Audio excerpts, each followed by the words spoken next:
I don't know how to swim, but when they load me in the boat, we were like 155 people in one boat.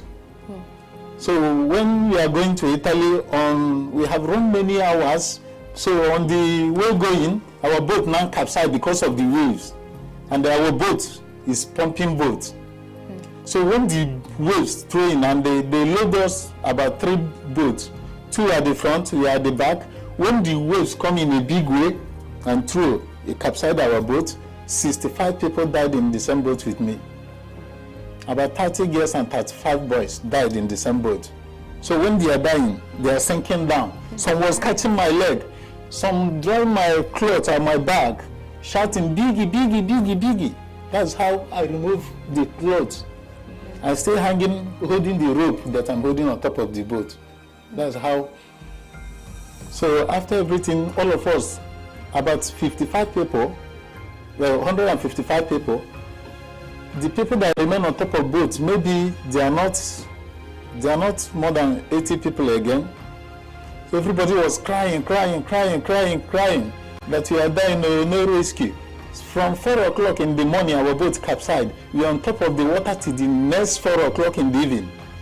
On the afternoon time, a helicopter come on top of us to come down like this a little bit. All of us was crying, raising hand up. They now carried the newborn baby, one woman having over there, to raise it up, to raise the baby up in a way the helicopter will see the baby. So we are shouting for rescue, rescue. So all of us was crying. I said, God, is it today I will die on top of sea? All of us crying. So as we are crying, the helicopter, they wind up, but I believe that they will be seeing us through the screen. After everything, when the helicopter left, it's like they called out the police people in the area. The police people now coming with a small boat to come and rescue us. When they rescue us, they will carry us to the prison to go and lock us. And when they lock us there, the Nigerians that are in that very highland will come and bail us with like 500 dinar. 500 dinar. When they bail us like 500 dinar, like they were using in form of 50,000 Nigeria. They use it to bail us out. They will go and lock us somewhere. Our family in Nigeria, we can be calling our family in Nigeria to pay 150,000 in their account. Then we get like 100,000. They use me to do business. In my life, even if they told me that Libya is like America again, I cannot try that country anymore in my life because I suffered a lot, honestly.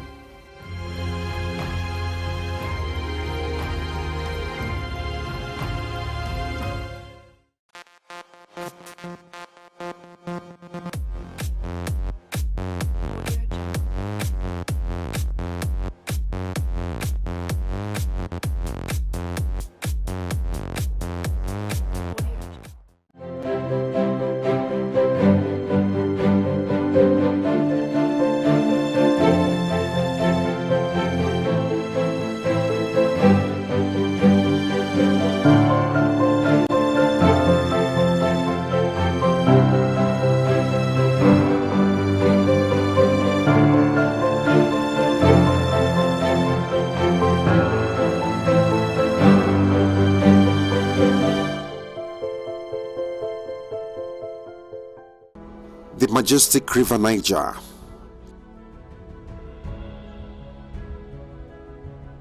Rising from the highlands of Guinea, it meanders through many countries to Nigeria, slicing through the commercial city of Onitsha and the beautiful Asaba on her way to the Delta, where she discharges into the Gulf of Guinea in the Atlantic Ocean. Stretching to about 4,000 kilometers, River Niger is the 3rd longest in Africa and provides livelihood to the people of the many communities on its bank.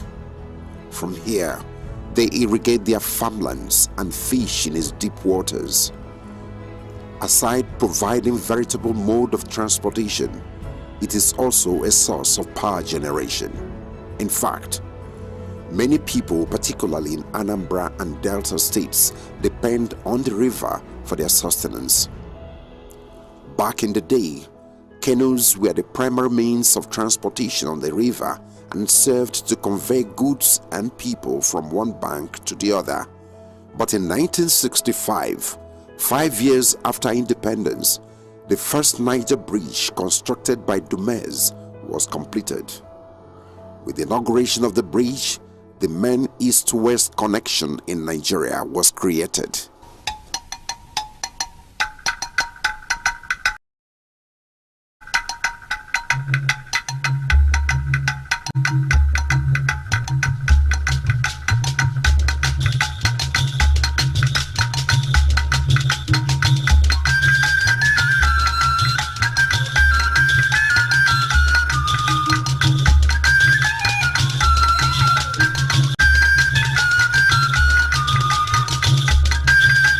For Southeasterners, homecoming is everything.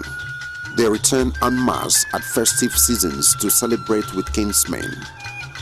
But quite often, the frightening gridlock on the old bridge turns the homecoming trip into a nightmare. Femi Adesina recalls the harrowing experience of a friend who spent 6 hours trying to cross from one end of the bridge to the other. That friend I had known long before now called me and said, "Please, what could I do?" I said, "What was the issue?" He said he had been on the River Niger Bridge for 6 hours.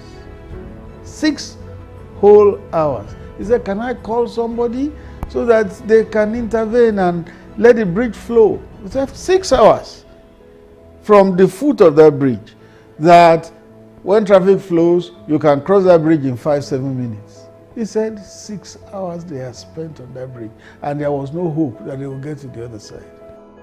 But then there are those with more bitter tales to tell. On this same bridge, homebound families are known to have been trapped for hours and days on end. I have slept there, so I can have a first-hand experience of the challenge. So in situations like that, it's a nightmare, because you may even come there thinking that you have stayed 1 day. Some people tell you they have stayed 2 days, especially during festivities. It's usually a very major nightmare. Aside the nightmarish experience of the users, the bridge also poses danger to motorists as a result of the heavy load it bears.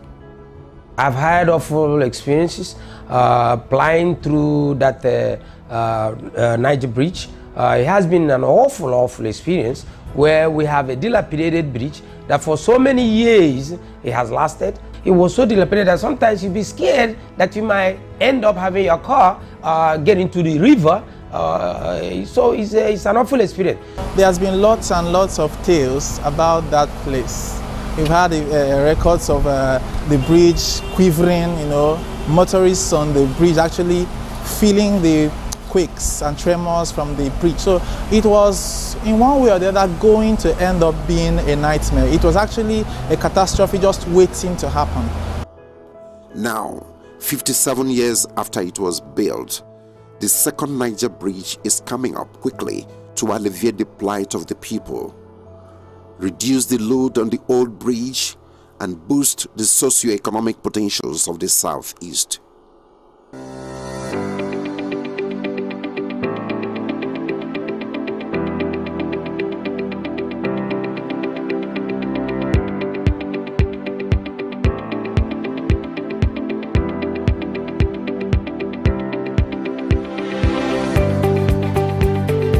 The bridge is very nice.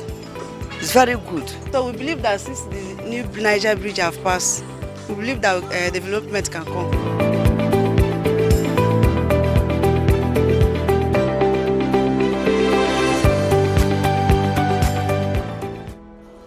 Truly, the construction of a second bridge across the River Niger had long been identified as the panacea to the seemingly intractable gridlock and frustration on the old bridge. Until 2018, it was the subject of intense politicking. While President Shehu Shagari promised to build the bridge, General Ibrahim Babangida challenged Nigerian engineers to design it. From General Sani Abacha to successive governments, nothing much was done except perhaps for President Olusegun Obasanjo, who actually flagged off the construction of the bridge on the eve of his departure in 2007. His successor, Alhaji Omar Yaradua, had a short stay in office, but ahead of the 2015 general elections, President Goodluck Jonathan performed another groundbreaking ceremony and promised to do the bridge. I remember that clearly. I was in my office, in the Sun newspapers, on that day, and I remember crystal clear that flag off and the things that were said about that bridge. And it's amazing that nothing happened. And then the day the then President Jonathan also went to that side. I remember clearly. That's why it's baffling that after all those body movements, nothing happened. It was being used for politics. Every 4 years, they do flag off, they do ceremony. After the flag off, they remove everything, and then the bridge is forgotten. After another 4 years, after every election period, canopies are set, and then another flag off. So that was why when the president now gave his word, knowing who he is, that he's going to do this bridge, considered it a flagship project, and then followed through. Today, we're no more talking about flag off, we're now talking of commissioning. The era that was most significant vis-a-vis Second Niger Bridge was the 16 years of the People's Democratic Party. Anytime elections were approaching, they would go there, make some body movements as if things were going to happen concerning the Second Niger Bridge. Once elections came and they got the votes of the Southeasterners, they disappeared. The next time, when elections were coming again, they would pretend that there was movement on Second Niger Bridge, and it would fizzle out again. Then came Muhammadu Buhari, a man from the northwest of the country, from Dara. In terms of affinity with the southeast, it's not much, except that we're all Nigerians. Interestingly, while little was done during the period of bumper harvests from oil sales, President Muhammadu Buhari, who arrived the scene at a time of lean financial resources, became the game changer.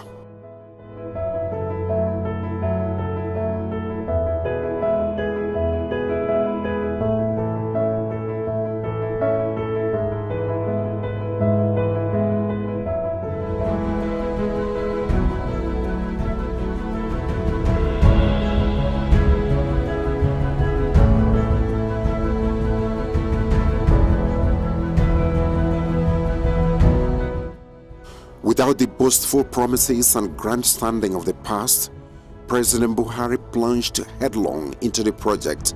Today, he has succeeded where others before him failed.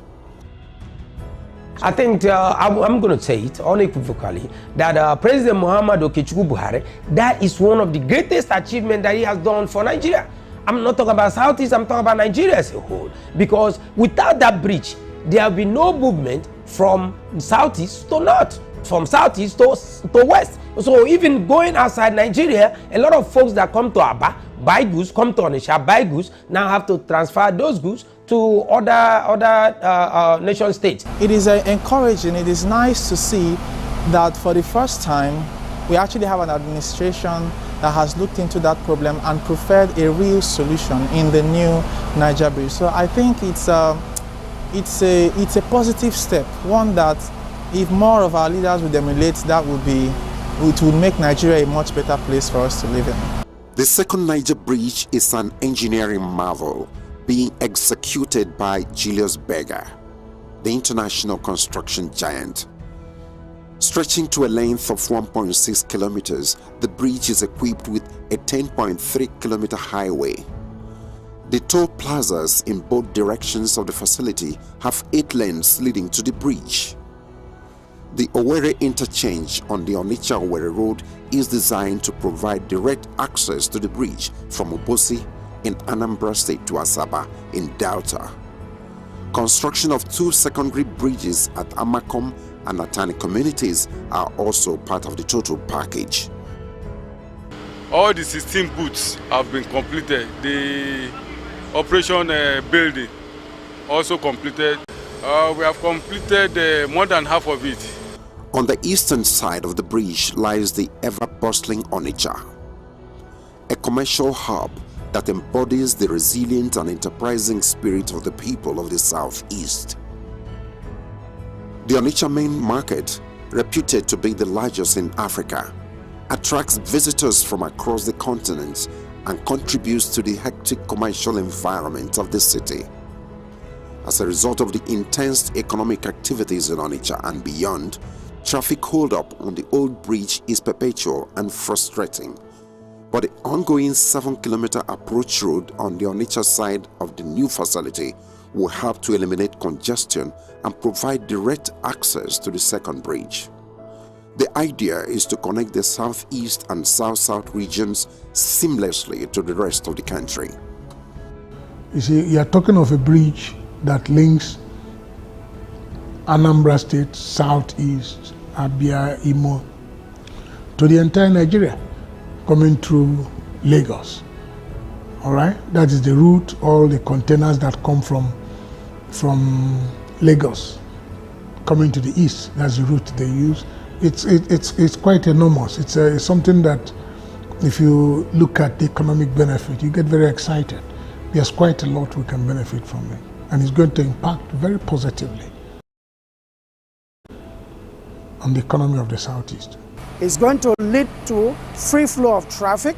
Of course, even our people who reside in other parts of the world, in other parts of the country, once there is a period of festivities where all of our people return home to celebrate Christmas, Easter, and what have you, they will not hesitate. Most of them will come back home, and coming back home brings happiness home. Economically, economic will become viable because goods will move freely between other parts of the country and the southeast. Business will boom and everything will pick up. On the other side of the bridge lies the serene city of Asaba, the capital of Delta State and once the colonial headquarters of the Southern Protectorate of Nigeria.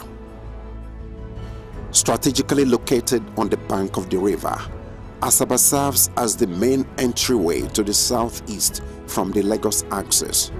Here, traffic is usually heavy on its main highway, but to ease the flow and divert vehicles to the new bridge, a 3.3-kilometer approach road is also being constructed. The second Niger Bridge is the artery between the western part and the eastern part of the country and the rest of the country. You can't quantify what it will do economically. Even apart from the economy, how about the comfort of the people? Going home at festive seasons, our brethren from east of the Niger love to travel at Easter, at Christmas, and other festive seasons. You cannot imagine the relief they will have on that bridge. They have slept on that bridge before. My friend spent 6 hours last December, but people who slept till the next day have that experience. So the relief will come for them. President Muhammad Buhari is a man of few words. When in 2018 he gave assurance that his administration was going to deliver the project, many people may have taken it with a pinch of salt and perhaps waved it off as a familiar story, a tale by moonlight repeatedly told by past politicians without commensurate action. 4 years after, the dream is set to become a reality. I thank God I'm alive to see the working of that second Niger bridge. They have gone a long way. I am happy over what I see today. They are trying.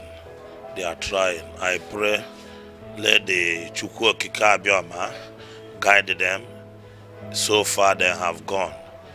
It's been a subject of serious politicking over the years. So our people kind of developed a feeling that it will never come. But all of a sudden, here comes President Buhari, who now announced that he was going to do the bridge and immediately started work.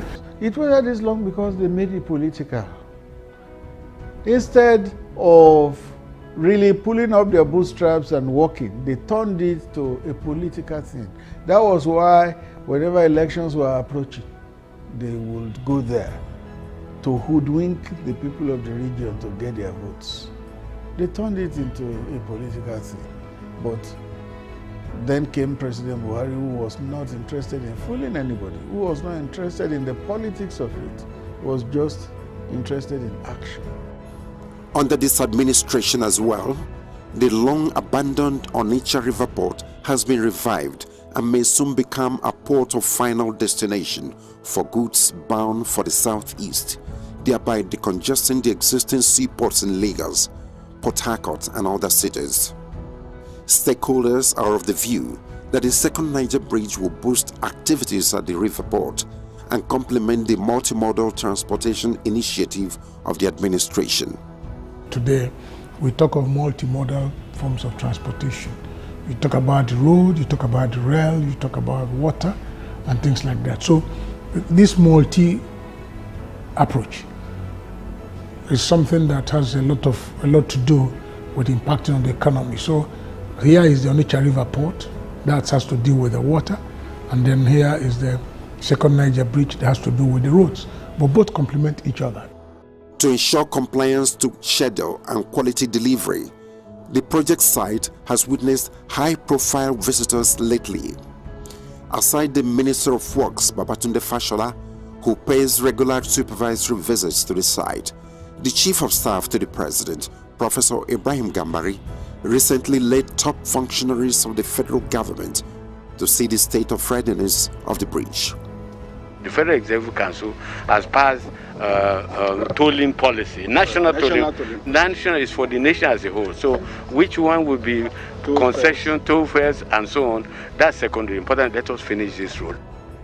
Similarly, the Minister of Finance, Hajia Zainab Ahmad, also came calling with the Managing Director of the Nigerian Sovereign Investment Authority, Mr. Ujoji, and Chief Executives of other relevant agencies. For the Minister, it was an inspection and assessment visit to be sure the 157 billion naira so far released has been well utilized.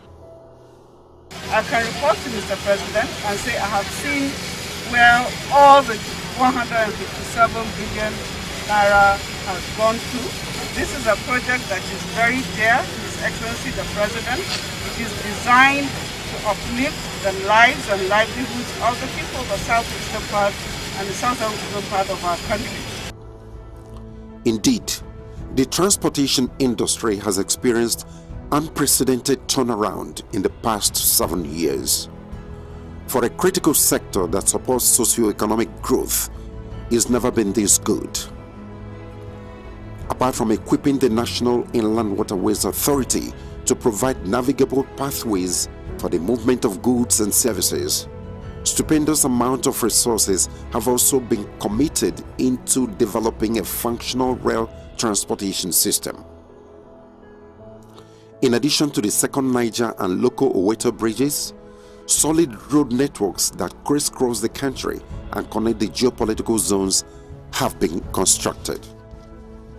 When the story of the Buhari administration is to be told, of course, we will talk about the second Niger Bridge, we will talk about the Bodo Boni Bridge, we will talk about the local Oweto Bridge, we will talk about Lagos-Ibadan Expressway, we will talk about the new ultramodern airport in Lagos, the one in Kano, the one in Port Harcourt, we will talk about the new runway in Enugu, we will talk about so many things. Just as the River Niger provides legitimate employment and sustenance for many families, construction activities at the new facility have also given jobs and livelihood to many people from the region. In addition to this legacy infrastructure, critical road projects and monuments are also being executed in the zone. Despite these huge investments, political detractors had actually tried to sell the false narrative of hatred and marginalization to some gullible natives of the area. With the developmental strides that the president has taken to the south, it's not just the second Niger Bridge. What about the Enugu Port Harcourt Expressway, which the president made sure that that rehabilitation of such road is completed. Other giant projects that the president has started and also completed in the southeast is an evidence that the president indeed does not hate the southeast. Don't forget that time was when southeasterners, people of Igbo extraction, were controlling the levers of development. I'll give you an example. The deputy senate president from southeast, deputy speaker from southeast, chairman senate committee on works southeast, chairman house committee on works southeast, minister of finance and coordinating minister of the economy southeast, secretary to government of the federation southeast. And all through those periods, not 1 kilometer of our roads, federal roads, that were in terrible state, not 1 kilometer was addressed. And all these people I met. Now it took somebody else who is not from Southeast to now address this infrastructural decay. Now face the reconstruction of these roads, this critical infrastructure. Just to mention a few of the things that this administration has done in the Southeast. And then somebody goes back and says he hates Southeast. How does you demonstrate hate? This president bears malice to nobody. And he has cared for the Southeast as much as he cares for other parts of the country. The second Niger Bridge is an important national asset. Aside easing traffic on the old bridge, it is an inter-regional integrator with the capability of boosting economic activities and development in the southeast. Already, the people are beginning to tap into the huge investment opportunities that come with the bridge. You know our people, we are business people. We understand the dynamics and we take advantage of opportunities. It will bring a lot of development to the southeast, a lot. And even south-south, because the bridge is coming from Asaba to Onitsha and vice versa. So the development is not only for south, it's also for south-south. Truly, when the story of the Muhammadu Buhari administration is told, the second Niger Bridge will be recorded among its greatest achievements. When President Buhari would have been done and is gone to have his due retirement, and the story is being told, what would never be forgotten will be his footprints on the sands of time in terms of infrastructure.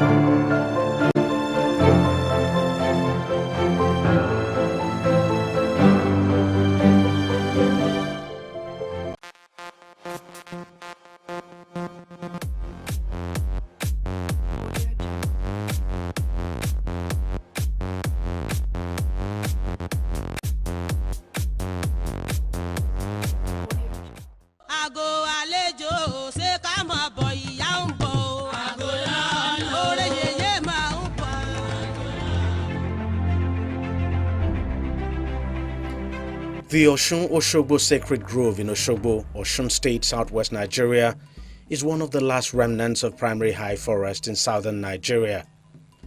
The site, a natural habitat that has been preserved for over 400 years, has served as both a pilgrim point as well as a tourist center for millions of people who visit the site annually to worship and celebrate the Osun goddess that is believed to inhabit the river that runs through the grove, giving the water the ability to heal and grant wishes of its believers. Osun Grove happened to be a site that we all refer to as a living site. It's a living site just because activities that have been carried out over the years are still performed the way it used to be then. And secondly, it is a site where the worshippers do come to perform every 5th of the day, which means 5 days. They do come. For example, in churches, we go to churches during the week, but on Sunday, we christen it to be is we go to church on Sunday. Likewise, the Muslim goes to mosque on Friday. So despite the fact that the devotees do come interval, but they have a 5 day, which they call Ojose. Aside this, the uniqueness of this site is the name Oshogbo was derived from this site. The appellation of the king was derived from this site. From the entrance, one could feel the tranquility that comes with the well-preserved forest. A little further down comes another feeling of an elevated being's dwellings. This is the Osun Osogbo Sacred Grove, one of the last sacred forests in Nigeria, along the banks of the Osun River, just outside the city of Osogbo, Osun State, southwest Nigeria. In this forest of 75 hectares of undisturbed areas of land, no residential building is allowed, no killing of any kind of animal, no fishing, no hunting or felling of trees. Apart the fact that this is 75 hectares of the core zone and 47 hectares of the buffer zone, it's one of its kind in sub-Saharan Africa and the second UNESCO World Heritage Site in Nigeria. The kind of people or crowd that comes around, one will be marveled why this. But it is a festival and a river that people believes in. Because of the sacredness, you can't cut a tree, you can't fish. And if you are not a devotee, there are certain activities you don't do so that you don't blame yourself. The one path that cuts right through the grove is lined on either sides with sanctuaries, illustrations of traditional Yoruba deities and primary high forest. Adekunle Olatunji is the curator and site manager of the grove that has existed for over 4 centuries. On a tour of the sacred forest, Olatunji describes how the name Oshogbo came about and what the grove stands for. At Ipole, some kilometers from here is in Iboku. There's an hunter. It's not just an hunter that going to the bush to kill rattle. It's a big hunter that hunts for elephants, bigger animals. In one of his sojourn, then from Ikolemu looking for where they can get water, they now got to this site. On getting to this site, he was astounded. We were looking for almost a 40 kilometers from here, looking for water, still large water here. So he decided to go back to inform the king. My brother, we are hunting, I got to his place and I saw this river. So the hunter then was Oguntimeyin, while the king then at Ibolemu is Laroye. So the two of them came down to the site, seeing what they wanted. So they decided to settle down at the bank of the river. So in one of their trying to rent the tent, a tree now fell into the river. And a voice came out of the river saying, you have broken my time, but 84 koku. So everybody the two of them were so shocked. Who is this person? Simultaneously, the spirit now answered, Oshogbo Pele, Oshogbo Rora, Oshogbo Pele, Oshogbo. That was when they knew they are in Oshogbo. Literally meaning Oshogbo. So now, they now felt, what is the next thing to do? In Yoruba then, something strange happened, you do divination. During their divination, they wanted to know what's happening. So the Babalawo now said, Osun dwell here. You cannot stay with Osun. So they moved from the bank of the river, moved up. They now built a hut. That hut today is what we call the first palace.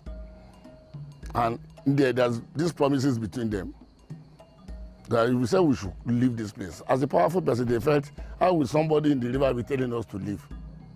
So if we are to leave, what will you do for us? And I said, okay, if you are to leave, I will make you prosper. there is no war that will conquer you. Do my bidding, and every year there must be somebody from your lineage to come and bring object of appeasement to me every year. But the grove wasn't always this beautiful and serene. In fact, there was a time it was completely infested with termites until an Austrian artist, Susan Wenger, and her husband Uli Bayer arrived to save the sacred monument.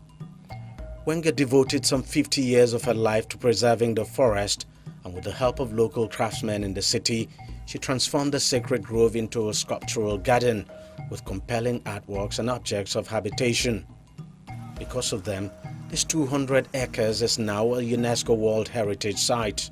When Mama started with the Oshun Groves, she started at the area we called Ayedakun. Ayedakun is also part of the groves. Our first two sculptures are still there, where we have Obatala and Yemo.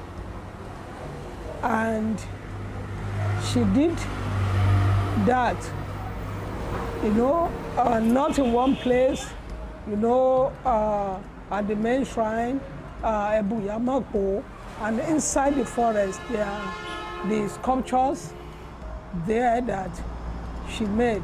And Mama would do the heart with meditating, like communication with the deity before doing any form of art.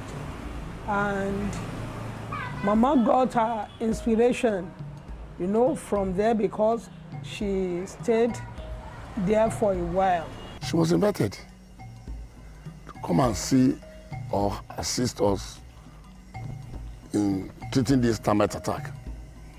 In doing that, she now fell in love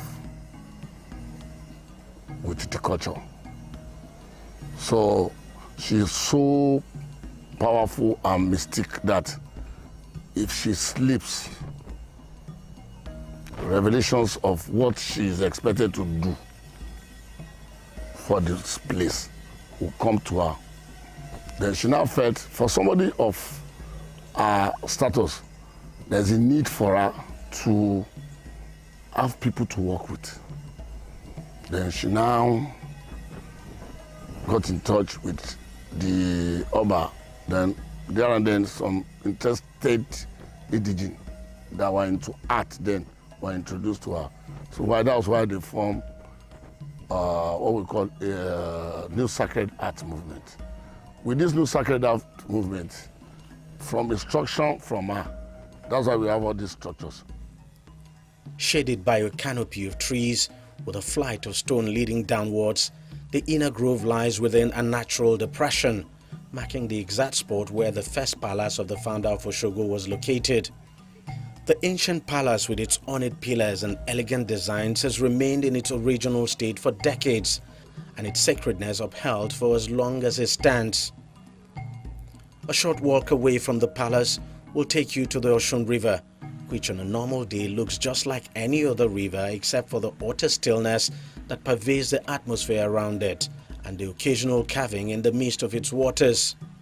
Otherwise called the Herbs of Osun, because according to its devotees, this calm flowing river transcends ordinary water.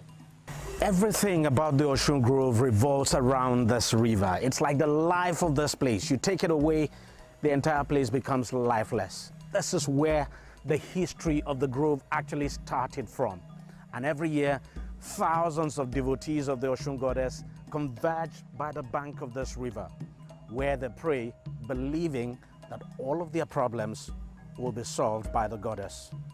If it is just a mere river, why the crowd? If it is just a mere river, why are people taking this water? I'm using this water in context because here we don't have river, we don't have water. Please, we don't have water. Once you are here, you want agbo, apps.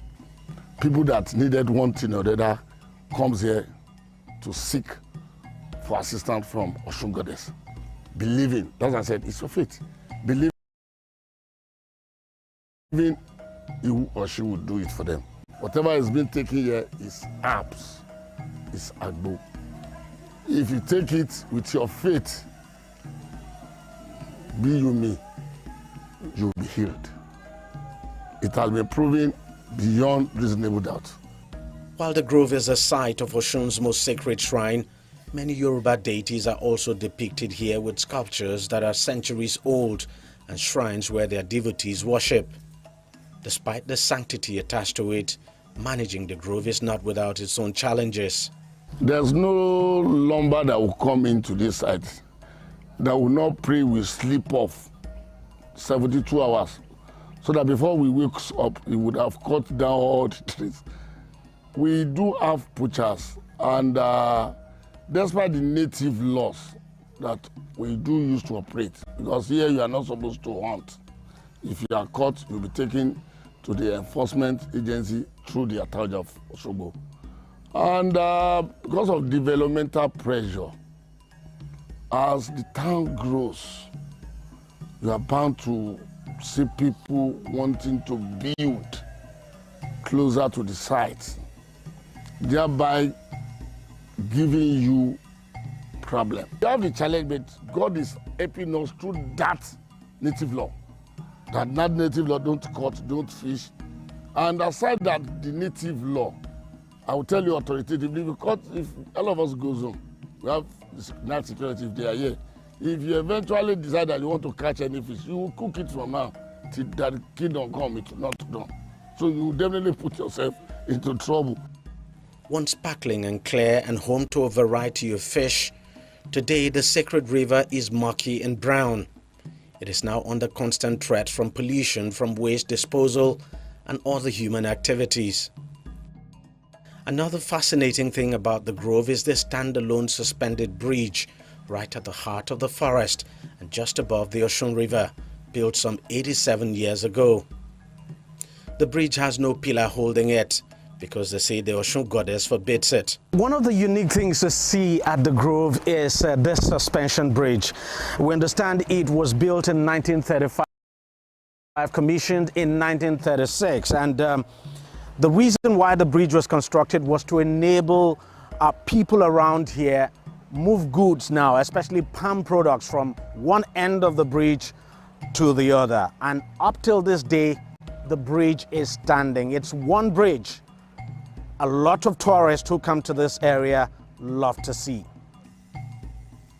Despite the gradual fading away of celebrated African culture and tradition, the Osun Osogbo Sacred Grove is one cultural phenomenon that has not only stood the test of time, but also become a reference point for people from this part of the world. The grove remains more or less pristine, leaving visitors with this sense of peace and a connection to the dwellings of an elevated being and the ancient Yoruba tradition.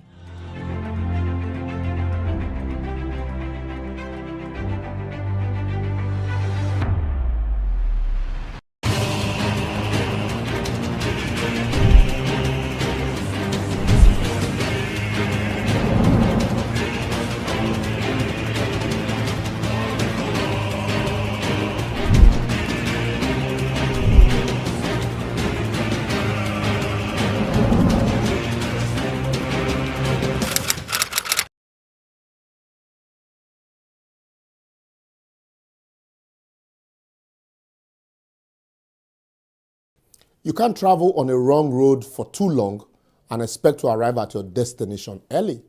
Nigerians rode to nowhere. In 1999, after a windy period of military rule, Nigerians celebrated the advent of democratic governance, hoping that Obasanjo will bet the beginning of a new and prosperous Nigeria. Unfortunately, the long military rule, coupled with most military personnel who transmutated from military to civilian rule, created a military mentality that made Obasanjo turn himself into a headmaster, who treated the governors as errand boys who could be whipped into line for disagreeing with the headmaster, using state apparatus like EFCC, while corruption went on unabated. At the end, funds were wasted until date unaccounted for on a failed third-term bid. Umaru Musa Yar'Adua was subsequently promoted as president, and Nigerians celebrated the election of a graduate for the first time, even though he agreed that the election that brought him to office was far from free or fair. But he didn't last, and you don't want to go into the political intrigues until Goodluck Jonathan was allowed to come on board. In 2011, Nigerians again celebrated the election of a PhD holder as a president who claimed he had no shoes. But in 2015, after the man obviously, have had some shoes, Nigerians wanted anybody but Jonathan. Away with his PhD. Even if it's a toilet paper certificate, we don't mind, they say. This ineptitude and incompetence was getting too much. But came Buhari, a retired general, with his anti-corruption stand and his mantra to fight insecurity to a standstill. And like others before him, promised to turn the state into the fastest growing economy in the world with massive infrastructure. Unfortunately today, Nigerians are rather leaving their own country massively as a result of insecurity, lack of basic infrastructure, inefficiency, ineptitude, and gross incompetence. Yet, with the 2023 election fast approaching, Nigerians are yet again building hopes on the same political parties and candidates who will still overpromise and deliver nothing, not because they don't want to, but because they are handicapped by the constitutional structural defect of the country. You can't run a car on diesel and expect it to move like a car who's running on gasoline or fuel. It's not possible. Nigeria is a country with a federal constitution but managed as a unitary system. Yet, the people blindly expect election to bring them development. No be juju be that. No wonder governors like Ben Ayade, Godwin Obaseki, Nyesom Wike and co. during election can hawk appointment of special advisors on a tray like someone hawking akara, appointing almost every youth in the state as SA, yet have no sustainable development plan for creating gainful employment or creating a thriving private business climate that can create jobs for such youth. Even as funds are allegedly laundered through this SA appointment process, yet nobody is worried. Yet. We must all get fixated at the center. Look at all the states of the major contenders, Adamawa, Anambra, and Lagos. None of them can boast of a public pipe-borne water. Yet we are shouting, go and verify. I created Lagos, or I will unify Nigeria. We never start. The second base, Jerry. Countries only develop when they domicile infrastructural development in the hands of the managers at the local level, except in the case of a dictator. Or maybe after the presidential election, we're expecting a dictatorial president. We have to create stronger federating units where the likes of Peter Obi can be free to harness the resources of the East to turn the region into a productive economy as against a consuming one without anyone from other regions bothering to go verify.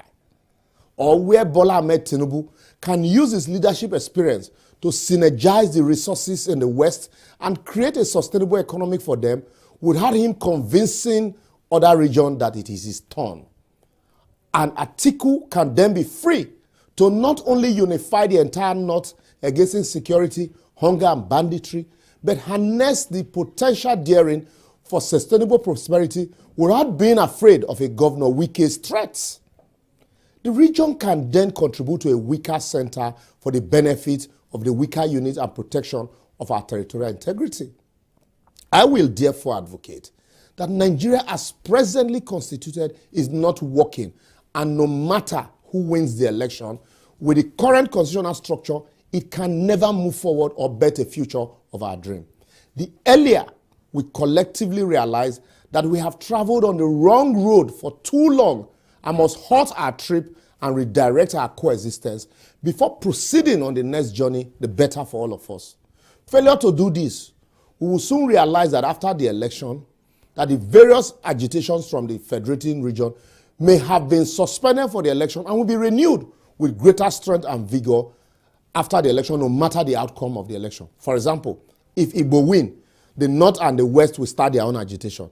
If the West win, the East will renew their own agitation for Biafra. And if the North wins, then the entire East and West agitation might crumble the country. I am not a prophet of doom, but that is just the reality of our future based on the constitutional road we dey travel now. Well, not everyone agrees with me though. But you can share your own thought with us by following us on all our various social media platforms shown on your screen, and also share your thoughts on previous episodes. Remember, the most difficult to wake up is he who is pretending to be asleep. We all know it is not working, but we pretend that one person can change it. Make we deceive ourselves. See you next week.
Terrain is both a place of interest and enigma.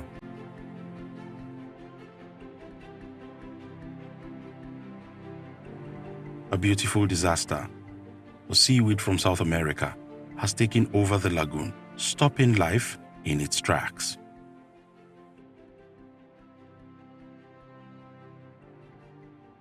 As far as the eye can see, water hyacinths create the sensation of endless green fields peppered with brilliant pink flowers.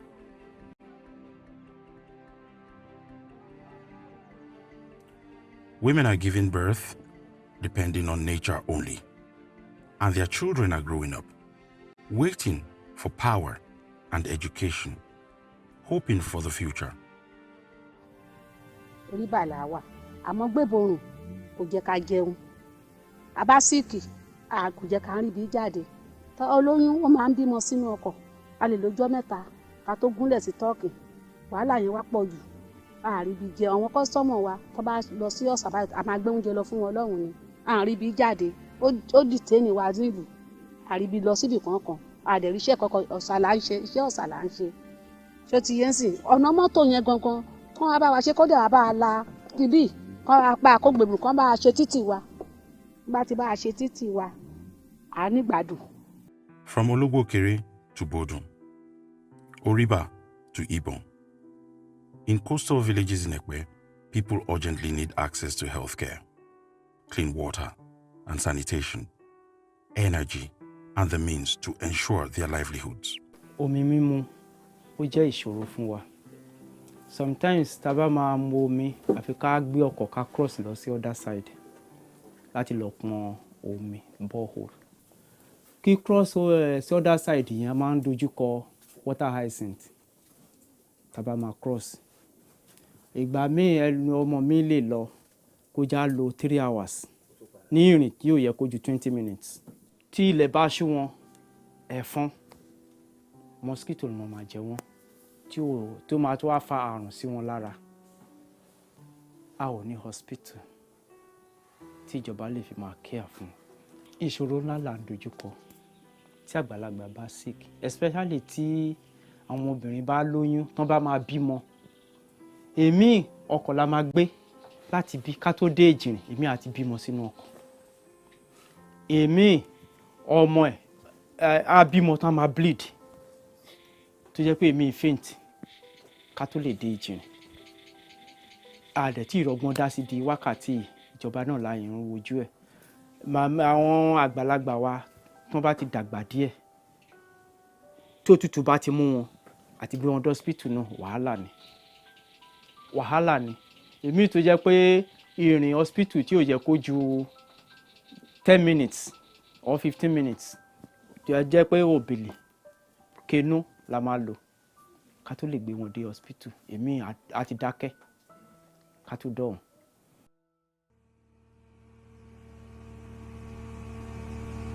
Iṣẹ́ ọ̀sà ni ọkọ mi ṣe àdè máa ń ẹja yẹn máa lọ ń tà so àwọn ìgbébùnrin tó bá ti ìgbà bíbá yìí ó máa ń wù kú wa àráyè ń jáde a lè lò 3 days 4 days ní ẹ̀yìn bíbá yìí a ní ráyè jáde rárá láti jáde lọ ta àwọn ọjà wa kọ̀ọ̀kan bẹ́ẹ̀ ṣàṣọ ìgbébùnrin yẹn gbogbo wọn iṣẹ́ tá à ń ṣe yìí òun la fi ń ṣiṣẹ́ ń bí la fi ń jẹun so tí gbébùnrin tá bá tún wá ti lọ dẹ wọn kọ̀ọ̀kan bẹ́ẹ̀ yẹn ó máa ń ba gbogbo iṣẹ́ àwòrán yẹn ó máa ń bàjẹ́ so máa pcc ẹ̀ òun dẹ̀ la fi ń manage àfi ń jẹun bí so tá bá dẹ̀ ti pé kọ̀ọ̀kan yẹn bàjẹ́ ṣá àbí kọ̀ọ̀kan bẹ́ẹ̀ ṣe kò dẹ̀ sí ìfẹ́fọ̀ láti ẹ̀ tí máa wá owó láti tún fi lọ fi ra nǹkan ẹ̀mí so àwọn gbébùnrin dẹ̀ máa ń disturb tẹ́ kó máa ń ba ohun kan yẹn jẹ́ tó dẹ̀ máa ń pcc ẹ̀.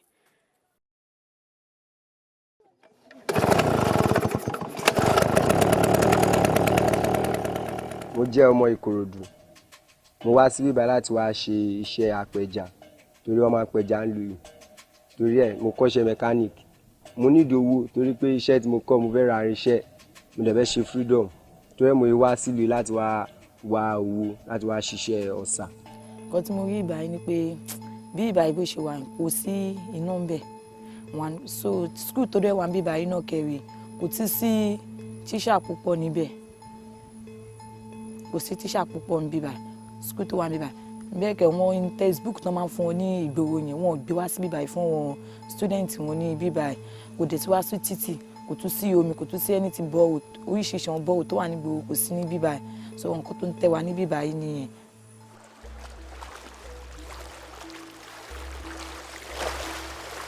Basic sanitation is absent, since their source of drinking water, the lagoon, also serves as the main conduit for waste disposal.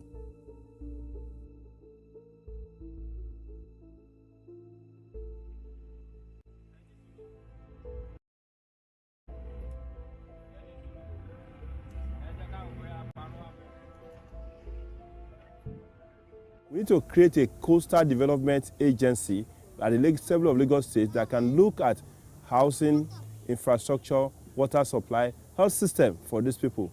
We need to make this environment comfortable for these people to live in. Lagos is not just about the central Lagos or metropolitan Lagos. First and foremost, we need a short-term intervention. Government needs to come and reach these people at their health, especially the area of health challenges, water supply, and schooling. Secondly, as a long term, we need to create a coastal development agency at the level of state to address holistically all the problems encountered by these people. This project is a call to action to support the sustainable development and human rights of these riverine communities.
Many thanks for joining us. So news now, I am Folashade Ogurinde.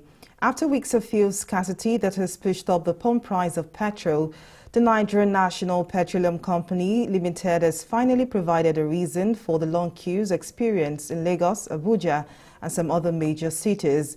Speaking at a news conference in Abuja on Tuesday, the NNPC Executive Vice President, Downstream Adeyemi Adetunju, blamed the fuel scarcity and long queues at the filling stations and some road projects going on in Lagos.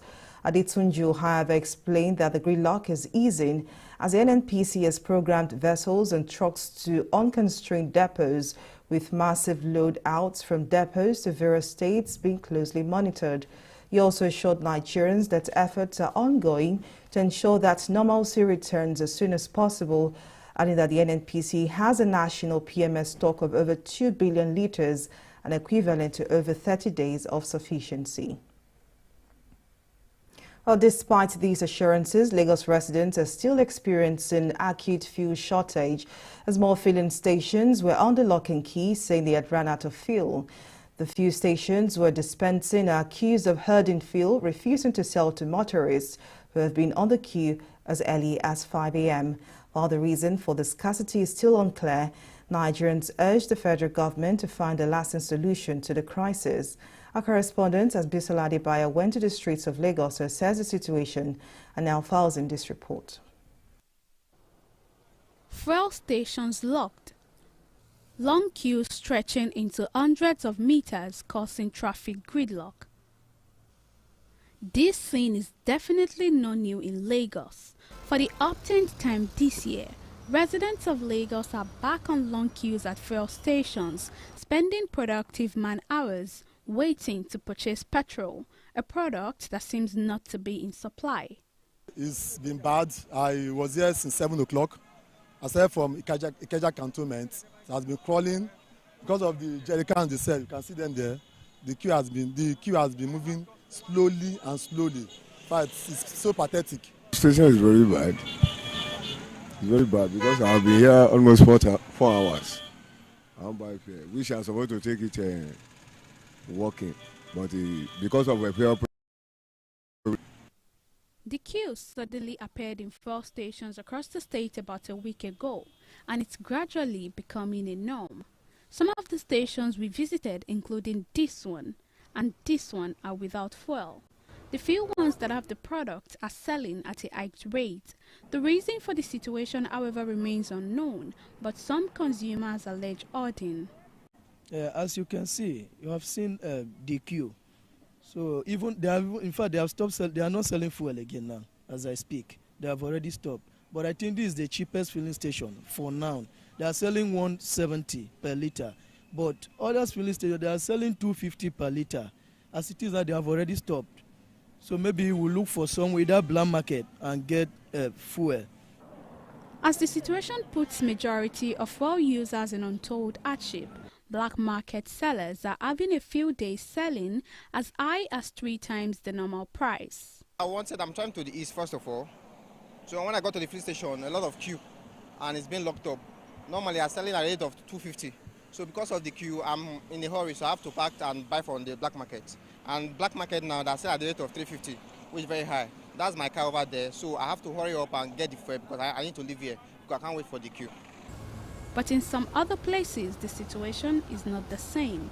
The manager of this station told us, as a matter of fact, that there should be no reason for scarcity. We are selling our normal sales. We sell every day. At NNPC, we don't hold products. Once they supply us, we keep on selling, and customers know us for that. As they were giving us products, they give orders. But I'm surprised that some of the stations they are not selling. Maybe they were waiting for price increment or from government or whatever. As they supply us every day, we do sell. So I think they too, they were being supplied as well, because government have allocation for all the filling stations, and we are selling our own. Today we are receiving a truck, and it's almost finished. They were going to supply us another one before closing of the day. So we keep on selling every day. So we don't see it as anything. No price increment. As you can see, check our broad. We are selling our normal price, 169 per litres. As Nigerians waiting on long queues for several hours begin to get impatient, disagreements start to break out in some places. Although we're yet to ascertain the exact reason for this situation, for users in Nigeria, especially motorists that has been on the queue for hours, patiently waiting for petrol, are hoping that the federal government would find a lasting solution to this fuel crisis situation, especially as the delayed period approaches. Bisola Adebayo, TV360, Lagos.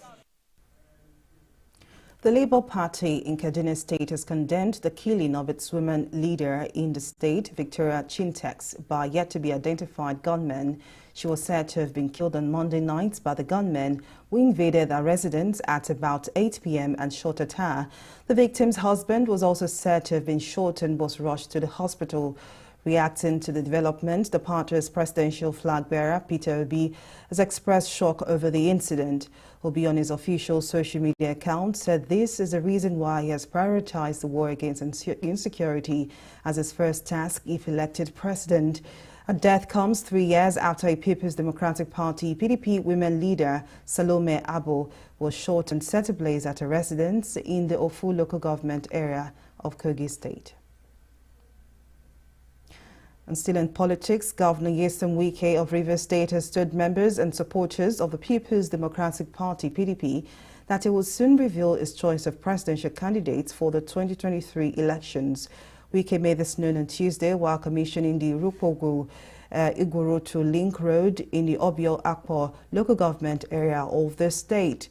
The governor also enjoined the people to vote for the candidates of the PDP for governorship, House of Assembly and the National Assembly. Wike is leading the G5, a group of aggrieved PDP governors who are demanding the removal of Iyorchia Ayu as the national chairman of the party. Other members of the G5 are Seyi Makinde of Oyo State, Samuel Autumn of Benue State, Okoze Ipiazu of Abia State, and Ifeanyi Ugwuanyi, Enugu State Governor. And now to security matters. President Muhammadu Buhari says weapons and fighters are already slipping into the Lake Chad region from Russia and Ukraine, heightening the proliferation of small arms and light weapons. Speaking at the 16th Ordinary Summit of Heads of State and Government of the mission on Tuesday, President Buhari asked border control agencies and security services within member countries to stop the circulation of all illegal weapons in the region. Buhari added that although terrorist threats have been significantly decimated in the region, military action alone cannot effectively win the war against terrorism. Through the regional stabilization strategy and its implementing components, the people of the region affected by the scourge of Boko Haram have continued to receive the support they need towards ensuring that they effectively return to their normal homes. You will recall that consequent on the deteriorating security situation in the region, the extraordinary summit of the 15th December 2018 held here in Abuja directed the conduct of continuous operations to completely eradicate the scourge of Boko Haram terrorism from the region. I am glad to inform my dear brothers that in keeping with that decision, the multinational joint task force has since then successfully conducted 3 major operations. Operation Ancient Tafki 1 and 2, and Operation Lake Sanity 1, with the 4th one, Operation Lake Sanity 2, being planned. The next phase of the operation will take cognizance of lessons learned from previous exercises and effectively consolidating the gains attained by preceding operations. President Muhammadu Buhari has written to the Senate seeking for its approval to institutionalize and give legal backing to the social investment program in Nigeria. Buhari, in separate letters to the legislative arm, also sought for creation of 10 new national park bills 2022, which will provide the legal framework for maintenance of the National Library of Nigeria in line with global best practices. Dear distinguished Senate President, transmission of the National Social Investment Program Establishment Bill for consideration. Pursuant to Section 58, subsection 2 of the Constitution of the 1999 Constitution of the Federal Republic of Nigeria as amended, I forward here with the National Social Investment Program Establishment Bill for the kind consideration of the Senate. The National Social Investment Program Establishment Bill seeks to provide a legal and institutional framework for the establishment of National Social Investment Program for the assistance and empowerment of the poor and vulnerable in Nigeria. While I hope that the request will receive the usual expeditious consideration of the Senate, please accept, distinguished Senate President, the assurance of my highest consideration. Concurrence of the National Park Declaration Order 2022.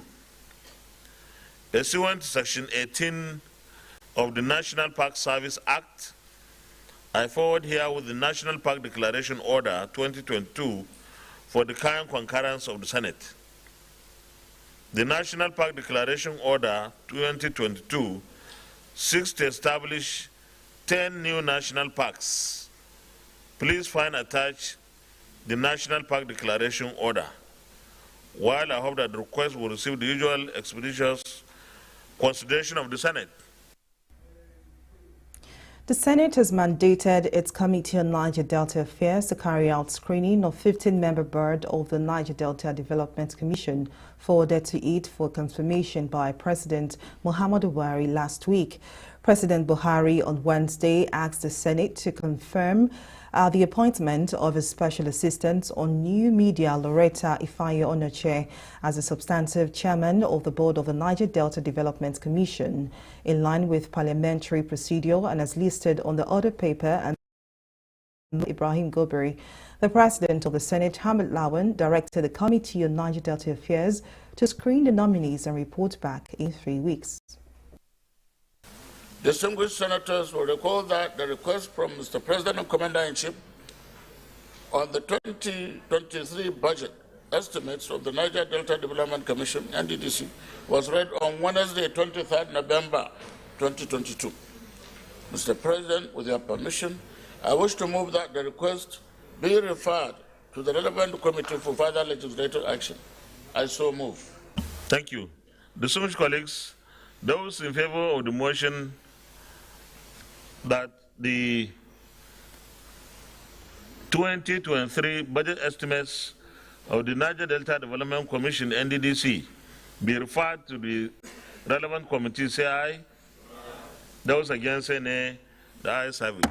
The request of Mr. President, CNC, on the 2023 budget estimates of the Niger Delta Development Commission is referred to the Committee on Niger Delta. Ex-Niger Delta militants have stormed the National Assembly to demand the reinstatement of about 6,000 beneficiaries that were allegedly delisted from Presidential Amnesty Program and payment of outstanding monthly allowances. The protesting ex-militants also called for the immediate sack of the coordinator of the Presidential Amnesty Program, Major General Barry Tariye Indomo, accusing him of being incompetent to handle the Presidential Amnesty Program. Addressing newsmen at the National Assembly gate on Tuesday, ex-militant leader and other stakeholders said most of the ex-agitators delisted from the program had not been deployed for training. We want him sacked because the man does not know what he is doing. His action is very barbaric and unprofessional. The man is incompetent. He would have found out, know the reason why this program was set up and designed. But he does not even care. He doesn't even have time to even ask questions before he delisted 6,000 delegates, which is not right. We are federated people in the Niger Delta region. Recently, Barry Tariye Idiome has been appointed and he has deleted so many people into the program illegally. That decision is condemned totally. And we also want the National Assembly to call him to order. If his capacity cannot carry that office, he should be sacked immediately. The federal government agreed to build house for us in any part of the country. It has not been done. That is why they are paying 150,000 as allowance. It has not been given to us. There are so many things that we are supposed to entitle to, which they are shacking on their own. So we call on the Mr. President to call the interim administrator to restate back the 6,554 people that he has delisted from the program. He should restate them and pay them immediately. And if they did not pay us, we are not leaving Abuja. Well, we'll take a break here and return with more stories. To stay with us.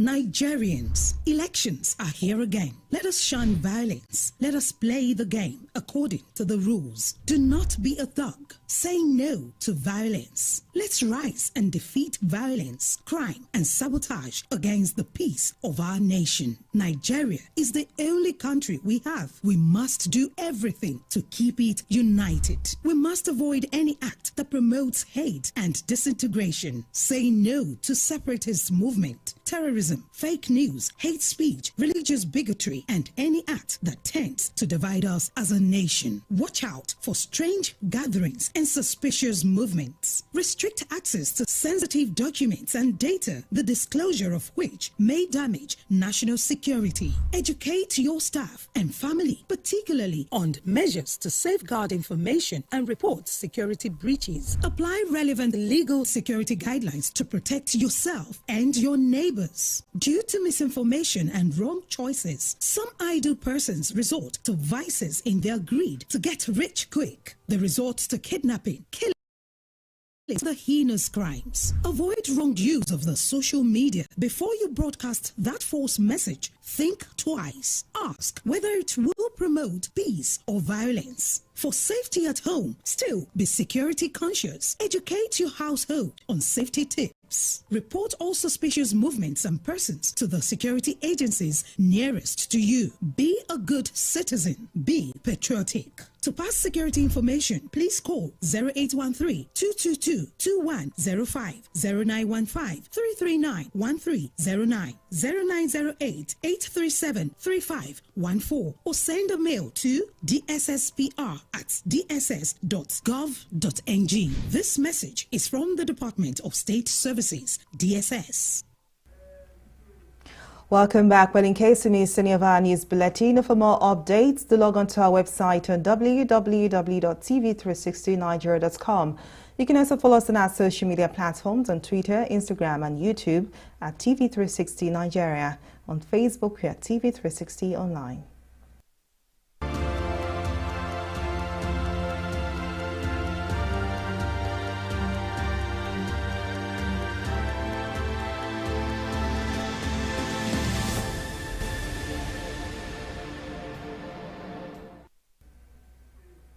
And now to COVID-19 updates. Twitter says it has stopped enforcing its policy on misleading information about coronavirus. According to information made available to the public on the company's website, it stopped taking action against tweets breaching its COVID-19 rules on Wednesday, the 23rd of November. Under its COVID-specific policy, Twitter operated a 5-strike system for accounts posting false or misleading content that may lead to significant risk of harm, such as exposure to COVID or damage to public health systems. As of September 2022, Twitter had reported suspending more than 11,000 accounts for COVID-19 misinformation. Chinese state television has censored World Cup games to remove shots of maskless crowds after a sight of joyous fans celebrating in packed stadiums stoked anger back home, where hundreds of millions remain under strict pandemic restrictions. Chinese netizens said it was weird to see thousands of people gathering in a carnival-like atmosphere while they are still forced to live under restrictions which other countries have long abandoned. Some regions of the People's Republic of China are still in lockdown. Chinese residents have been forced to take COVID-19 tests every day, and large street protests have erupted with demonstrators calling for politicians to resign. We'll take a short break here and return with more stories. To stay with us.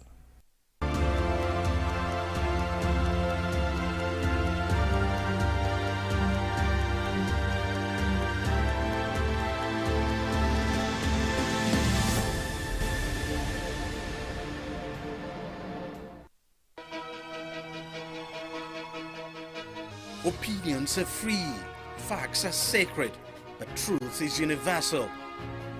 How, in practical terms, can we, for instance, de-escalate the tension? President must see himself as the President of the Federal Republic. We know where the enemy is. 3 places, the Lake Chad Basin, the border area between Nigeria and Cameroon, and then the Sambisa Forest. On TV360, we give you a complete dose of everything. Opinion, facts, and undiluted truth. I hardly believe what politicians say in this part of the world. A new Nigeria is possible, a future is possible. We delve into the issues, dissect it so that you can understand it, use it to take action. I don't think there's any need for any governor to look for grant for ranching. TV360, dissecting the issues.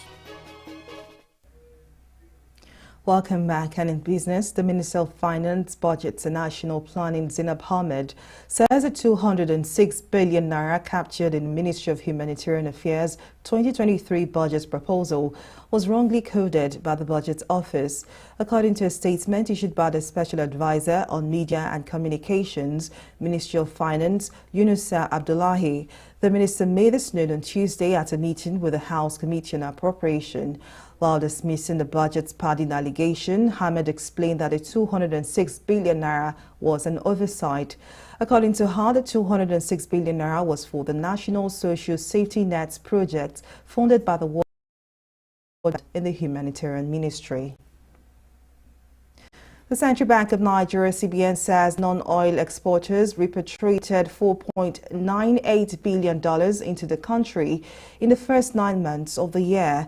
Governor of the CBN, Godwin Emefiele, disclosed this during his keynote address at the second edition of the RT200 biannual non-export summit on Tuesday. Emefiele also said the CBN had paid 81 billion naira rebates to exporters during the period under review. Oil prices firmed in Asian trade on Wednesday on falling U.S. crude inventory figures from API, a lower greenback and some optimism on the outlook for China's demand and economy. A high likelihood that OPEC Plus would leave output unchanged at its upcoming meeting limited gains. Brent crude futures had firmed 70 cents to $83 per barrel, while U.S. West Texas Intermediate crude futures climbed 56 cents to $78 per barrel. Away from business now to the foreign scene, Malawi has begun large-scale vaccination of children against malaria. This is the first large-scale malaria vaccination campaign since the World Health Organization endorsed the widespread use of the RTS malaria vaccine in October 2021. The endorsement followed a 2-year vaccination program which involved more than 800,000 children in Ghana, Kenya and Malawi. The vaccine, which is recommended for children from 5 months of age to around 18 months, has an efficacy of 39%. And now in sport, a Nigerian journalist and publisher of Sports Village Square, Kunle Sholaja, has been honored by FIFA in collaboration with the International Sports Press Association for his coverage of 9 World Cup tournaments. The A sports journalist was celebrated alongside 81 others in a ceremony held in Doha, Qatar on Tuesday. Sholaja and South Africa's Mark Glasson are the only Africans decorated with the prize. They were presented with a certificate of achievement jointly signed by Gianni Infantino, FIFA president, and Gianni Mello, the AIPS president. The World Cup to me is the biggest human spectacle that one can ever talk about. To be part of it has been very amazing to me and very fulfilling to me too. And I'm further inspired by people who have covered 15, 16, 17 World Cups, and I hope I will be able to do that. In my first World Cup, I met a man, Diego Lucero, who was then known to be the only man to have watched all editions of World Cup from 1930 to 1990. So I was privileged to meet him, and I was also privileged to meet him again at USA 94 before he passed on the following year. So I have people whose footsteps I'm following, and I'll keep following them because they are inspiration to me, and the World Cup continues to be bigger and bigger, and it's something that I will forever cherish, especially this award. And that's the size of our news bulletin. Many thanks for watching. I am Folashade Ogurinde. Bye for now.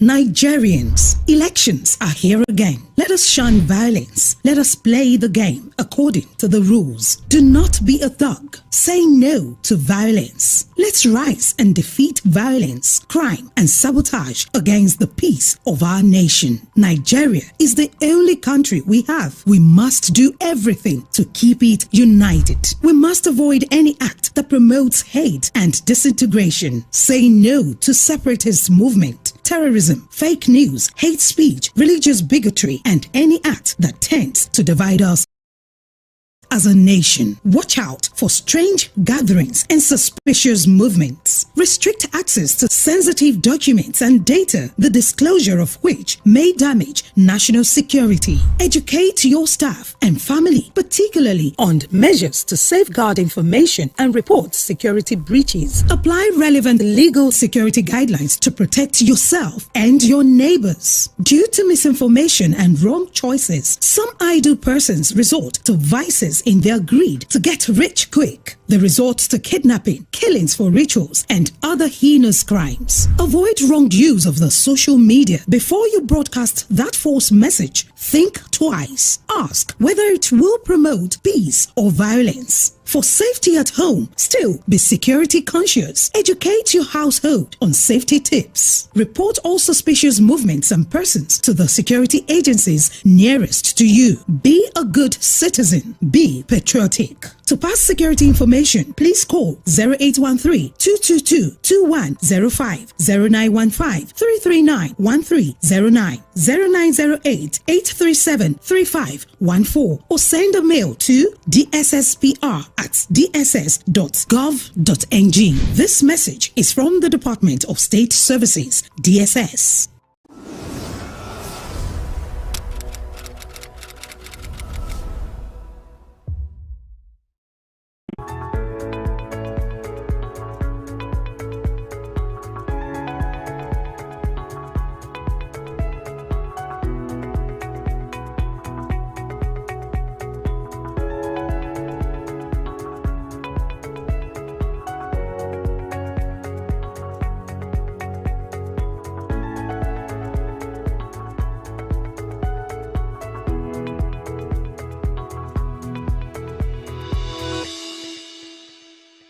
Many thanks for joining me on another edition of Startups. I am Abisola Adebayo. As usual on the program, we celebrate men and women who have passed the startup test, prevailed all limitations to making their dreams a reality, and are oiling the wheels of Nigeria's economy. Today on the program, we'll be talking to two startup owners who are using technology to solve several challenges in the Nigerian society. Let's find out how.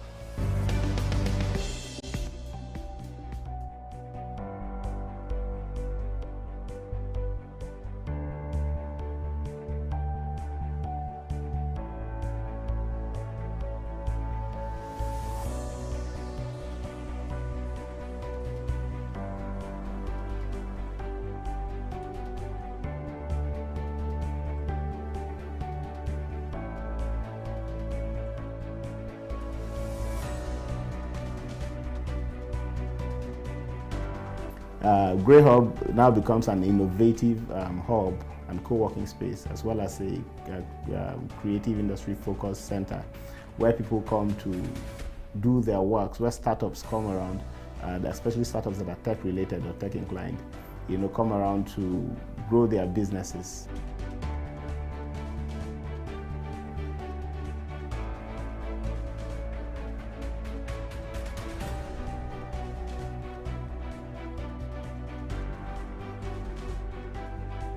My name is Raphael, Issa Raphael, and I'm the CEO and founder of Grey Hub Technology.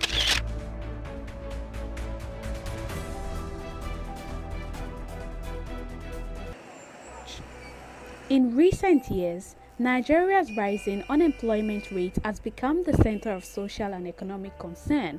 The situation is so bad that data from the National Bureau of Statistics show that 1 out of every 3 Nigerians is unemployed.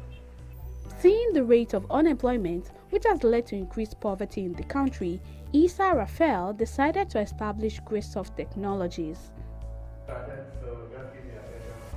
In 2015, Graysoft started out as a service IT company that provides technology solutions to companies, but later in that year, the company decided to change its strategy after it almost ran out of business. In no time, Graysoft started equipping unemployed individuals in digital skills, helping them gain access to the opportunities available online. It started as a service industry. It was a service IT company. But then in that same 2015, when there was a change in government, we noticed that the economy experienced a downturn. And what we saw happen was that company began to rapidly downsize. As a matter of fact, we were, one of our famous projects then was a preventive maintenance. That means that we service systems, computer systems for companies. And then before anything happened, so there was a routine maintenance plan. But then as companies began to downsize, what we saw was that people were no longer willing to do preventive maintenance. They wanted it to be reactive. They're like, oh, wait, let it go bad first. You know, and then we began to run out of business. So we immediately had to change strategy. And so we decided to pursue that one vision, help people access digital opportunity. If we know that the world is a global space and there's no barrier whatsoever, it means that I can be here and work for people in the United States. It means that I can be here and work for people in Canada and in the UK and all of that. And so we do not now talk about the availability of jobs as to a given space or time. We don't say that there's a job available in Nigeria or not. We are saying, are there jobs available globally? And the answer is yes. And we can't find enough people to do the jobs that are in those places. So we decided to go on a journey to have most people, especially Nigerians and by extension Africa, access these opportunities. Our mission now for Graysoft Technologies is now to help people leverage technology for improved livelihood. So we decided to build that company to a brand where we are able to train people to acquire these skills, and also not just train them, but to help them see, recognize, and access, and finally utilize these opportunities to improve their life. Graysoft Technologies is situated in the heart of Kaduna, Nigeria's center of learning. Raphael says he made the decision to establish his company in the North Central state to help close the digital skills gap, which sadly is a luxury to a large section of its population. I believe that the North is underserved, and you will see that, as a matter of fact, for all the foreign direct investments that comes from Europe or from the West into Africa, as it were, Nigeria swallows 70% of it, right? And of the 70% that Nigeria takes, Lagos, the south, takes about 80–90% of that. You understand? And that's because they have structure. They understand what it means to have a properly functioning service industry. They have all of these hubs that we are just recently opening and all of that. So it becomes a very viable point for investors to go to because they've already built that structure. So Kaduna, as well as other northern states, are lacking there. This is why we decided to situate here in the north to ensure that these opportunities do not always miss us. You know, so we're trying to achieve proper structure for MSMEs, trying to see that startups are properly structured, especially those of them that are tech inclined. We're trying to see that we are able to solve our own problems right here in the north using technology. The good thing is that as of now, we have a governor who is, that's a person of His Excellency Governor El-Rufai, Ahmed El-Rufai. He's Nasir El-Rufai. He's someone who is tech inclined. He's tech savvy, someone who appreciates technology, and his government has done quite a lot of things that shows that yes, indeed, technology is the way forward. So as more people come into tech in the north, you know that it brings about accountability, it brings about effectiveness, it brings about transparency, and it brings about resourcefulness. After 5 years of its establishment, Graysoft Technologies would later go ahead to launch Graysoft Hubs, a conducive and state-of-the-art co-working space for entrepreneurs and tech startup owners. Beyond skill acquisition, startups are often faced with the challenge of renting space. Other necessary expenses, such as electricity and internet bills, are often too much for a new company to bear. As a solution, Greysoft Technologies launched Greysoft Hubs, a conducive and state-of-the-art co-working space for entrepreneurs and tech startup owners. GreyHub saw a bright light. GreyHub now becomes an innovative hub and co-working space, as well as a creative industry focused center where people come to do their works, where startups come around, especially startups that are tech related or tech inclined, come around to grow their businesses. You should really understand that when startups are starting, their greatest challenge, one of their greatest challenge, of course, will be to rent a facility. They don't even have money. They're just starting, right? And they can't recruit the proper team that they need at that level. They can't afford to pay salaries. When you come to they can't buy 24-hour electricity, neither can to our business incubation and acceleration programs. You can have access to our business mentors. You have access to informal teams, and that means that the next person sitting by your side is just able to answer the next question that you're looking for someone to do for you. You want to design a logo or you want to do some digital marketing, the person on your side could do it for less than you could have paid someone. That's GreyHub. Poised to be a one-stop shop for everything digital technology, the company has other sections. The Grey Tech section that services technology needs of companies, Grey Create that helps creatives leverage on technology to produce content, and then Grey Funds that assist entrepreneurs improve their income. Now, Grey Tech is all that surrounds the whole idea of technology. We have an internal team where we build applications, we serve other clients, and build solutions to various problems that people can afford to pay for and use to solve their challenges. That's everything that has to do with Grey Tech. All right, Grey Create is everything that services the creative industry. And that's from local content or cultural creations to filmmaking, to music, as it were. And it will amaze you that we see things differently here. Music here is not just seen as an entertainment like it is seen in most places. At Grey Create, we see music as a therapeutic tool. And we see that even dance, as it were, are things that people can use to exercise themselves instead of just for entertainment. That music also is also seen as a tool that is used to calm the mind sometimes. So we try to engage these things from this point of view. And of course, Grey Fund, like you said, finally, is a sort of trading, forex trading we're trying to put together, but to mainly serve the Greysoft community. That's for people who are subscribed to us. We try to put a funding, a sort of a fund for them where they can get professionals trade for them to help them improve their income. And this is also so that they might not necessarily even look forward to paying next month's subscription, depending on what they've invested. Depending on the profit that they make from the Grey Fund, these profits can cover for their next subscriptions, and then they also make something in return. This is just seeing that the community is able to serve them and to give back to them. Raphael says even though funding was an initial challenge for the organization, Greysoft has been able to overcome this challenge through its focus on empowering people. Our major challenge so far, since we started in 2015, of course, was funding, and that's why we stopped at a point, and the various government instability as per policies that came on, the taxing policies and all of that put together. But of course, as it is now, with the hub coming through, and as our vision begins to become clearer and centers more around people, we have decided to concentrate and focus solely on empowering people. And since that's our main target, you see a lot of people coming around to learn stuff here for free. Of course, there are some premium courses, but then you see a lot of people coming here to learn stuff for free.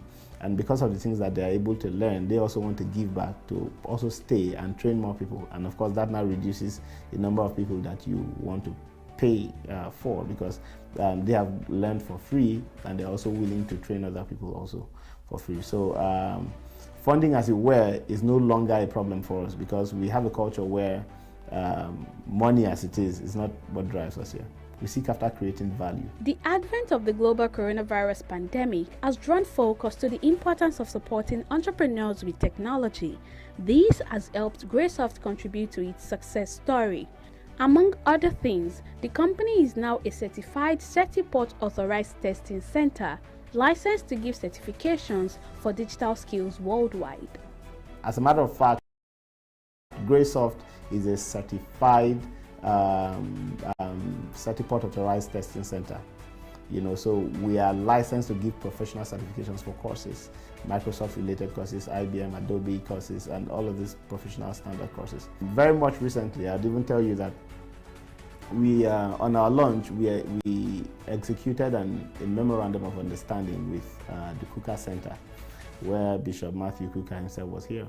And that is the whole essence of that MOU is to sponsor an award series for young Africans. I'm talking continentally, young Africans who are doing exploits in the ICT industry, so that we can use that to encourage young people abroad, to come back to Africa, come back from diaspora, come back to Africa and strengthen their own countries. For Raphael, the big plan is to make a global impact by empowering entrepreneurs across the country that would empower others to build businesses across Nigeria and Africa at large, with the belief that the domino effect can generate revenue for Nigeria's economy and drive down its unemployment index.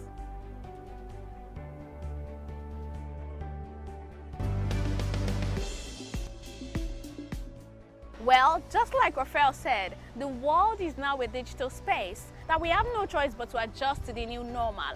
And Wabi Nigeria in Lagos couldn't agree more. They are helping local retailers adapt to the new normal by bringing them on board in the digital space.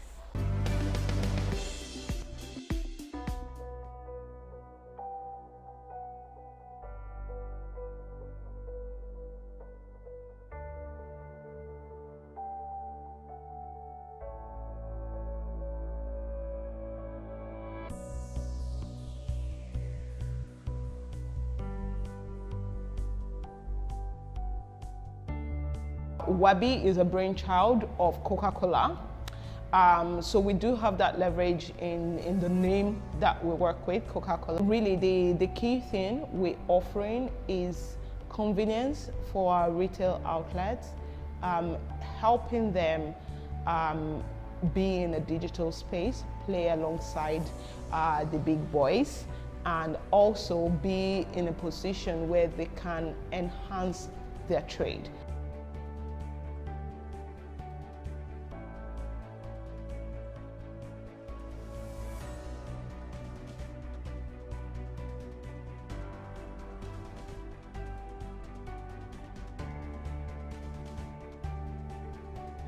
My name is Omolara Adagbodo, and I'm the country manager at Wabi Nigeria.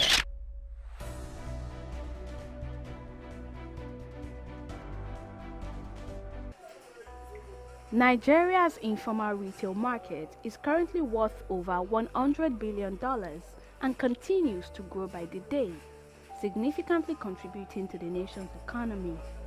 But this promising sector is plagued with the challenges of poor logistics, as retailers and traditional stores who dominate the market have issues getting goods from the distributors and wholesalers.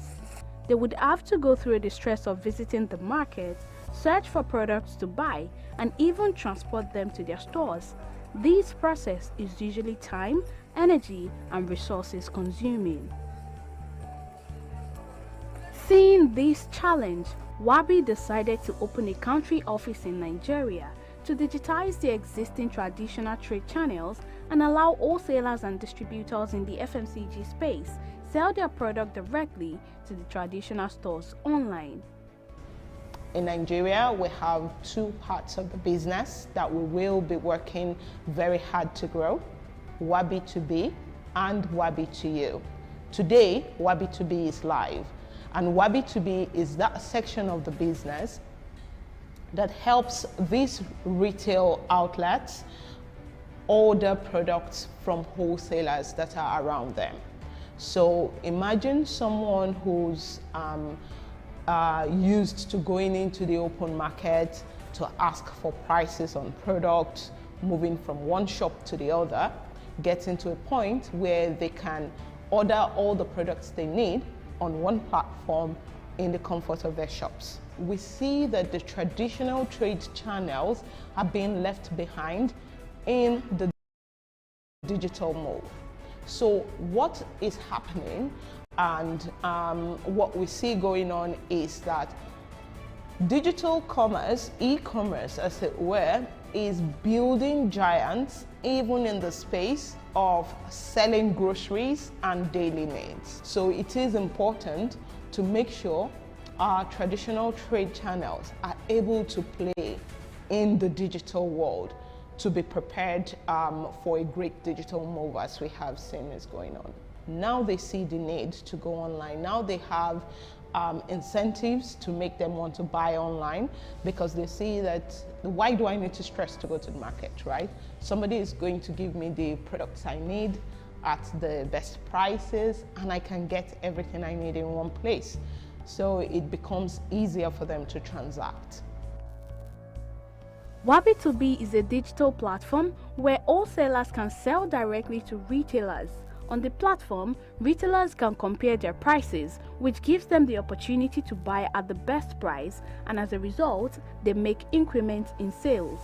Really, the key thing we're offering is convenience for our retail outlets, helping them be in a digital space, play alongside the big boys, and also be in a position where they can enhance their trade. So it's easy to know which products people are selling from which products people are buying, basically. So our retail outlets, when our field sales guys would go out to them, they would be the ones to say, we want this particular product or we want this particular brand. Why don't you have this particular brand? Then we source for those products. Because when we first launched, we launched with Coca-Cola products, and then we started going out to other companies to bring their products on board. And like you said, there's over 5,000 SKUs in Nigeria today. How to narrow it down is to know what our customers are purchasing. And to know what the end consumers will purchase is from what the retail outlets are asking for. So we take their feedback and we'll continue growing. And this is how we maintain good pricing as well. Because sometimes, you know, a wholesaler will say, I'm selling this product at this particular price, and the retail outlet will tell you that, no, I bought it 2 days ago in the market at this price. So we can challenge the wholesalers with those and make sure we keeping the best prices on the platform. The startup is a brainchild of Coca-Cola Company, which is an international beverage distributor. Country manager of Wabi Nigeria, Lara Adagundo, says, although Coca-Cola's reputation eased Wabi's transition into Nigeria's FMCG sector, getting the company started is not a walk in the park. Getting customers on the platform was one of the early challenges the startup had to tackle. We do have leverage, to be honest, in the sense that Wabi is a brainchild of Coca-Cola. So we do have that leverage in the name that we work with, Coca-Cola, but it hasn't really stopped the challenges and the issues we would face around getting people to want to actually do business online. Imagine a sales rep goes into a shop of Mommy Titi to say, oh, I want to put you online, you can now buy and sell online. They're suspicious immediately, right? Like, you want to defraud me, get out of my shop. And our guys did get that a lot in the beginning. And after that, we also had issues, you know, with retail outlets, wholesalers, not even wanting to go online at all because they believe that transacting online meant they were using their data, and they were very, very guided about their data. The greatest challenge we've had has been around logistics, and logistics is a challenge not only for e-commerce businesses but also for FMCG businesses in Nigeria. So this is a daily challenge that we work with, and we keep finding creative ways to solve. Wabi's mode of operation is simple. To get the local retailers on the platform, sales representatives, who are referred to as Wabi hunters, go into communities, interact with local store owners on the convenience they enjoy when they register on the platform and place their orders. So we have retail sales reps, as I mentioned earlier.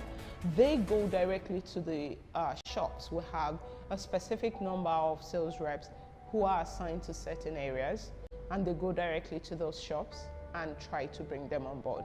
So they convince them with offers, deals, show them the platform, and then get them to register whilst they are there. For that crop of customers, we found that the best way to reach them is through one-to-one communication. So we have invested a lot in having field sales reps all across Lagos, speaking to them, bringing them on board. Once they bring them on board, the engagement starts, right? Then the retailers are able to place orders, and the retail sales reps, continue to speak to them, getting what they need, getting feedback for the company, and then sending this through to us. Since its launch in April 2021, the company has garnered over 10,000 retailers on the platform, with over 100 field sales representatives constantly engaging customers and gathering feedback. The company is set to launch Wabi to You, a platform that allows the local retailers they service sell to final consumers online. Coronavirus time and the economy at hand currently. It's very tough for businesses like us, because we play in the FMCG game, and if you are familiar with the FMCG game, you will know that it's just a game of numbers. We just keep chasing targets, and little profits, at the end of the whole quarter. But since Chimeze introduced Wabi to us, I remember I think we started in June. I was very reluctant. I'm like, this thing sounds stressful. That's because, for example, I would paint an instance to you. We buy from Macedo, we buy from Nestle, we buy from Caraway, we buy from GB Foods. We have stipulated targets to meet at the end of every quarter. We forget the reason why we're in business, which is to make profit. Wabi has actually changed the experience for us because, for instance, if I buy my cowbell or my peak milk, I'm selling to the customer buying from me at cost price. I'm sure you'll be wondering how we're making profit, right? But since we joined Wabi, we've been selling profitably, to be honest. I think in June, we recorded about 26,000, thereabouts, very small. In July, it was going, like she said, incremental sales. It was going up. Last month, we did 7 million naira sales. It sounds small still, right? But the profit on the 7 million is more than the businesses I've been doing with all my suppliers in the past. I don't need to say too much. Wabi is just the way to go. Wabi is the future. For instance, I sit at the convenience of my office, comfort of my office. The app pops up. Okay, I have 4 orders from Shomolu. I have 4 orders from Ikeja. I have from, So they keep opening up more spaces for me in Lagos to make sales. So that has been very, very wonderful. Right now, the sales is very overwhelming. As I'm speaking to you now, we are looking for more vans to be able to accommodate the order. It's not easy, to be honest, but they have created this niche for us wholesalers to be able to reach out to retailers that would originally or naturally not reach out to. According to the International Labour Organization, the retail sector employs at least 142 million people in developing countries. Given the importance of the retail industry, services that startup like Wabi Nigeria offers is exactly what the economy needs to achieve economic viability.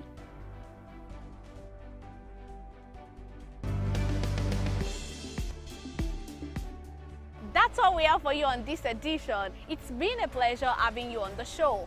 Thank you for watching.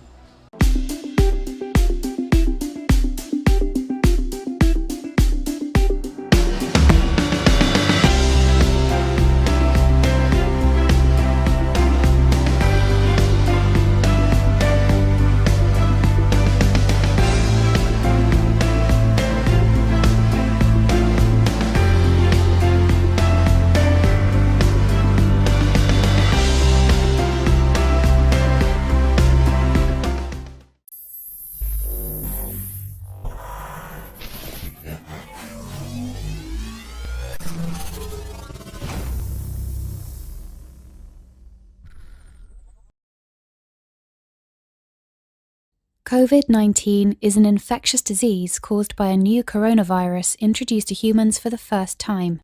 It is spread from person to person, mainly through the droplets produced when an infected person speaks, coughs, or sneezes. These droplets can land in the mouths or noses of people who are nearby. These droplets are too heavy to travel far in the air. They only travel approximately 1 meter and quickly settle on surfaces.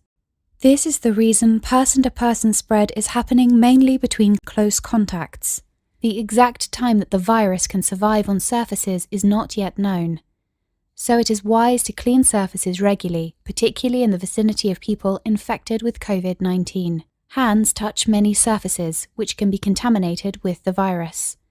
You should therefore avoid touching your eyes, nose, or mouth, since contaminated hands can transfer the virus from the surface to yourself.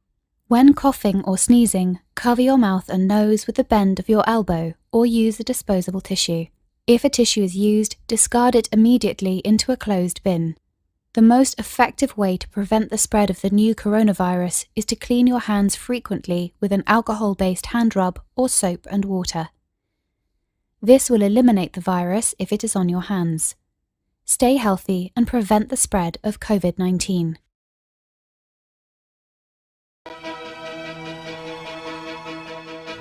Opinions are free, facts are sacred, but truth is universal. How, in practical terms, can we, for instance, de-escalate the tension? President must see himself as the President of the Federal Republic. We know where the enemy is. 3 places. The Lake Chad Basin, the border area between Nigeria and Cameroon, and then the Sambisa Forest. On TV360, we give you a complete dose of everything. Opinion, facts, and undiluted truth. I hardly believe what politicians say in this part of the world. A new Nigeria is possible, a future is possible. We delve into the issues, dissect it so that you can understand it, use it to take action. I don't think there's any need for any governor to look for grant for ranching. TV360, dissecting the issues.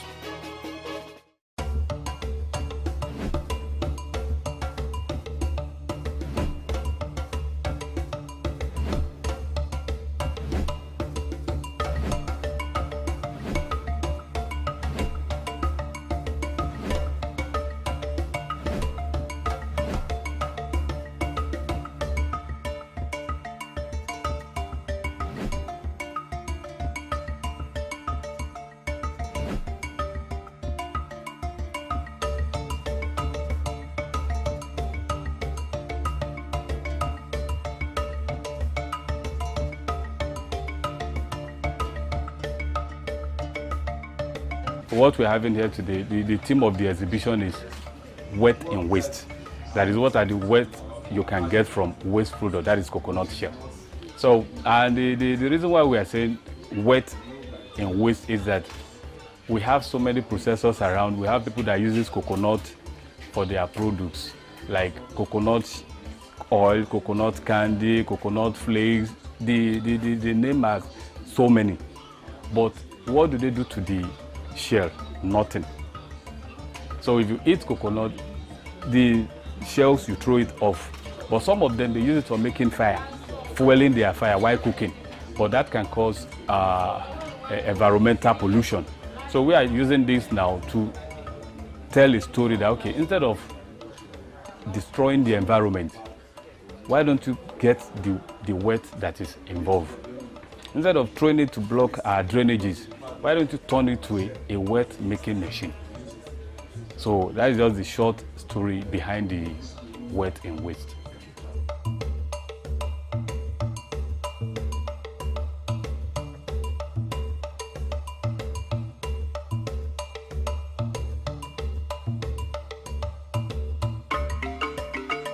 Aside from that, it is unique and nobody is using it for anything. When I started, I didn't see anybody that is doing anything like installations like this. In fact, when I Google online, what I saw were craft works, cups, key holders, and the rest of them. But I started doing this just to give myself a unique name from others.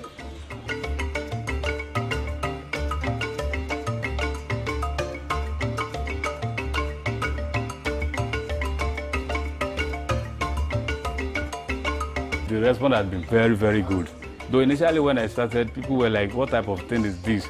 They gave me so many names. Sometimes if I stretch my hand to greet some people, they will say, your hand is too tough, blah, blah, blah. But today now the rest is story. And initially the acceptance was not there. I was giving my souvenirs to people free of charge, but now I sell them at good prices. The funny thing about the Circle of Nigerian Coconut Artists is that we started in February. The dream just came, okay, why don't you bring these people that are doing coconut craft together? I have some of them who are my participants that I've trained over time during workshops. So, and some of them, they don't practice the craft again because the challenges are there for them. How do they sell their craft works? Who do they sell to? And the challenges of how do you cut, how do you remove the debris and the rest of them. So many challenges. But the basic one is if they produce it and they don't sell, they stop producing. So we are using this now to create a kind of platform.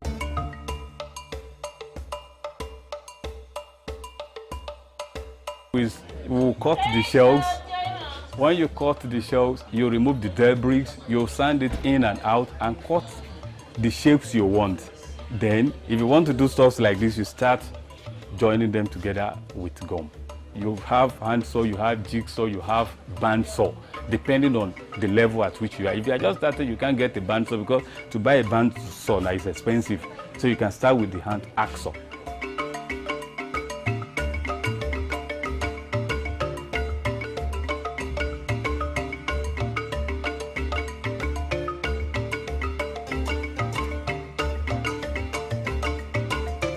Is going viral, and another thing is that we are taking it to the 5 divisions of Lagos State.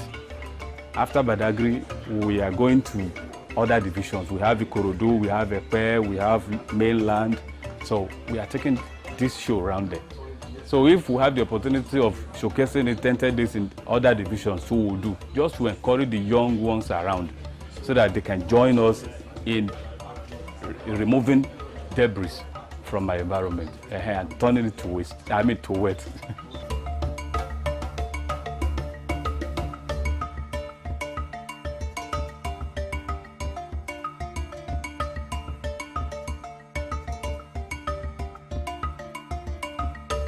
Like this one, if you have seen the year before, this is that cap they put on. So I use this now to represent Eyo.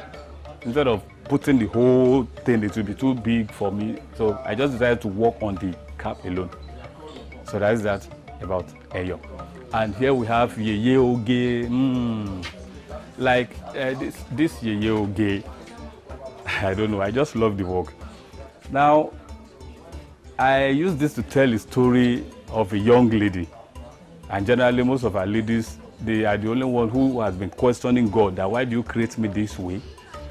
The eyelashes are not enough, they want to add more. The lipsticks are not too clean as created by God, they want to add more, and they will embellish their hair with so many designs. So that is what I just use this one to represent, just epitome of love. Simple. The Last Supper that Jesus Christ had with his disciples. Now, I use these ones here to represent the disciples, and this is Jesus here. If you count, you see 1, 2, 3, 4, 5, 6, 7, 8, 9, 10, 11, 12. Those are the disciples, and this is their table. And while eating your drink, you need a jug to fetch water from. You have that, you have the cup, and you have the fruit. Instead of putting amala and the rest, I decided to use just fruit. This is August meeting. Yes, now August meeting is popular among our friends from the East, whereby they have their colorful attire, uniform attire, and they celebrate themselves, the women mostly. So that's why I have about 3 women there with different gele and the rest. This one now, I titled it the National Summit.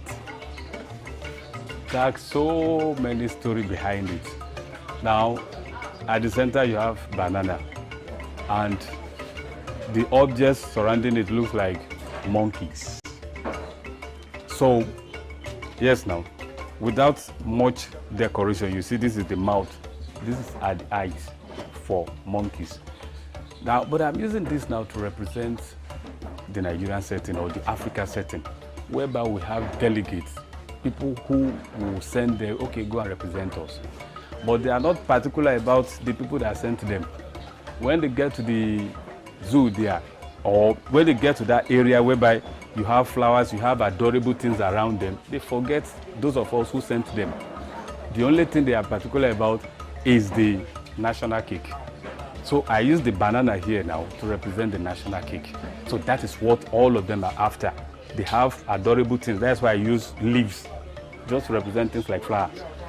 So in the midst of flowers, you know, you'll be happy, oh wow, you are surrounded with beautiful things. The next thing, they will have forgotten what we asked them to go and do for us, go and represent us, but no, the only thing is the national cake, which they rush after to get for their self and their self alone.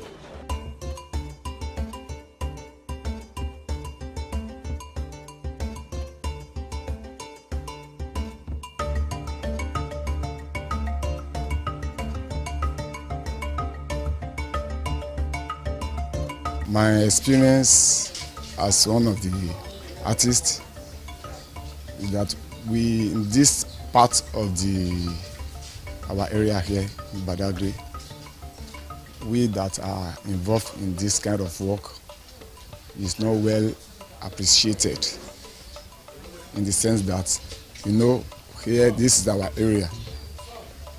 Coconut, Badagry is predominantly recognized with coconut. So, and as a result of that, while we are doing this thing, they did not see any value to it.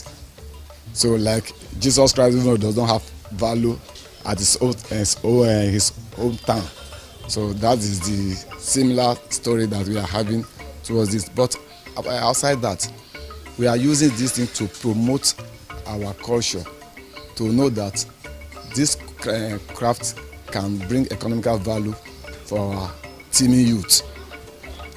This product, this work we have involved in, can bring a kind of job creation for people. Little do we know that craft work of this nature can transform this coconut craft, the coconut shell, from the waste product they used to know it for, to a valuable thing. Before, in this area, after extracting the oil is one of the valuable things extracted from the coconut. Then coconut completely is a valuable tree, but the shell is they throw it away, so, or they burn it. Nobody knows that it can be transformed to a valuable thing. So that is why we are involved. Now coconut is going to an extinction with the activities of other activities around, but engaging this shell in transforming it to a valuable things of this nature, so people can know that we can begin to use it even to better our life. It has more economical value, so if people engage themselves in doing it.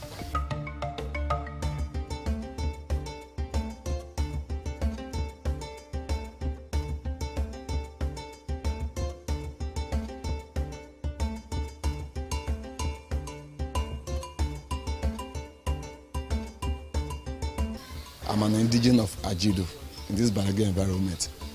Gone are those days, after extracting the coconut, you see a lot of heap of it. But when we now begin to censor our people that it can be transformed to this kind of ornament, so we gather, we have a collecting center. So if you have used your coconut, just gather it, we come, we pick them.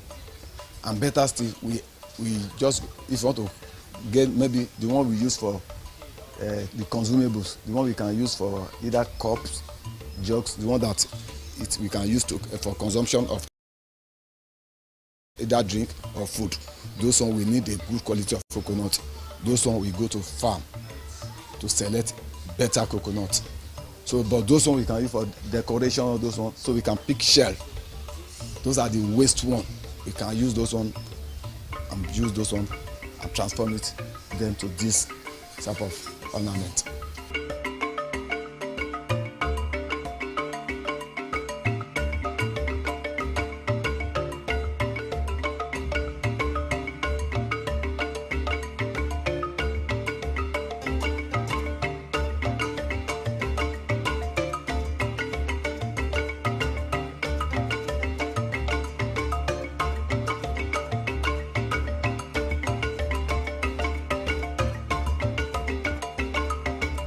The publicity, we thank God a little bit for the past, immediate past supervisor for tourism and education, Honorable Samson Onayo Akpata.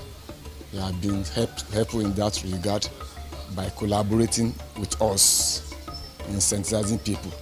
So we train the like-minded, those that have interest, we train them, and then we do our publicity. Like this event that is going on now, it is one of the first, is the first of its kind in this Badagry.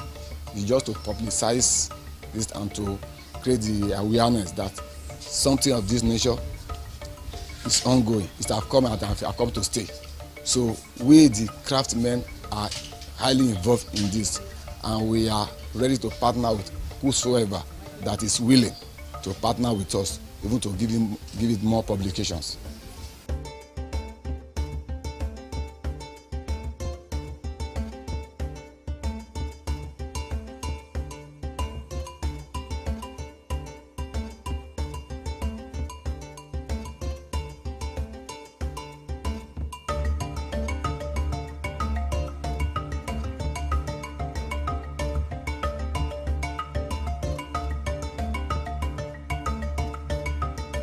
When I start coconut art, people look at it as a strange something, but later they now blend to it. And I've faced many people, although I'm into tourism too, when you are talking about tourism and art, it blends together, because if you travel to any area, you don't come back with souvenir, definitely you do not have anything to remind you about your visit. That's why I always work on coconut shell as souvenir. If it comes to Badagry, you must go with a coconut shell souvenir. Sincerely, if you said turning waste to wealth, it even adds to the value of the environmental this thing, because it makes its cleanness, change the environment so that you don't see anything dirty in the environment. And mostly from this coconut shell, we have brought up many people, and people are blending with it.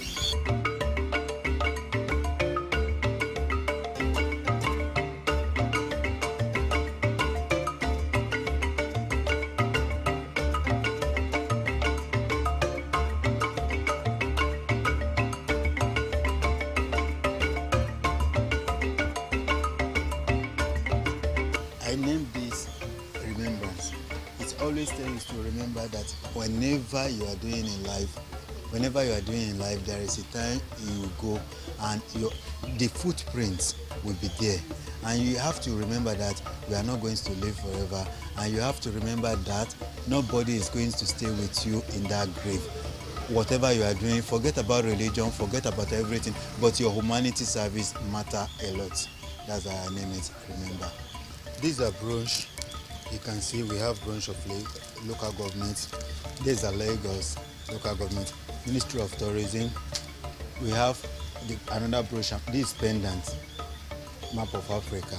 We have earrings, key holders, and you can see on this textile, what we have there is the button. We always use the coconut shell as button on textiles.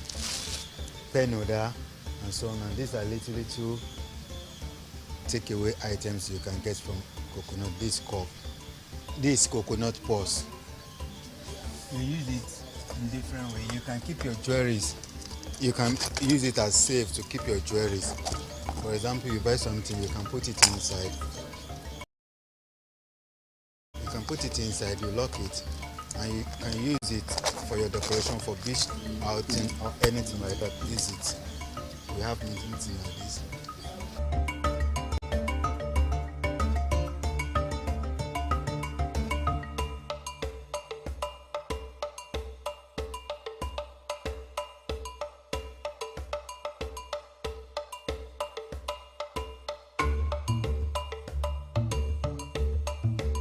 What is here is what should go international actually. It's of international standard, it's unusual, unexpected, and I think this man needs to be celebrated more than what we are seeing. We know that the level of unemployment right now in Nigeria is really high, and if there was a way to get this skill to more youths, and especially with the advent of social media, I think there's so much that can be done with what is here. Yeah, it will help this country as a whole. This is the kind of thing that I came here all the way from Ikorodu, and I'm sure if a lot more people knew about this, it will bring a lot more people here, and it will boost tourism here.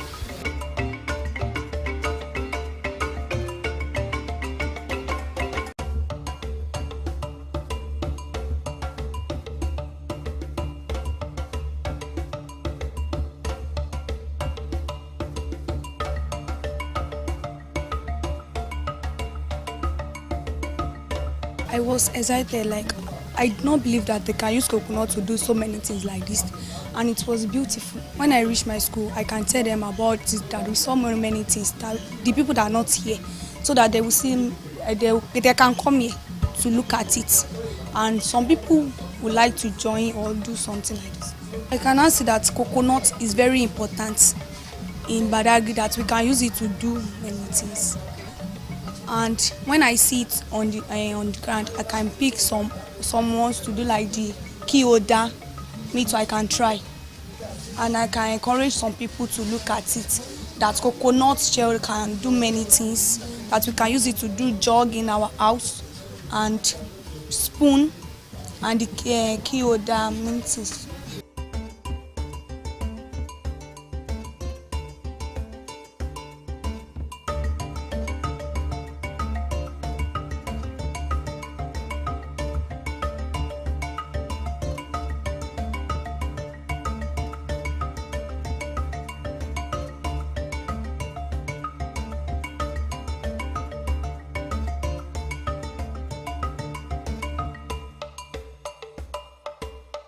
Sincerely, I will commend the organizer of this kind of show, and being for the first time, and the way they are able to organize the program.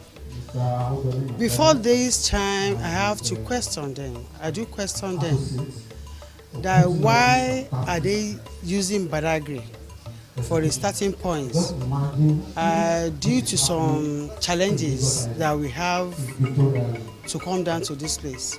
But upon everything, they said the symbol of this show is coconuts, and we are well known as a place that we produce coconut, granules and coconut a lot, and there is no need for them to showcase the first program in another place.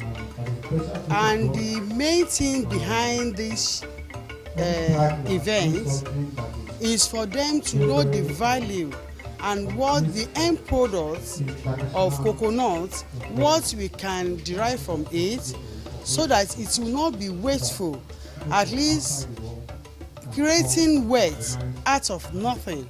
Sincerely, I'm overwhelmed.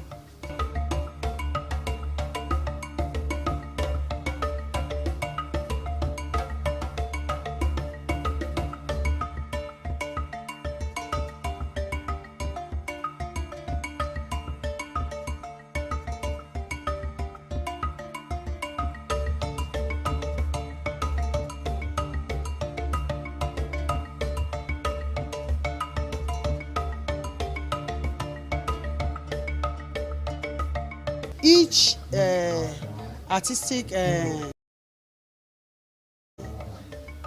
design, the kind of way that the organizer name each one, and the explanation to us, sincerely, that shows that the artist know what he's doing. Likewise, there is a lot of vision, there's a lot of profitable something for every individual. At a starting point, what they have over here can meet up international competition.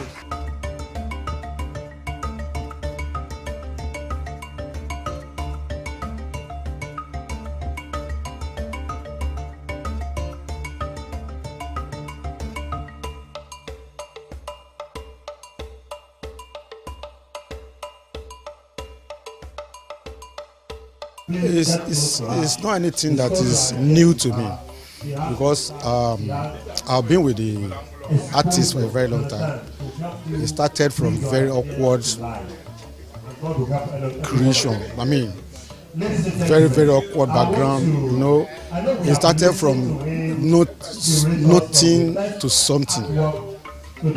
So, you see, what I've seen, what I've learned, and that I want the youth to learn is focus in whatever you are doing, in whatever thing that you think this is good. There is no way you won't find, or you won't encounter challenges. Challenges are natural, and they test your mettle as a man.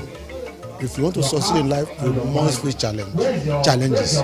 So he's been on this thing for more than a decade.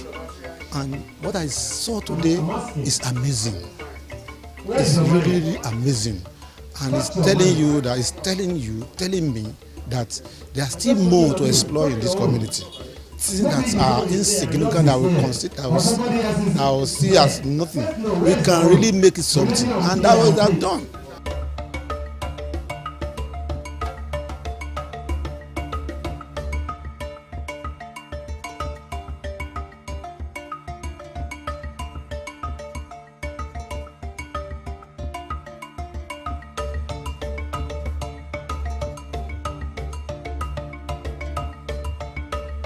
This is the identity of Badagry. When you go to Osun-Osogbo, you see carving. But here, he has created an identity for Badagry. We need the government buying into this. He has a lot to offer in terms of all this, but the government has to come in to support him. There's still a lot that can be achieved, that can still be created out of this nothing that we are seeing as coconut shells. There's still a lot that he has proven that. There's still many things that can still be done, that can be achieved in terms of creativity. So, but he alone, and he's been struggling for more than a decade. That is he's been able to take it to this level is miracle. Honestly, it's miracle, because he has been doing all alone. Okay, you can see what, for instance, I expected that before we just ordinary citizens of the community comes here, we expect that other dignitaries will have come here to open it. So that encourages the artist. It inspires him that his effort is being recognized and acknowledged. But when you don't have things like that, sometimes you kill spirits. So we need government buying. We need the support. Apart from the government, the support of the community. Things like this today, we want the community to be here, everybody be here, all the VIPs, all the government, they should be here to recognize and acknowledge this work of creativity that has been displayed.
and welcome to the program. I am Abisola Adebayo. Nigeria state-owned NNPC Limited has officially started drilling for oil and gas at a field in the northern part of the country that has reserves of 1 billion barrels as the country seeks to produce crude outside the Niger Delta region of the country for the first time. According to NNPC Limited, the phase 1 of the coal mining project would have an oil refinery, gas processing unit, 300 megawatt power plant and fertilizer plant producing 2,500 tons a day. NNPC Limited first announced in 2019 the discovery of crude oil, gas and condensate in commercial quantity in the Kolmani area between Bauchi and Gombe states in northeastern Nigeria, a region that has been battling with Islamist insurgency for a while. In the flag-off ceremony earlier this week, President Buhari urged NNPC and its partners to work with local communities and draw lessons from the restive Niger Delta, where militants have in the past blown up pipelines, accusing oil companies of neglecting locals. Although no major oil firm is involved in the project, local firm Sterling Global Oil and New Nigeria Development Commission, a conglomerate owned by 19 northern states, will be in charge of the project. Now, what exactly does this mean for Nigeria's oil and gas industry? You know, oil and gas expert Bala Zaka is on the program today and he will be joining me to discuss all of this further. Thank you so much for joining us on the program. So, thank you. Let me start by asking, what is your reaction to this? You know, Nigeria started drilling oil in the northern part of the region. How would you react to that? Well, when I heard about the discovery around Kolmani and the arrival of Mr. President for flag off, well, it was something I appreciated generally. But looking at it also as an expert or as a practitioner in the oil and gas industry, I've always known that Nigeria has basins. You know, we have sedimentary basins and we have promising basins. As I speak to you now, I think we have about close to about 7 basins or thereabouts, starting with the prolific Niger Delta Basin.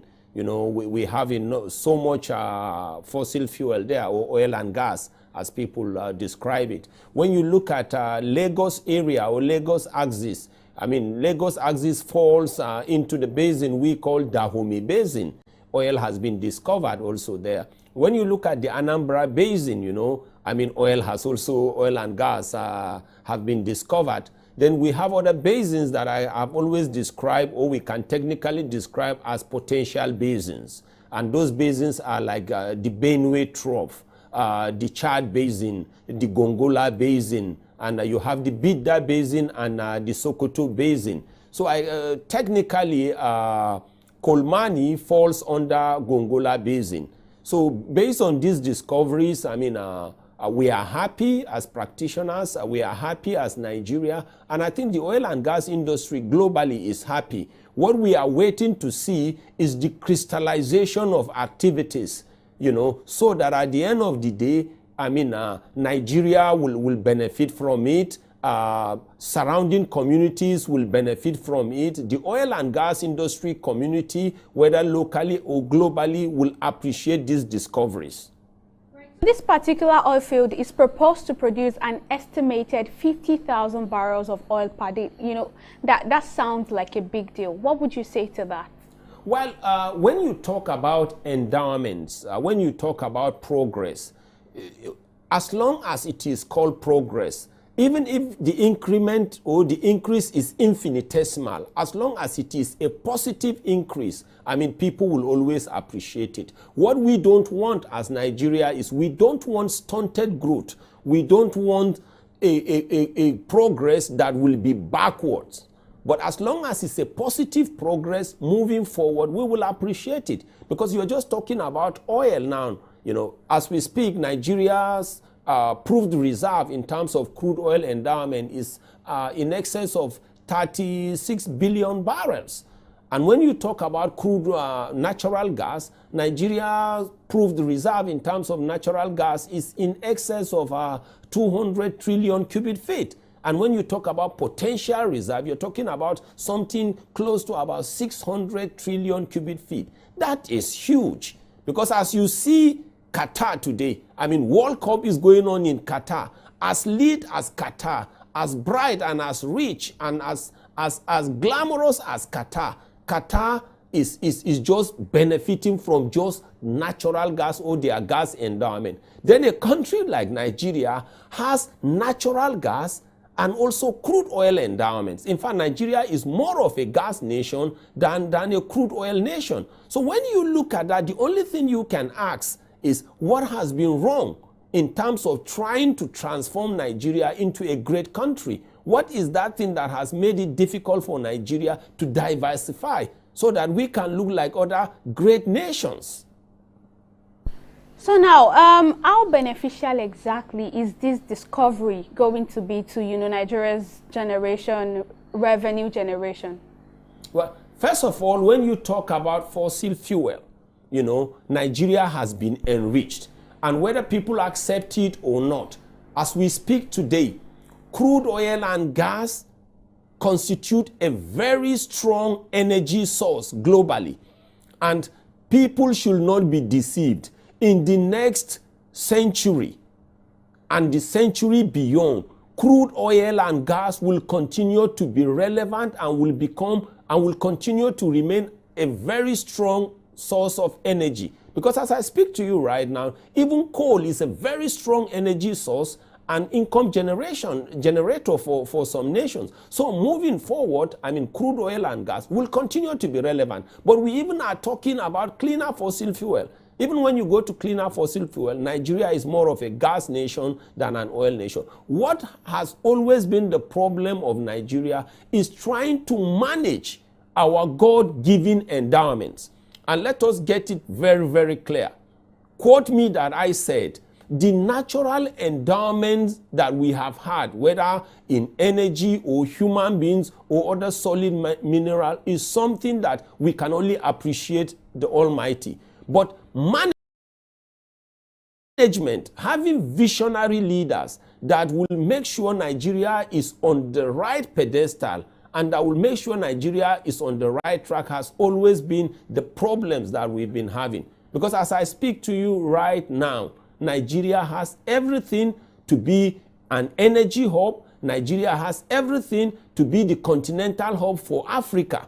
But management, having that God-given endowment is one thing. Ability to manage it and crystallize it into something that will be beneficial to citizens, whether at local levels in Nigeria or to the Nigerian community or to the continent of Africa or to the global community, is another thing entirely.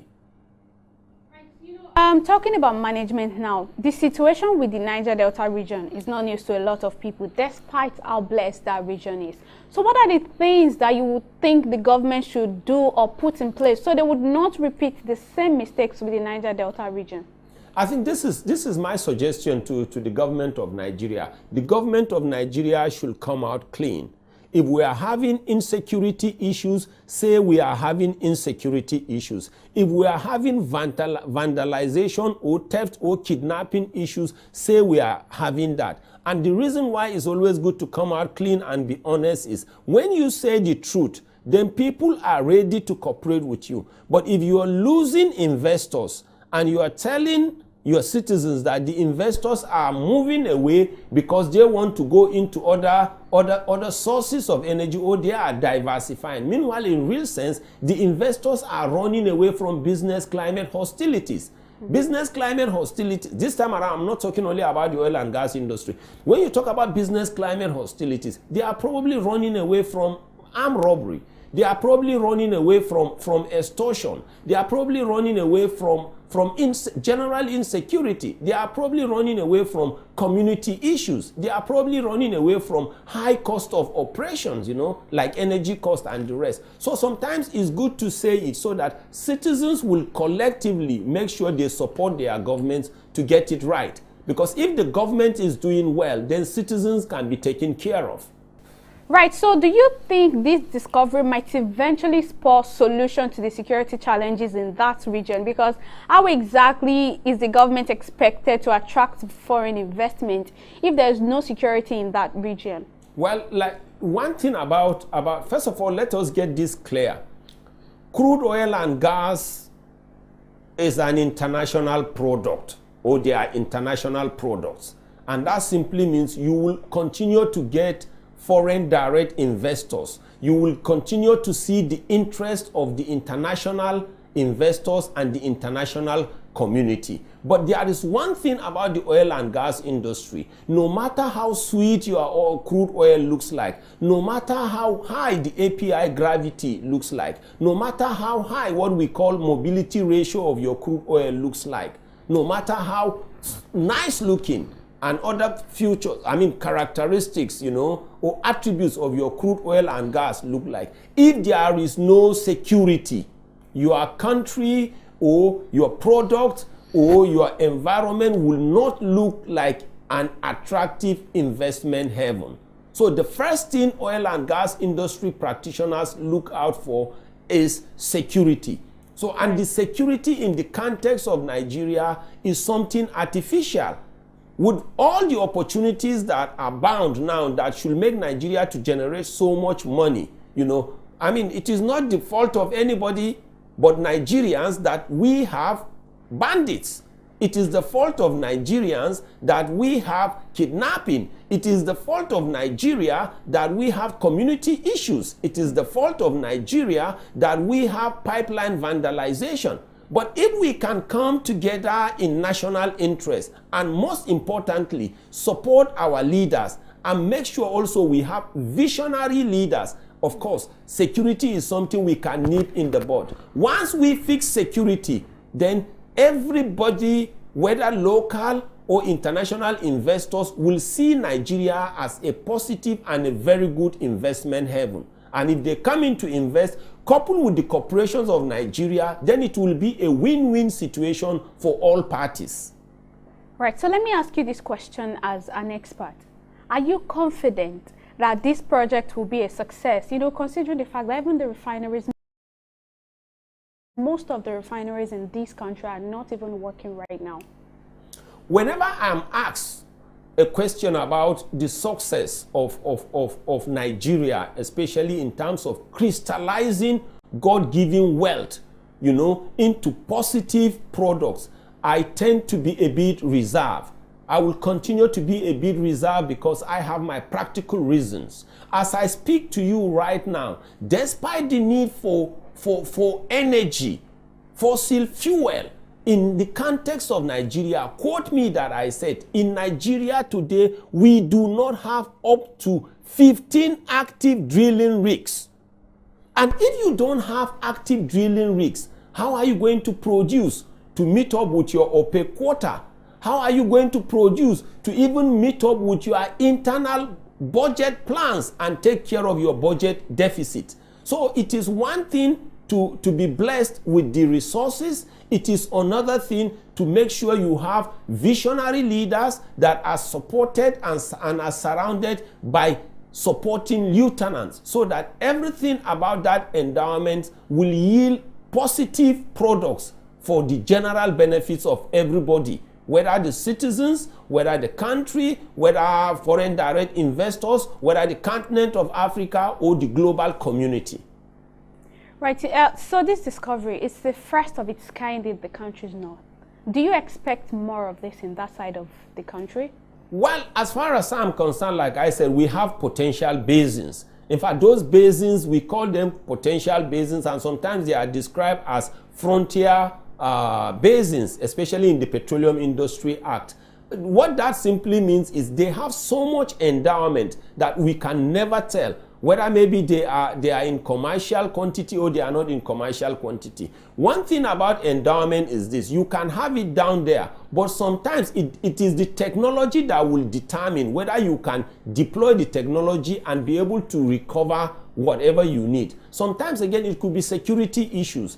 We could have issues again with bad governance. We could also have issues with bad policies. So there are so many things. But our hope and prayer is that we will continue to make discoveries, not only in the oil and gas industry. We pray to make more discoveries in solid minerals. We hope and pray to make discoveries in agriculture. We hope to make discovery in science and technology, engineering, and the rest. But it is one thing to make all these positive discoveries. It is another thing to have leaders and we have technocrats that will make sure we benefit. And let me give you a practical example.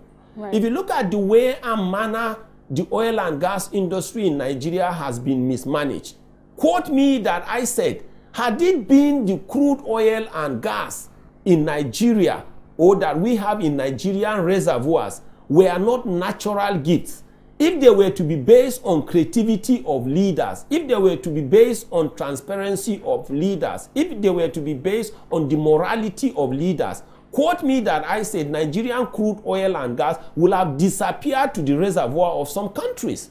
And that's the extent to which we want our leaders to help and put our country, which in all the other aspects, put our country on the right trajectory. Once we get it right on the right trajectory, quote me that Nigeria stands to become a great country and a leader, not only within the continent of Africa, but among the Committee of Nations. So, though one would agree that this is one of the biggest discoveries of the President Muhammadu Buhari-led administration, but you know, some people are beginning to toe the line of, oh, this discovery was made possible because of the APC administration in government. What would your reaction be to that?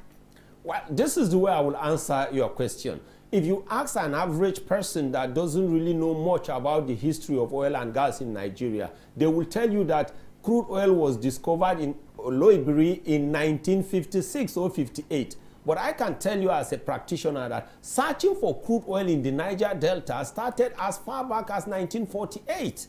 That was the period it started. So, but many people will not know. When you even talk about the Gongola Basin, search for oil in the Gongola Basin started a long time ago. The only thing I can tell you is within this time frame where we now have a President Muhammadu Buhari in power, certain things came into crystallization. But I will always say one thing. For a good Nigeria, we should put political affiliation away.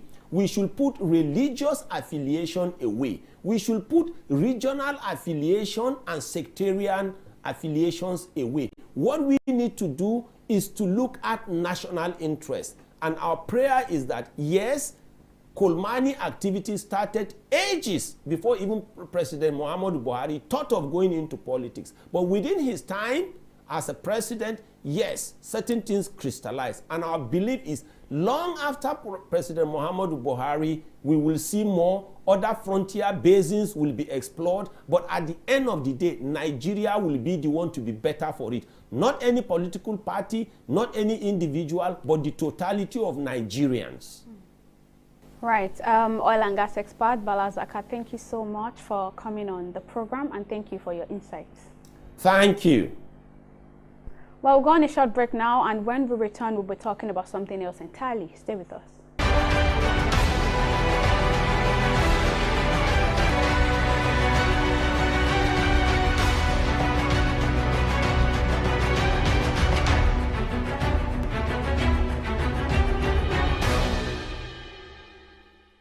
Welcome back. Thank you for staying with us on the program. So the Minister of Finance, Zainab Ahmed, is expected to appear before the Senate Committee on Special Duties to explain why the sum of 206 billion naira was inserted in the 2023 budget for the Ministry of Humanitarian Affairs.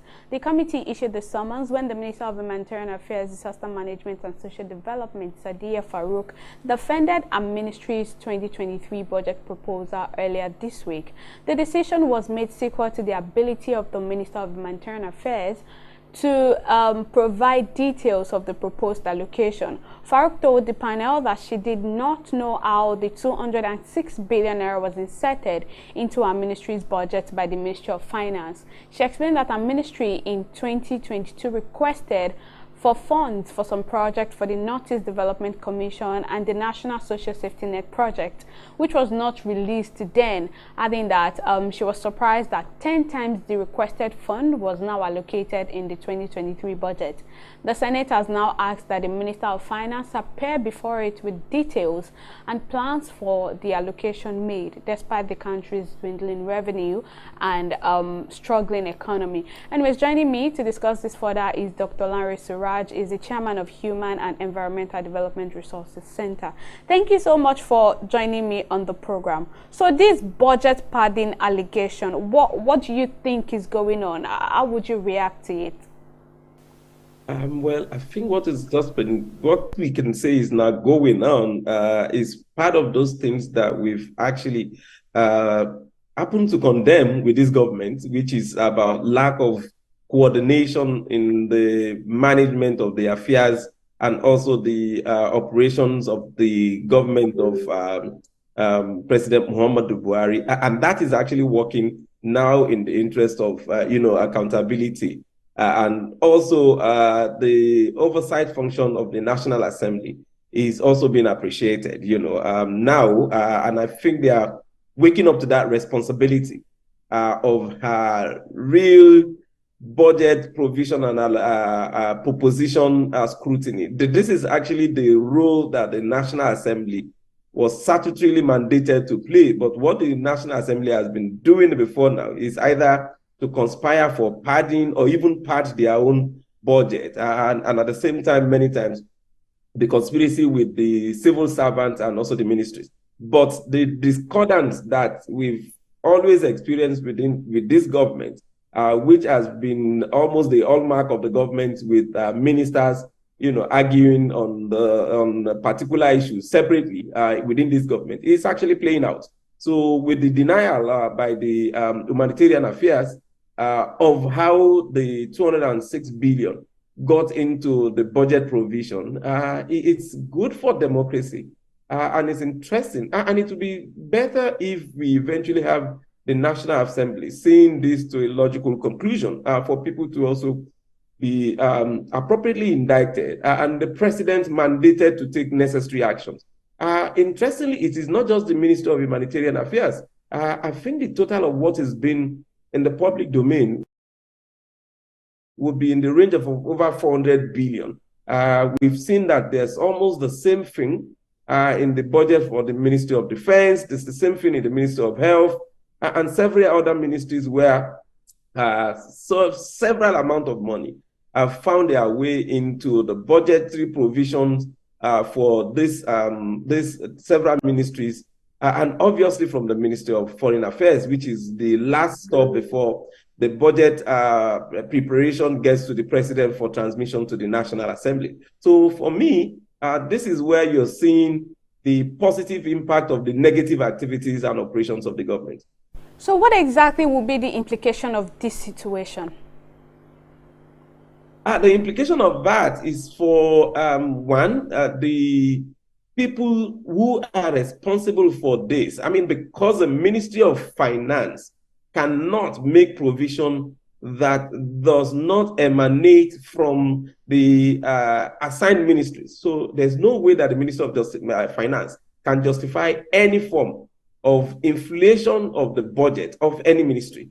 So for that reason, this is more or less the opportunity for this government to actually hold responsible, appropriately sanction people who have been responsible for padding and start the investigation even from the 2022 budget that will be ending very soon, by ensuring that we find out what exactly happened with the budget and how were they were padded, because people must have padded the 2022 budget provision and allocation, and then we will be seeing several forms of money disappearing between December, January, thereabout, when the fiscal year is coming to an end. The second point is, you can imagine where the Minister of Humanitarian Affairs even said that some of the budgetary provision for the ministry under the 2022 budget has not been released to the ministry up until now. So there will be a need to investigate that and hold people responsible for what that just happened. Right. So, do you see this maybe as just administrative incompetence, or is plain corruption? No, this is not just plain corruption. This is an entrenched corruption. This is corruption taken too far. This is the highest level of impunity that you would experience from both civil servants and also politically exposed persons, political appointees. And that, like I said, the Minister of Finance would have to take responsibility for this, for what I've just played out. I mean, you're talking about several ministries, not just one.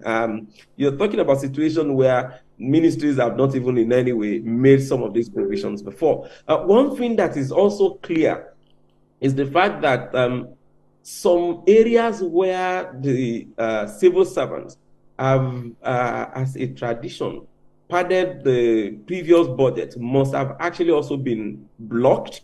And some of those opportunities are not just available again, because they are pathologically, entrenched in the process of reaping some free money from the budgetary process. Must have driven them to do this blatant, crass form of padding and overloading the budget for this to have happened, and possibly assuming that the National Assembly would not have the opportunity and detailed engagement of the process to ask questions like that just happened, which has now exposed several things. And like I said, the National Assembly must take this seriously with the president. The president must be compelled to take action, and where sanctions can be imposed for us to prevent the reoccurrence of a similar situation. Right, Dr. Larry Sura, the Executive Chairman of EDA Resource Center, thank you so much for joining us on the program, and thank you for your insights. Oh, always my pleasure. Well, that's how much we can take on the program for this week. Thank you so much for joining us. I'll see you again next time. Bye-bye.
Opinions are free, facts are sacred, but truth is universal.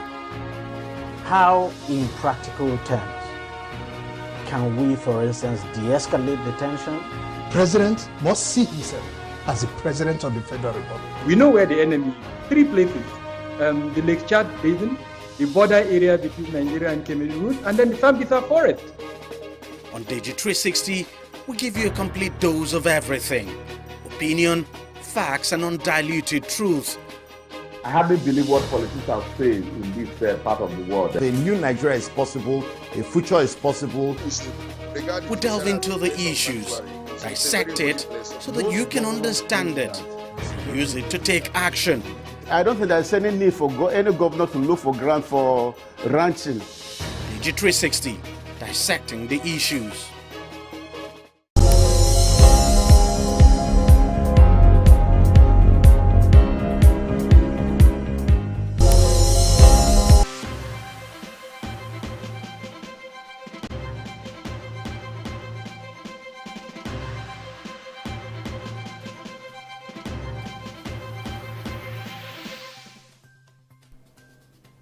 Many thanks for joining us on the newsroom. I am Simisola Madigu.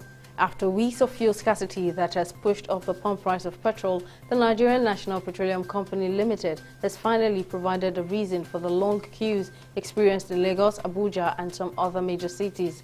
Speaking at a news conference in Abuja on Tuesday, the NNPC Executive Vice President of Downstream, Adeyemi Adetunji, blamed the fuel scarcity and long queues at the filling stations on some road projects going on in Lagos. He, however, assured Nigerians that efforts are ongoing to ensure that normalcy returns as soon as possible, adding that the NNPC has a national PMS stock of over 2 billion litres, an equivalent of over 30 days of sufficiency.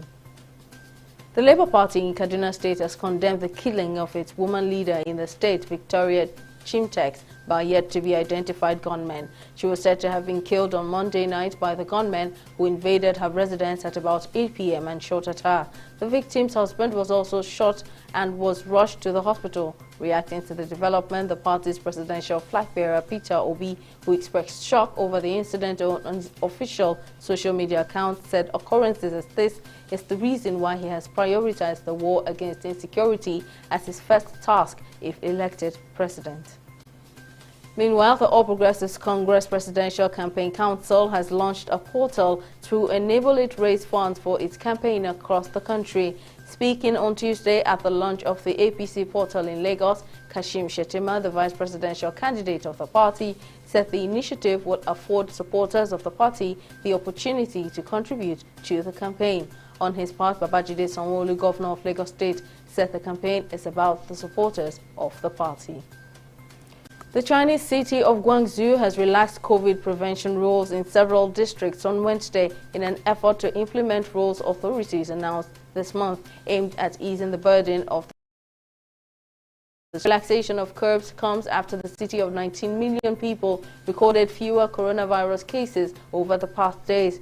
Guangzhou, China's manufacturing hub, has been hard hit in China's latest COVID-19 outbreaks, and the people in the southern city took to the streets to protest against the strict COVID prevention rules on the weekend.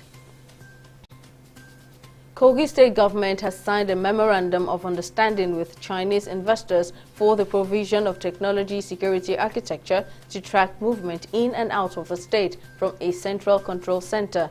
Chief Executive Officer, Kogi State Investment Promotion and Public-Private Partnership Agency, Abdul Karim Siaka, said that a lot of work went into the conceptualization and design of the project with the Chinese firm Hytera to eventually arrive at an investment deal that will greatly improve the state's economy while also fighting insecurity in the state and adjoining states. He said this at the opening ceremony of a two-day interactive workshop on Kogi State Mission Critical Support System, a 24th century integrated smart state/security architecture in Abuja. A special panel tasked with establishing whether South African President Cyril Ramaphosa should face impeachment for allegedly covering up a crime submitted its findings to Parliament on Wednesday. The Speaker of the National Assembly, Nosiviwe Mapisa Nkakula, said the report will be sent within 24 hours to lawmakers who will then examine the findings in a one-day sitting on December 6. The outcome could lead to a potential vote to remove the president, which to be successful will require a two-thirds majority in the National Assembly, where the ANC holds most seats. In sports, Cameroon goalkeeper Andre Onana insists he put his efforts and energy into finding solutions to a situation that a footballer often experiences but found no will on the other side.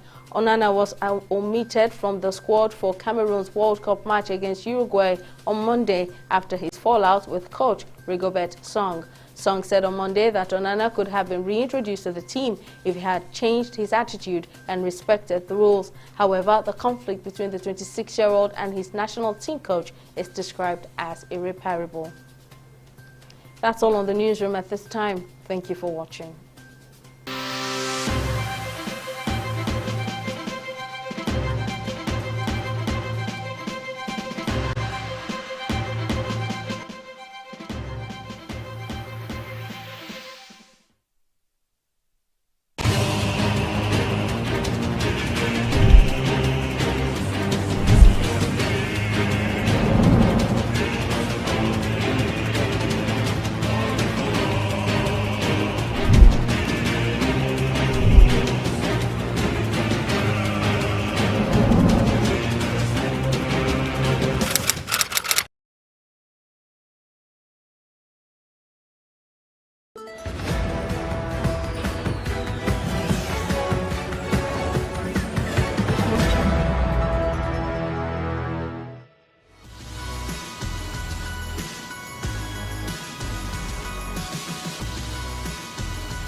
The first time I was here to locate the Ghanaian cane weaving community, a Nigerian told me point blank that these Ghanaians would steal my money.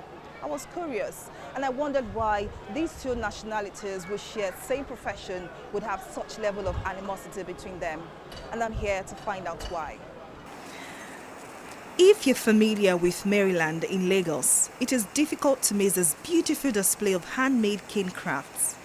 Beneath the Maryland Bridge, linking the Ojota area of the city, cane-based products such as chairs of all varieties, living room seaters, house decor, as well as baskets of all shapes and sizes are sold here.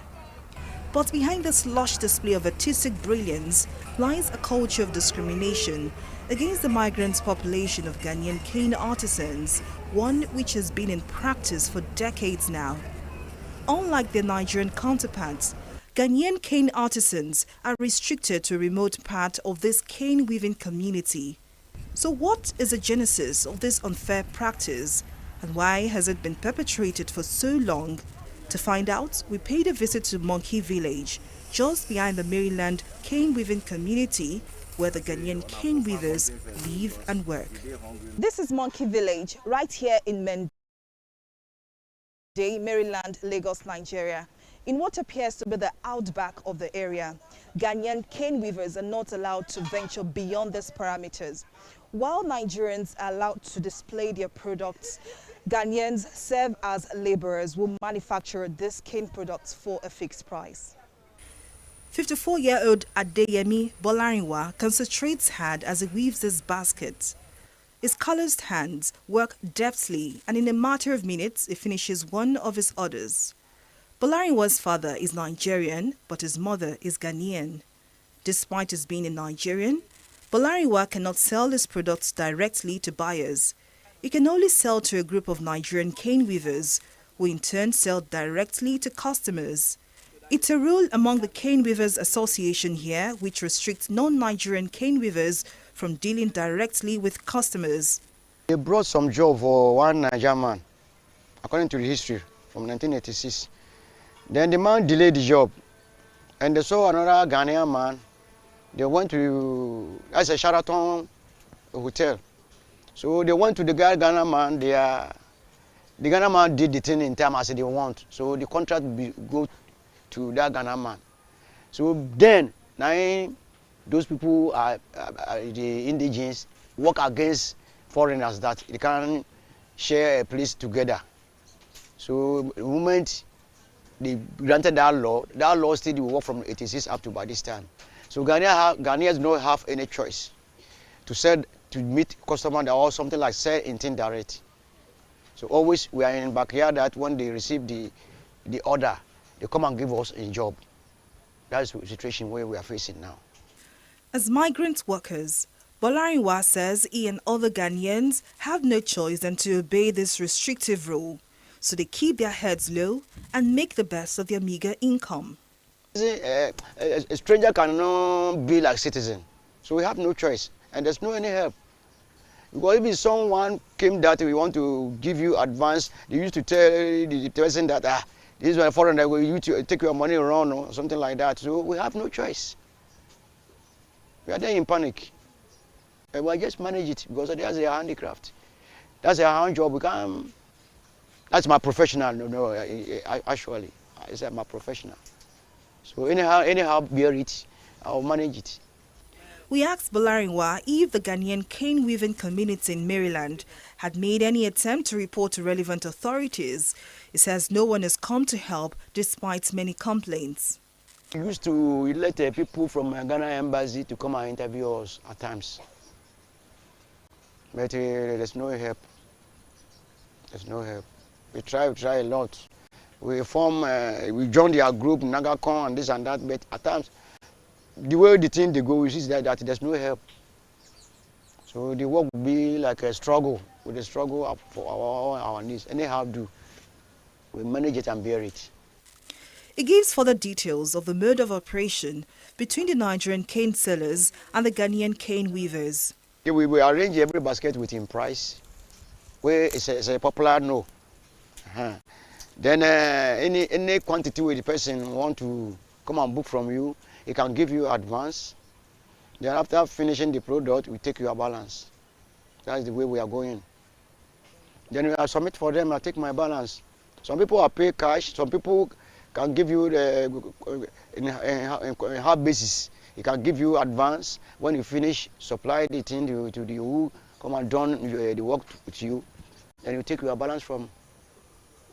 We have no chance because there's no shade. He cannot give you, as a foreigner, he cannot give you shade to shade your market. They share by themselves. Kwaku Noah is another Ghanaian cane weaver in Maryland. For 15 years, Kwaku has struggled to make ends meet due to the trade inequality he suffers. Maybe the price we are going to sell for woman as this back here. If I did roadside, one day, God goes see me about a better customer where I can sell for the person where I could see gain pass where I did. So it affects us. So if we are on the roadside, I'm sure say we go see better customer pass, better price pass what we are gaining as the back here. Fed up with the unpleasant situation, a number of Ghanaian cane weavers have either moved back to their home country or adopted other trades. Now the once boisterous community has become a shadow of itself. Before, we are more than 20 or 30 people. Right now, I remember maybe roughly, I can say about 5 or 4 people now. We remain. We are for us. As you can settle another side like that, it's money. Because to get a place to stay is money, but I to money no day on hand like that. To confirm these allegations and to understand the root cause of the act of discrimination against the Ghanaian cane weavers in Maryland area of Lagos, I paid a visit to the chairman of the Cane Weavers Association in Maryland, Dennis Omadide. Surprisingly, Omadide confirms everything we've heard from the Ghanaian cane weavers. He explains that the Ghanaians are restricted for 2 major reasons. They work fast and they charge less. These 2 factors, he says, could disrupt the profit margins of Nigerian artisans. To make the market so polluted, that's what I mean. But they produce fast. They produce fast.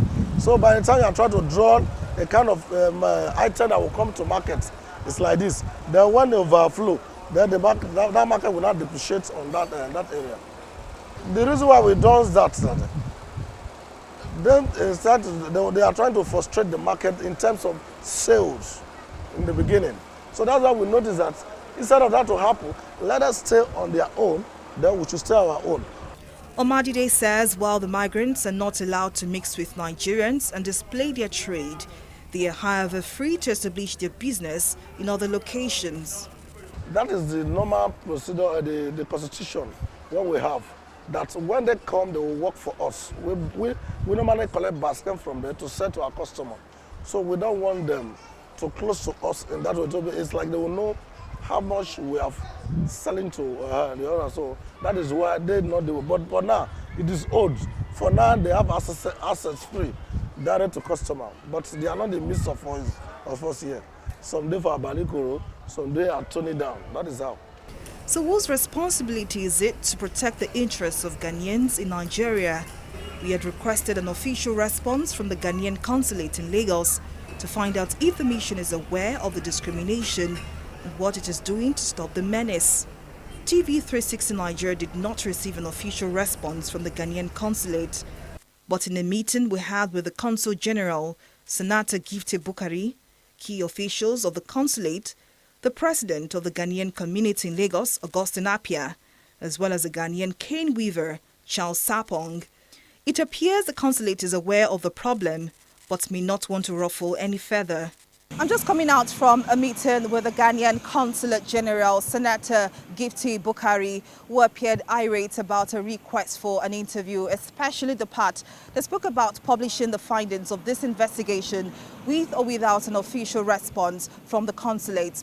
Now the Consulate General declined to give an official interview on what she's doing to ensure that Ghanaian cane weavers in the Mende area of Lagos are not discriminated against. Now our phones were confiscated and we are not allowed to take any recordings.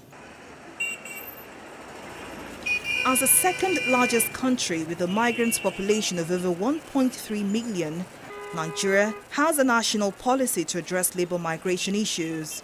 Page 21 and 22 of the National Policy on Labor Migration clearly states that migrant workers have the right to negotiate by collective bargaining, enjoy freedom of movement, as well as upholding equal treatment and non-discrimination regardless of migration status.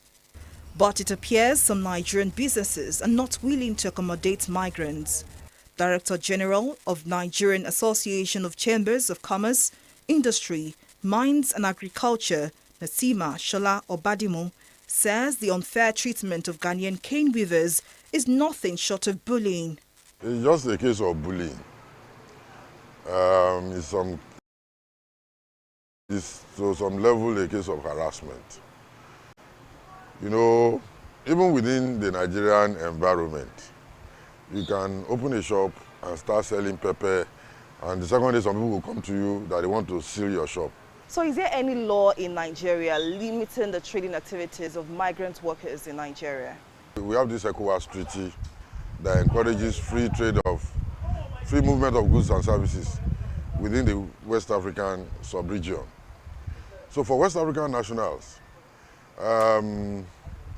they can do their business freely. We have Nigerians doing businesses all along the West African coast. So if they are West African nationals, they can do their business. So far it is a legit business, and when they are operating within the laws of Nigeria, they are free citizens. Sadly, the problem of discrimination of migrant workers is not peculiar to Nigeria alone.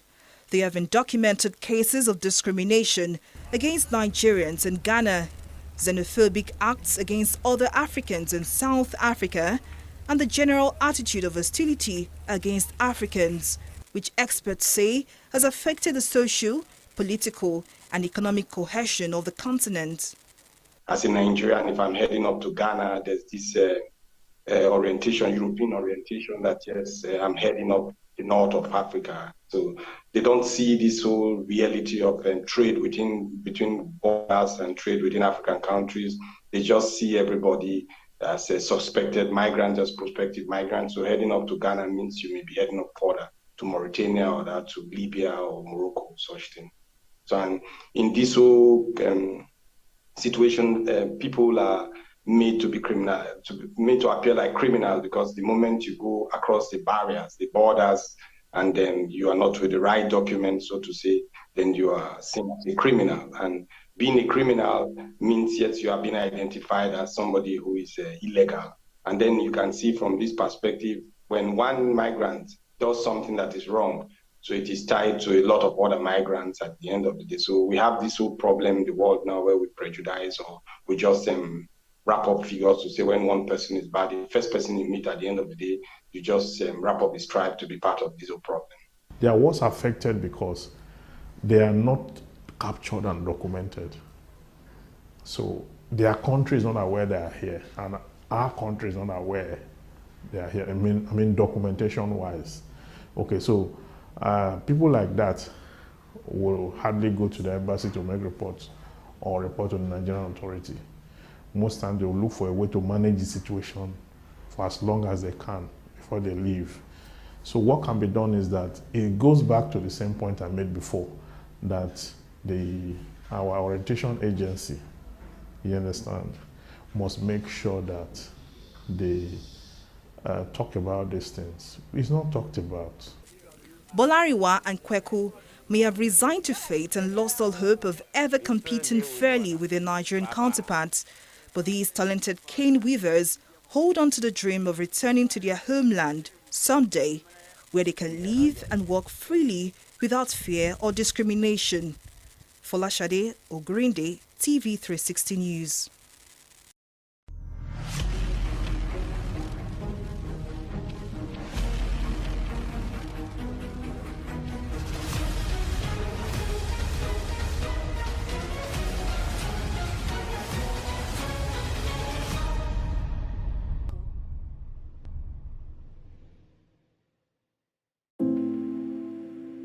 News.1957年、私が1歳8ヶ月の時、私の祖父尾形福松が突然原因不明の病気を発症し、日に日に病状が悪化し、痙攣やよだれの垂れ流し、歩行困難、言語障害、そういった症状が繰り返されて2ヶ月過ぎた当時の水俣市立病院の隔離病棟、伝染病棟にて狂ってあの世へ旅立ったというふうに聞かされています。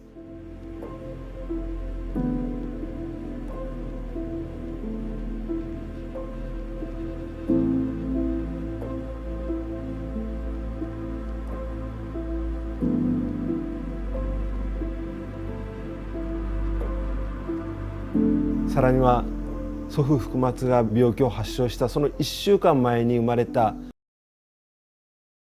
私の妹ひとみが原因不明の重度の症状を背負ってですね、このように生を受けた。そのことをきっかけに当時暮らしていた尾形家の家族が次々と体調の不調を訴え、水俣病という認定を受けた親族は20名です。そして胎児性水俣病患者が3名います。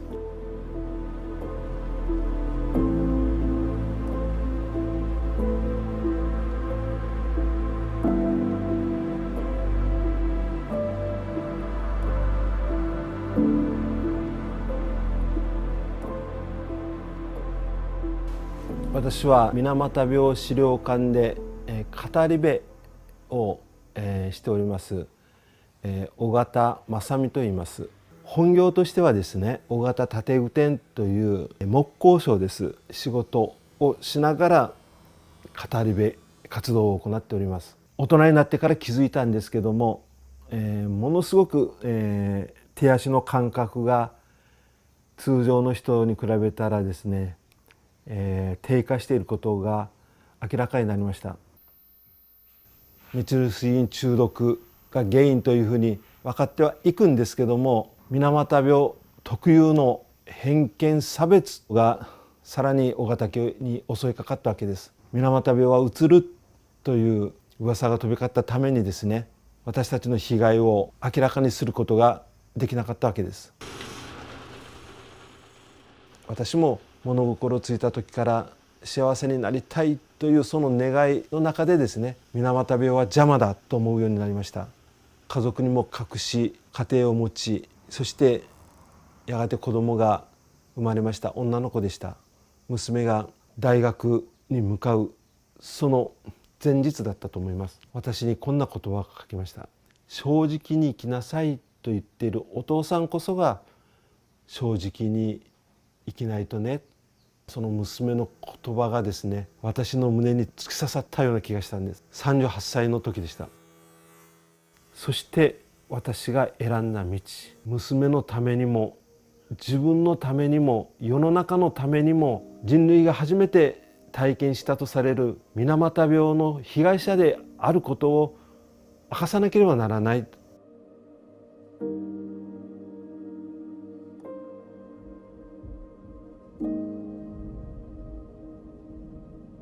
認定を受けてからこれから私はどう生きるのかということをさらに自分に問いかけた時に、語り部になって世界中の人たちにまず伝えること、その中で2013年はですね、水俣から世界に水銀に関する条約、水俣条約を発信することができました。開会式でですね、スピーチを行ったわけです。水俣病を悲惨な出来事で決して終わらせないでほしい。水俣病を世界が教訓として役立ててほしいということを強く訴えました。世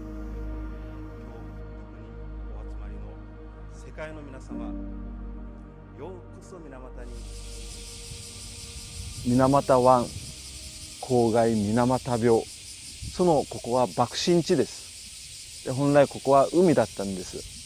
広大な埋め立て地をさまざまな形で活用して新しい水俣をですね、少しずつ取り戻しつつある。ここは未生の森といいます。偏見差別を一日でも早くなくし、本来の水俣を取り戻そうという願いの中でですね、取り組まれたこの未生の森、その森がですね、こんなに大きく成長しているわけです。私は許可をいただいて枝を切り、そしてその枝からですね、新しく生まれる生命、祈りのこけしというのを今まで4000体以上掘って渡してきたんです。水俣病の被害に遭ったものができることを世界の人たちに伝えることによって、世界が勇気と希望を持ってくれるんじゃないかな。水俣病は決して終わったわけではない。これからそういう意味でも水俣は世界に発信していく拠点になるんじゃないかな。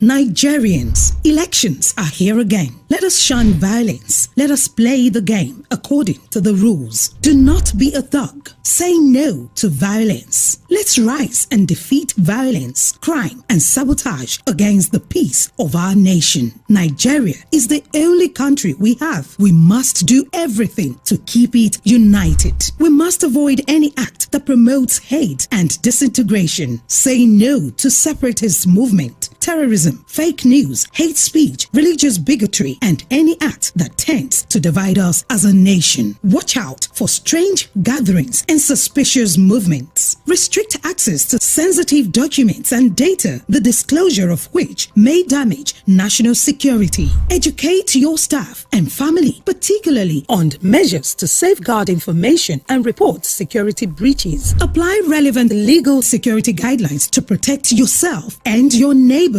Due to misinformation and wrong choices, some idle persons resort to vices in their greed to get rich quick. They resort to kidnapping, killings for rituals, and other heinous crimes. Avoid wrong use of the social media. Before you broadcast that false message, think twice. Ask whether it will promote peace or violence. For safety at home, still be security conscious. Educate your household on safety tips. Report all suspicious movements and persons to the security agencies nearest to you. Be a good citizen. Be patriotic. To pass security information, please call 0813-222-2105, 0915-339-1309, 0908-837-3514, or send a mail to dsspr@dss.gov.ng. This message is from the Department of State Services, DSS.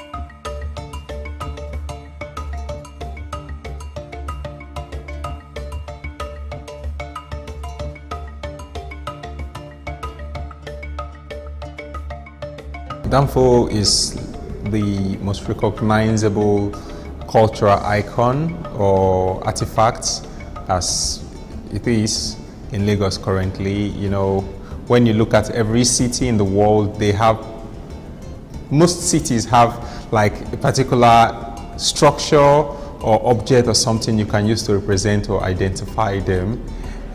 Lagos has quite a number of artifacts, but I think and I believe Danfo is like an outstanding cultural artifact that once you put it, it symbolizes Lagos, and everybody who knows Lagos can easily recognize Lagos with the Danfo. So I feel it's the best thing to do by using Danfo to create my art, or using it as my major means of telling my artistic stories.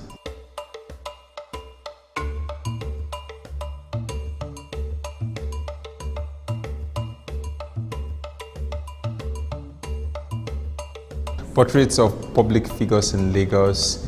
It's a collection that is talking about people who play important role in our day-to-day lives in Lagos, just like the truck pusher, like the market woman, the Okada man, the keke rider, and even the conductors and the ad bearers.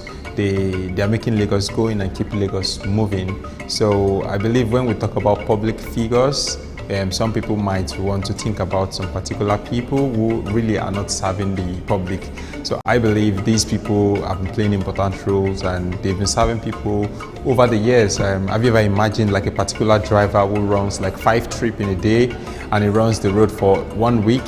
How many passengers is he serving? How many people is the conductor attending to? They are actually public figures, but because we don't really see them as important enough, that is why we don't honor them enough like the way we honor some other people who really don't serve us, and we consider them public figures. But I also believe that these guys are public figures, and they should be given some recognition and should get some reward for the work they have put into our culture today. So that's why we have them as the major means of my characters for the exhibition.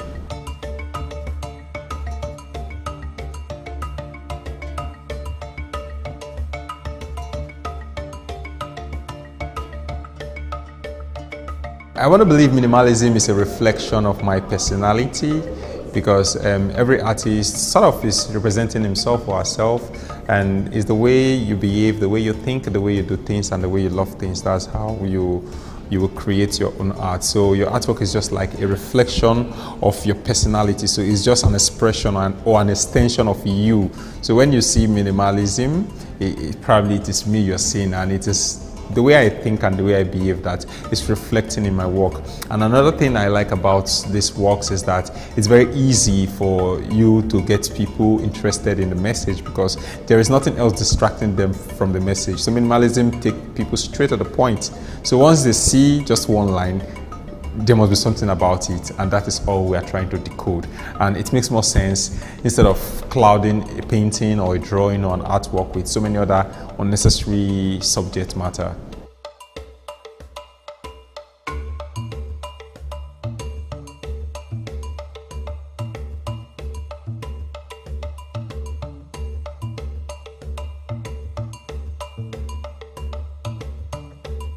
The exhibition has gone global already, because first it's done in Alliance Francaise de Lagos, and Alliance Francaise in other countries like in Accra, in Nairobi, in so many other countries. They have been seeing them also liking the work, and people from all around the world, even as far as America, Europe, have seen the show. So first, the show has gone global with the collaboration I had with Alliance Francaise that has puts this work to limelight, and I believe after this very exhibition, many other people and galleries would want something like this to run in their space. So that is already in the making. A lot of conversations are ongoing, and I am trusting that it's going to be great in the next outing, because it's going to be another big platform just like the one we have here.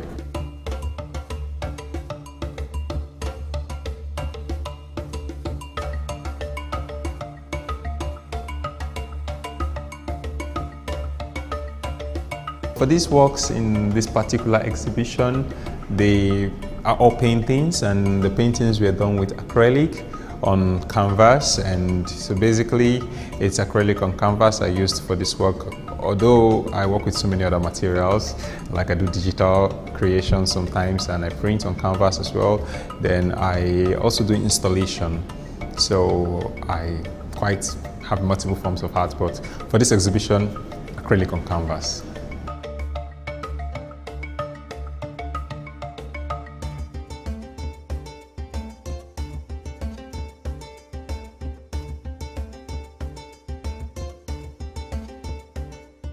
Yeah, there are a lot of VIP downfall buses on the streets. If you would have noticed, like sometimes they write VIP. I have been into vehicles with VIP. I even took selfie right inside it because I was in a VIP downfall. So automatically, I want to believe it's a VIP driver. The passengers are also very important people. But conductor basically is a very important person in the downfall bus because it's more like the accountant, it's more like the HR person, is still the PR person. So I think I'm just trying to put some respect or trying to give some honor to the functions or the duties of the conductor who administrates the downfall bus. So that is why I created the VIP conductor after creating the fine boy conductor. Yeah, the fine boy conductor should just probably refer to like a fashionista, but in this case, it's just trying to show a little bit importance that is needed to be accorded to the conductor. And I have never included blue on a painting that has to do with Admiral Conductor before. And blue, for me, it's a bit royal. And putting it on this painting is just because I'm trying to honor a few conductors that I would have entered their buses and appreciated the way they were managing the transport bus. Some of them are very good entertainers as well. So that's why I have a VIP conductor here.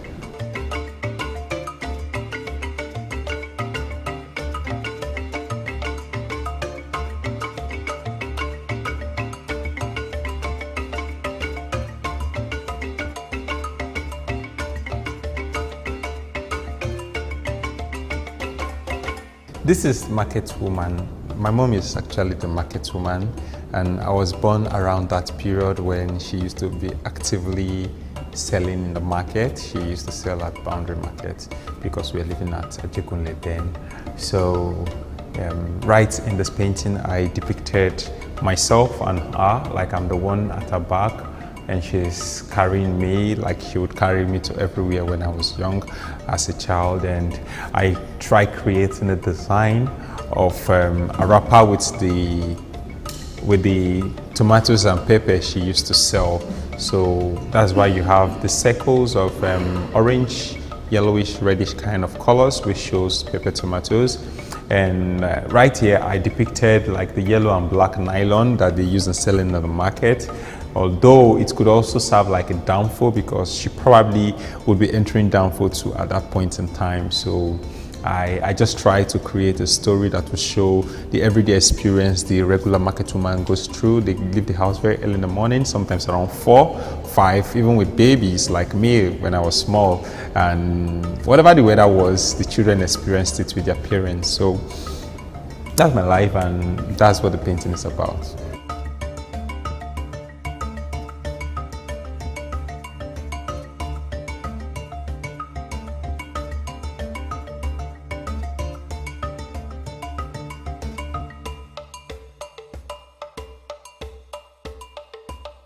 Yeah, right at my left is Fine Boy Conductor. It's one of my favorite pieces from year 2020, and I think it's quite a very popular and loved piece because I knew I used it to apply for Artex Review back then, and I was selected for it because I think the work speaks volume.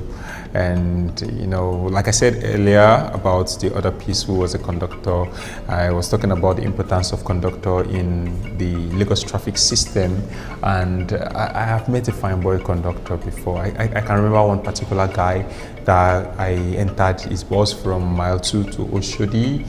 He sounded like a graduate because his English was very polished and he looked quite neat and good, and I just felt like, yeah, their conductors were also fine boy. And probably situations around us in Lagos or life, or since some of us don't have opportunities to get what we want, some people might just choose to do that in the meantime. So it's just a thing of recognizing those people who want to genuinely make their life or make ends meet for themselves. So you could find some fine boy conductor, and I think they deserve some honor and some respect as well. That is why I did a particular piece just to honor the fine boy conductor.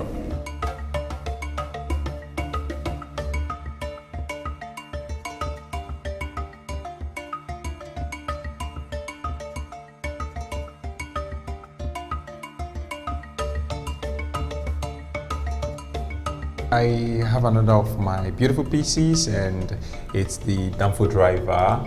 And I think Danfo to me suggests speed a lot of time, and capturing speed in art is not really easy because the art is static and it's still is just there.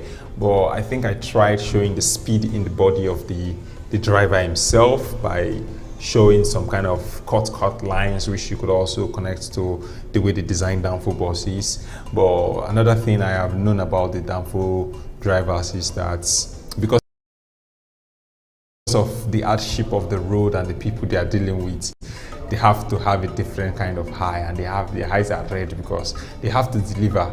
So I have just tried capturing all this so plenty stories and events that happen on the daily basis in the Danfo driver's life in this small painting. And I also try showing the Danfo bus with the yellow colors and the black line down here. So basically, if you want me to begin to explain color again, I could tell you that, like, you know, they have some kind of hopes and beliefs and a future for their business or for whatever they're doing. So like you could see, I have a different color that is not common in the Danfo scheme, just to show that aspiration or desire for something more beautiful that could come out of all these experiences. I knew I also met a driver who, not a Danfo driver actually, but a driver who was telling me that he's believing that someday he's going to carry somebody in his vehicle and they will be able to discuss about things in life and the person could change his life. So he has very, very positive expectation about the work he's doing, irrespective of being there. He believes there's something better for him out there, but he believes the person who is going to make the difference could be one of the passengers that will patronize him. So I just think I would encourage Danfo drivers to keep the hopes alive if they have hope. For those who are losing hope, I'm encouraging you to have hope, because there is hope, and once we keep the hope alive, the difference will be made in our lives.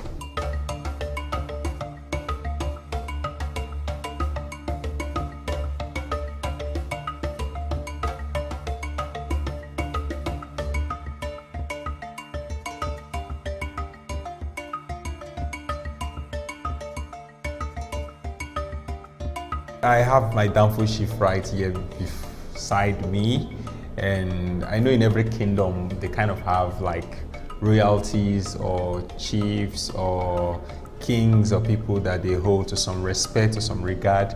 And in the Danfo sector, we have people that we actually look at and we give some regard to, like from the park, from the streets and all of that. And somehow they don't get any chieftaincy title for their position, but people respect them because of the personality they have right in the park or on the street. So I just felt that there was a need to create a painting that could honor like those people who have really put themselves in position to control and place some sort of order in the Danfo system.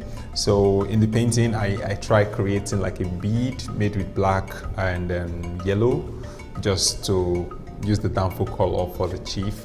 So this is the chief. I hopefully would also want to be one of the Danfo chiefs in the future, because it's going to make my work make more sense to people, because I'm also trying to make a difference with Danfo. So that is why I created Danfo chief.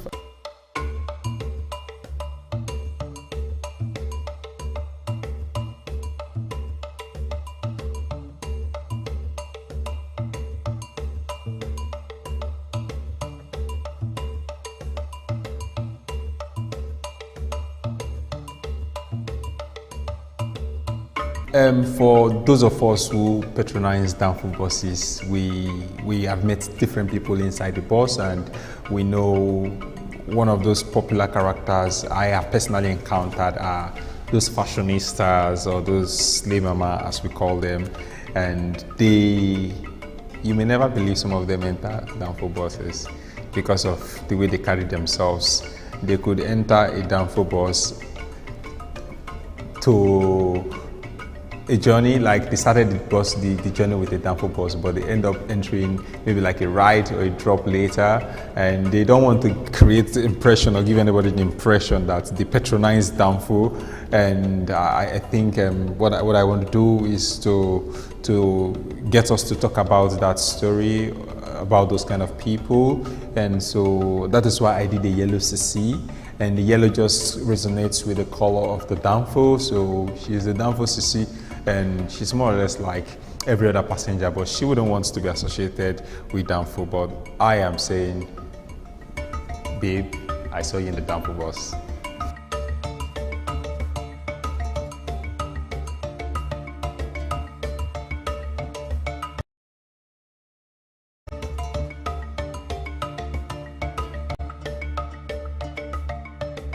The next piece right here is Johnny Just Come. That's the full word. In Lagos, all of us know in our JJC, we call them. So when we say JJC, we're actually referring to a newcomer, somebody who is new to Lagos. And once somebody is new to Lagos, the tendency that the person is new will reflect in the way the person behaves and the way the person does things. And you know, just to make it interesting for people who are new in Lagos to know that there's something like JJC, I have created a painting that talks about such kind of people, or that will make people to reflect about their traveling to Lagos. If they are coming for the first time, they just need to get people who will give them the right information, so they would have a very wonderful experience in Lagos. I tried making it a little bit symbolic by, like the body of the person shows more like a direction. So this person is calling out for direction, and the person has the chances of getting the right direction, which was symbolized with the blue line, or getting the wrong direction, which are symbolized with the red line. So, and for this very JJC, or for every other JJC who probably were not fortunate enough to meet the right person, their eyes could turn red after a very funny experience. So that's why the figure here has a red eyes. So, and I think anybody who is new to Lagos and hears about this work would be conscious of the fact that they're in a new environment. It's not only Lagos, wherever you go to, you will also become a JJC, not until you get used to the place and the people and what they do. So, but it's a good thing to experience new things, to travel around, and that's the more reason why I created this particular piece called JJC.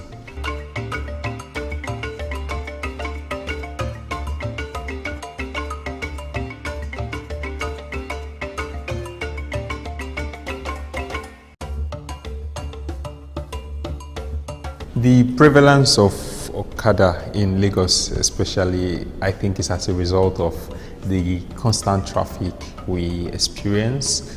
Even on my way here, I faced traffic for almost half of the time that would have taken me to get to the gallery space, and I think it's really a concern for so many of us, because we want to move and people would rather want to jump on bikes just to save time. I live around mile 2 axis, so I can tell people much more about Okada than so many other people who live in some other areas in Lagos, because the traffic there is just crazy most of the time. And because of that, people take Okada. I found myself in traffic for hours, but just because I am not the Okada person, I would rather sit in the traffic. But I think it's just important to say something about the Okada culture, and I could say some of them are very, very reckless, and that's the more reason why I don't recommend it, but I have taken it at so many occasions too. So I just tried capturing the Okada man, because I believe the Okada man is a significant figure in contemporary Lagos culture. The concern about culture both for Nigeria and for everywhere in the world is that it metamorphoses over time.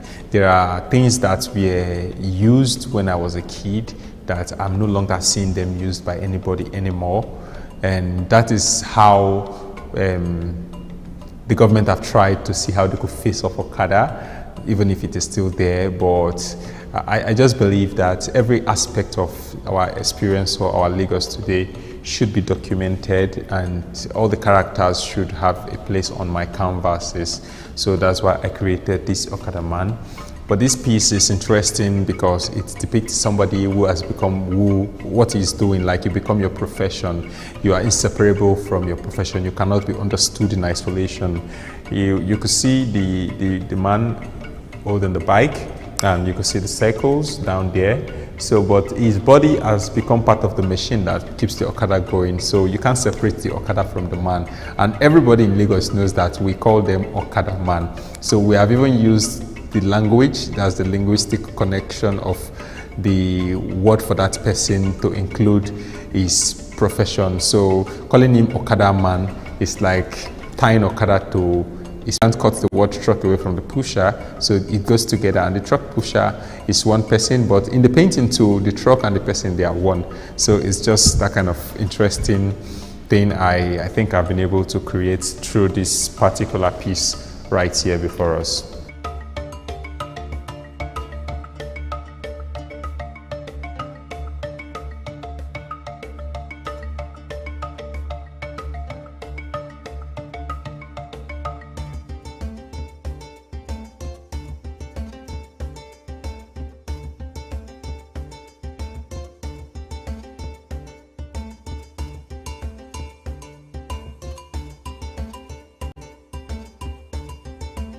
I have Area Mama right beside me, and you know, she's like a very, very popular character in the streets most times, because there are always women like that in very many societies or on the streets, where some people are very much recognized because of their influence in terms of their personality.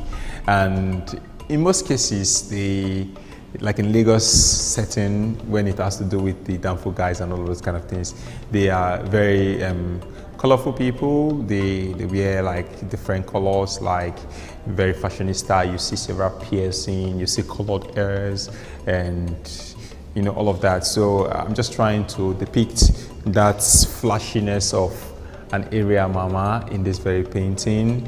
So that is why you see the colors very vibrant and coming out. I wouldn't know why ladies like blue, but I tried borrowing blue and pink, each color, just to show that love and connection for blue and pink. So I want to believe you will love it when you see it in person.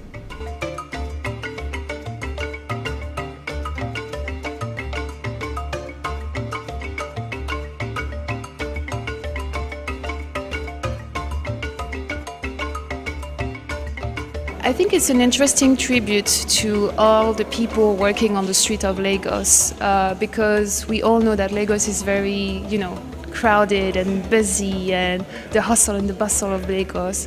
But the way Mr. Danfo represented is a very minimalist way, with just few lines. It looks like it's not much work, but it is actually. And I think the fact that he called this public figures of Lagos is interesting, because when you look at it, you might think it's just few lines, or it's a robot, or you're not very sure, and then you understand that it's the KK driver, it's the Okada man, and the way he represented it is quite intriguing, because it doesn't look like that in real life, so it's a nice transcription.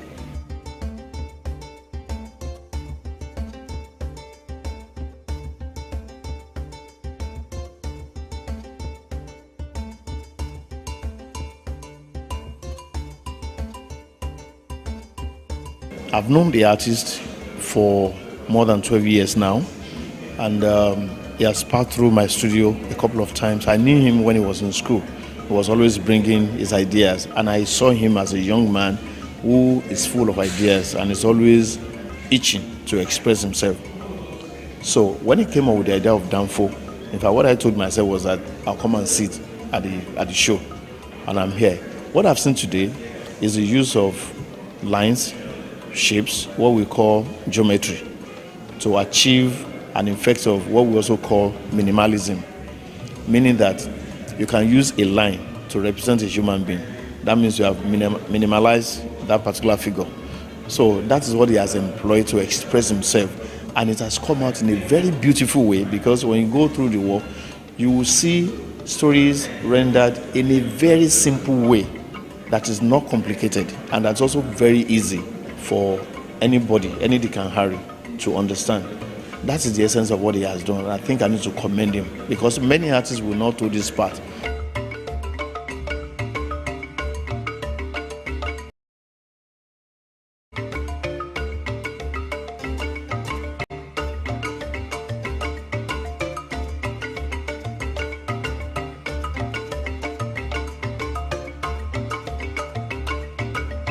I came to find a very interesting show here by Linus. It's a young man, a young artist whose work is really interesting because it's historical. It's work that dealt with reality. You know, it's work that concerns itself with about issue-based matters that we find around in Lagos. If you come to look at the works, you find the yellow buses, which is quite significant into almost all the pieces he has done. You find the Okada rider, you find the Keke Napeps, and you find the fact that it's trying to call our attention to see the kind of people that commute us from one place to another. We all board some of these means of transportation, like the Keke Napep, the buses, the Danfo.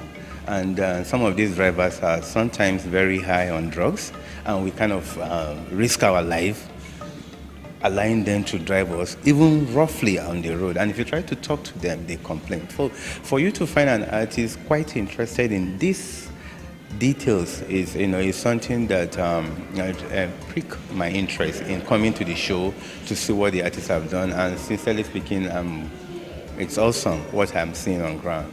He's not interested really about just decorative art. These are works that dealt with issues that concerns the average Lagosians. Or the fact that these are issue-based ideas.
Welcome again to the newsroom.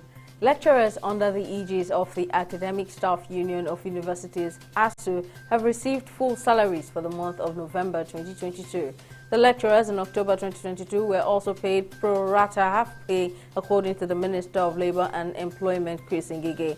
Lecturers across the country have been protesting against this decision by the federal government. And the National Executive Council of the Union is expected to hold a crucial meeting in the coming days over withheld salaries. The Bayelsa State Police Command has said it will arraign celebrity kidnapper John Ewa, popularly known on social media as John Leon, on Wednesday. The Bayelsa Police Force revealed this in a statement by the police public relations officer in the state, Asinim Butswat, adding that Leon and his cohort will be arraigned in High Court 6 in Yenogwa. Leon, who confessed to the crimes while being paraded by the police, claimed that his gang members asked him to give him the 7-year-old medical doctor of Optimal Cancer Care Foundation should be remanded. The court remanded him after he took his plea on a 2-count charge bordering on the defilement of a child and sexual assault by penetration preferred against him by the Lagos State government. He pleaded not guilty to the charge preferred against him and was granted bail of 50 million naira with 2 sureties in like sum. Residents in the Chinese city of Guangzhou have clashed with riot police in hazmat suits on Tuesday night as authorities investigated more of those who have taken part in a string of protests against the world's toughest COVID-19 restrictions. The clashes in the southern city marked an escalation from protests in the commercial hub of Shanghai, the capital Beijing, and other cities over the weekend in mainland China's biggest wave of civil disobedience since President Xi Jinping took power a decade ago. The Central Bank of Nigeria, CBN, has explained the reason for the simplicity of the Naira redesign. Director for Currency Operations, CBN, Ahmed Umar, spoke at the 2022 workshop for business editors and members of the Finance Correspondents Association of Nigeria in Port Harcourt on Tuesday.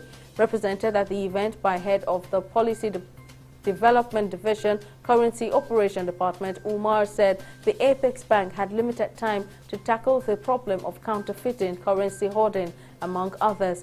A large section of Nigerians expressed dissatisfaction over the new notes shortly after its unveiling last week, saying that the Naira was only repainted, not redesigned. Kenyan ministers will forego their salaries for 1 month in solidarity with people who have been affected by the ongoing drought in parts of the country. A statement from the presidency said the cabinet agreed that the fund collected from all members of the cabinet would contribute to the state interventions to support the affected Kenyans. It also highlighted the unacceptable high prices of staple food maize and pledged market support for farmers who were harvesting their crop. In sports, Vice President Yemi Osinbajo is set to declare the 24th National Sports Festival open on Wednesday in Asaba, the Delta State capital. Before the opening ceremony this evening, the Games tagged Delta 2022 will produce its first medal in the cycling event. An official of the LOC revealed on Tuesday that today's opening ceremony at Stephen Keshi Stadium would witness a mixture of entertainment and cultural display. That's the latest on the newsroom. Many thanks for watching. I'm Simisola Adigun. Bye for now.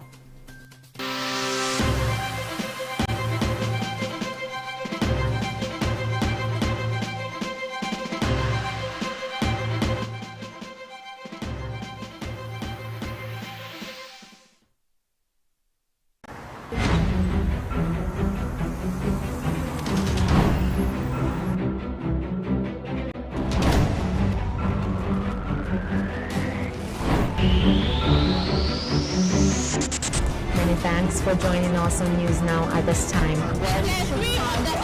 Protest in Lagos. Thank you for joining us today on the newsroom. The Lagos State Emergency Management Authority has said for Western Media School, one vote woman and the rampant illegal spectrum frequencies. The bulls took over the wheels on the Nigerian stock market today as sellers eased.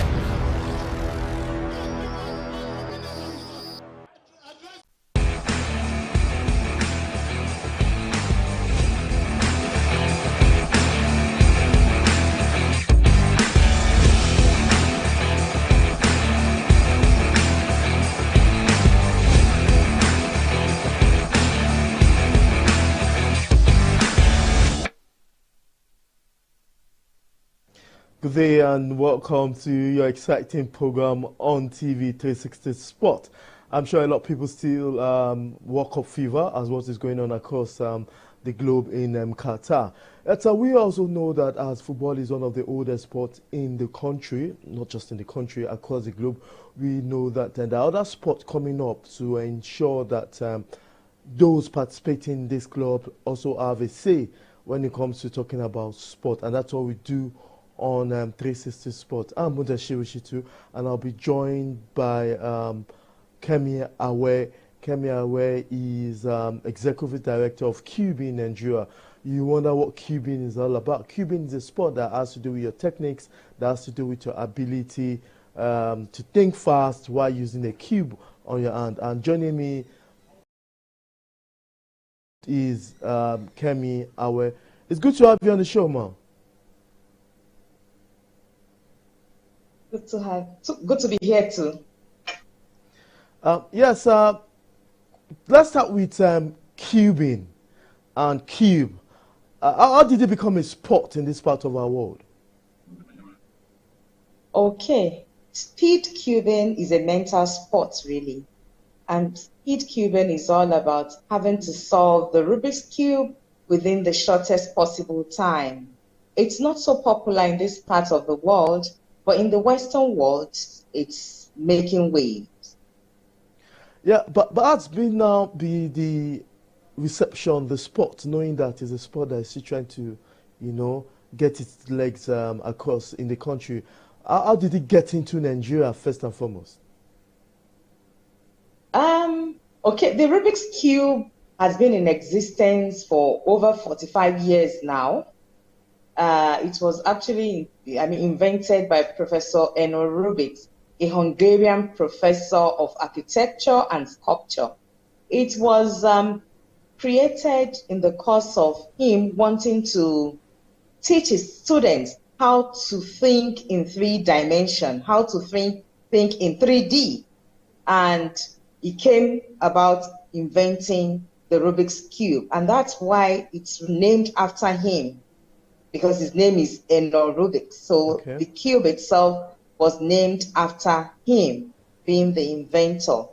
Now, it took him over 30 days for him to solve his own creation. Okay. But now, because it has gained so much popularity, people solve it in the twinkle of an eye.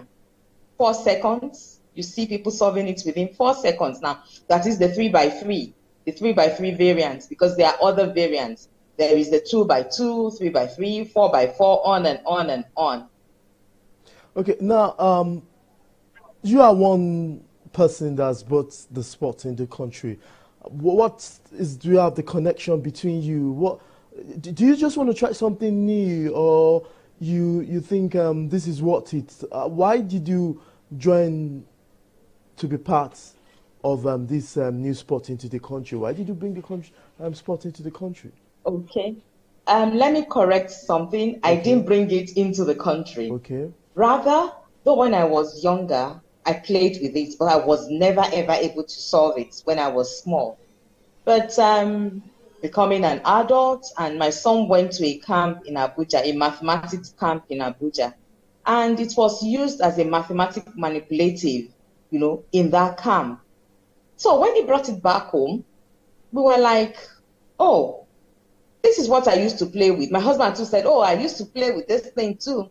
And we started looking for how, we can further spread the news of the importance, the benefits of solving the cube, because it really, really helps develop critical thinking and problem-solving skills. And that was how we came about it. And then my son decided to set up an NGO, which is, the acronym is SMILE. SMILE is the acronym for Smile, Mathematics is Lively and Entertaining. Okay. And it was going around school with our support, of course, and support of some of our friends who bought into the idea of spreading the news about the cube.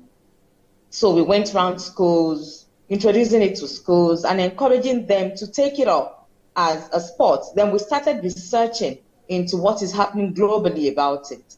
And we saw that, yes, people are competing. People are competing in various ways, one-handed, with the feet, under the water, though I wouldn't advise anybody to do that except if you're a professional swimmer. Okay. So many, variants of, so many ways of solving it. And people are really, really doing well.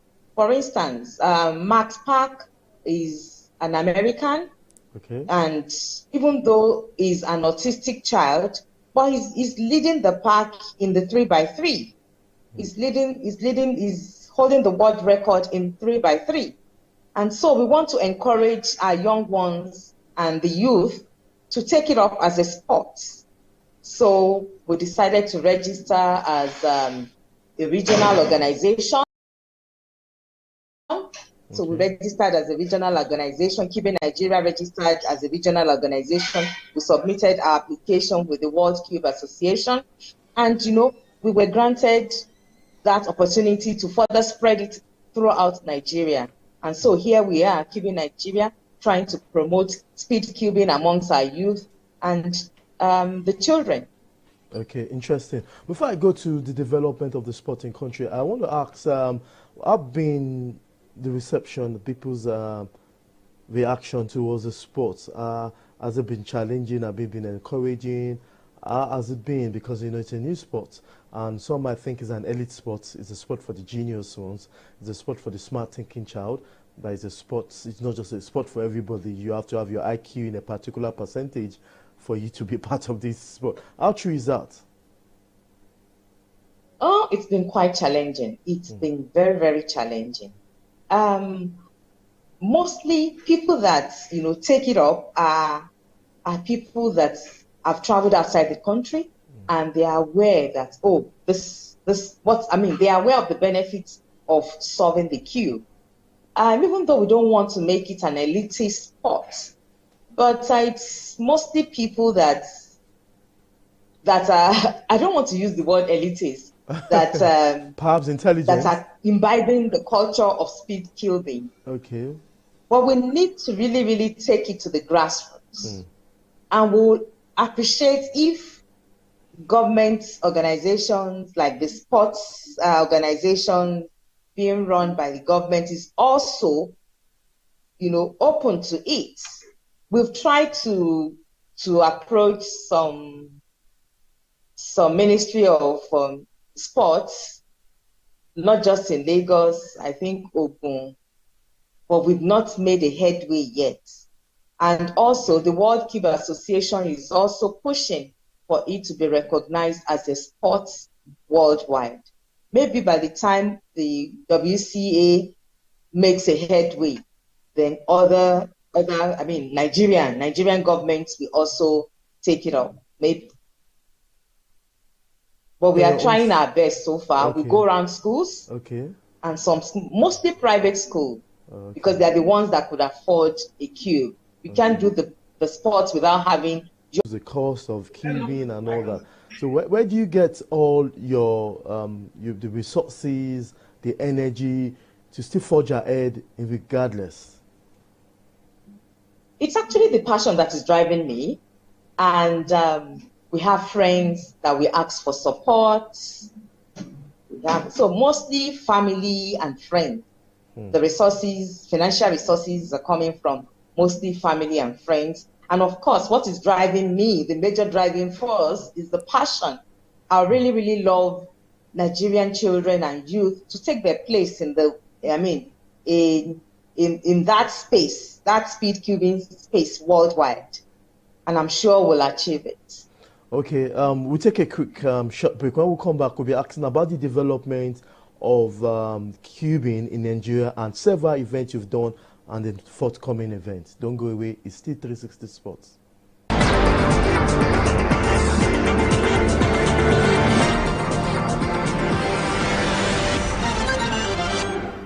In the last 3 years, we have built a multi-purpose center, which is the envy of all in our constituency. And I can tell you that the people who are living there are already enjoying it. Guy, do you think what this man just said is true? See, I seriously doubt. I'm sure it's one of those their silly lies. Wait, do you know there's a way to find out if these things he's saying is true or not? This is the Construct app. It gives people like us a sure way to track implementation of constituency projects. It gives valid and verified information on location of projects, amounts allocated, amount funded, the level of job done, and even the profiles of concerned legislators. You and I can post directly on this app. Are you serious? This is the Go-To app. If you want to know how our Commonwealth is being expanded by the government. Wow. Let's even see if what this man said is true. Show me. The Construct app is developed by Other Paper Nigeria with support from USAID and is available on both Google Play Store and Apple Store. And it's true. Of course, I told you. Yeah, welcome back. We still have Kemi Awe with us, and she is the executive director of Cubing Nigeria. Has done so much to bring the sport to Cubing. Away from Cubing as a sport and the challenges, let's see the development of Cubing in Nigeria. Kemi Awe. The development of Cubing in the country. So far, yes, so thank good. you very much. Yes. So far, so good. The development of the Okay, we started speed cubing competition. We didn't call it speed cubing then. In 2015, we named it Experience the Cube Inter-School Cubing Competition. And we started with its unofficial competition amongst different schools from different parts of the country, mostly from Western Nigeria. And we had the first one in LTV 8 in Ikeja. That was where we had the first one in 2015 on Children's Day.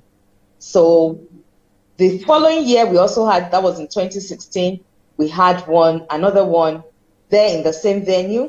Then we moved to High Impact, where we had intelligence meets creativity. That was the theme for that year in 2017 that we had that. And, you know, the news started spreading that, oh, there's this competition about speed cubing going on among schools.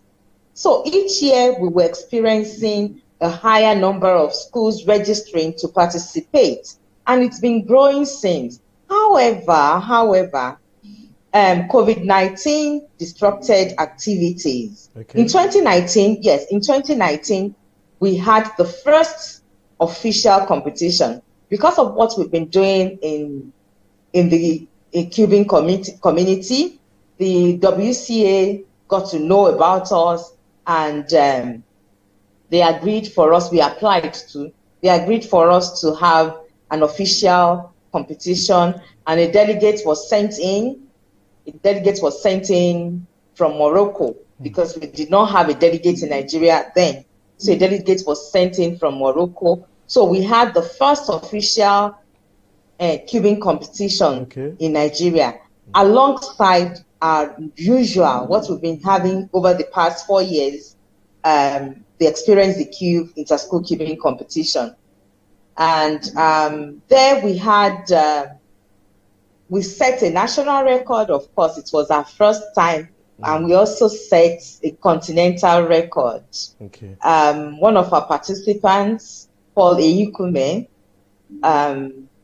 broke the continental record in 4x4. He broke the continental record. South Africa was dominating the table then, but Paul was able to come in and shattered the ceiling. Okay, but 2020 and 2021, in 2020 really, COVID-19 disrupted activities and we could not hold any competition. And we didn't hold any until this year. In August 20th, we had the first one in 2 years. Yes, we had the first one in 2 years. And then it was immediately followed in October by the championship, the national championship that was held. The one in August was held in AFSS. That's the Apostolic Faith Secondary School in Anthony. And the last one, which was in October, just last month, was held in Igbobi College. And we're planning another one for Abuja because we need to move outside Lagos and let others experience speed cubing too, and other cubers within the northern zone to experience speed cubing, official speed cubing competition. So we are planning one for January, by God's grace, to have one in Abuja. Okay. Now, before we go to the event coming up in Abuja, geographically in the country, where is the hot spot for cubing? geographically in the country. So far, Lagos. Where? So far, it's in Lagos. So far, so any other Lagos. apart from Lagos? And we also have Cubas in Kano. We have just this morning, the Maiduguri guys were chatting with me that we need to bring it to Maiduguri too. So they have a crop of people over there too in Maiduguri. Okay. Now let's not. So Lagos, Kano, and then Maiduguri. Interesting. Borno. Okay. And let's not look at it. The event coming up in Abuja. What's the purpose of that event? What do the organizer tend to achieve in organizing that event and making sure it's in Abuja? Okay, the aim is just to allow the northern Cubans to also participate, because they complain that everything is happening in Lagos and they could not come, probably because of due to some logistics, finance inclusive, but they want to experience it. So it's better we take it to somewhere central. Abuja is central enough for people in Kano to come, the Abuja gang too to join in, and then people in Borno, though they are clamoring for their own, especially, but it's one step at a time. So what caliber of people are expected? What kind of Cubans, new beginners? What's the formation of the tournament? Is it for the expert, intermediate, or beginners, or is it all encompassing to continue the progression of cubing in the country? It's a mix. Okay. A mix of both the well-known guys and those that are unknown. Okay. Because the newbies could be able to solve it. Unless we test it, we won't even know. Like what happened when we had the Lagos Open in August. The person that won the pyramids was basically unknown. You know, it just came in, all the known guys that we had thought would shatter the table, you know, he just said them. Okay. So we have some unknown people, you know, in the interior. Okay. So that's why we should take it to them and let them showcase their skill and probably represent the country in future international competitions. Okay. Interesting. Now, still on that event, because we know event is one tool to ensure that a sport continues. It ensures that the sport continue to live up to the expectation. And is there any name tag to that event? Is there a prize to that event? What should we be expecting apart from cubing? What should we be expecting? Anything extraordinary? Oh, well, to encourage them. It's really to encourage, because we don't have any corporate sponsors. Okay. So we give them cash awards, we give them medals, we give them trophies, and recognition, international recognition. Okay. Because they are listed among the world Cubans. Okay. Once you participate in the competition, your name is there. When you go to WCA website, you see your ranking as well. Okay. So both the event in Abuja is a continentally and event. Internationally. Sorry. The event in Abuja is a ranking event. All the competitions we've been having since 2019, they rank them. Okay. All participants have their ranks. Okay. Yes, this is all we'll call you up onto this show. Thank you very much, Kemi Awe, for your love for cubing, and I'm welcome. sure that the next feature will be having Nigerian Cubing Federation, which is going to be in collaboration also with the sport ministry, and I think that's going to be very fantastic. Well, thank you, Kemi Awe. Thanks very much for having me. Take care. Yeah. Yes, that's Kemi Awe, the Executive Director of Nigerian Cubing. Cubing is a sport that has to do with so much intellectual ability, and she and our crew are making sure day and night that this sport strive and be part of the well-known sports in the country. If you're just joining us, you can join our conversation on all social media platforms so that you can know what cubing, and if you want to know more cubing is all about, you can drop your questions and we'll give your reply to that. And that's all we'll take on today's program. I'm Mudashiru Shutu. Thanks for watching. Same time next week, we'll be giving you all what you need to know in the world of sports. Bye for now.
Hello and welcome to another edition of Ecosphere. I am Mary Kanu. Now, 2022 has been a year of big weather events. A climate catastrophe in Pakistan that killed thousands and displaced millions. Europe and parts of China experienced extreme temperatures this summer, and the U.S. continues to see a consistent lack of rainfall. Meanwhile, millions in the Horn of Africa are starving due to an epic drought, and in Nigeria, the recent flooding that destroyed homes, hectares of land, and killed over 600 people was also a reminder that climate change is real. This is the reason why the meeting of world leaders, environmentalists and activists in Egypt at the Conference of Parties, otherwise known as COP, is a big deal as it provides a platform for African nations to discuss a climate finance package to advance the African Union's climate strategy. The 27th edition of the conference is ongoing, and discussions on mitigation and adaptation methods, as well as other issues, have been raised and are being discussed. Well, to bring us up to speed with some of the discussions, Aribabul Suleiman, an environmental activist, joins me on the program live from Egypt. It's good to have you join me. Now, it's 2 days until the end of COP27. Now, what has been achieved so far? What are some of the highlights and discussions that have been held so far, especially regarding Africa? This is the high-level week of these negotiations. Ministers of various countries will be coming in, while their group of negotiators will be handing over to the ministers in case there are issues that they are unable to agree on. But in terms of whether this COP is living up to its being, there's an African COP in terms of the expectation of Africa. I cannot say that in a positive. I cannot respond in the positive for now, but then we still have further 2 more days of negotiations which will go. So some of the expectations for Africa in terms of adaptation financing, in terms of loss and damage funding mechanisms, in terms of mitigation commitments are not coming through. Expectations in terms of special needs and consideration for Africa are not flying the way we are thought. However, the negotiation still continues, and some good decisions. But don't forget, this is called the implementation COP. So meaning that a lot of the commitments on Paris Agreement, a lot of the commitments from Glasgow, this is where we should be talking about how do we implement, what needs to be put in place, what funding mechanism, what commitments or pledges are being made, and how are these being actualized, what kind of partnership do we build for implementation. Because the next COP 28 in the UAE will be the global stock taking, and you cannot do global stock taking unless there have been some severe, intense efforts around implementations. So for now, the negotiations are still on, and we keep raising our voices with the hope that it will break conscience where it ought to be, and we have some positive response in terms of the outcomes of the negotiations. Well, financing has been on the front burner. You know, African nations have made demands for monetary commitments from developed nations. Now, will money solve the issues of climate change in Africa? Money is required to solve the issue of climate change. Perhaps the question will be, do I see the money coming? So there's a lot of money we need to come to Africa, even though Africa's share of climate financing, climate investment is still very poor. For instance, in terms of renewable, Africa's share of total global investment in renewable is just about 3%. So Africa needs money. Money will do a lot, especially for building resilience to our transportation system that M% and all what have you, especially in terms of those monies that are supposed to come from climate debts to be paid by developed countries who have brought us all to where we are at. Because if you remember, since Copenhagen and then Mexico, 2010, there has been this fund about raising $100 billion up to 2020 annually. This has not happened, not much of that has been given. And Africa is actually saying that for adaptation, the continent will require that the ban be raised to about $150 billion annually to 2025. None of this money seems to be coming. However, there are other monies in terms of private sector money. Is it the kind of money that the continent needs to build resilient infrastructure, to build resilient energy access, to industrialize? What manner of money would be beneficial that do not push the continent into another depth of debts which we currently are in? So those monies that ought to come based on different common but differentiated responsibility and capabilities principle of the convention do not seem to become. Yes, a lot of money you hear, but these monies are far in between. For instance, it's estimated that there is a gap of about $125 billion annual gap between what Africa needs for our energy infrastructure and what it is. The G20 summit is also being held, knowing that this would be another opportunity to call on rich nations to honor their promises to tackle climate change. What are your expectations of the discussion, and do you expect to see some major deals, especially on climate finance, to be made this year? Well, so it's obvious that no global negotiations, no multilateral process can ignore the issue of climate finance, can ignore the issue of coming up with money to help, especially in view of some of the extreme climate events that we're seeing all over the world. And of course, especially in view of, again, of the crisis, the energy crisis that is rocking Europe and part of the Americas due to the conflict going on. So this has brought new realities. So the G20 summit perhaps will be another opportunity for negotiation. But I think it's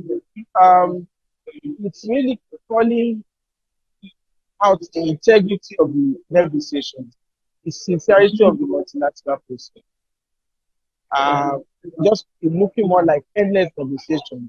The commitments, the pledges, the disbursements are not commensurate with the kind of conversation, the kind of data that people have in terms of what needs to be done and their willingness to do the right thing.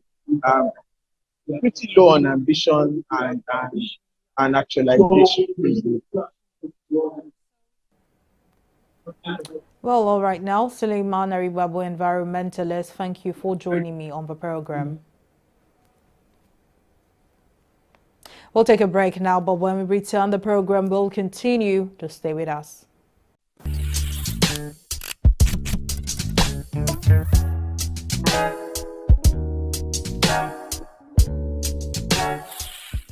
Welcome back to the program. Well, floods are not uncommon in Nigeria during the rainy season from May to November, but they have been extreme this year. Officials and residents blame climate change, but also poor planning and the release of excessive water from dams, a process that is meant to ease pressure. Our farmers were warned ahead of time, but this wasn't enough, as the country was already witnessing rampant insecurity, with gunmen repeatedly attacking rural communities, which forced many farmers to abandon their fields. Now, food inflation year on year was also at 23.3%, in part because of ripple effects on the import-dependent country from the coronavirus pandemic and the Russia-Ukraine war. Now, with all of these, how has food production been affected in Nigeria, and what is also to be expected? To speak on this, Julius Organ, agro-enthusiast, joins me now on the program. Now, please speak to us about what you would say has been the level of damage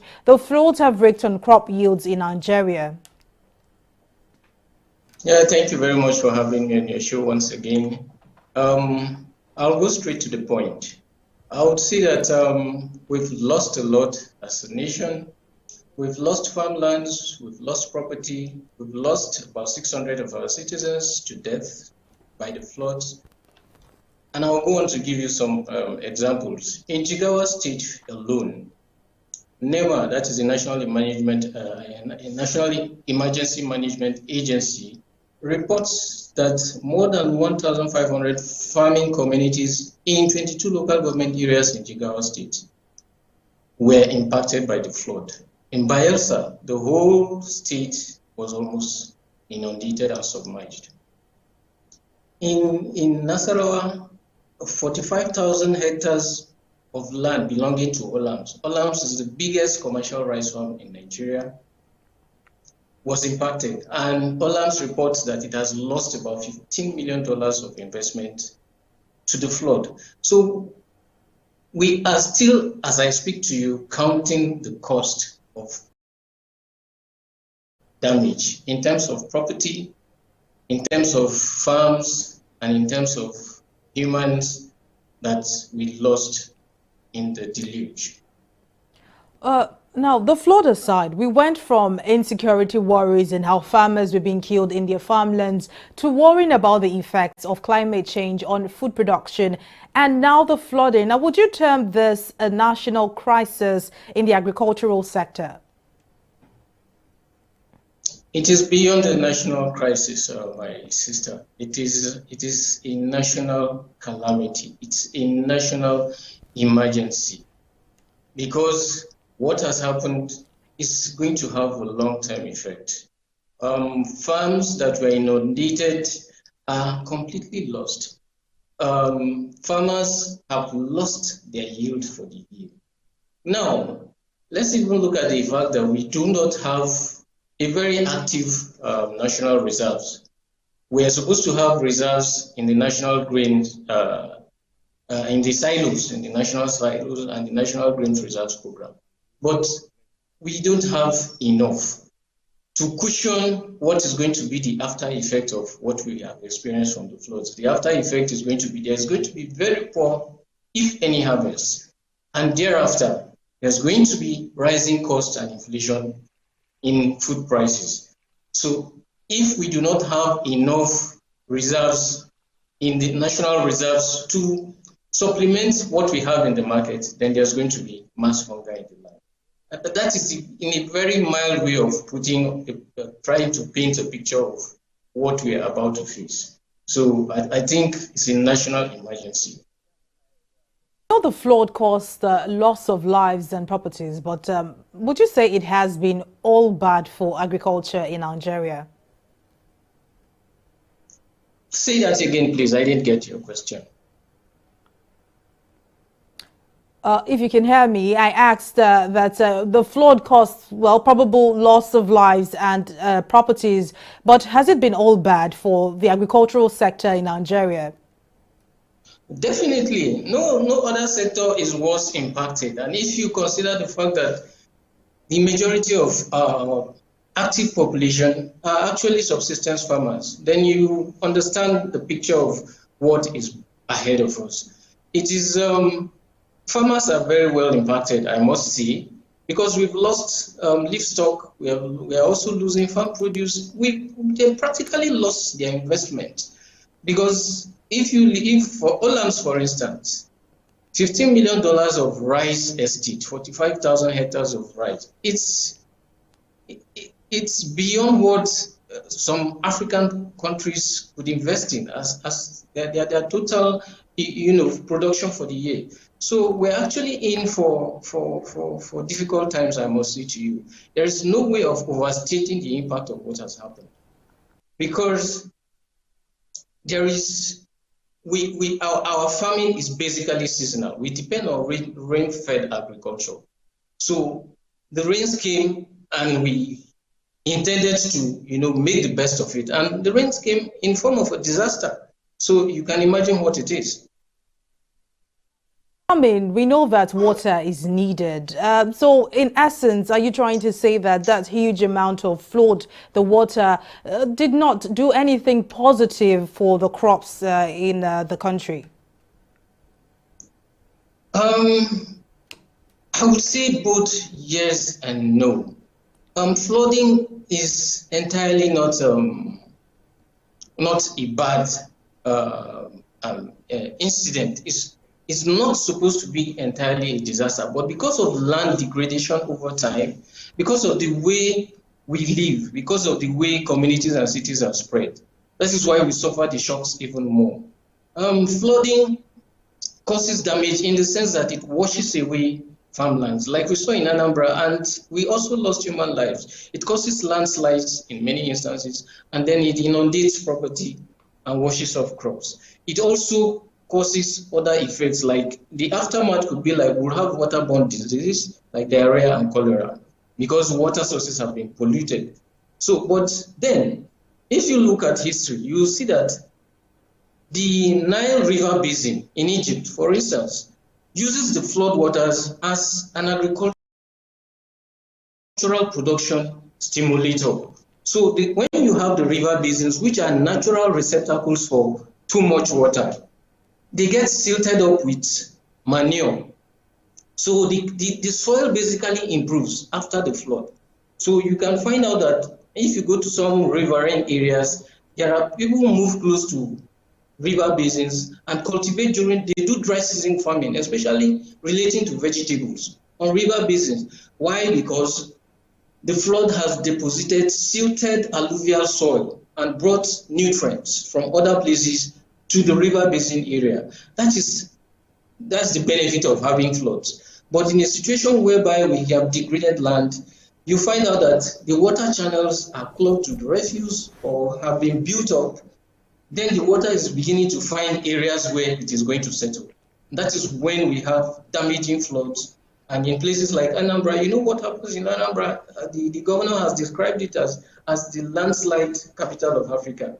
So it's that bad when entire communities lose their land and property because of water which is in motion. So that's how bad it can go. There are the positive effects are not nearly as much as the negative impacts we're feeling because of the way we have chosen to live. Well, away from the flood matter, the climate change conference is currently ongoing, and African leaders and environmentalists have made demands for financial aids to solve the effects of climate change. Do you agree that if injected into the economy, money can solve the issue of climate change, and then maybe we can see an improvement in the agricultural sector? I would say that money is not enough. We can burn up the entire world trying to look for money or trying to make money. In fact, the pursuit of money is in the guise of industrialization is the major principal cause and driving force behind global warming. Let's face the truth. The world is going into industrial production and releasing dangerous chemicals in order to make money. But like someone has warned, by the time we finish making money and cutting down all the trees, we'll discover that we can't eat money. We can't live on money. We need the world in order to spend money. So the pursuit of money is one of the principal reasons behind climate change and global warming. We have to face this as a fact. But then we could use money to drive other developmental initiatives like the Sustainable Development Goals. We could use money to pursue the cause of renewable energy. So we stop, like in Africa, we stop the culture of cutting down trees in order as fuel wood. So let's face the fact, we could damage the world in the course of looking for money. Money is not the immediate solution to this problem. The solution lies in the world coming together and telling ourselves the raw fact that we could make money, but we won't be able to eat money. And the world is wearing away, and time is passing us by. And climate change is global. Everybody is impacted by it. Rich right, and poor alike. Thank you very much. Climate change is indeed real. Well, Julius Aga, agro-enthusiast, thank you very much for joining me on the program. Thanks for having me. Well, that's how much we can take on this edition of the program. Many thanks for watching. I am Mary Kanu. Bye for now.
You can't travel on a wrong road for too long and expect to arrive at your destination early.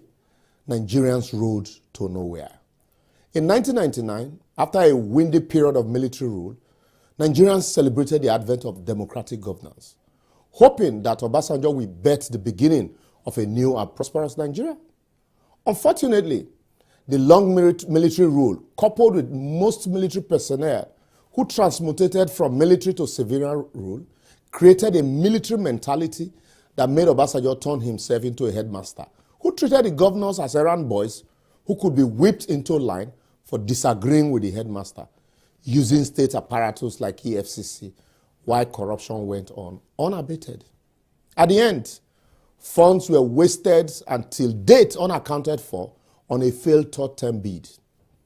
Umar Musa Yar'Adua was subsequently promoted as president, and Nigerians celebrated the election of a graduate for the first time, even though he agreed that the election that brought him to office was far from free or fair.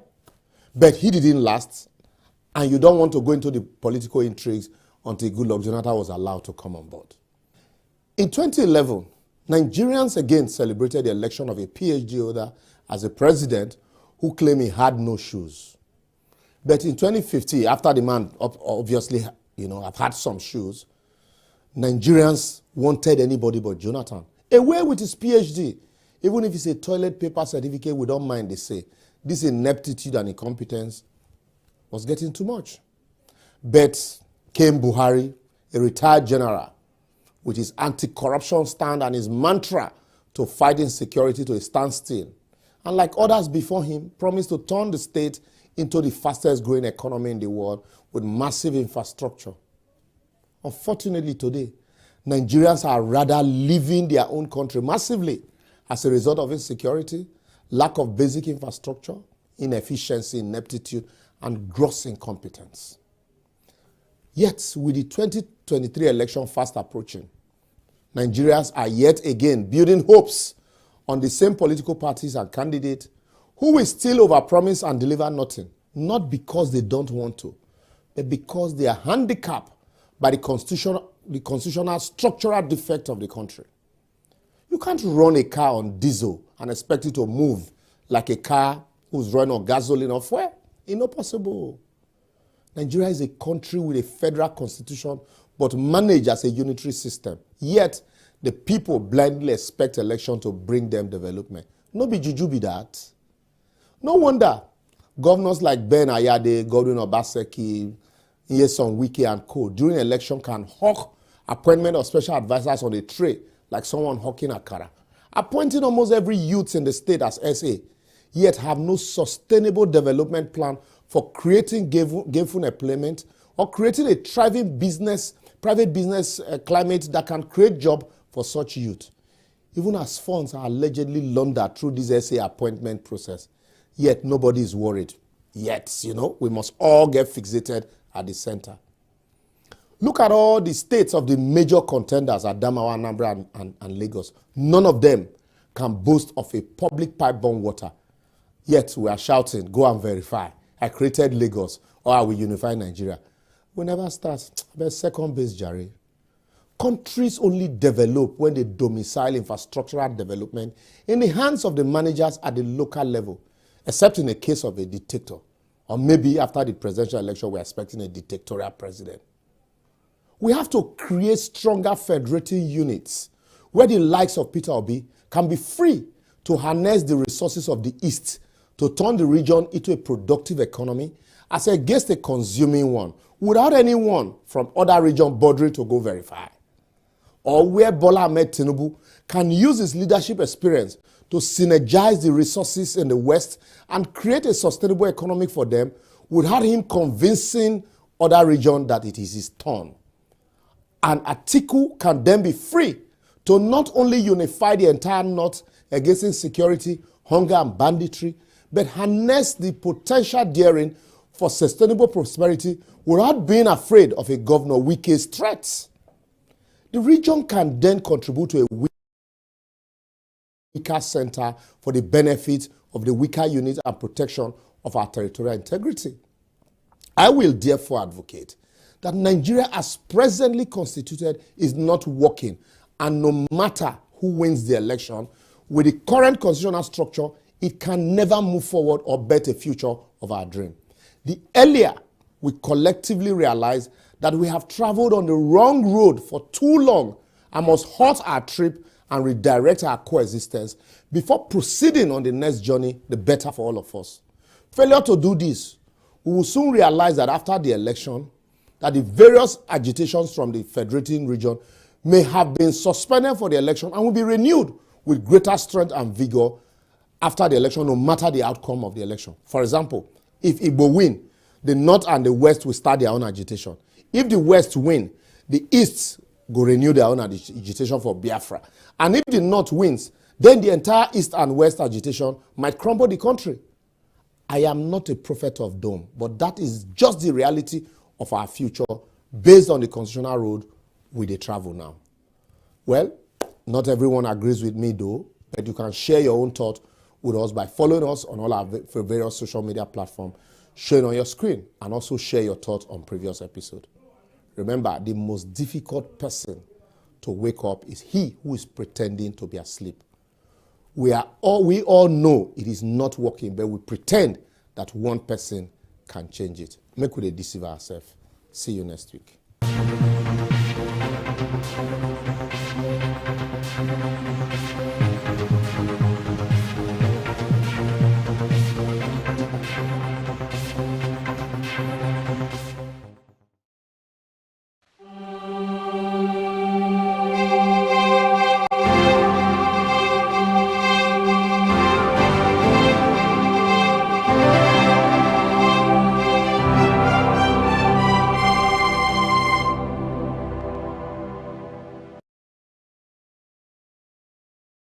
COVID-19 is an infectious disease caused by a new coronavirus introduced to humans for the first time. It is spread from person to person, mainly through the droplets produced when an infected person speaks, coughs, or sneezes. These droplets can land in the mouths or noses of people who are nearby. These droplets are too heavy to travel far in the air. They only travel approximately 1 meter and quickly settle on surfaces. This is the reason person-to-person spread is happening mainly between close contacts. The exact time that the virus can survive on surfaces is not yet known. So it is wise to clean surfaces regularly, particularly in the vicinity of people infected with COVID-19. Hands touch many surfaces, which can be contaminated with the virus. You should therefore avoid touching your eyes, nose, or mouth, since contaminated hands can transfer the virus from the surface to yourself. When coughing or sneezing, cover your mouth and nose with the bend of your elbow or use a disposable tissue. If a tissue is used, discard it immediately into a closed bin. The most effective way to prevent the spread of the new coronavirus is to clean your hands frequently with an alcohol-based hand rub or soap and water. This will eliminate the virus if it is on your hands. Stay healthy and prevent the spread of COVID-19.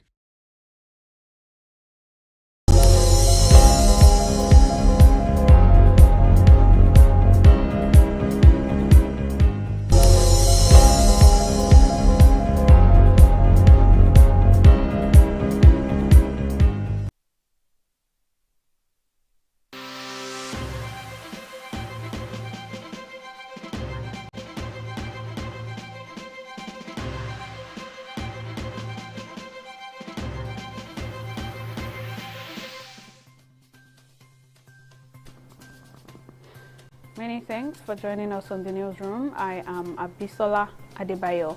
Ahead of the 2023 general elections, the Independent National Electoral Commission (INEC) has assured Nigerians it will recover from the recent attacks on its facilities.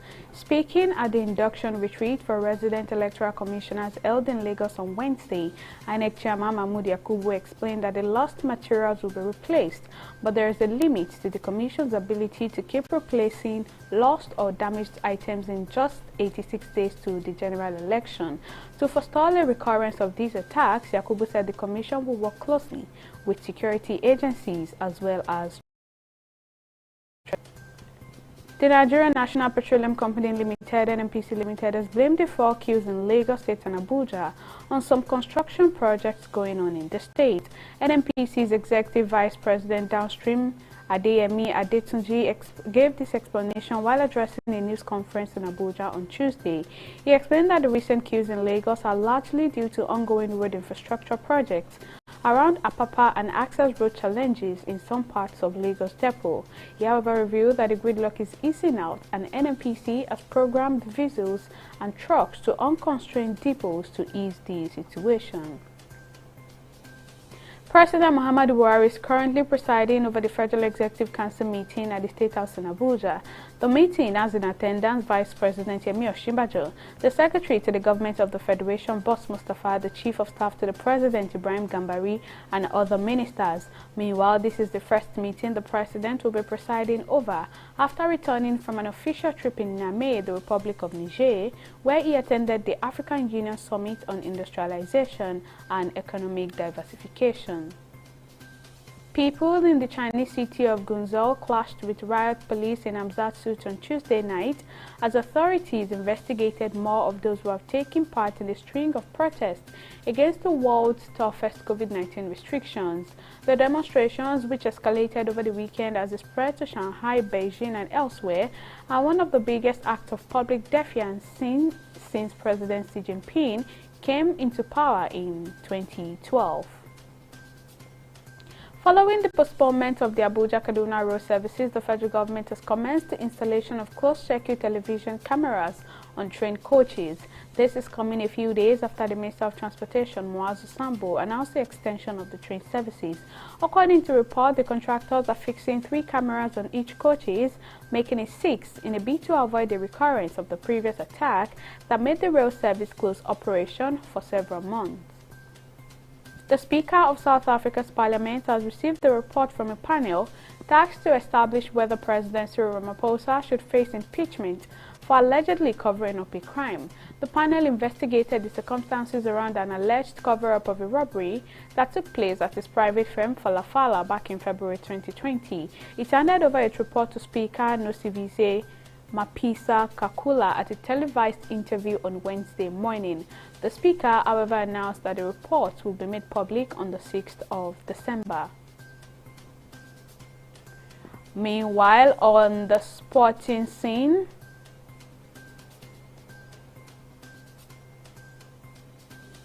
Senegal players dedicated their World Cup win over Ecuador to the late Papa Bouba Diop, who starred for the country at the 2002 finals. Their 2-1 win over the South Americans on Tuesday, which sealed the West Africans' progress to the last 16, where they will meet England, fell on the second anniversary of the midfielder's death anniversary. Diop scored the winning goal as debutant Senegal shocked holders France in the opening game of the tournament 20 years ago. Well, that's all on the newsroom at this time. Many thanks for watching.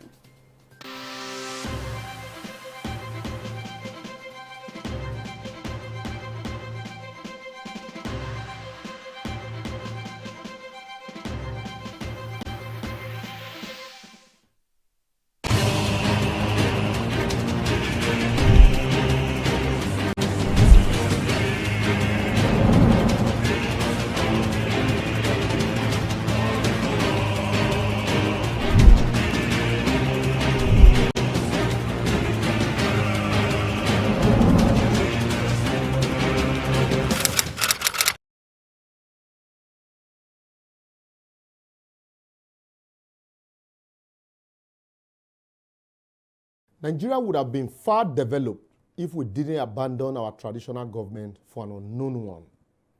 This is not democracy. With the 2023 general election just a few weeks away, have consistently listened to campaigns and insults and wonder if democracy is indeed created for the development of Nigeria. Before the advent of this Western-style democracy, our various ethnic groups had their peculiar way of leadership selection processes. The Igbo people had their peculiar traditional family leadership way of selecting their leaders.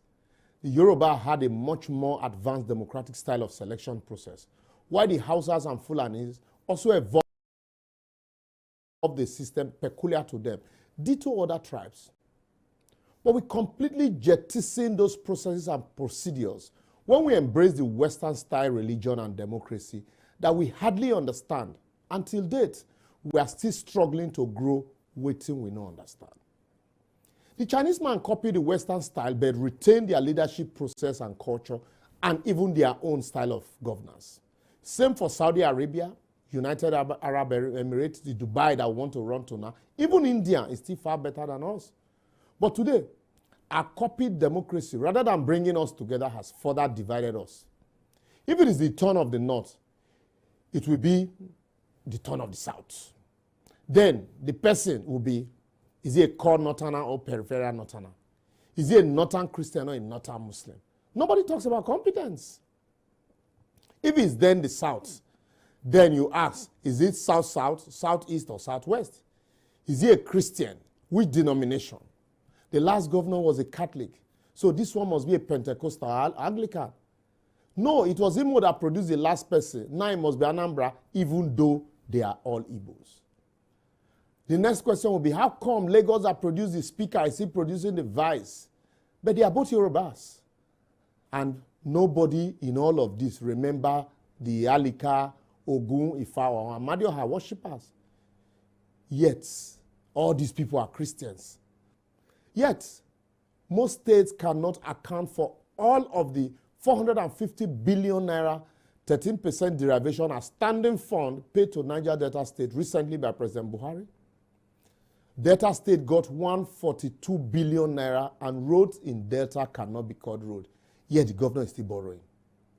Akwa Ibom got 91 billion and most of the indigenes are still unemployed and riding Okada and house helps in other states.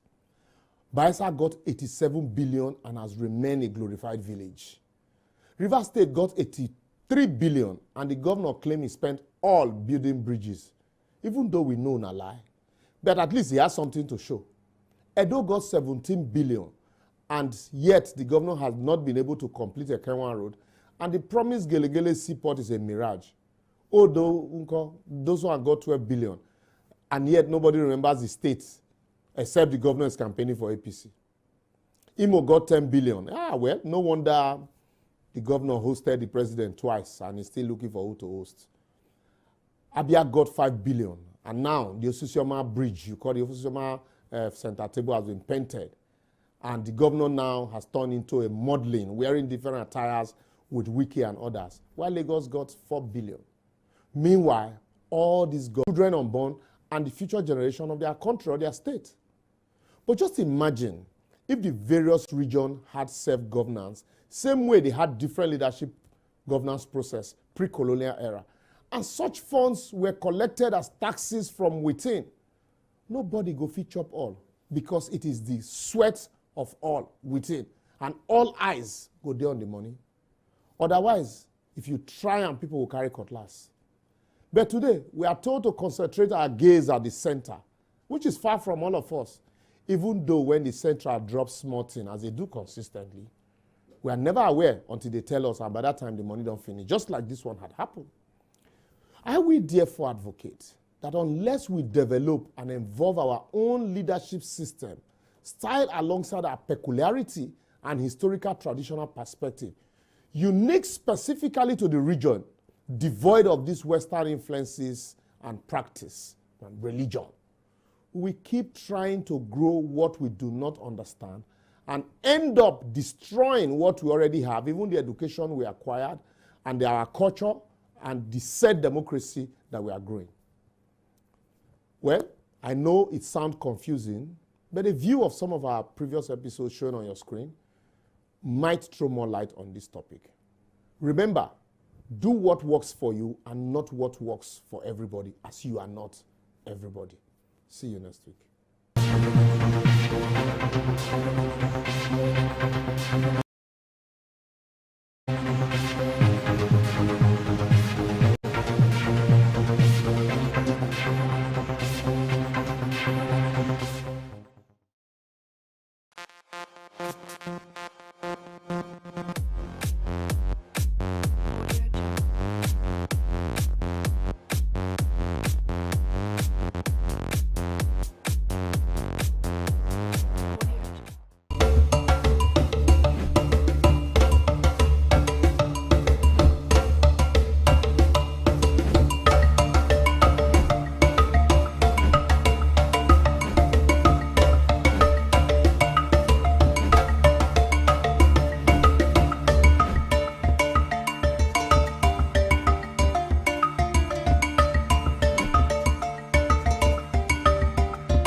Hi, I'm Ayofela Larinde. I'm a visual artist and a photographer, but I major mainly in scribble arts, which I see as an art form born out of frustration.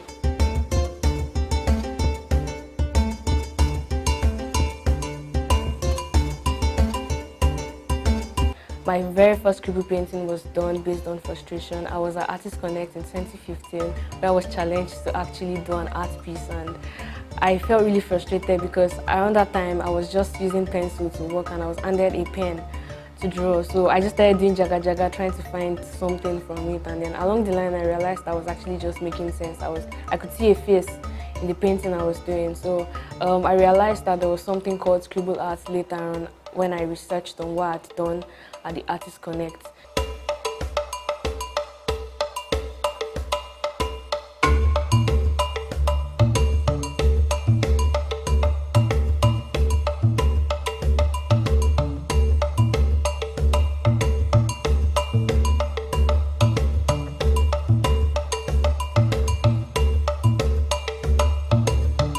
Scribble art basically, like I said, is an art form born out of frustration and me wanting to accept myself, me just accepting my flaws, and me also creating sense out of nonsense and using disharmony to actually form harmony. So it's more of like me joining crooked lines together to actually make sense. It's just wobbling lines around to actually form something, to actually arrive at a point.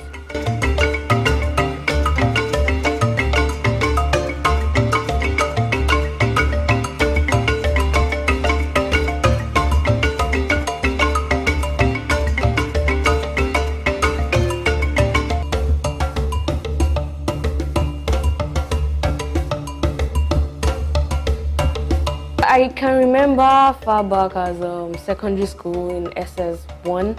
I was in biology. I was a science student in biology class then. I needed to like make some extra money for pocket money. I was in the boarding house then, and I could draw from my textbook. I could imitate things I could see. So my friends used to give me their works, biology assignments, to draw skeletons and everything. So like most times whenever we have assignments, I'm the one they come to. So I used to do it, and then I got into trouble. The biology teacher caught me, realized that all the works were looking alike, and then she called me to the staff room. Around that time, the visual arts teacher too was around, so like he saw what was going on and was like, this girl can draw, she can even shade. Okay, she should actually come around to the visual arts class.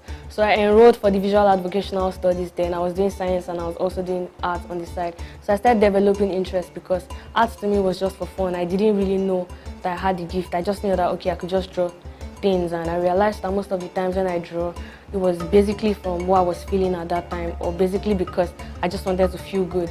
So yeah, that was basically how I started doing art.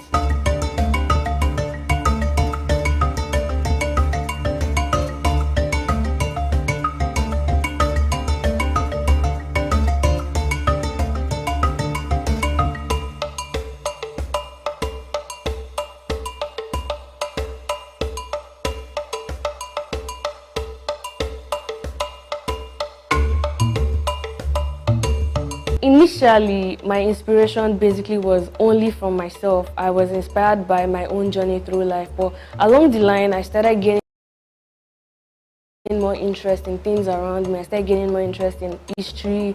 I gained more interest in my environment. I gained interest in my friends, like their stories, and yeah, governments too. I'm interested in politics, the political aspects of Nigeria and the world as a whole.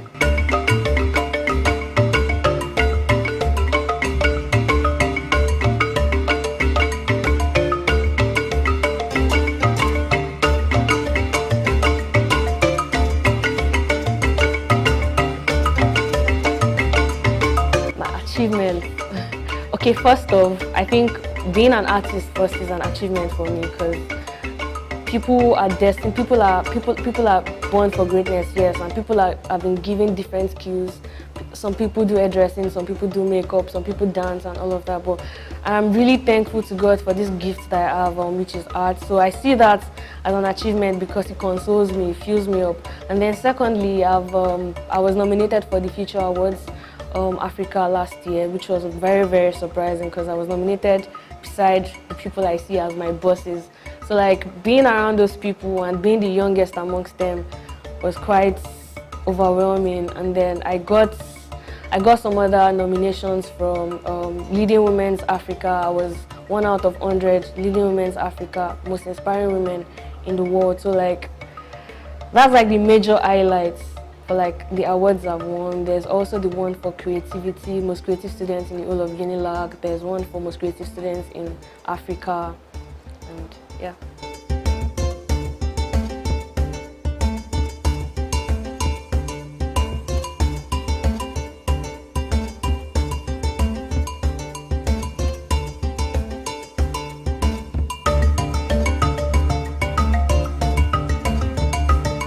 Weirdly, I actually don't even count the number of artworks, but I have a list which I used to collate them. But I would say in my lifetime, I would say that I've created more than 500 works.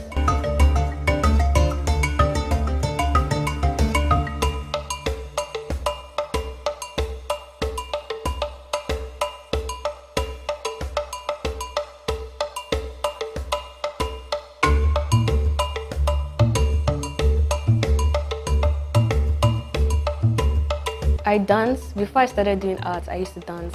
Actually, dancing was my first love. I used to dance professionally, but I had to stop because my parents didn't see it as a career as much as also the way they didn't see art as a career. So I had to just stop dancing, but it's something that I still wish to go back. And aside dancing, I also am a photographer. I take pictures.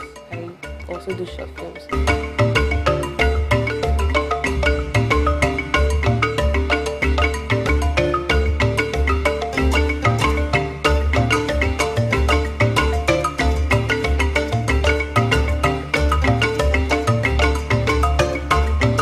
Scribble art is something that I have mastered over time. It's something that I've practiced. Something that I can even do in my sleep, not even exaggerate. So like most times it's really not difficult because I'm the kind of person who sees or who gains inspiration from dreams. So there are sometimes when I'm asleep and then ideas just come and next thing I wake up, I draw. I already know what I want to do. And then there are times when it is actually very difficult, times when my works actually challenge me. I do some particular works and it speaks to me in ways that I can't even explain. So times like that, I give the piece a particular period, say a year, before I go back to it. So there are times when my pieces challenge me, like when I'm doing something very personal. For example, when I had an artwork done for my biological dad, it was really attacking because it just laid down questions that I couldn't answer personally.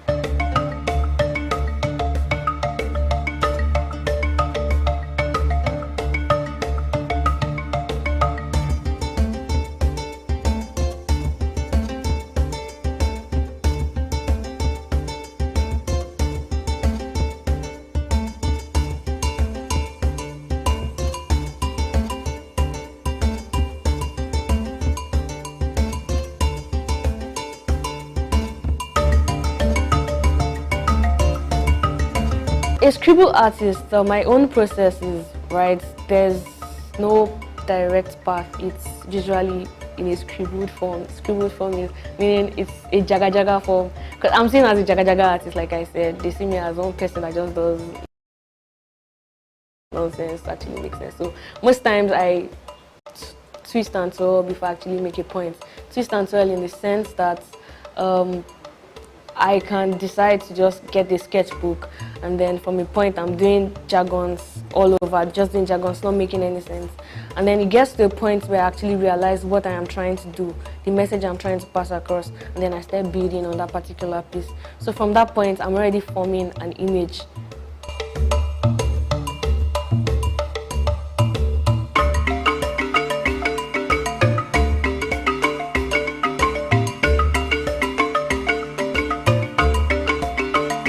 I never finish an artwork. I never see it as a finished work. I feel like whenever I create an art piece, there's always going to be a continuation.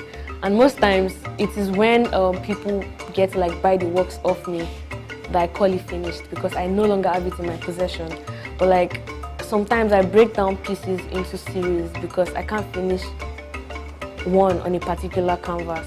So I have to continue on another canvas. That is where That's why there's need for collection or series when I'm working. So, for example, my Igbo landing works, this one behind me here, it's actually a series, a 5-in-1 series.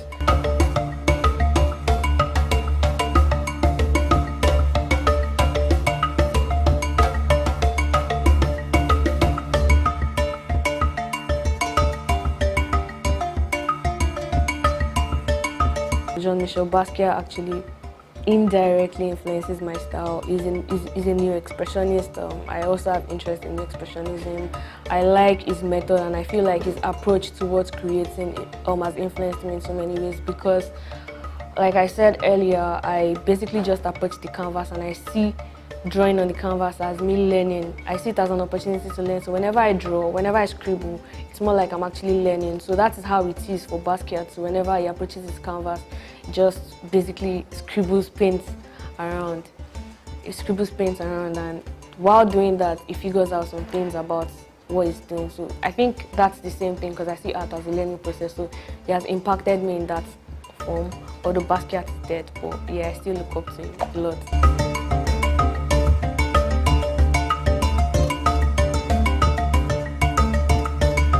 Challenges I faced as an artist. At first it was acceptance. I was really chasing acceptance, and I realized at the point when I started getting accepted, I started losing myself because I wasn't, basically it felt like I was just doing works just to please people, just to please people's satisfactions.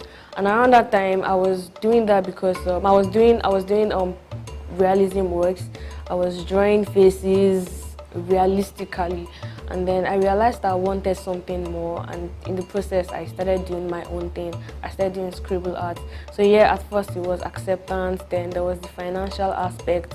I mean, it takes a lot to get art materials, it takes a lot to get a studio. I got a studio late last year with my friend Bayo, which I currently share with. There's also the whole art scene in Nigeria. It's not so encouraging because I feel like they keep recycling old artists or dead artists, and they are actually emerging artists doing so well. I have friends around that practice so well, they practice so hard, the works actually speaks to me and it speaks to a lot of people, and I feel like there should be room for them too, but it's kind of not so easy because there's politics everywhere, there's politics in the art scene.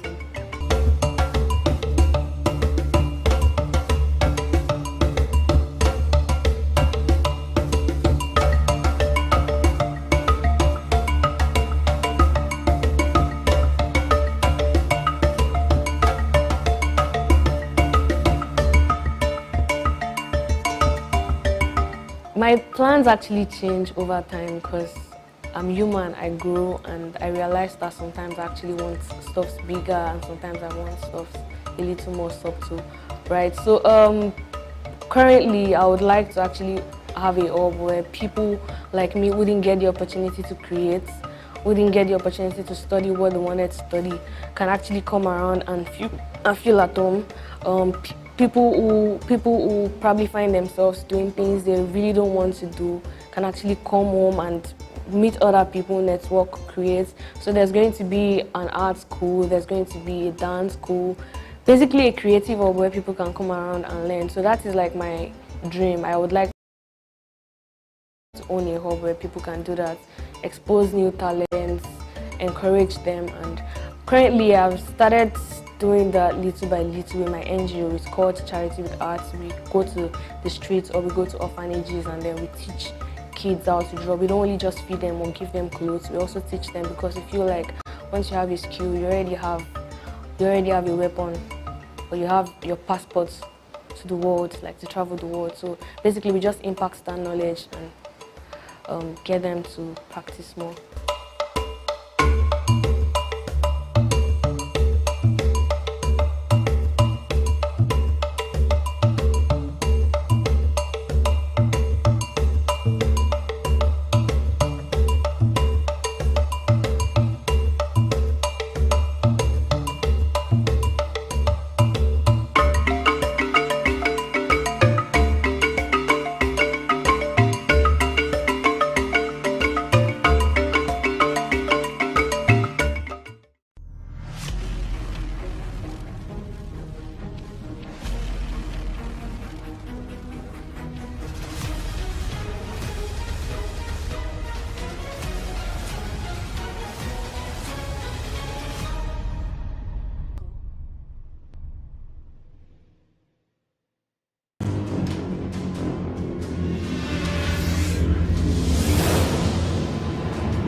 Hello, thanks for joining me on another edition of your #1 sports business show, Sport Exchange. My name is Jide Olanero, and today it's going to be an exciting one because we will be talking to FIFA.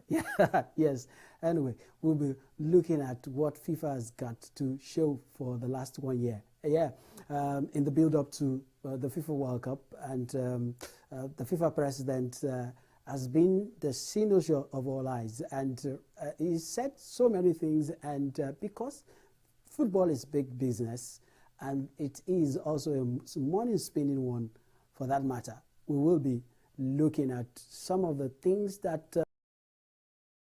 the FIFA president is looking at as far as football is concerned. But before we get to that, on our dugout segment, we will take the news first. And that will be after this timeout. Don't go away.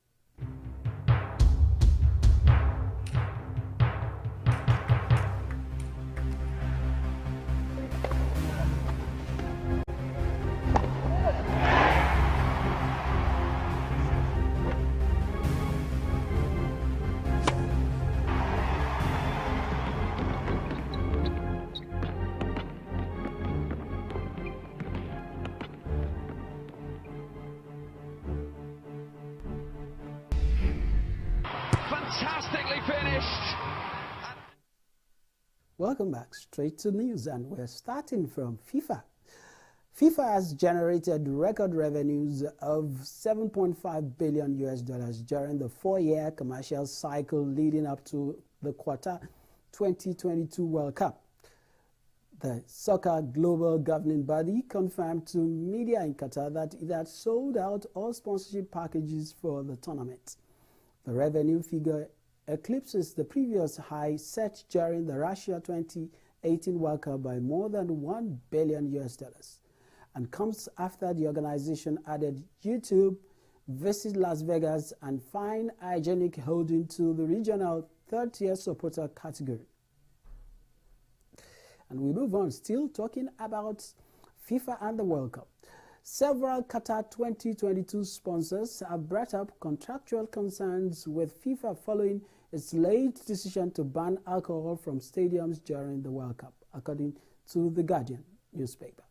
Under the direction of Qatari authorities, Soccer Global Governing Body was forced to initiate a late U-turn on alcohol sales at match venues. This is said to have initiated crisis talks with Anheuser-Busch InBev, which owns Budweiser, and has a $75 million contract for the World Cup, which included branded stalls for beer sales at the tournament's venues. There are reports suggesting that Budweiser will demand FIFA knocks off £40 million from the fee the brewer paid to be tournament's official beer supplier. I'm still moving on now. Fox has denied its sponsorship agreement with Qatar Airways for its coverage of the 2020 FIFA World Cup, included complimentary flights for its production staff, following criticism that its broadcast of the opening game ignored many of the controversial issues surrounding the tournament.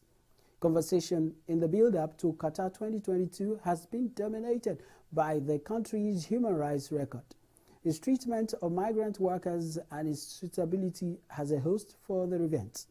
Focus has narrowed on the host in recent days amid the abrupt decision to ban alcohol from stadiums and FIFA warning players who wore a One Love armband in support of the LGBT+ community would receive a yellow card. Viewers on Fox, which has the English language rights to the tournament in the US, noted that none of these issues were mentioned during its coverage of the opening match between Qatar and Ecuador.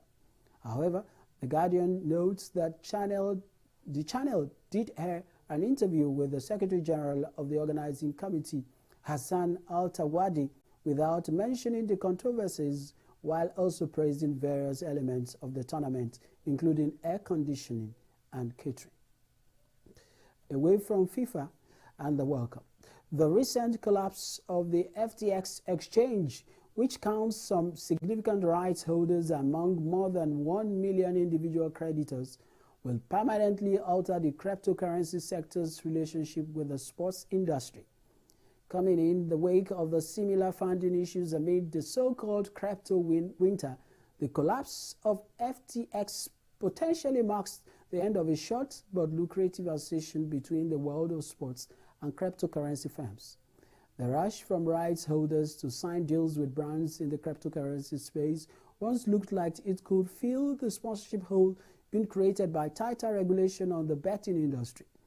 A senior executive at a major sport marketing firm has told Sport Pro Media on the condition of anonymity that cryptocurrency brands are not going anywhere, but there will now be a lack of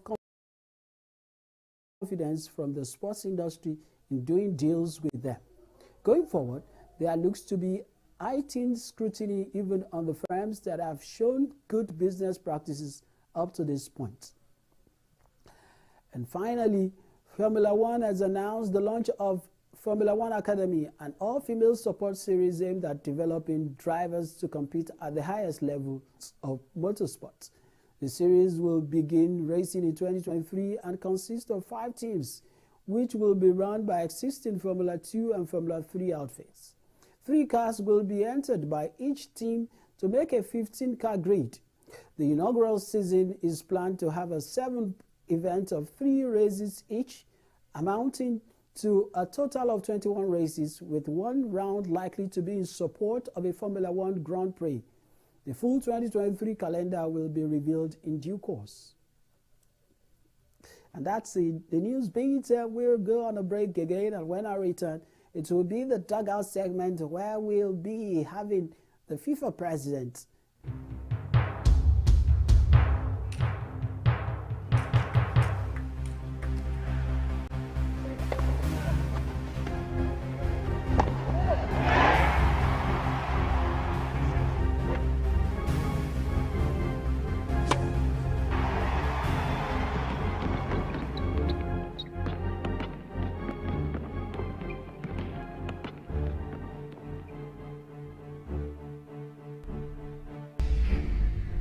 Fantastically finished. Yes, the world is celebrating the biggest football fiesta, and that is in Qatar, the Middle East. As the world celebrates that particular festival, the FIFA president Gianni Infantino has been in the eyes of the storm. Of course, there are stories about human rights, there are stories about bribery, there are stories about values clashing. And now we will have the man himself open up on so many things. And this is the dugout segment where Gianni Infantino will be talking to the world. All right, we're starting with this, about what Gianni Infantino feels about the clashes of culture. Looking at the fact that the world preaches inclusion, but feel otherwise about the way Qatar is going about it. This is what Gianni Infantino has to say about the values being kept by FIFA and the world. It is good to stick to our values, and the most important value for us is that we are 211, and every one of us is the same. We are united with all our differences, with all our cultures, religions, whatever, but we are one. We are 211 who form one team only, and we have to stick to these values, protecting them, saying sometimes a few things, and then focusing, of course, again to what is most important to us, which is football. I would like to simply say as well at the outset that the World Cup, the FIFA World Cup Qatar 2022, will have, as you know, over 3 million spectators in the stadiums. We'll have 5 billion people watching the World Cup from home, so more than half of the world population will partly stand still, certainly in certain countries, but globally watching the spectacle that the players, the referees, everyone will bring to all the society. And we need, after the pandemic, moments where we can bring people together, because football unites the world. And this will simply be the best World Cup ever. Okay, next we go to the financials. Football is a money-spinning sport, and it's good to hear from Gianni Infantino that FIFA has made about 7.5 billion US dollars in revenue, even though they've had to make expenses, that is expenditure of 6.5 billion US dollars, I beg your pardon. But they are not resting on their laurels. They are planning to make more and invest into the game. Let's listen to Gianni Infantino on what he says about how FIFA is making the money. I would like to start with some financials about finance and solidarity to assure you, as I did already at the last Congress and as I do at every Congress, that FIFA is actually doing great. Our accounts are presenting very significant figures, and I can tell you now that whilst the budget of this four-year cycle, which ends on the 31st of September, was of 6.44 billion US dollars, the revenue that we have been able to generate in this four-year cycle, in spite COVID, in spite different crises around the world, is of, or will be, because it will be at the end of the year, of about 7.5 billion US dollars, over 1 billion more than what was budgeted, which was already higher than the revenues we had in the previous four-year cycle. When it comes to the expenses, because not only did we increase our revenues by over 1 billion, when it comes to the expenses, we have been able to reduce them. And instead of the budgeted 6.34 billion, we have had expenses only for 6.24 billion, with a potential outcome of 6.5, because we will make and agree already in this cycle to some additional investments, such as development programs and the like, which will be presented to you as well later on by Arsene Wenger and Jill Ellis. So this means, all in all, with 7.5 billion revenues and 6.5 billion expenses, solidarity payments, tournament organization costs, and so on, we will have basically a net result of 1 billion. 1 billion which we can again invest in football immediately, starting from now and for the next cycle, to make football grow even more around the world. So I would like to simply congratulate all of you, because these results are the results of the work that all of you are doing. It is very important in this particular situation to be able to present such amazing figures. Congratulations to all of you, congratulations to the Finance Committee, to the administration, to everyone, because I think it is really well done. Okay, up next is the investment in the revenue made by FIFA. There is over 2 billion, yes, around for FIFA to play with, and they are planning on investing it back into football. Football actually made that money, so football should enjoy the money made. Over 2 billion US dollars to invest back into the game. Yes, you need to listen to Gianni Infantino explain the way they will be investing this. And because we are doing so well, of course, we can invest more in our forward program, in our development program. And the global amount that we are investing in the next four-year cycle for football development increases actually as well. So from 1.75 billion to 2.25 billion. This is an increase compared to the Forward 2.0, so the previous cycle, of 29%. And this is before the 1 billion additional net result that we can show today. So there is certainly more to come in terms of football development.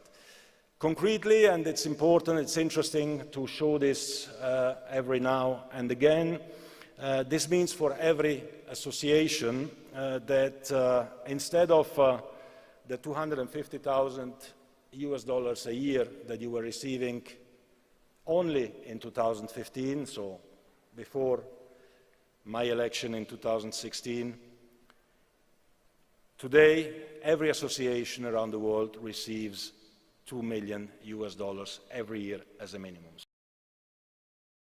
So we increased the solidarity program, the solidarity payments, by a factor of 7 in 7 years. Our revenues didn't multiply by 7, they went up a little bit, but simply money does not disappear anymore in FIFA. Money goes where it has to go, and it goes in football development. So instead of 250,000 a year, 2 million a year, and this is the minimum, because of course, in addition to that, there is the travel compensation and the kit compensation for those associations who need it most, and there will be now as well the talent development program on top of all of this.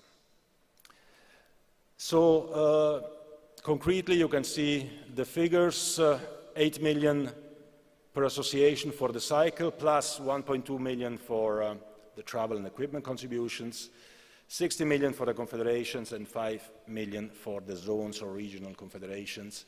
Again, a significant increase compared to what was the case before. These are the proposals which, of course, will be submitted and hopefully then as well approved. I'm still talking about the FIFA president and how he is taking the stakeholders through how FIFA is developing the game as well as spending the money. We will go next to the plan to invest in women football. They say the future of the game is feminine, and now there are plans to invest in women football. Women football is breaking records and needs more attention. So Gianni Infantino is also talking about that. And we have to focus as well, of course, on women's football. We are at the eve of the Men's World Cup, but women's football is a top priority for all of us, and we have invested a lot in the last few years. 1 billion in the last 4 years, specifically dedicated to women's football. And we can see that today, 85% of our member associations, of all of you, have a women's football strategy in place, have teams in place, have leagues in place, have youth competitions in place. And this is exactly what we want. We need to work on the 15% remaining, and I'm sure at the next Congress we will be at 100%. On governance matters, because this is also important, we have to focus on the financials, we have to focus on solidarity, we have to focus, obviously, on governance. If we wouldn't focus on governance, we wouldn't be able to invest so much in solidarity and in competitions. There is a new innovation. FIFA talked so much about how the system of transfer of players, the movement of players is so, it's filled with bottlenecks. And there are a lot of clarity that is needed to make sure that the business of the movement of players is clear to all, transparent, and that has to do with the issue of governance in football.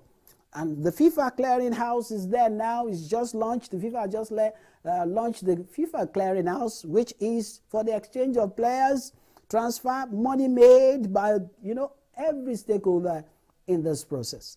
So FIFA is telling us about what you need to know about what they call the Solidarity Fund as well. So listen to Gianni on this. So we have created, as you know, and it went live 4 days ago, the FIFA Clearing House. The FIFA Clearing House is this place where transfer payments will go through in order to be paid to the different clubs. We start with training compensations, meaning that clubs have now to pay training compensations and solidarity mechanism through this clearinghouse, and we will make sure that it goes to the clubs who train the players. As you know, today, the reality is that every year clubs pay, acquiring clubs pay around 70 million for the training clubs. In reality, they should pay around 400 million, but this doesn't happen because of how the system is constructed. With this new system, with this FIFA clearinghouse, from one day to the next, as of 4 days ago, we can make sure that every dollar which has to go into training of clubs will go effectively into the training of clubs, meaning that every year all clubs training players in all of your associations all over the world will receive, instead of 70 million, 400 million US dollars, which is the percentage of the global transfer fees. So this is very important when it comes to making sure that there is transparency, there is integrity, and there is clarity in these money flows, and that small clubs who don't have maybe the means to pay a lawyer, to go and call and go to court to get the money from those clubs who don't pay, will automatically receive this money through this FIFA clearing house. The next one has to do with regulation of the transfer market itself. There is the regulation of all that is involved. The player on the one side, the agents and the club. There is so much opacity in that process, and there's so much issues around it. That's why FIFA has had to intervene on a number of occasions. And there are times that some of these issues have gone global. So what is FIFA doing to make sure that this particular process is well regulated, that everybody will have to enjoy the labor or their labor? Let's listen to Gianni Infantino talk about that too.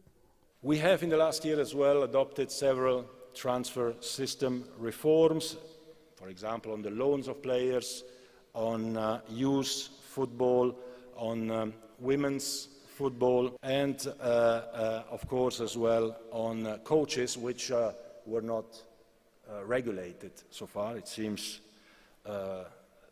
bizarre, but it is the case. Now also coaches are regulated. And the next one coming up is the players' agents. The regulation is ready and it will come up later this year. And also finally, before we go, Gianni Infantino talks about gender equality and gender opportunity has been presented by football. And we talk about how there will be opportunity for all, women, men football, and the youth as well, because there is so much to be done to make sure that as the game is developing, everybody is enjoying and benefiting from what the game has had to offer. This is what Gianni Infantino has to say about that. Our main task, though, our main objective, of course, of all of us is to organize competitions. This World Cup is the pinnacle. The Men's World Cup, the Women's World Cup are the pinnacles. And we are, of course, engaging with everyone, with all confederations, with all associations.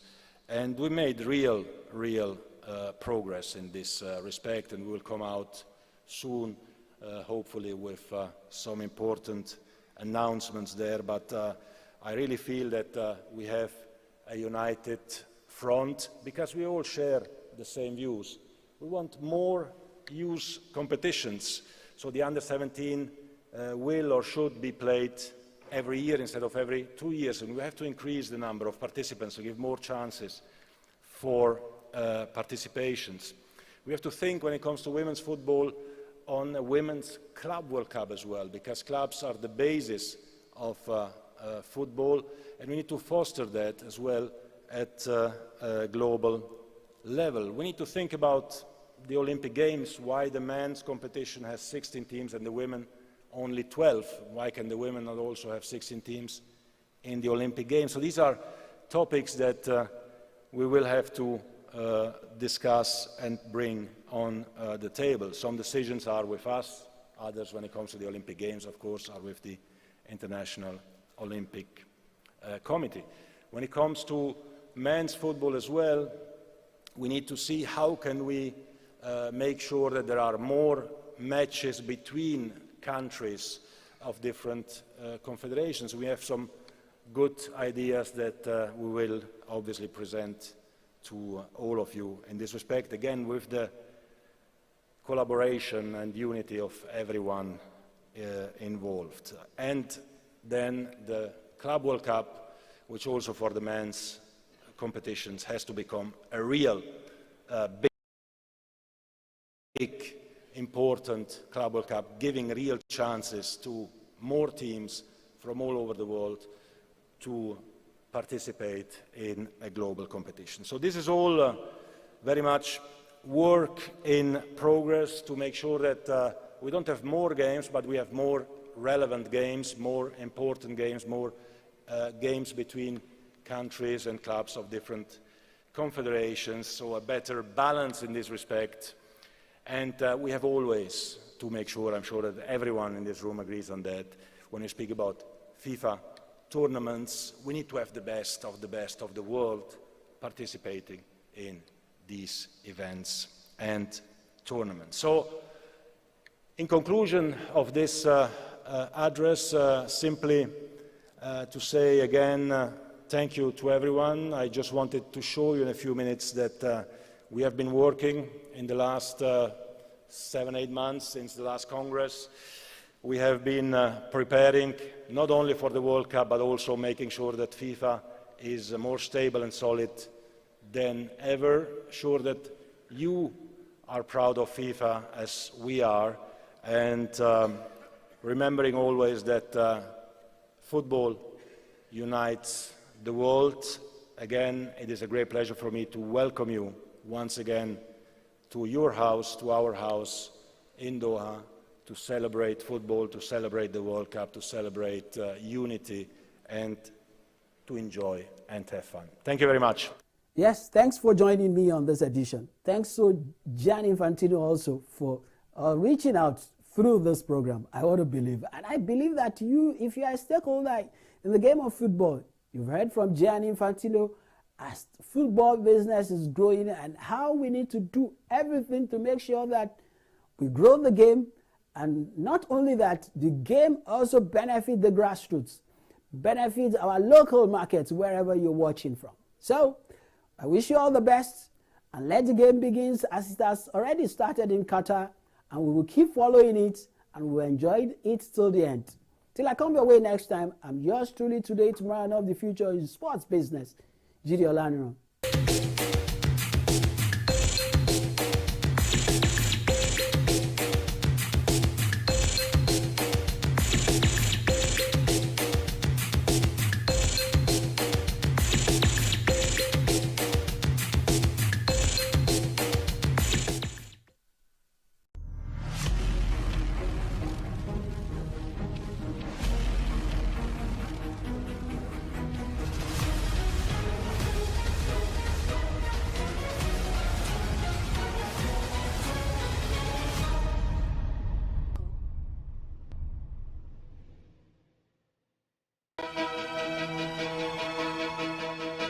Opinions are free, facts are sacred, but truth is universal.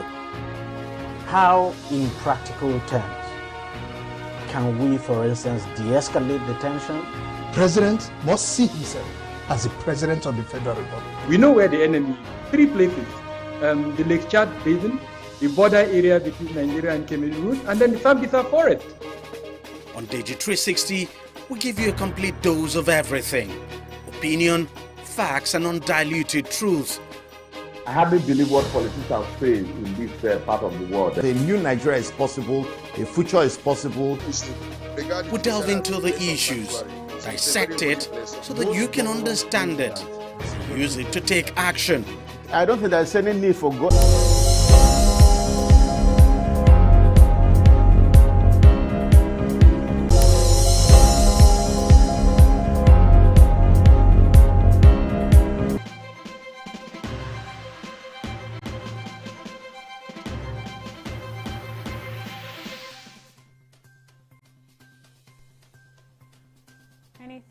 staying with us on the newsroom. I am Abisola Adebayo. The Central Bank of Nigeria, CBN, has responded to concerns that its widely anticipated redesign of Naira note was merely a color change of the notes without additional security features, saying it had limited time to redesign the 200, 500 and 1,000 Naira notes. The bank said the new colors provided additional security. Ahmed Umar, the Director of Currency Operations of the CBN, said this at a 3-day workshop organized by the Nigeria Deposit Insurance Corporation. Asked by people, the director explained that there was limited time to tackle the problems of counterfeiting, currency hoarding, among others, adding that redesigning is about change of color or size. The Minister of Finance and National Planning, Zainab Ahmed, on Tuesday confirmed including a total of 1.7 trillion naira in the budget of some federal ministries, departments and agencies in the 2023 budget. Ahmed, who spoke while appearing before the House of Representatives Committee on Appropriations, said it was the amount of loan-tied projects our ministry decided to include in 14 implementing agencies to improve transparency. She refuted allegations that the budgets of the MDAs were padded. The committee called for the hearing in reaction to media reports that some MDAs accused the Ministry of Finance of inserting projects in their budget without their consent.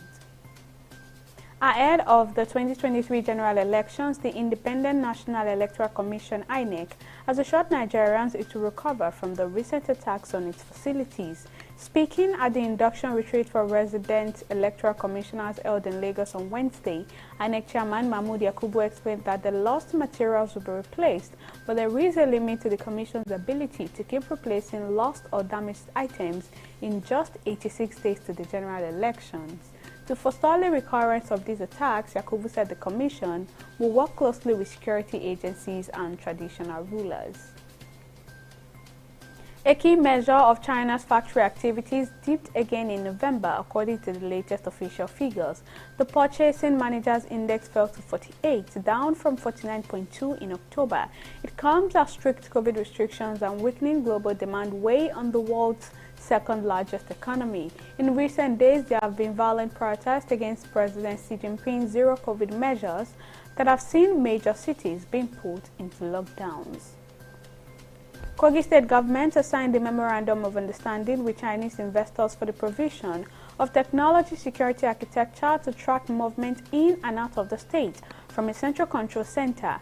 Chief Executive Officer of the Kogi State Investment Promotion and Public-Private Partnership Agency, Abdulkarim Siyaka, said that a lot of work went into the conceptualization and design of the project with the Chinese firm, ITERA, to eventually arrive at an investment deal that would greatly improve the state's economy while also fighting insecurity in Kogi and adjoining states. He added that the project is expected to create over 685,000 jobs, attract over 591 billion naira investment yearly, while also encouraging migration to rural areas in the state. The U.S. Senate passed a bill on Tuesday that would protect federal recognition of same-sex marriage, a measure taken up in response to worries that the Supreme Court could overturn a 2015 decision that legalized it nationwide. The narrowly tailored bill, which would require the federal government to recognize a marriage if it was legal in the state in which it was performed, is meant to be a backstop if the Supreme Court acted against same-sex marriage. The bill would not bar states from blocking same-sex or interracial marriages if the Supreme Court allowed them to do so. Former Manchester United star Cristiano Ronaldo has reportedly agreed a record-breaking €172.9 million per year contract with Saudi Arabian club Al Nassr. Ronaldo is said to have sensationally agreed to a 2.5-year deal with Al Nassr worth a whopping €172.9 million per year that will see him play until the age of 40. Ronaldo has been the talk of the news in the past weeks after his explosive interview hit the internet early in November. The Portuguese star in the interview heavily criticized both Manchester United as a club and the manager Erik ten Hag, saying the club had not grown since Alex Ferguson left in 2013. Well, that's all on the newsroom for today. Many thanks for watching.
I don't know how to swim, but when they load me in the boat, we were like 155 people in one boat.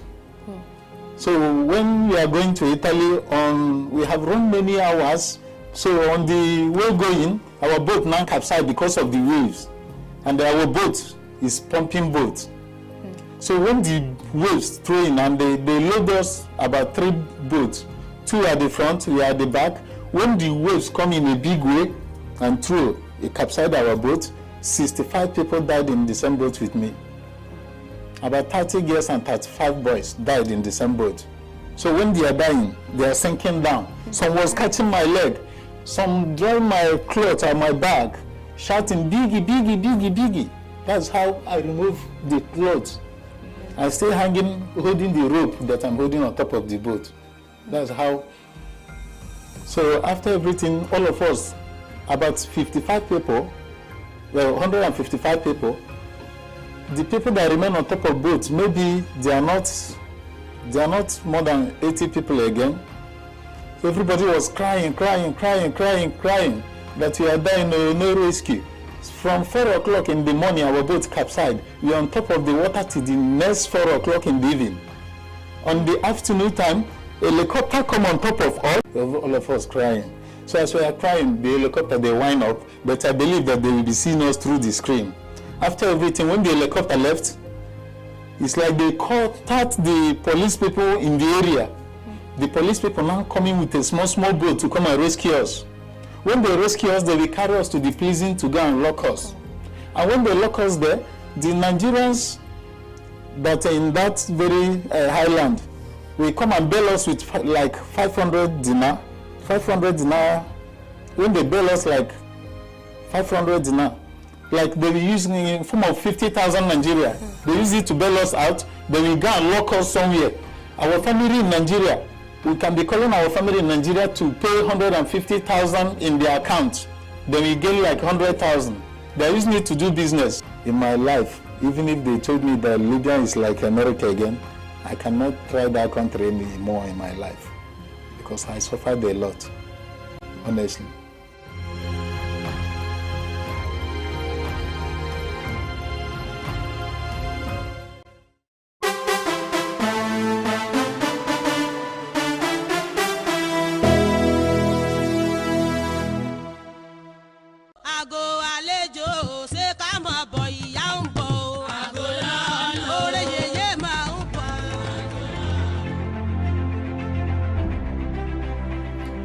The Osun-Osogbo Sacred Grove in Osogbo, Osun State, southwest Nigeria, is one of the last remnants of primary high forest in southern Nigeria. The site, a natural habitat that has been preserved for over 400 years, has served as both a pilgrim point as well as a tourist center for millions of people who visit the site annually to worship and celebrate the Osun goddess that is believed to inhabit the river that runs through the grove, giving the water the ability to heal and grant wishes of its believers. Osun Grove happened to be a site that we all refer to as a living site. It is a living site just because activities that have been carried out over the years are still performed the way it used to be then. And secondly, it is a site where the worshippers do come to perform every 5th of the day, which means 5 days. They do come. For example, in churches, we go to churches during the week, but on Sunday, we christen it to be, we go to church on Sunday. Likewise, the Muslim goes to mosque on Friday. So despite the fact that the devotees do come regular interval, but they have a 5 day, which they call Ojose. Aside this, the uniqueness of this site is the name Osogbo was derived from this site. The appellation of the king was derived from this site. From the entrance, one could feel the tranquility that comes with the well-preserved forest. A little further down comes another feeling of an elevated beings dwellings. This is the Osun Osogbo Sacred Grove, one of the last sacred forests in Nigeria, along the banks of the Osun River, just outside the city of Osogbo, Osun State, southwest Nigeria.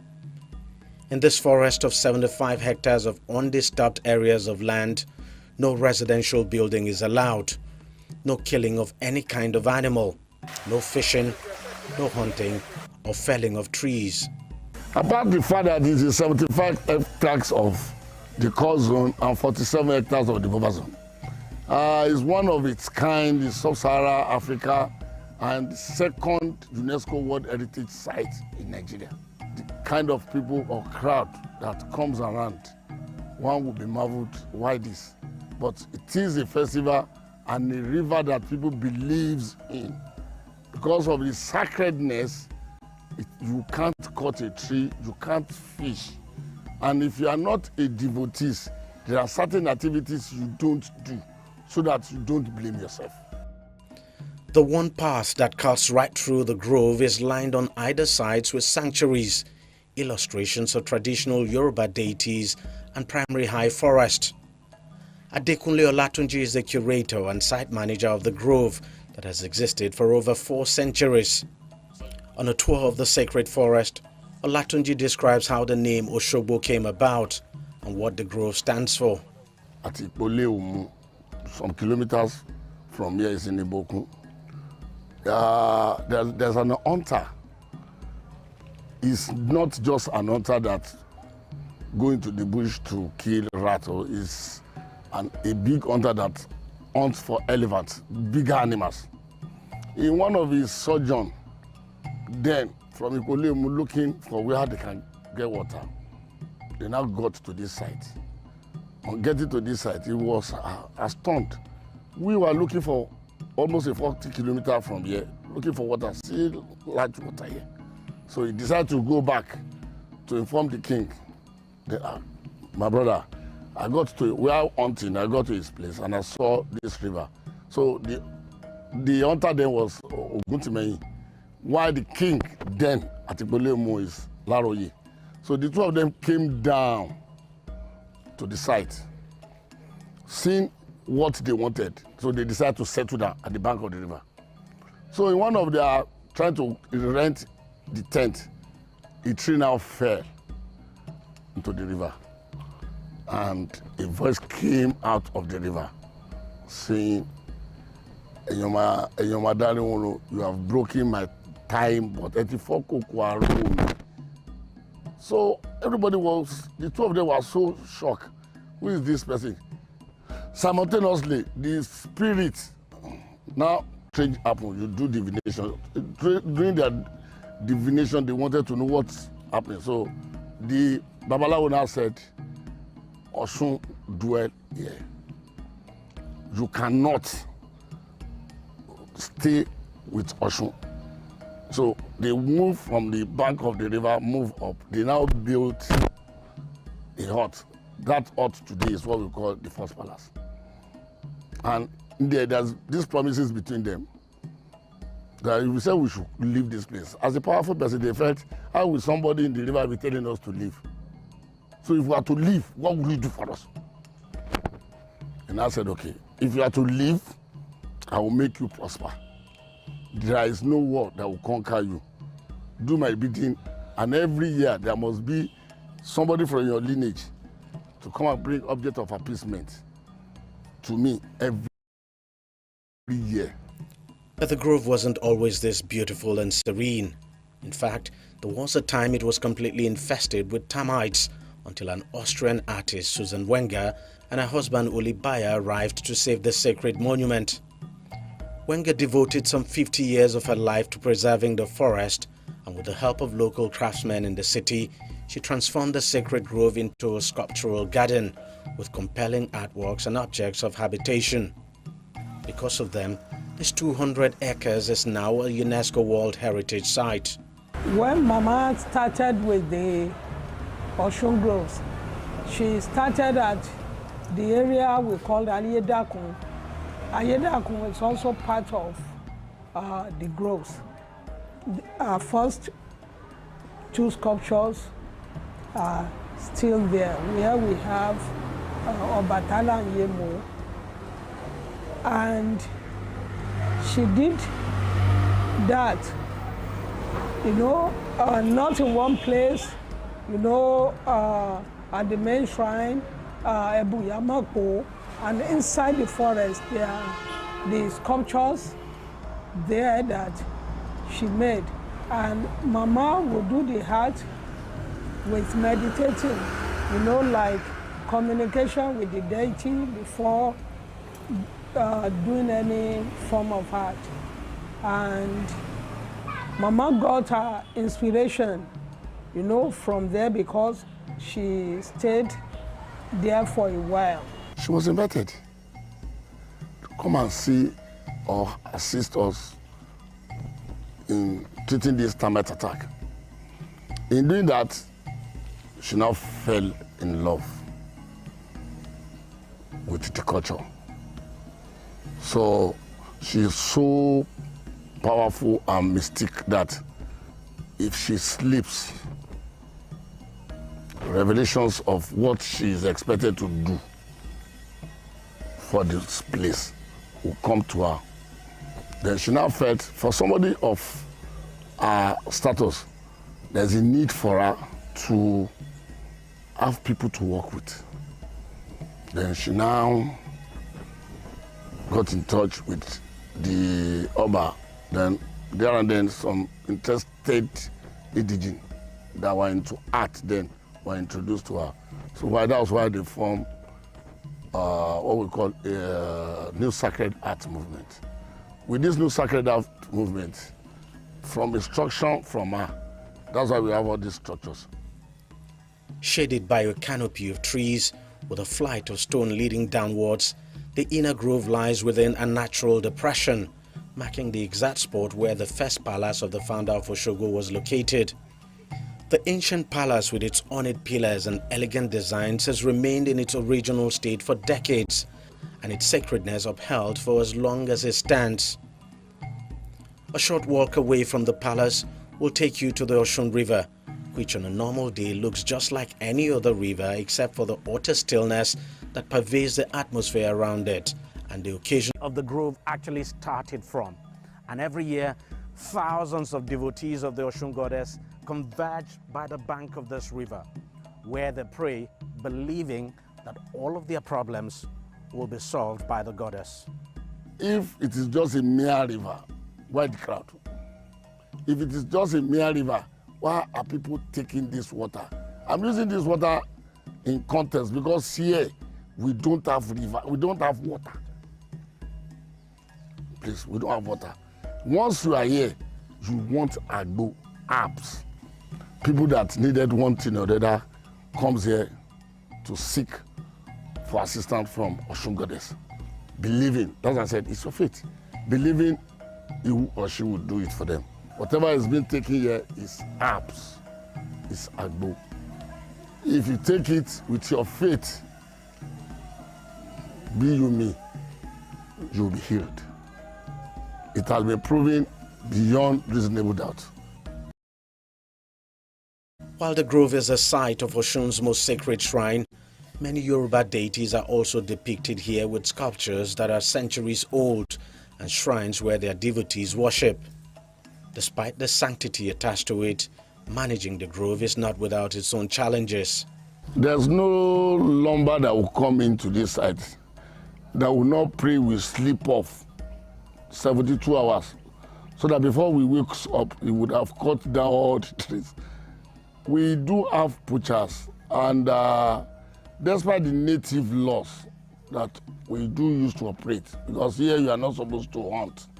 If you are caught, you'll be taken to the enforcement agency through the authority of Oshogbo.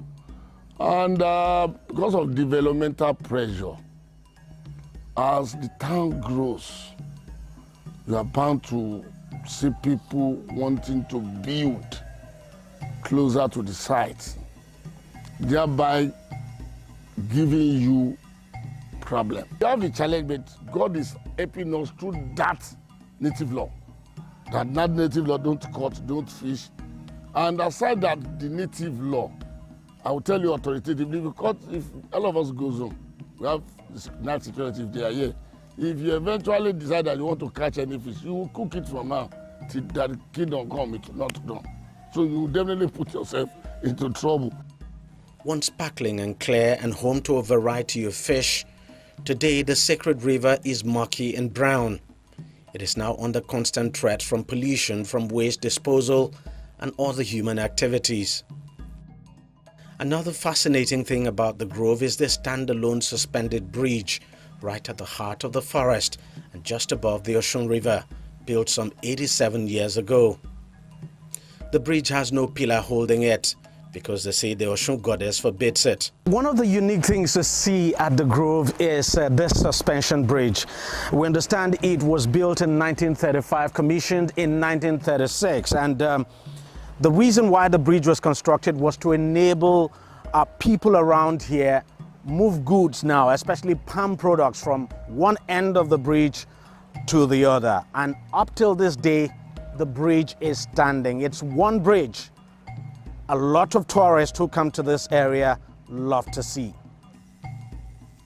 Despite the gradual fading away of celebrated African culture and tradition, the Osun-Osogbo Sacred Grove is one cultural phenomenon that has not only stood the test of time, but also become a reference point for people from this part of the world.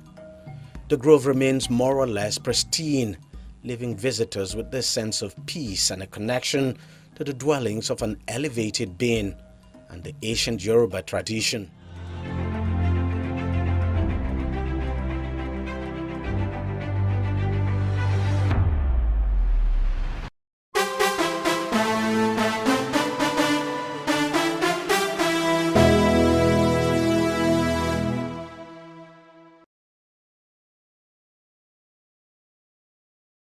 Nigeria would have been far developed if we didn't abandon our traditional government for an unknown one.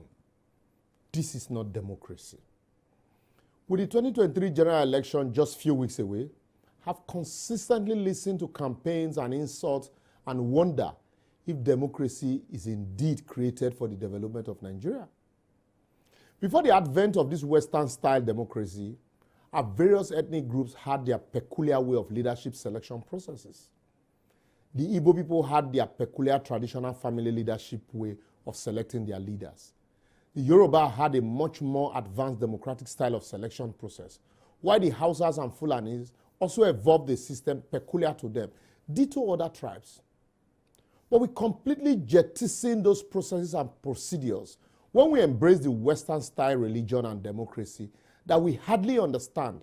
Until date, we are still struggling to grow waiting we don't understand. The Chinese man copied the Western style but retained their leadership process and culture and even their own style of governance. Same for Saudi Arabia, United Arab Emirates, the Dubai that we want to run to now. Even India is still far better than us. But today, our copied democracy, rather than bringing us together, has further divided us. If it is the turn of the North, it will be the turn of the South. Then the person will be, is he a core Northerner or peripheral Northerner? Is he a Northern Christian or a Northern Muslim? Nobody talks about competence. If it's then the South, then you ask, is it South-South, Southeast, or Southwest? Is he a Christian? Which denomination? The last governor was a Catholic, so this one must be a Pentecostal Anglican. No, it was Imo that produced the last person. Now it must be Anambra, even though they are all Igbos. The next question will be, how come Lagos that produced the speaker is he producing the vice? But they are both Yorubas. And nobody in all of this remember the Alika, Ogun, Ifa, or Amadioha worshippers. Yet, all these people are Christians. Yet, most states cannot account for all of the 450 billion naira 13% derivation as standing fund paid to Niger Delta State recently by President Buhari.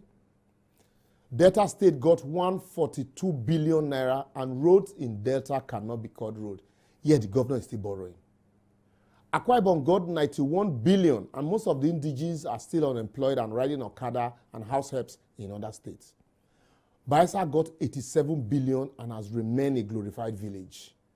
Rivers State got 83 billion and the governor claimed he spent all building bridges, even though we know na lie. But at least he has something to show. Edo got 17 billion and yet the governor has not been able to complete a Kenwan road, and the promised Gelegele seaport is a mirage. Although those one got 12 billion and yet nobody remembers the states except the governor is campaigning for APC. Imo got 10 billion. Well, no wonder the governor hosted the president twice and he's still looking for who to host.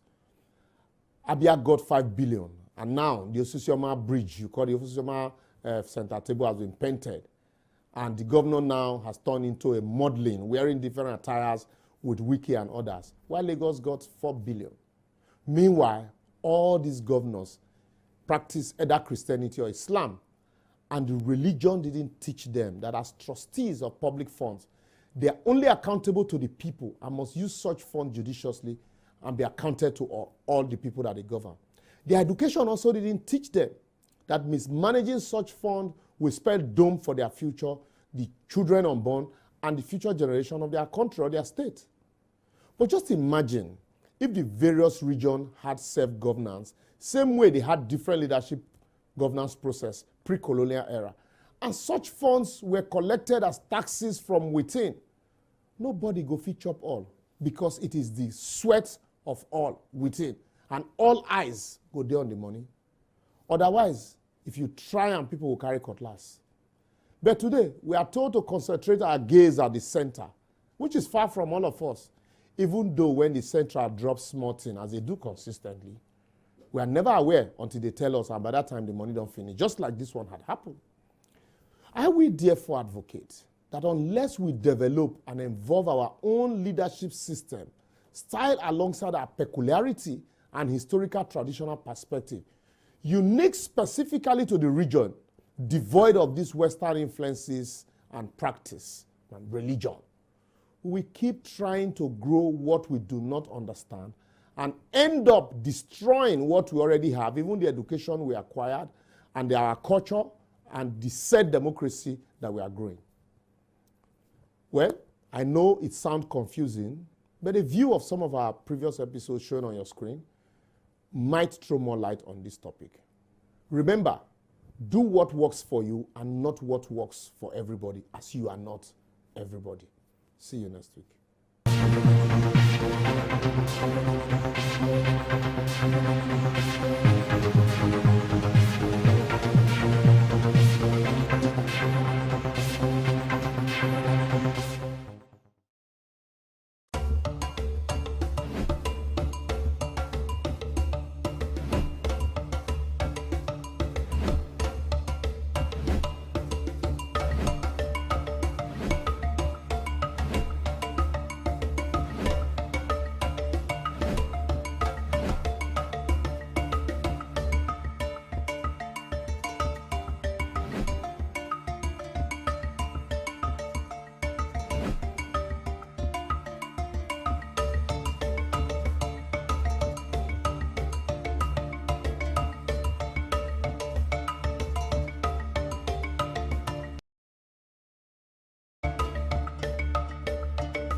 We are here today to celebrate my exhibition, for people to see what I've been doing for the past 10 years or so, because majority of the works that you are seeing on display are 10 years or 12 years old, because they are transformative in nature. Because over the years, I've been building on them idea-wise, according to what is going on within the country, what is going on in my environment, what is happening to me. So those are the things that informed whatever you are seeing on display here.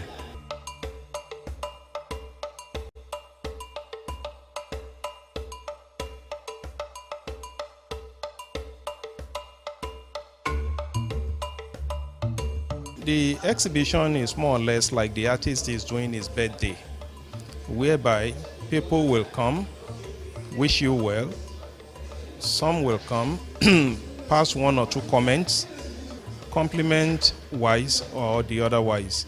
But majorly, exhibition in the life of an artist is more or less like an exposition, whereby people come to see what you have been doing over the years, and they want to interact with what they are seeing.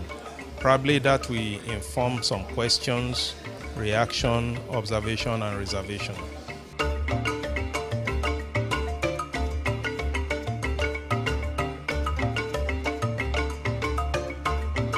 I pick out 35 works out of about 100 that I have in the studio. I pick out 35, and those 35 were carefully chosen for people to see for the past 10 years how far I have been moving. You understand?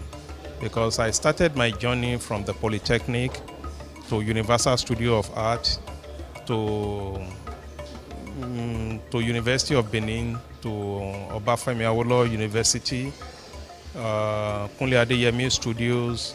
So when all these places that I mentioned, you will see the reflections in the works on display. Because when you are looking at the print, you should be reflecting at Kunle Adeyemi Studio. when you are looking about some of the expressionist work there, we should be talking about Ife. When you are looking at the landscape, we should be talking about Universal Studios of Art and some other things.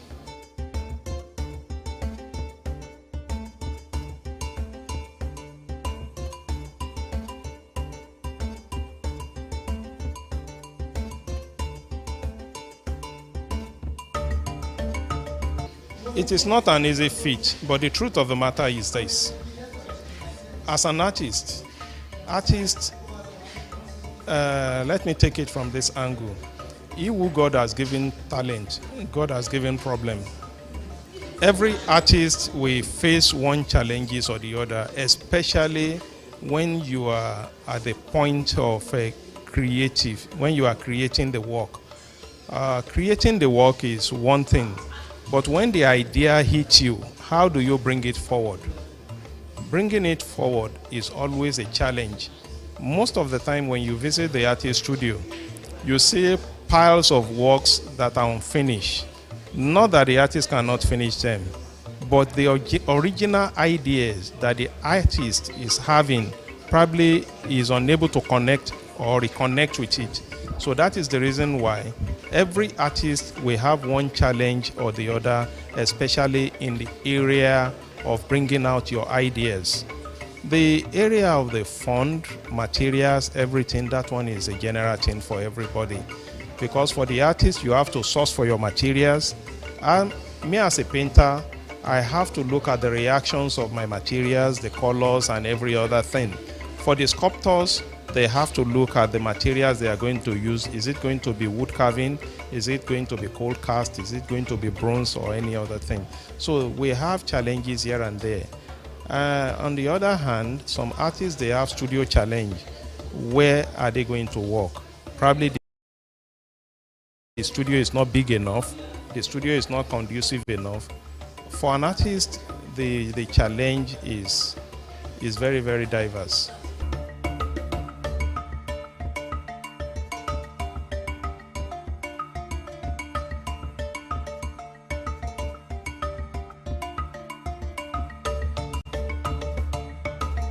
What inspires me most is life in itself. Life generally. Your day-to-day activities is one of the major things that challenge every artist. Every artist will draw inspiration from what is happening around us, your personal life, your environment, the political situation in the country. Those are the areas that we draw inspiration from.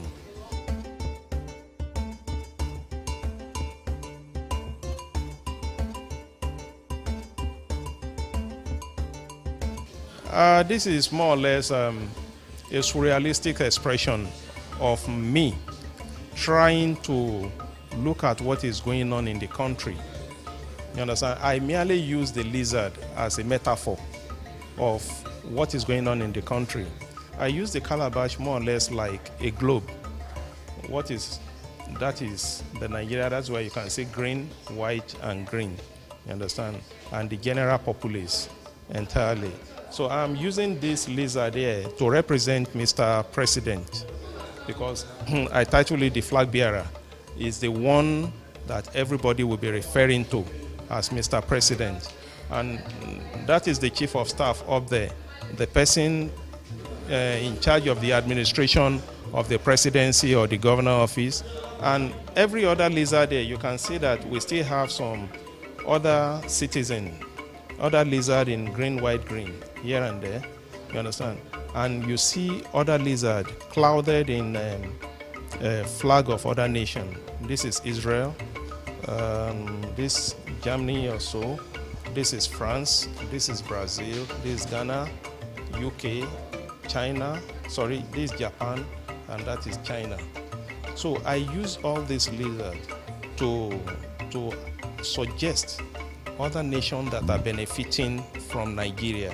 And you see the ministers, I use all these other lizards as the ministers, the governor in the country, you understand? So majority of our political leaders, they are under dealing, you understand? They are the one more or less eating the fruit of the nation without Mr. President knowing anything about it, because Mr. President is up there, you understand, discussing with the world power.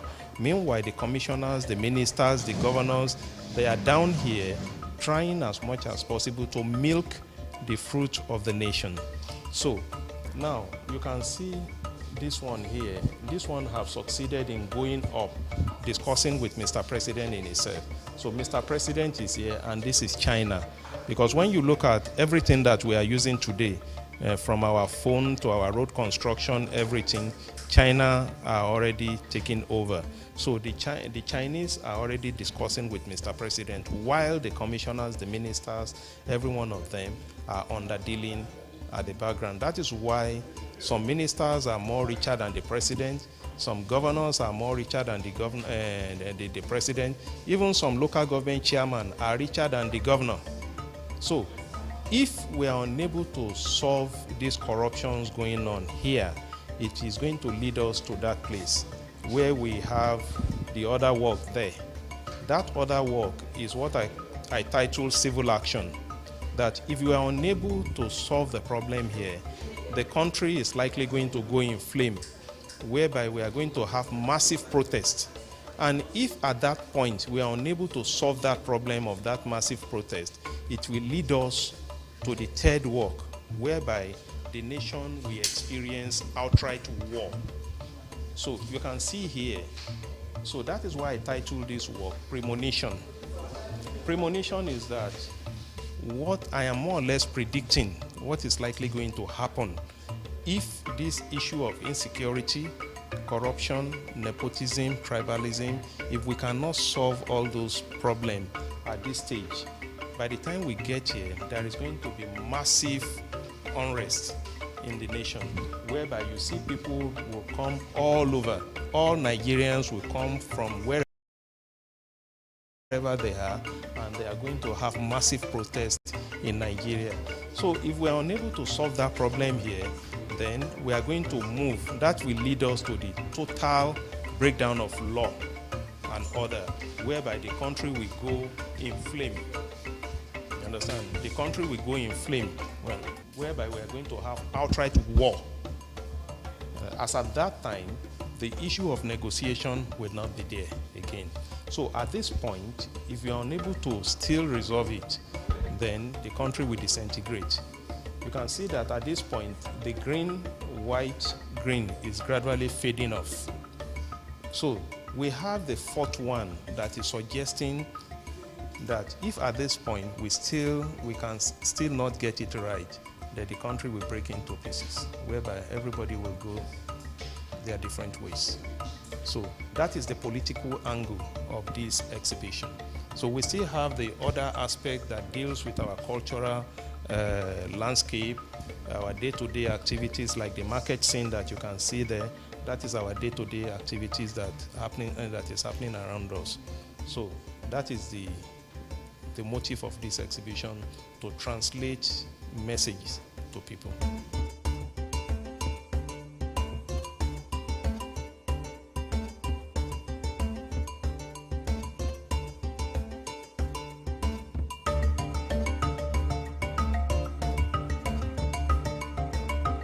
Possibly, the artist might not have the right words to really categorize himself, to really explain himself better than those people who are really looking at them. The artist have done his job. It is left to the journalists, the writers, the art historians, for them to digest it and bring out whatever they think they are seeing. So for any artist to critically analyze or want to explain all that he has done, he or she will be doing a kind of injustice to him or herself.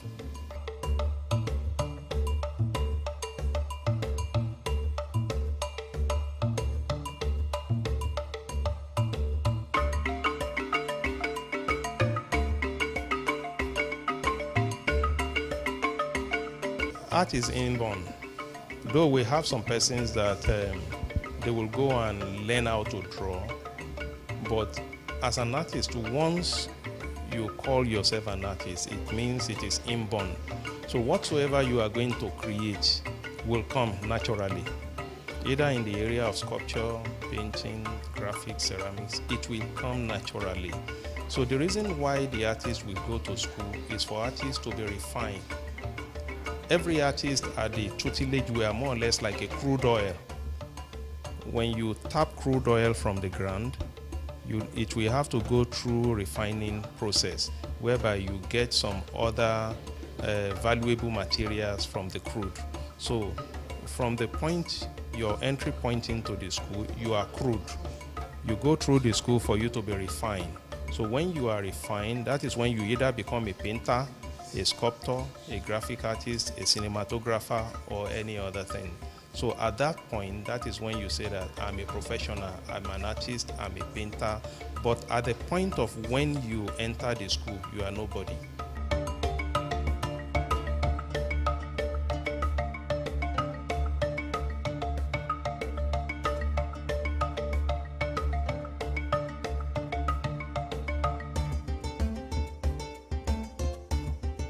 How did I start painting? The journey was rough.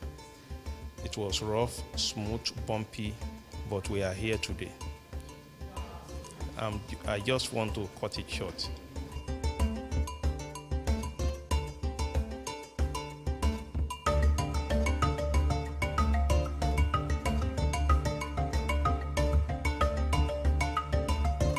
Olojo is not a hidden phenomenon in the visual arts. He's been there, he's been paying his dues, and so whatever that's going to happen, particularly in the area of exhibitions or in the area of research in art, you can always trace it, to some few individuals who are making it work in this climb. So Olojo particularly is not a hidden name in visual art, so he's actually a very famous artist. So we must hear what happens sometimes when he's having a show like this.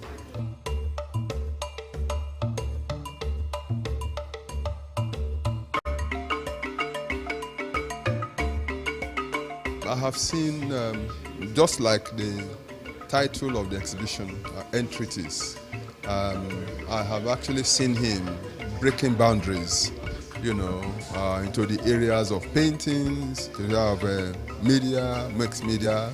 From the title of the exhibition, Entreaties, he has actually entered into so many areas of visual arts. Printmaking, deep etching, painting, mixed media, and of course almost a three-dimensional work in just one exhibition. So you see a body of work that is very rich, and the subject matters are very, very contemporary, and of course they're very cultural. There are things that are in this environment, they live with us in the environment, and we take for granted sometimes, but the artist does not take it for granted. And so that is the way this exhibition is.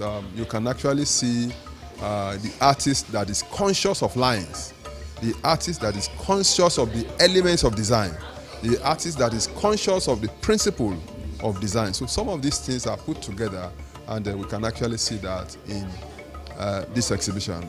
As a matter of fact, he is actually well cooked. That's what I'm trying to say.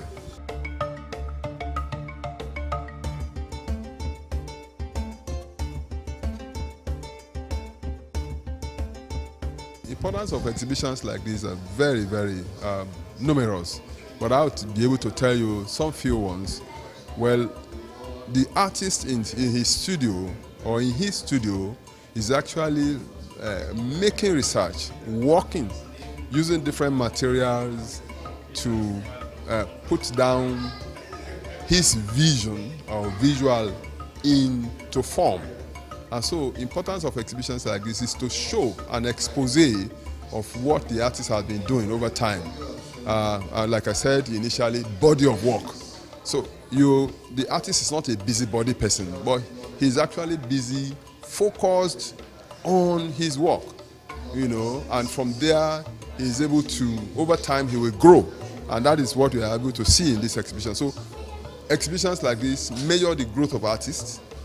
Exhibitions like this is able to let us know the type of research the artist is working on or he has actually put there. Exhibitions like this propel the younger ones, particularly some of us that are in pedagogy, some of us that are in education. Exhibitions like this propel the students, to be able to see that if a guy is working this way, I think I will do better, or I think I will work harder. So it's actually a form of encouragement, to the younger ones, particularly the students of art.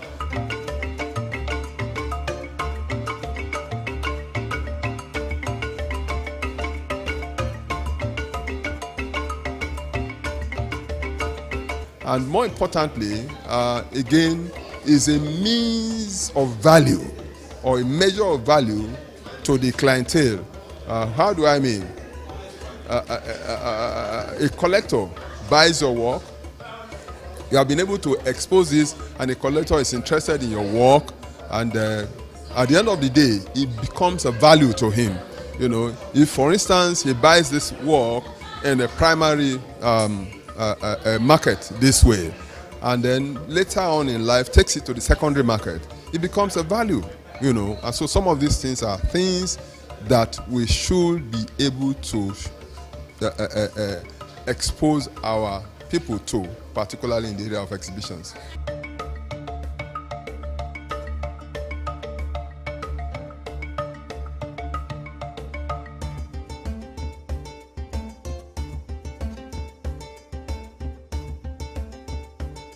I have actually come and I've seen some good things, some of the standards that Olojo is trying to preach. These are very good standards. 1, the works are of standard. 2, the presentation of standard. 3, the gallery is a standard gallery. And 4, people that I've seen so far, they are actually quality people. We have collectors around here. We have dignitaries, particularly the artists that have actually matured, and we have the emerging artists that are here, and we have the students that are. So it's all encompassing, it's all combined, and so I think it's a successful show in the area of the viewing public. So it's a good show.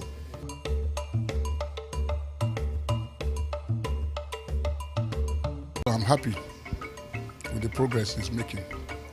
The theme, the thematic contents are large, beautiful, starting from the masquerade, you go to landscape, you go to portraiture, you go to still life, and the composition. He has been able to show the dexterity of a good draftsmanship. And when you see the works, you know that this man understands what art is all about. His colors are art colors, very, very rich. Well, somebody said it long ago, we don't document things. Olojo has been able to document so many things for us to see. And this is going to be for prosperity. You wonder why the European countries don't pride themselves in their technology, but the art, why? It's because art lives forever. According to Papa Hima, he said a country erodes and it dust blows away. And nothing matters. 1,000 years makes silly science. Only those who practice art live forever. You'll be surprised the way Egyptology, the Greek art and co, the old ones, are making waves. And the same thing with old art. Okay? So what Olojo is doing is recording them for prosperity. And then in years to come, you will know that, oh, somebody has passed through here.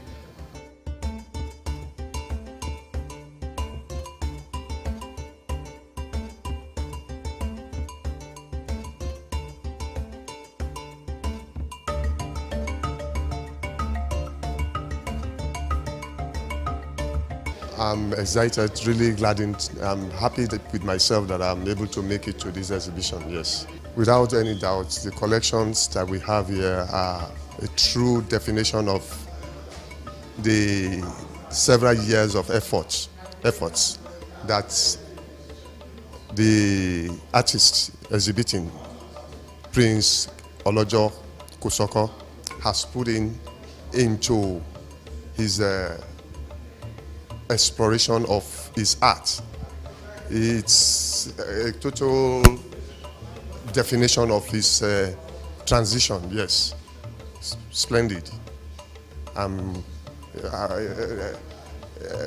If one goes round, one could see how much he has evolved over time, and it's quite commendable. I'm impressed, yes.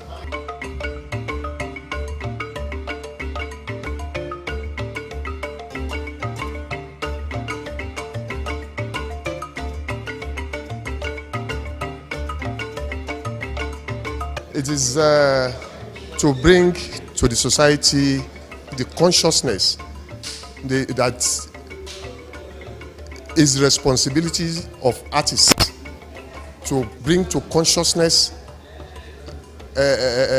calling the society into what a society should be. Art is a medium of expressing the happenings in the society. Our environment, our culture, our general being. And when the artist comes up with an array of works that expresses this whole gamut of our life, is to bring us to consciousness of what is happening around us and help the society to reevaluate itself and then forge a way forward.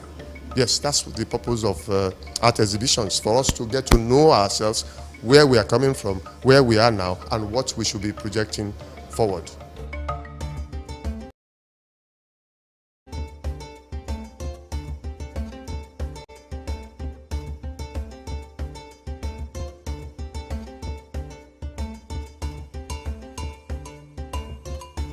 I did IT in a side, like industrial training in his studio, and he has been saying a lot about doing a solo exhibition. So I'm happy to witness the solo exhibition because he has been saying this since. So I'm very happy to be one of the witnesses. I'm inspired.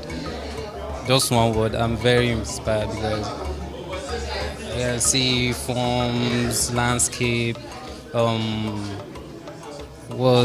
this mixed media. I'm just informed because he's like exploring he's touching almost every part of this painting, line of painting.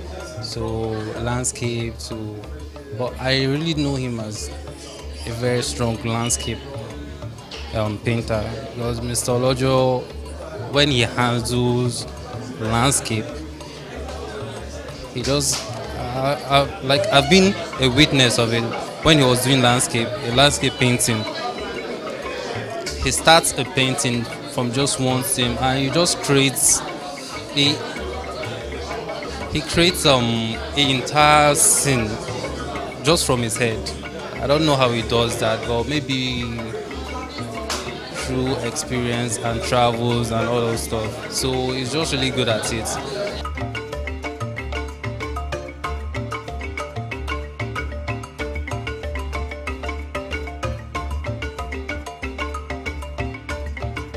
actually saw some works, and the title of the work though, I've seen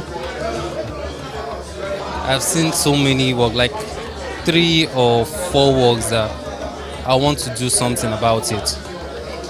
Not really doing like in my own way.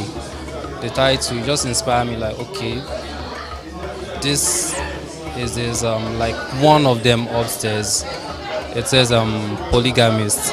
So it just inspired me, and I see so many, the shapes and colors, the flow of everything. It just inspired me.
Welcome to the program. I am Abisola Adebayo.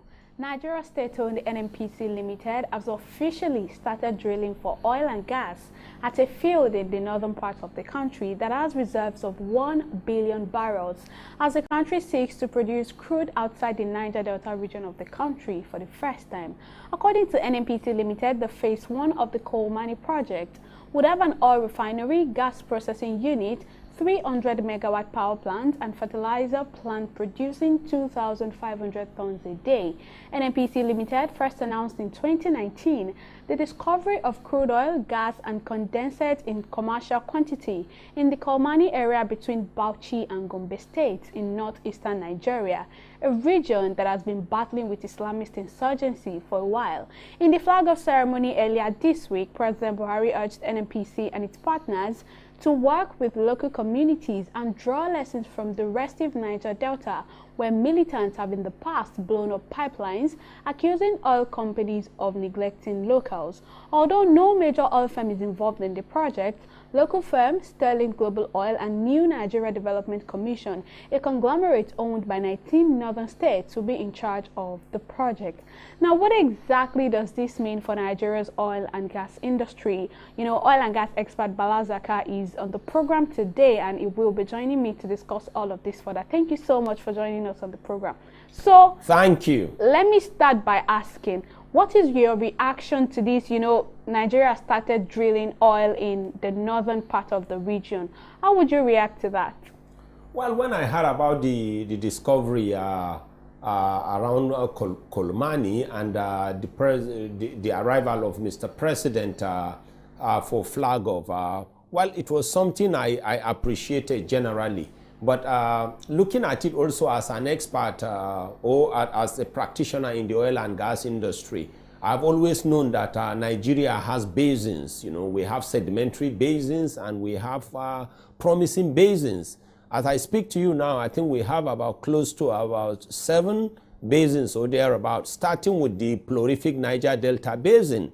You know, we have so much fossil fuel there, or oil and gas, as people describe it. When you look at Lagos area or Lagos axis, I mean, Lagos axis falls into the basin we call Dahomey Basin. Oil has been discovered also there. When you look at the Anambra Basin, you know, I mean, oil and gas have been discovered. Then we have other basins that I have always described, or we can technically describe as potential basins. And those basins are like the Benue Trough, the Chad Basin, the Gongola Basin, and you have the Bidda Basin and the Sokoto Basin. So technically, Kolmani falls under Gongola Basin. So based on these discoveries, I mean, we are happy as practitioners, we are happy as Nigeria, and I think the oil and gas industry globally is happy. What we are waiting to see is the crystallization of activities, you know, so that at the end of the day, I mean, Nigeria will benefit from it, surrounding communities will benefit from it, the oil and gas industry community, whether locally or globally, will appreciate these discoveries.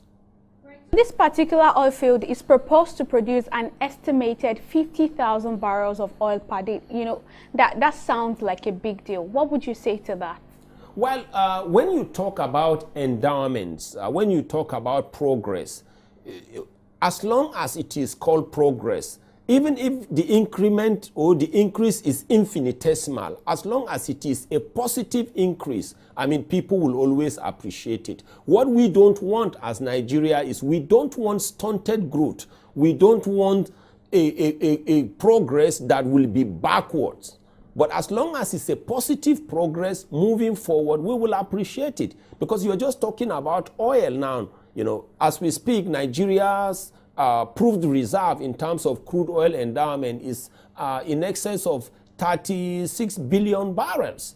And when you talk about crude natural gas, Nigeria's proved reserve in terms of natural gas is in excess of 200 trillion cubic feet. And when you talk about potential reserve, you're talking about something close to about 600 trillion cubic feet. That is huge. Because as you see Qatar today, I mean, World Cup is going on in Qatar.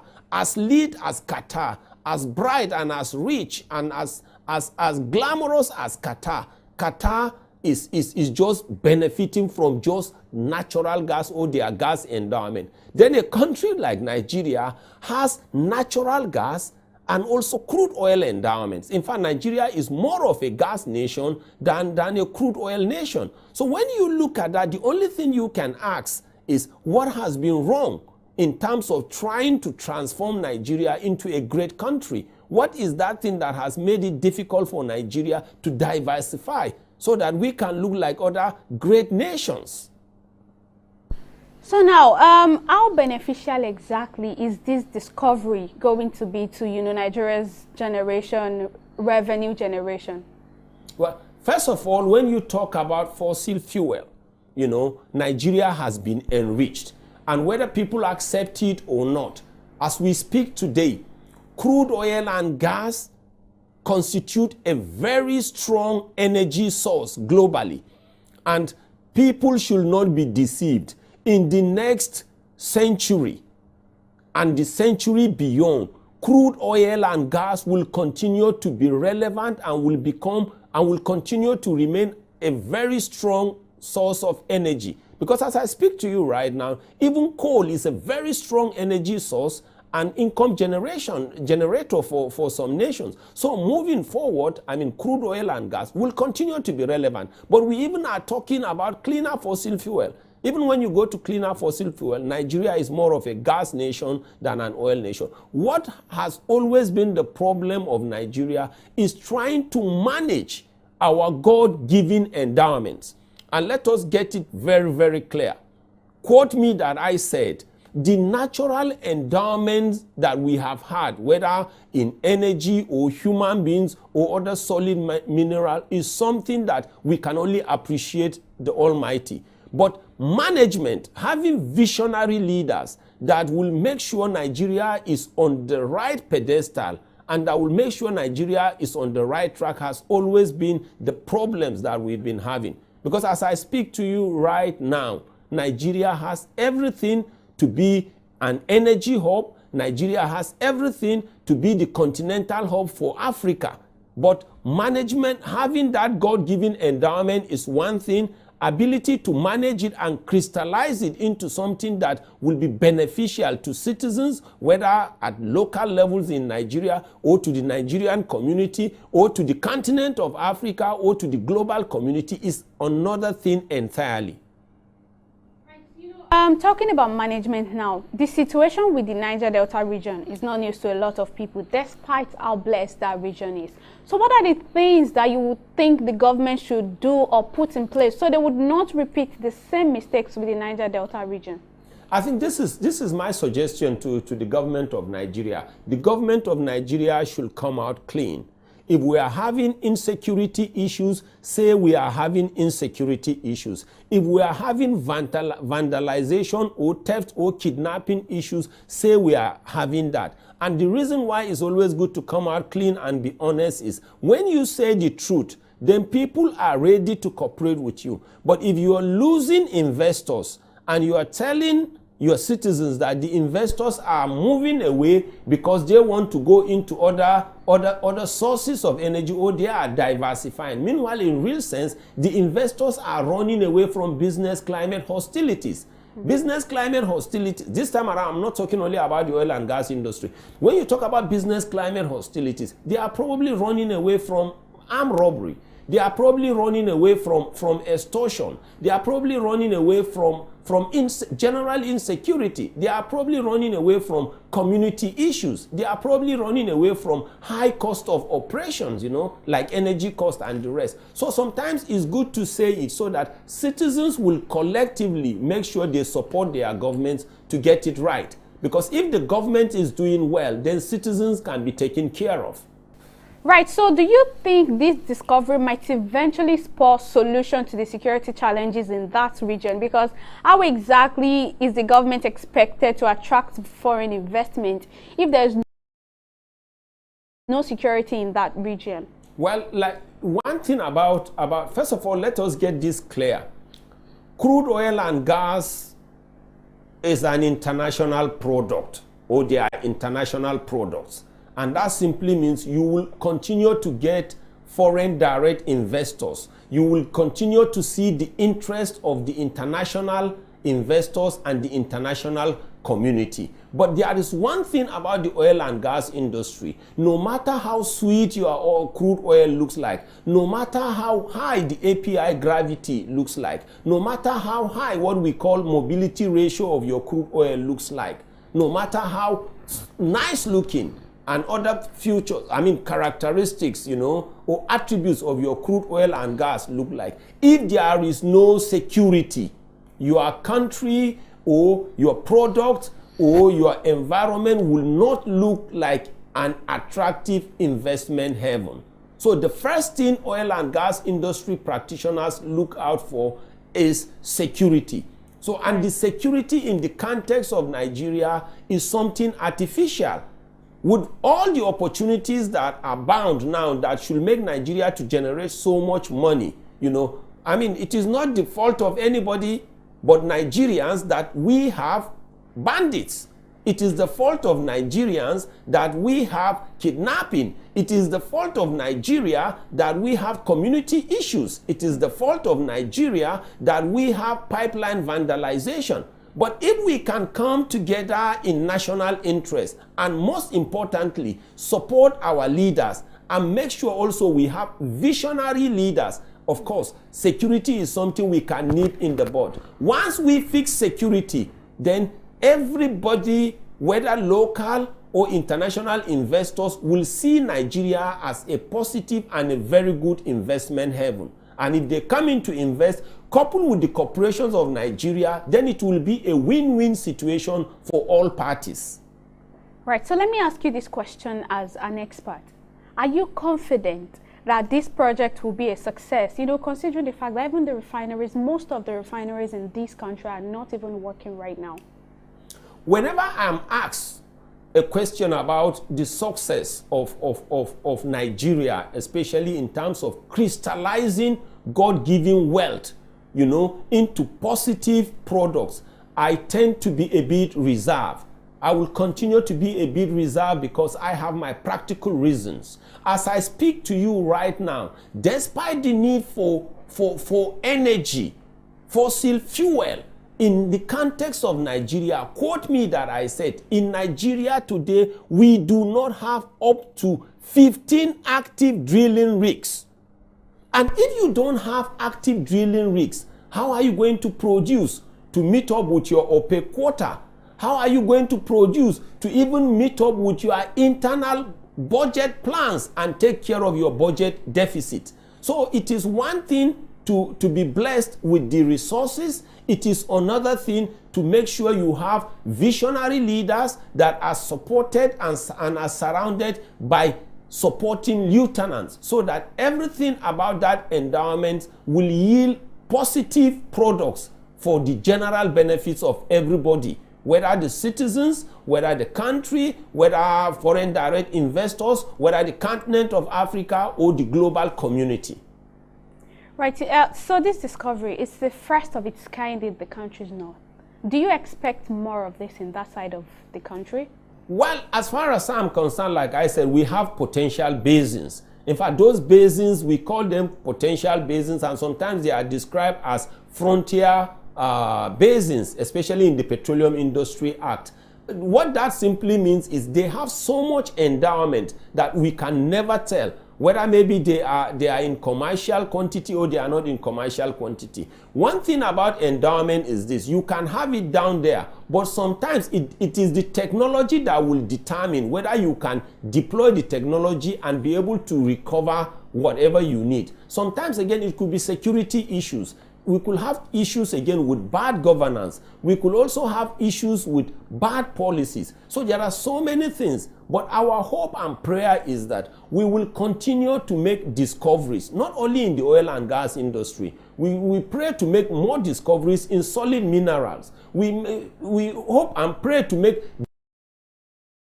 discoveries in agriculture. We hope to make discovery in science and technology, engineering, and the rest. But it is one thing to make all these positive discoveries. It is another thing to have leaders and we have technocrats that will make sure we benefit. And let me give you a practical example. Right. If you look at the way and manner the oil and gas industry in Nigeria has been mismanaged, quote me that I said, had it been the crude oil and gas in Nigeria or that we have in Nigerian reservoirs were not natural gifts, if they were to be based on creativity of leaders, if they were to be based on transparency of leaders, if they were to be based on the morality of leaders, quote me that I said Nigerian crude oil and gas will have disappeared to the reservoir of some countries. And that's the extent to which we want our leaders to help and put our country, which in all the other aspects, put our country on the right trajectory. Once we get it right on the right trajectory, quote me that Nigeria stands to become a great country and a leader not only within the continent of Africa, but among the Committee of Nations. So although one would agree that this is one of the biggest discoveries of the President Muhammadu Buhari-led administration, but you know, some people are beginning to toe the line of, oh, this discovery was made possible because of the APC administration in government. What would your reaction be to that?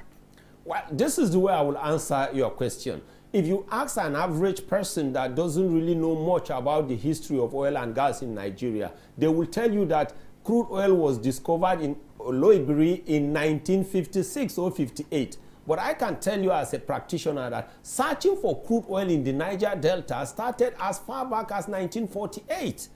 That was the period it started. So, but many people will not know. When you even talk about the Gongola Basin, search for oil in the Gongola Basin started a long time ago.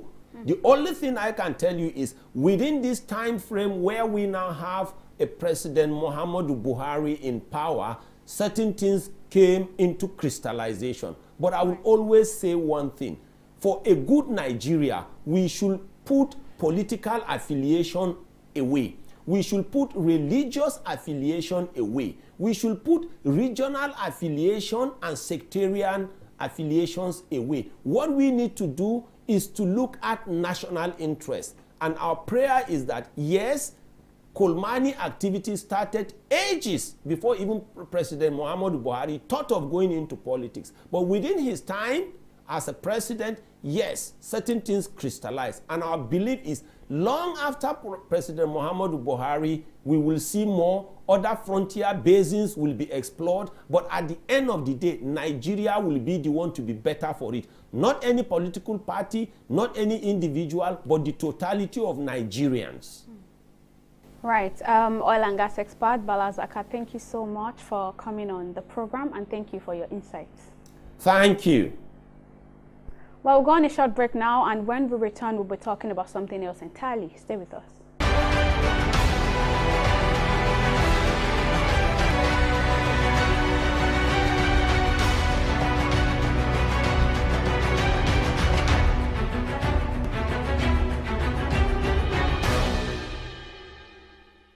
Welcome back. Thank you for staying with us on the program. So the Minister of Finance, Zainab Ahmed, is expected to appear before the Senate Committee on Special Duties to explain why the sum of 206 billion naira was inserted in the 2023 budget for the Ministry of Humanitarian Affairs.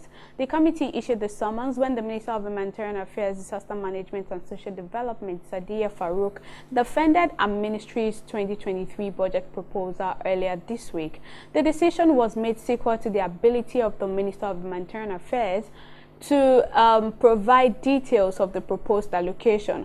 Farouk told the panel that she did not know how the 206 billion naira was inserted into our ministry's budget by the Ministry of Finance. She explained that our ministry in 2022 requested for funds for some projects for the Northeast Development Commission and the National Social Safety Net project, which was not released then, adding that she was surprised that 10 times the requested fund was now allocated in the 2023 budget. The Senate has now asked that the Minister of Finance appear before it with details and plans for the allocation made, despite the country's dwindling revenue and struggling economy. Anyways, joining me to discuss this further is Dr. Lanre Suraj, is the chairman of Human and Environmental Development Resources Center. Thank you so much for joining me on the program. So this budget padding allegation, what do you think is going on? How would you react to it? Well, I think what we can say is now going on is part of those things that we've actually happened to condemn with this government, which is about lack of coordination in the management of the affairs and also the operations of the government of President Muhammadu Buhari. And that is actually working now in the interest of, accountability. And also the oversight function of the National Assembly is also being appreciated, now. And I think they are waking up to that responsibility of real budget provision and proposition scrutiny. This is actually the role that the National Assembly was statutorily mandated to play. But what the National Assembly has been doing before now is either to conspire for padding or even pad their own budget. And at the same time, many times, the conspiracy with the civil servants and also the ministries. But the discordance that we've always experienced with this government, which has been almost the hallmark of the government with ministers, arguing on the particular issues separately within this government is actually playing out. So with the denial by the humanitarian affairs of how the 206 billion got into the budget provision, it's good for democracy and it's interesting. And it would be better if we eventually have the National Assembly seeing this to a logical conclusion for people to also be appropriately indicted and the president mandated to take necessary actions. Interestingly, it is not just the Minister of Humanitarian Affairs. I think the total of what has been in the public domain would be in the range of over 400 billion. We've seen that there's almost the same thing in the budget for the Ministry of Defense. There's the same thing in the Ministry of Health and several other ministries where several amount of money have found their way into the budgetary provisions for this several ministries, and obviously from the Ministry of Foreign Affairs, which is the last stop before the budget preparation gets to the president for transmission to the National Assembly. So for me, this is where you're seeing the positive impact of the negative activities and operations of the government. So what exactly will be the implication of this situation? The implication of that is for, the people who are responsible for this. I mean, because the Ministry of Finance cannot make provision that does not emanate from the assigned ministries. So there's no way that the Ministry of Finance can justify any form of inflation of the budget of any ministry. So for that reason, this is more or less the opportunity for this government to actually hold responsible, appropriately sanction people who have been responsible for padding and start the investigation even from the 2022 budget that will be ending very soon, by ensuring that we find out what exactly happened with the budget and how were they were padded, because people must have padded the 2022 budget provision and allocation, and then we will be seeing several forms of money disappearing between December, January, there about when the fiscal year is coming to an end. The second point is, you can imagine where the Minister of Humanitarian Affairs even said that some of the budgetary provision for the ministry under the 2022 budget has not been released to the ministry up until now. So there will be a need to investigate that and hold people responsible for what that just happened. Right. So do you see this maybe as just administrative incompetence, or is plain corruption? No, this is not just plain corruption. This is an entrenched corruption. This is corruption taken too far. This is the highest level of impunity that you would experience from both civil servants and also politically exposed persons, political appointees. And that, like I said, the Minister of Finance would have to take responsibility for this, for what I've just played out. I mean, you're talking about several ministries, not just one. You're talking about a situation where ministries have not even in any way made some of these provisions before. One thing that is also clear is the fact that some areas where the civil servants have, as a tradition, padded the previous budget must have actually also been blocked. And some of those opportunities are not just available again, because they are pathologically,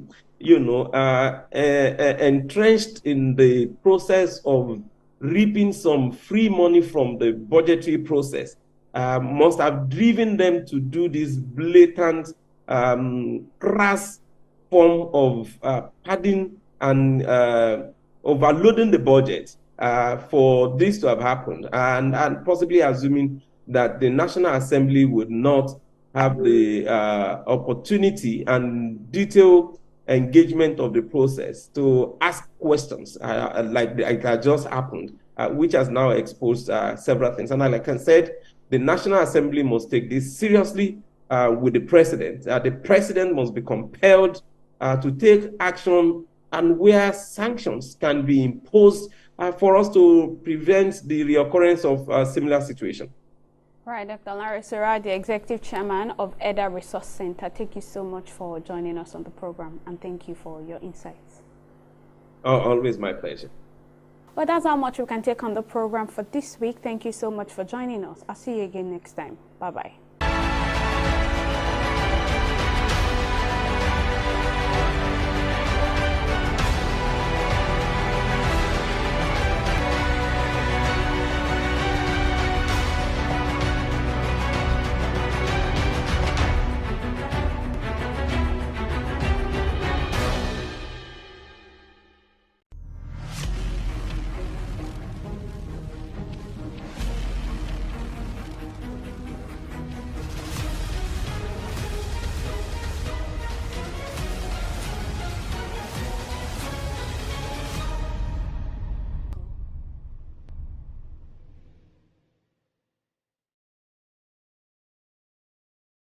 COVID-19 is an infectious disease caused by a new coronavirus introduced to humans for the first time.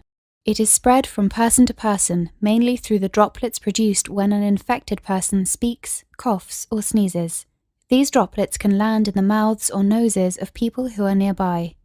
These droplets are too heavy to travel far in the air. They only travel approximately 1 meter and quickly settle on surfaces. This is the reason person-to-person spread is happening mainly between close contacts. The exact time that the virus can survive on surfaces is not yet known. So it is wise to clean surfaces regularly, particularly in the vicinity of people infected with COVID-19. Hands touch many surfaces, which can be contaminated with the virus. You should therefore avoid touching your eyes, nose, or mouth, since contaminated hands can transfer the virus from the surface to yourself. When coughing or sneezing, cover your mouth and nose with the bend of your elbow or use a disposable tissue. If a tissue is used, discard it immediately into a closed bin.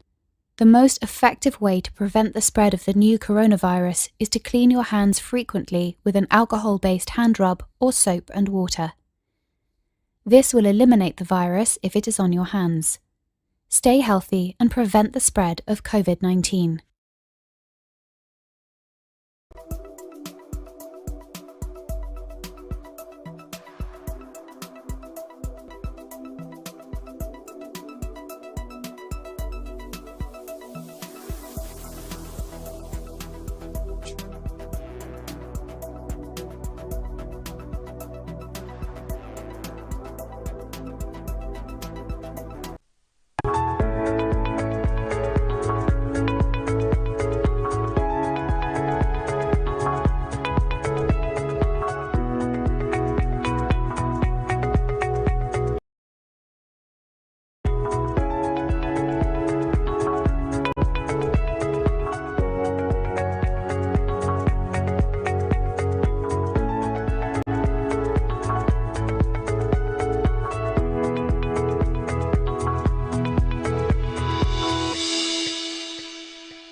For joining us on another episode of Startups, where we acknowledge efforts of entrepreneurs who are oiling the wheels of Nigeria's economy. On the program today, I'll be speaking to the CEO of a company who mentors and accelerates the best high-impact entrepreneurs in the country, supporting them to scale their companies and multiply their impact for the benefit of Nigeria's economy. Come along.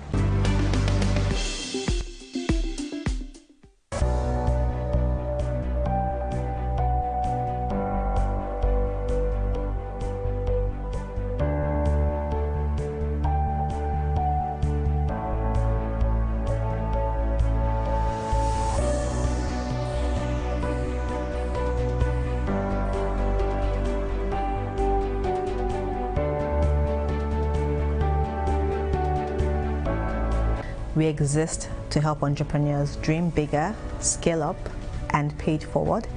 We believe that job creation, wealth lies in the hands of entrepreneurs, and we believe our mission is that entrepreneurs can truly transform economies.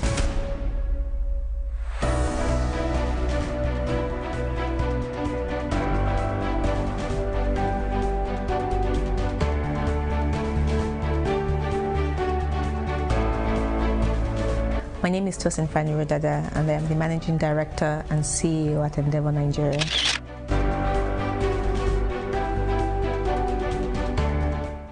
In recent years, Nigeria's push to strengthen the capacity of small and medium-scale enterprises has tripled the number of startups in the country.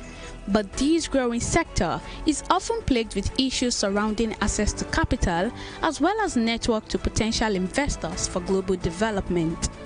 Armed with a vision to salvage this trend, Endeavor International opened a country office in Nigeria in 2018 to help Nigerian entrepreneurs dream bigger and scale up successfully. We live on the premise that entrepreneurs, high-impact entrepreneurs, really change economies, and it's a non-profit organization.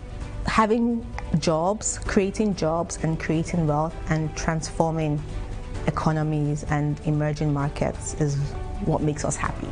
We help them to dream big, and how do? We provide access to demand-driven services for them. So access to capital, for instance. We help them, we invest in them, and we also help them to raise capital. We help with talent as well. We help with mentorship. So we have a global community of over 4,000 mentors. And so we help them with access to these mentors. We also help them with peers as well. Because we're the leading global community, we have over 2,000 entrepreneurs in our portfolio in different markets, different regions, different emerging markets and underserved markets. And so we're able to connect, for instance, an entrepreneur in Nigeria who is currently going through a challenge with an entrepreneur in Mexico, for instance, who's gone through that challenge already.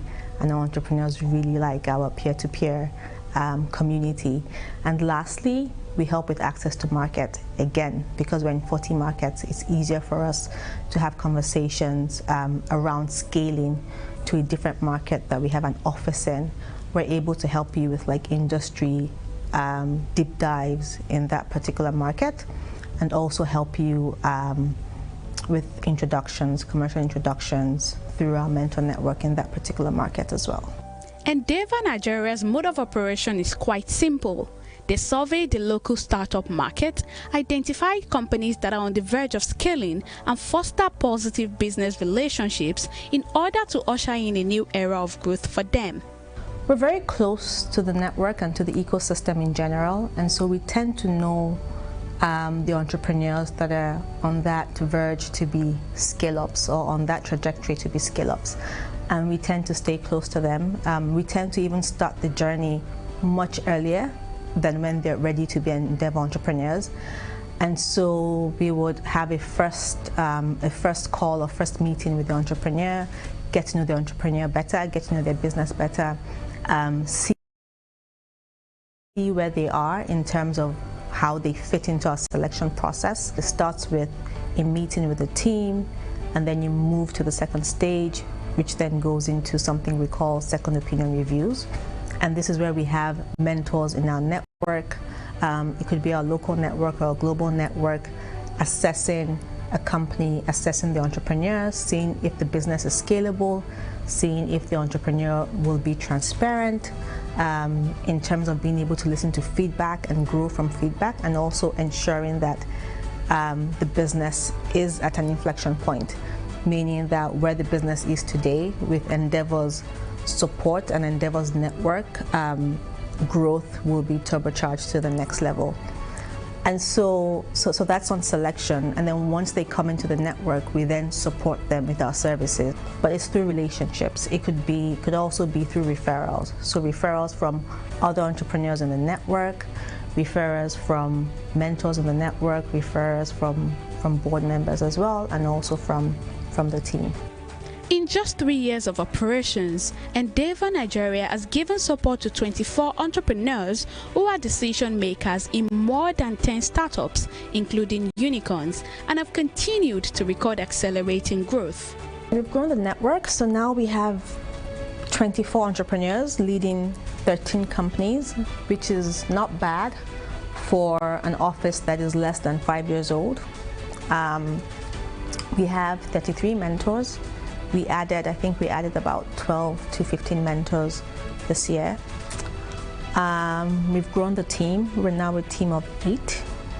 Our entrepreneurs, our portfolio companies are doing really well.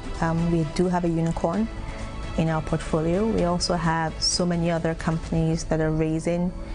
Some of them have raised their Series B round. Some of them are currently closing that round and also moving to their Series C. But I think what's really important is that these companies are creating jobs and creating wealth.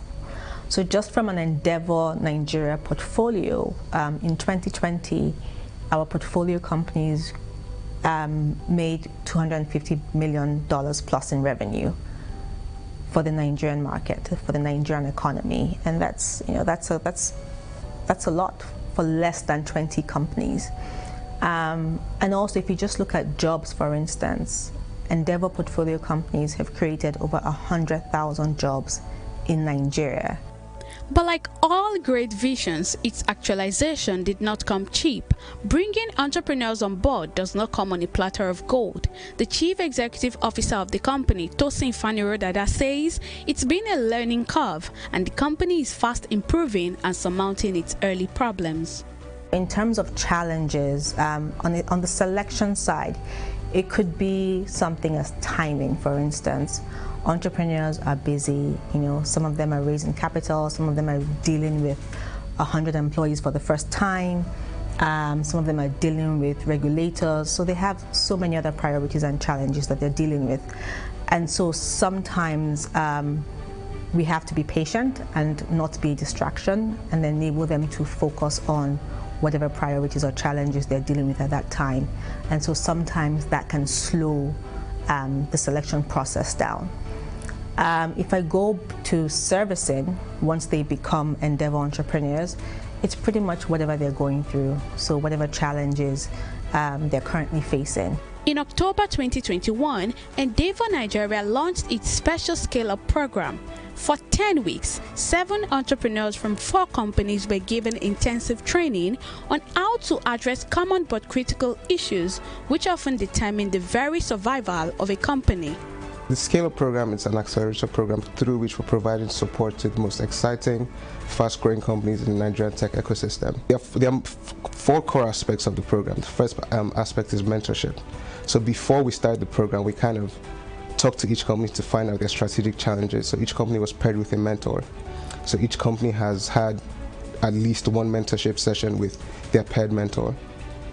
And then the next, next aspect of the program is workshops, and these workshops are led by Endeavor entrepreneurs and our board members, and these are literally just workshops on things like storytelling, how to build your team, and hiring and things like that. And so we've had those workshops and those have gone pretty well.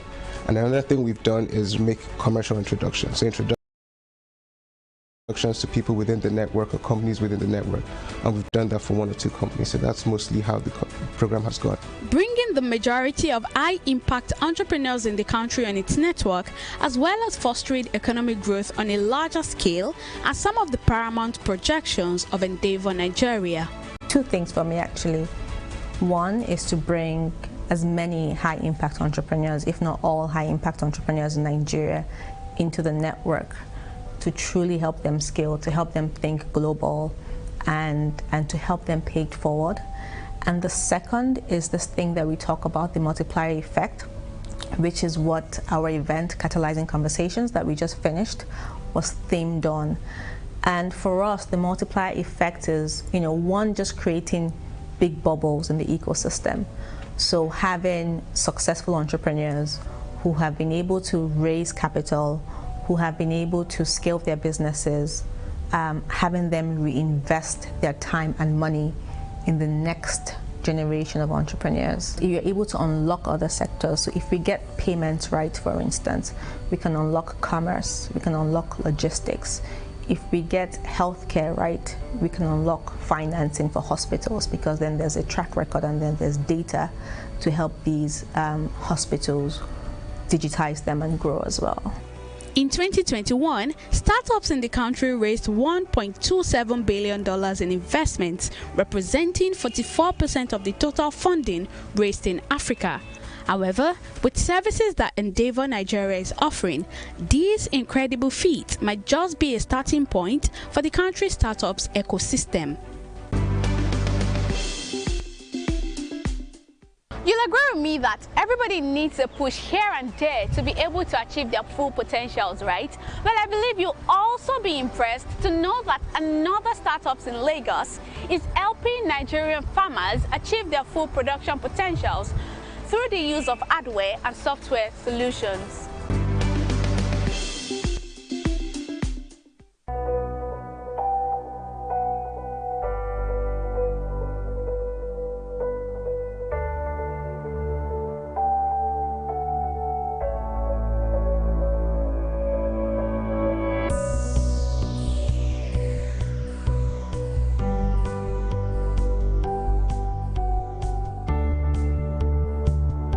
We believe that the future of food processing in Africa is decentralized, and that primary processors are the first people that add value to crops after the farm need to be located as close to the farmers as possible, so that we can be engaged and involved in making those farmers more productive and helping them on a path towards prosperity.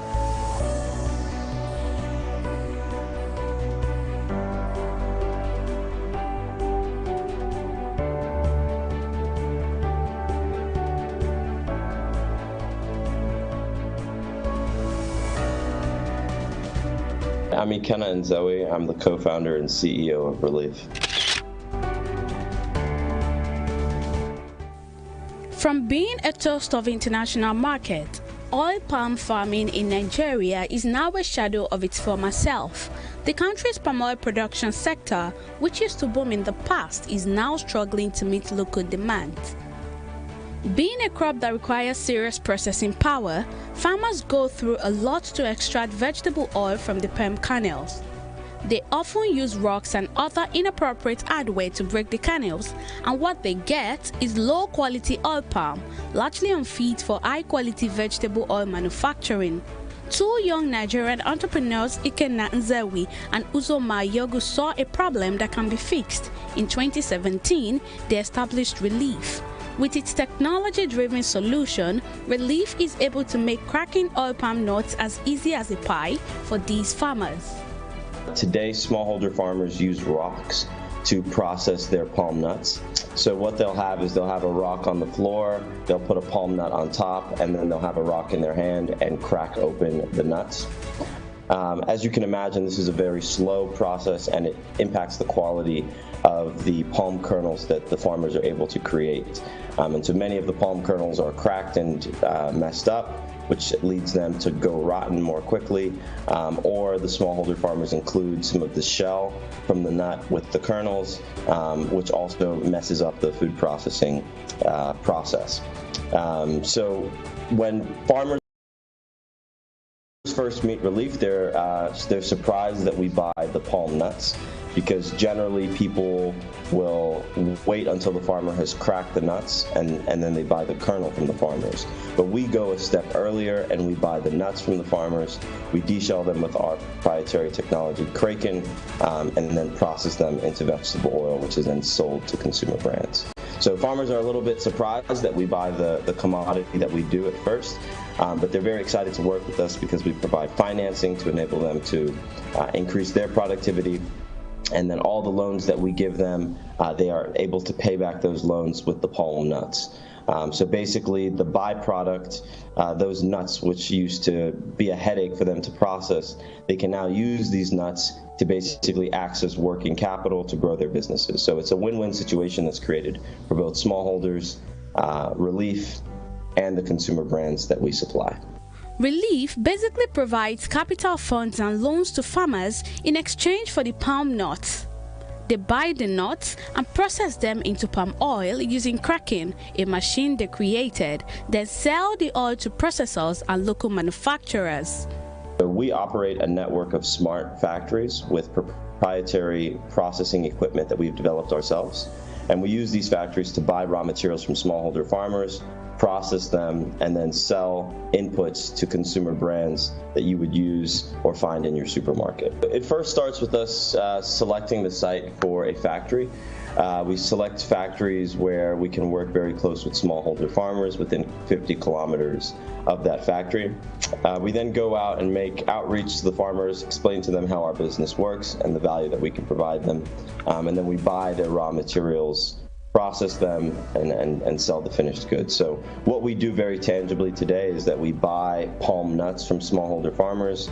We crack them with our proprietary machinery, which is called Kraken, and then we sell vegetable oil to consumer brands that use it. So when we enter a community, we finance the ladies first. So generally, we'll finance 100% female beneficiaries for the first couple months of working in a community. The thought process there is that oftentimes the women in communities are more willing to try out financing schemes and fulfill their side of the bargain. And as other members of the community see that the financing scheme creates a win-win solution and that the farmer makes more money and Relief makes more money, we give them cash so that they can buy more palm fruit and millet and create more palm oil for themselves. And then the nuts, or the byproduct that used to give them a headache, are what they use to pay off that loan. So we get nuts in exchange for the loans that we've provided them. Due to the economic impact of the coronavirus in 2020, food prices globally have continued to be on the rise. Prices of vegetable oils in particular have surged, showing an increase by almost 110% over the past year. But with more money and knowledge of agricultural best practices that Relief is providing for the farmers on their network, they can improve their production capacity. Food commodity prices have increased as a result of COVID and just a higher level of uncertainty. And some of those effects are expected to last for the next year or two. And so the best thing that we can do in the market today is to create a platform for more productivity and more supply. When there's more supply in a commodity market, prices go down, right? So if you look at oil palm smallholders in Nigeria today, they are literally at 10% of the potential yields that they could be getting from their trees. So we can make them 10 times richer if we are able to invest in cultivating their oil palm trees correctly. And that is a multiple year investment process that's required to restore the efficiency of these trees. But on the other side is a 10x opportunity in these folks' income. So when we see high food prices and high food prices for consumers, we have an opportunity to increase the productivity of farmers so that there's more supply in the market to meet the demand. Nigeria's population grows at about 3% per annum. We'll be the third most populous country by 2050. And so we need to start helping smallholders focus on food production rather than having them involved in every step of the value chain, from cracking nuts with rocks to finding traders to transport their stuff to, etc. The food factories in the country need to do a better job of helping smallholders focus on farming, and that's what Relief's role is. Nzewi says the quality of their product as well as high demand enables them break seamlessly into a competitive vegetable oil market in the country. Our buyers pay us in advance for our vegetable oil because the country has far more demand for vegetable oil than it does supply. There are estimates that peg Nigeria as having twice the amount of demand for vegetable oil than supply. Others cite about 60% more demand than supply. And so we're certainly in a seller's market. Now, the government of Nigeria and the central bank has made oil palm a priority crop and is creating a local environment for domestic production to be more productive. And so they banned the importation of vegetable oil in order to promote the local economy, which makes this a domestic market that can be managed and operated and scaled by local firms, which really excites us because there's a great opportunity to take this oil palm, which is quite honestly a natural resource that has been in Nigeria and West Africa since the beginning of time, and to make it productive to serve the needs of the people and the communities in which it grows. And so that's our role at Relief, is to drive more productivity through the decentralization of food processing, but with a real focus on creating the environment for rural industrialization and more prosperity. Despite having an edge in quality of production, Relief has kept its products affordable. Since its break into the market 6 years ago, it now services over 2,000 smallholder farmers. We have just finished closing a $4.2 million seed rounding of funding. We have also began the patenting process of our technology Kraken, and it's now patent pending technology. And we work with over 2,000 smallholder farmers in the Niger Delta. So I believe our impact is already beginning to become very tangible. We have both the capital, the machinery, and the smallholders to make a big difference, and that is our intention. Due to the gap in production and demand, Nigeria spends $500 million annually on oil palm imports. The sector has 60% more demand than it produces. The best way to meet this demand is to invest in and create scalable solutions for smallholder farmers, which Relief is currently doing.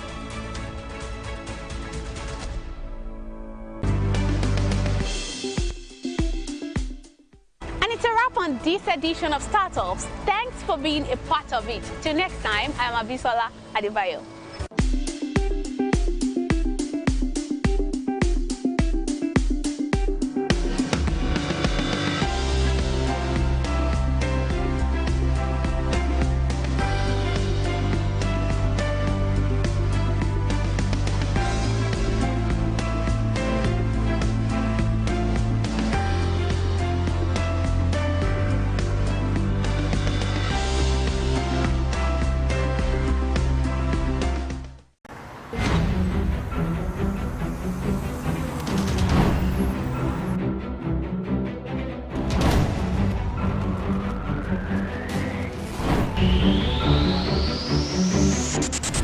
Thanks for joining us on News Now at this time. Protest in Lagos. Thank you for joining us today on the newsroom. The Lagos State Emergency Management Authority has said there's no media school, one vote woman, and the rampant illegal spectrum frequencies. The bulls took over the wheels on the Nigerian stock market today as sellers eased.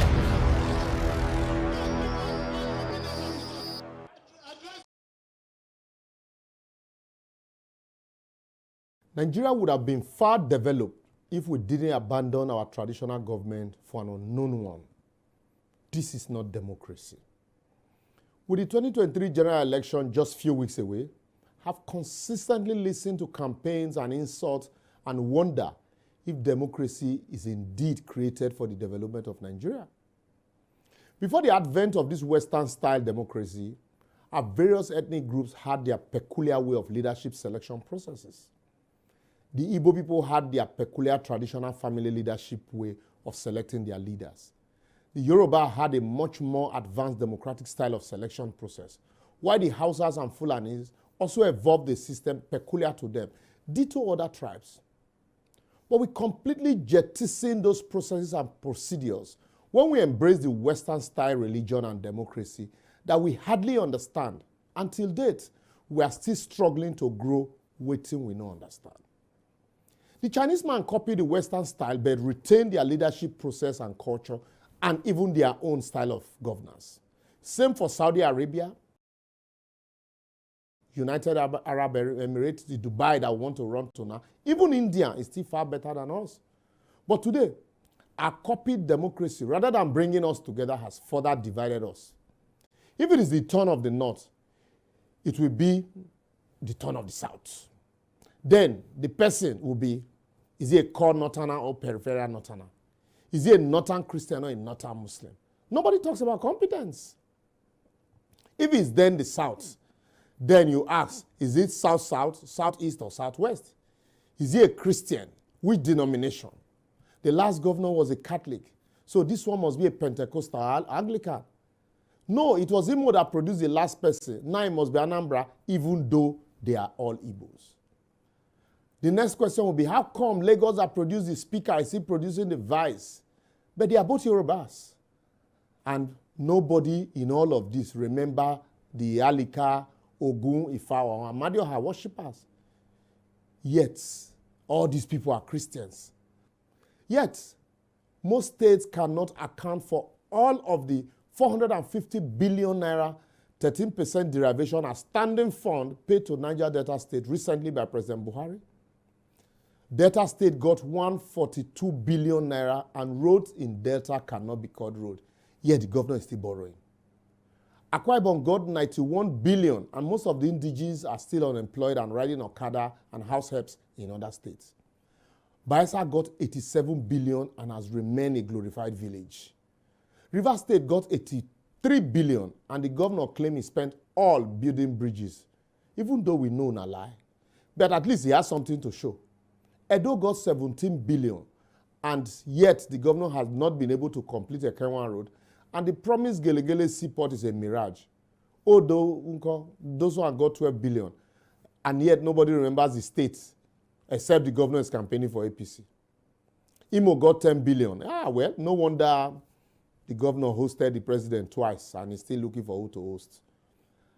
Abia got 5 billion. And now the Osusioma bridge, you call the Osusioma center table, has been painted. And the governor now has turned into a modeling, wearing different attires with Wiki and others, while Lagos got 4 billion. Meanwhile, all these governors practice either Christianity or Islam, and the religion didn't teach them that as trustees of public funds, they are only accountable to the people and must use such funds judiciously and be accounted to all the people that they govern. Their education also didn't teach them that mismanaging such funds will spell doom for their future, the children unborn, and the future generation of their country or their state. But just imagine if the various regions had self-governance, same way they had different leadership governance process pre-colonial era, and such funds were collected as taxes from within, nobody go fit chop all, because it is the sweat of all within, and all eyes go there on the money. Otherwise, if you try and people will carry cutlass. But today, we are told to concentrate our gaze at the center, which is far from all of us, even though when the central drops small thing, as they do consistently, we are never aware until they tell us, and by that time the money don't finish, just like this one had happened.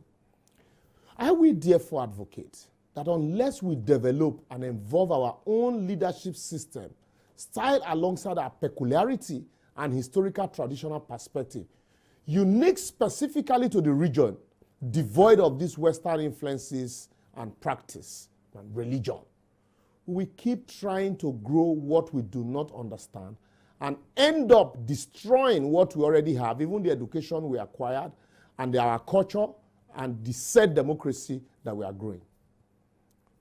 Well, I know it sounds confusing, but a view of some of our previous episodes shown on your screen might throw more light on this topic. Remember, do what works for you and not what works for everybody, as you are not everybody. See you next week.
Hello and welcome to the program. I am Deji Badimasi. Now, budget padding is really not new in Nigeria, but what is new is that this time it is the Ministry of Finance, Budget and National Planning that is on the spot over the issue. Now, reports say the ministry allegedly inserted projects amounting to 423.8 billion naira in the 2023 budget proposal of some ministries, departments and agencies. Now, it's not new because in the past, cases of alleged budget padding were mainly leveled against federal lawmakers. So this time, it's different, and federal lawmakers are not taking it lying low at all. They have raised concerns about the abuse of the budget process following submissions by some government agencies that some amounts were inserted into their estimates without their knowledge, allegedly by the Ministry of Finance. Now, officials of the National Universities Commission, NUC, Ministries of Defense, Power and Humanitarian Affairs during ongoing National Assembly budget hearings disowned some line items now, running into billions of naira in their 2023 budget proposals. For instance, 12 billion naira was allegedly inserted in the NUC budget. 10.8 billion was also found in the budget of the Ministry of Defense.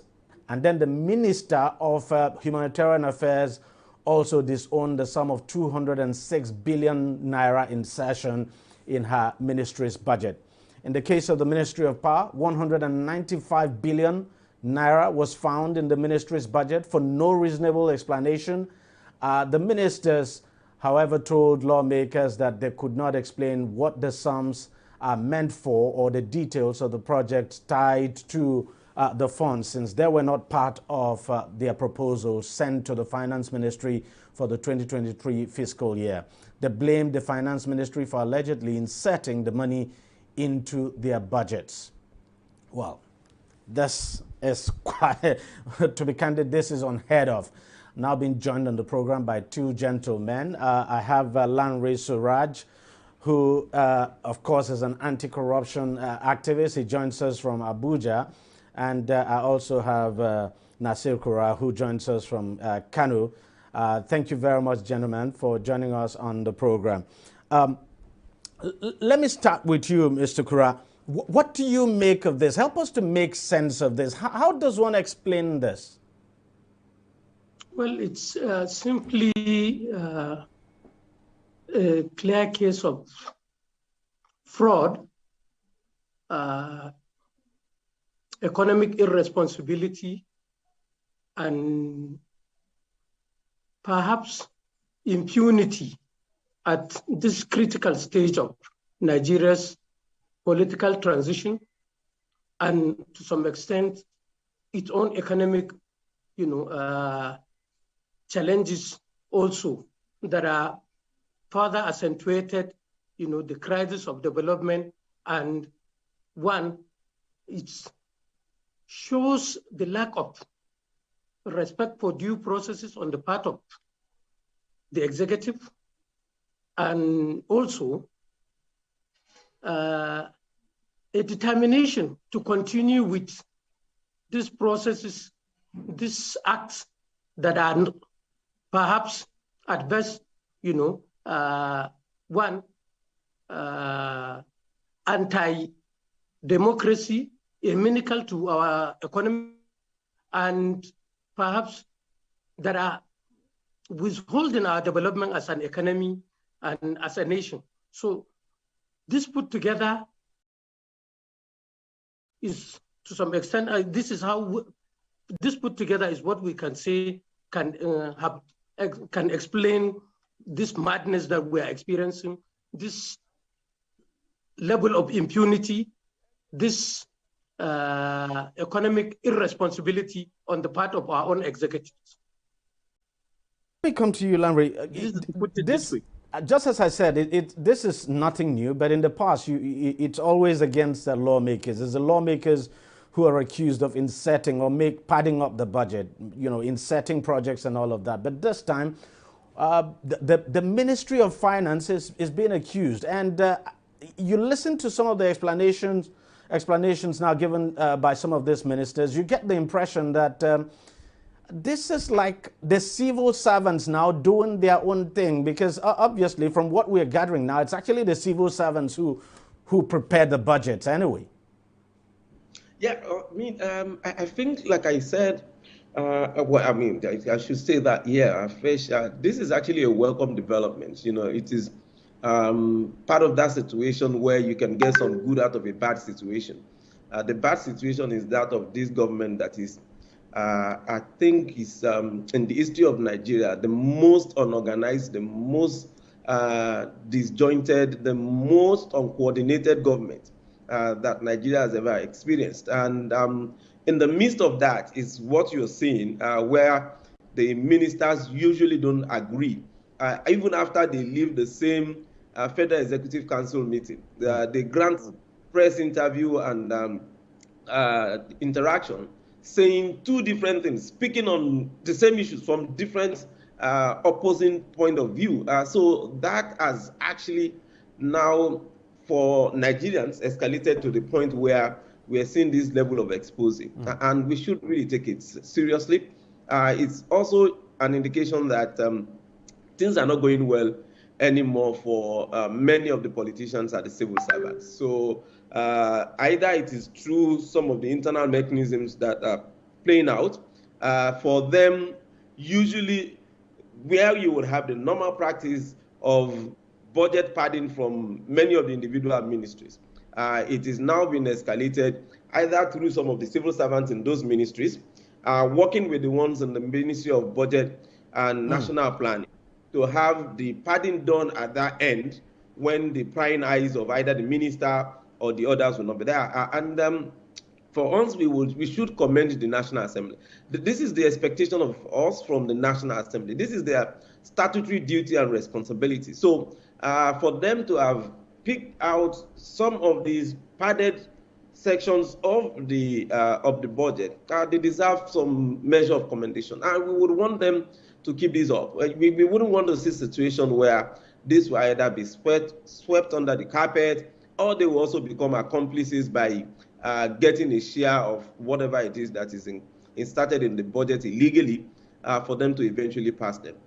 Lanre, you look at all of this. I mean, the Ministry of Finance been mentioned in this.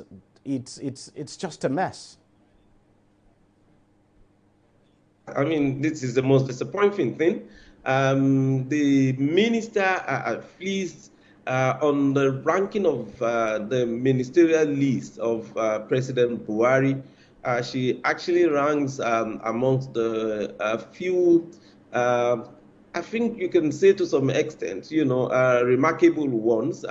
But I must add very quickly that the ministry has denied any form of budget padding at all. And of course, we'll just have to wait until the minister comes before members of the National Assembly to explain what has happened. But then it's still not good at all that, a padded budget would be presented by her ministry to the National Assembly. Yeah, so it is not just going to be for her to come out. It is going to be important for both herself and President Buhari actually to get to the root of this. This would actually have to not just get to the root of it. There must be those that must be used as scapegoats to send a signal to those who will want to perpetrate this kind of, heinous act against the government. You're talking about over 400 and something billion naira. This is not just something that is to be allocated for some white elephant project. These are monies that are just inserted for the purpose of stealing and also corruption. So some people are sitting down somewhere and trying to get 460 billion naira out of an annual budget. I mean, that would possibly resolve many of the lingering crises that we have in our universities. That would go a long way in providing enough of power generated for some areas that are not accessible to power. You would also be talking about very good roads and also our medical services, if this should go to any one of them. And there must have been a lot of that. And that's why it is very easy for civil servants to be fingered. Look at what happened with the former Accountant General with Ahmed Idris.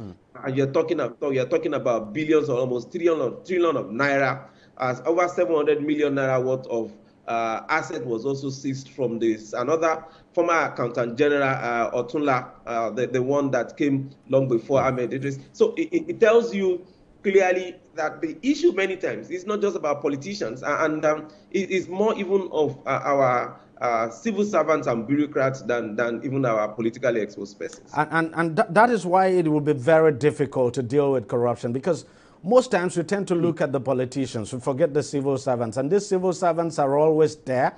A government comes and goes, the civil servants are always there, and because they're always there, corruption will continue. No, the truth is that there's no ministers who will refuse to play ball, becomes even victims in the hands of these civil servants. That quite a number of people even call them evil servants because of the evil nature of some of the things that are perpetrated. So the law enforcement agencies, ICPC and EFCC, have a whole lot of work to do in probing into the lifestyle of many of the civil servants. I think we've done sufficiently with the politicians, so we need to just cut also some time out and focus on the civil servants, both at the state and also federal level, and see how much of what we can recover from that process and system. Okay. Nasir, you know, you look at our fight against corruption. We've always focused on politicians, but the truth is that, look, civil servants would appear to be the bigger problem because they're always there. And this budget padding we're talking about now could not have happened without the civil servants. And it's very glaring now that they actually prepared the budget. So don't you think it's time we began to shift serious focus now and look at the civil servants, especially in the light of what we saw with the former Accountant General of the Federation? Exactly. Now, beyond that also, I think that we need to re-emphasize our earlier campaign for freedom of information. And for over a decade now, the campaign in civil society parlance has been for freedom of information from government and its annual activities. And this has been persistently resisted by these civil servants, even when legislations are made, even when progress is made.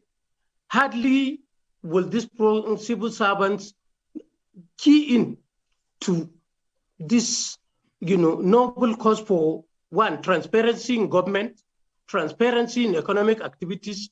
They always kick against it. And I think this should be our now major campaign issue. For us, outside the purview of governance, for us outside the structures of the state, our campaign has always been that Nigerians and those who are interested need to be informed about happenings in the ministry. One, even the issue of the budget in itself, before you even come into party, not every agency allow for people to monitor, their budget making, their budget proposal, not to talk of seeing their own contribution or seeing their own input. Now, some of us at some level and in some key instances have participated in budget monitoring. And if you pick the budgets across the states for say 2, 3, 4, 5 years, if you pick them up, you will see, one, that there is no difference between what was proposed in terms of road projects, in terms of school provisions, in terms of hospitals construction, in terms of infrastructural provisions in virtually all the states in the last 2, 3 years. So I'm saying projects that ought to have been ended in a year or two have been dragged for about 3 to 4 years. Reasons, one, is pardon. Second, is also outright stealing by the civil servants. So I think that I strongly also share the view that our focus should now be shifted more on the activities, of these civil servants in different ministries. I also agree to that in total. Landry, you look at the population of the civil service of this country, not much, but they control so much. They control so much and they control government, whether or not we like it. Now, let's not forget, this is just a budget proposal. Now, I want to believe this is what would normally happen.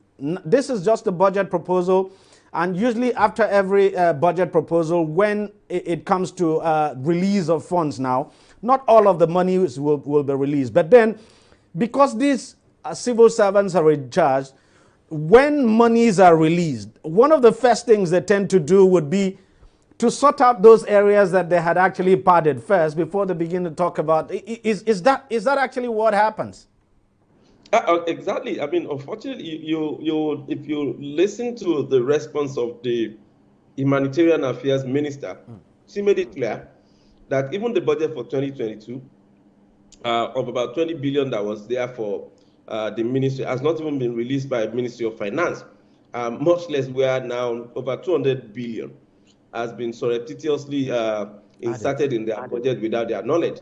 I mean, so this, you can tell quite a number of them. If you come to Abuja now, many of the hotels are like fully booked.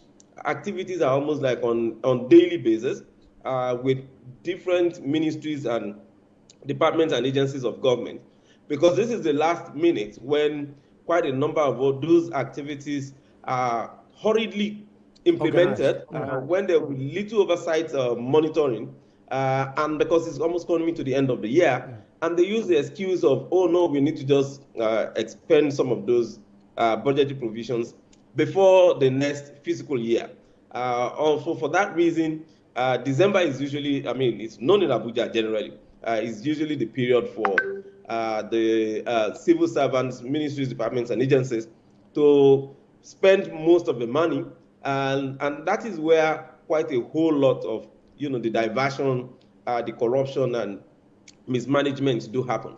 So I know that something must have really changed between how it is done before now, where it would have been padded from the ministry. We've had reasons here to know before where some ministries, I think even the National Human Rights Commission, the ICPC complained at some point that some things, provisions in terms of buying maybe motorcycles and whatever, were inserted in their budget without their knowledge. That was actually played at the doorstep of the parliamentarians. So now it is moved from padding at the ministry level and now to the Ministry of Finance. So what it means is we need to also understand and check, as the padding at the individual ministry, department, and agency has stopped, or this is even the escalation of an addition to the padding that must have started from the ministries. Now the Ministry of Finance have added its own. So at the end of the day, the real budget that Nigeria is implementing or requiring would possibly be around 60 to 50% of the actual budgetary provision and allocation. The other percentage is just pilfered between the civil servants and the politicians. So when we don't get the real face value of our annual budgetary provisions and budgetary approval, when you consider the atrocities that are committed by many of the other implementers that are associated with the budget. Okay, on a final note now, Nasser, I mean, when a minister appears before members of the National Assembly now, and who are asking that minister why setting amount wasn't, what setting amount of money is meant for in the minister's budget, and then the minister says, I'm not aware. I mean, it clearly shows the budget document that the lawmakers have might be different from what the minister has. How does one explain that? Yeah, that goes to show that, one, it has been always, an act that has been carried out by the civil servant in both ministries and other government parastatals, and then finally the Ministry of Finance, to the extent that those responsible for the final copy, production of the final copy of the budget proposals, are in one way or the other capable of, being complicit in this, odious and perhaps,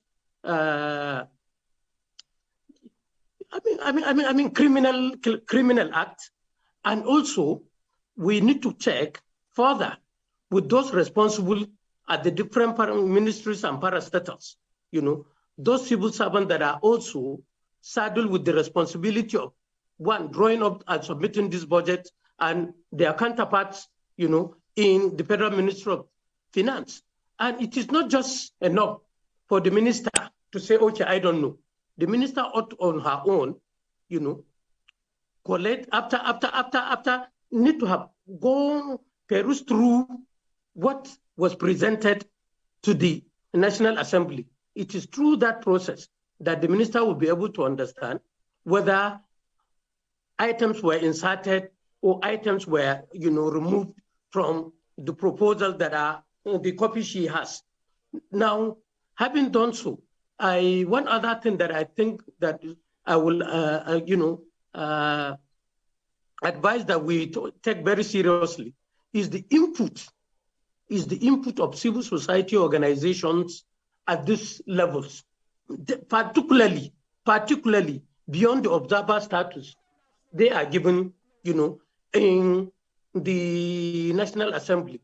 They also need to be beyond observation. They also need to be given some, opportunities to ask one or two questions that will aid and the process. Not doing that will further, embolden the civil servant, knowing fully well that it is between them and, the elected representatives. I go back to, and this brings me to my earlier point. This thing has been going on since the beginning of this democracy. And I think we need to be serious about it. We need to ensure that, because all these things come up because all this development rear themselves, bring itself up because we have a transiting assembly. The National Assembly is also, 2023 election is coming up, and perhaps they will need to expose this and make this exposure because they are not sure if they are going to benefit, from the output. This particular party. So that's why they now quickly blow the whistle, because knowing fully well that not many of them, not all of them are going to benefit, and so therefore they now quickly raise, blow the whistle for the ministry and the civil servants. So we need to, at this juncture, like I said, one, strengthen the institutions of democracy, particularly civil society organizations and journalists. We need to agitate for a space in the National Assembly, not just an observer status space, but an observer status with a limited mandate that will give them the opportunity to raise and ask questions when such budgets are presented or are about to be presented, or when ministries are asked to come out to defend, their budgets before the National Assembly. I get your point. Gentlemen, thank you very much for coming on the program and for sharing your thoughts with us. Thanks a lot. Thank you so much for having me. All right, we'll take a short break now and we'll be right back. Don't go away. Opinions are free, facts are sacred, but truth is universal. How, in practical terms, can we, for instance, de-escalate the tension? The president must see himself as the president of the Federal Republic. We know where the enemy is. 3 places.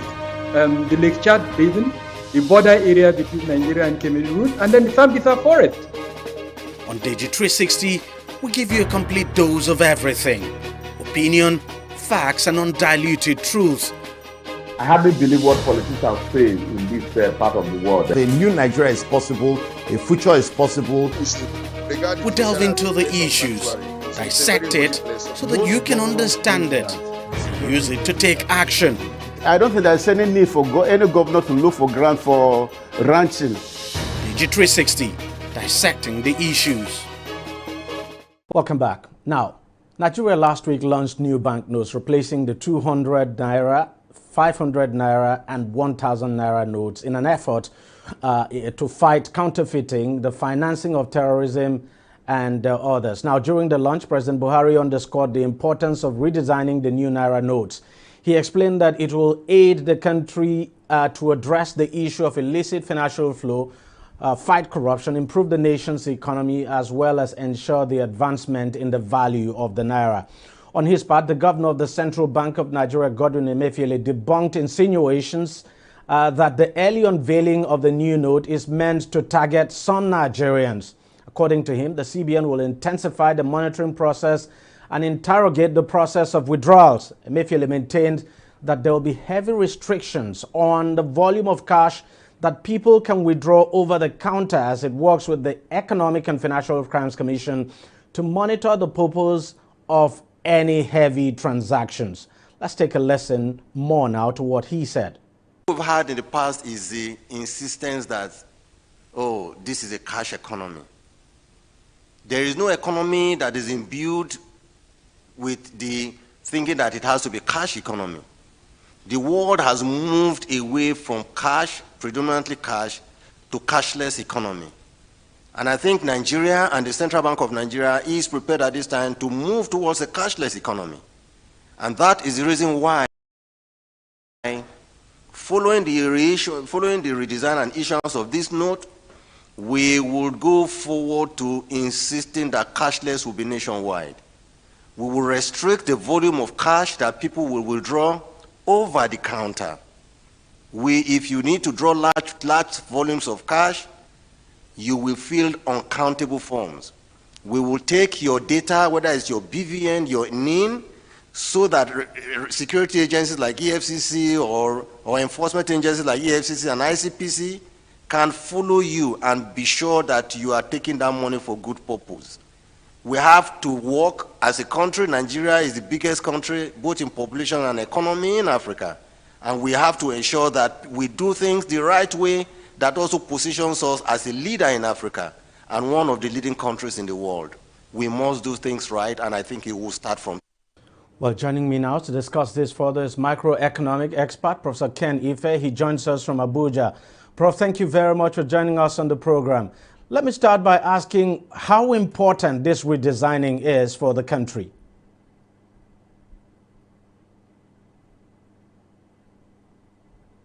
It's extremely important. The bandwidth is very funny.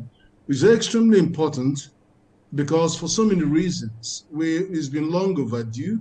Most countries will do it within 5 to 8 years. The average is 6 years.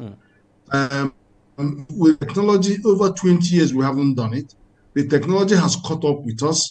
Those who are faking the currency and are actually now outpacing the bank itself. So we don't even know the size of that illicit economy. We don't know. All we do know is that 2.6 trillion of our 3.3 trillion are not in the banking sector. But you don't know how much more that are there, chasing the few goods and services and then fueling inflation. From ECOWAS, we work in 15 member states. We don't usually go to look for these are our personal allowance when we are traveling because they won't give you. So people tend to carry their naira with them in their pocket. So if you go throughout the 15 countries, naira is the second currency. And then it's more intense. The use is more intense in the northern frontier states of Francophone countries. We have 100 million Francophone countries surrounding us in the north, Niger, Chad, Mali, Burkina Faso, Benin, Cameroon. They're all using naira to trade. They don't pay us in dollar. They carry all the goods from the northern side and they pay in naira, not even in their franc CFA. So a lot of our money is outside the shores. And a lot of it are also fake currency. And so we need to rein these issues caused by insecurity, about the fact that the settlement of some of these ransoms are being done, and they need to put a check on those. But what gives me a lot of pleasure is the fact that you can track this currency, and then it's now going to be more difficult to imitate. It's very, very important. But there's a lot of speculation as well. The speculation on our naira has even made it impossible for us to control inflation the way we would have liked to. But now they're all coming to a head, and I think that it will get worse before it gets better. The inflation will go up a little bit more, then the exchange rate will go up and come down, go up and come down, but it will settle down around January, when many of the diaspora that will also be the high price of dollar to bring in money for the Christmas. So, but around that January side, it will begin to stabilize. February, it will begin to stabilize. Let's talk about the security, and I'm so happy you did talk about that this currency can be tracked. It means the security features in the currency would have been upgraded and all of that. But some people just think this redesigning is just basically a change of color. No, it is a change of color for you and me who will use our eyes to see it. But the electronic tags in there will be seen by all the spectrum. It could be seen by infrared, by ultraviolet light, by satellite, by all kinds of technology will be seen there. That's why they can track it. So we don't know what else is in the electronic tag, but the electronic systems know what is there and they can track it. It's possible now for you to get a few bunch of currencies and describe the trajectory of those, which bank received it from central bank, which branch received it from their branch, and then how the journey of the money. You can tell all that. And then, of course, the difficulty of duplicating it or faking it, which might mean that it might be based on some robust technology, like blockchain technology or whatever. Let's talk about what the CBN governor talked about earlier. I mean, I played the soundbite.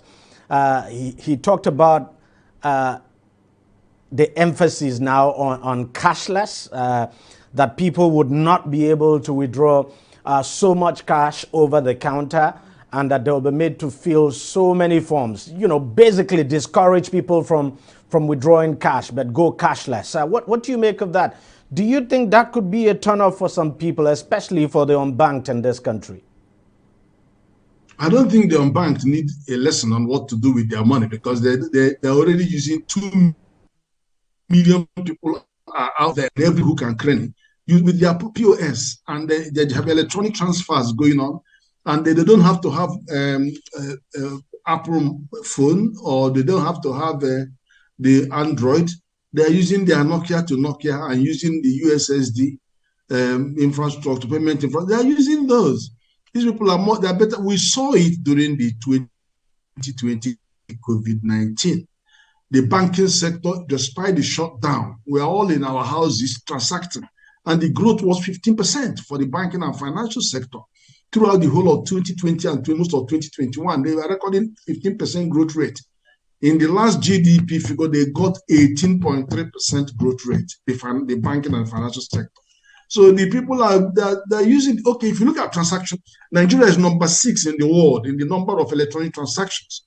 And we do 3.5 billion transactions, which is equal to 200 trillion naira that is being transacted on the 200 trillion. And then America is even 1.2 billion, nowhere near Nigeria. And we're number 6 in the world after India and China and South Korea. We're very high. In the villages, don't need the cash. How much cash are they carrying?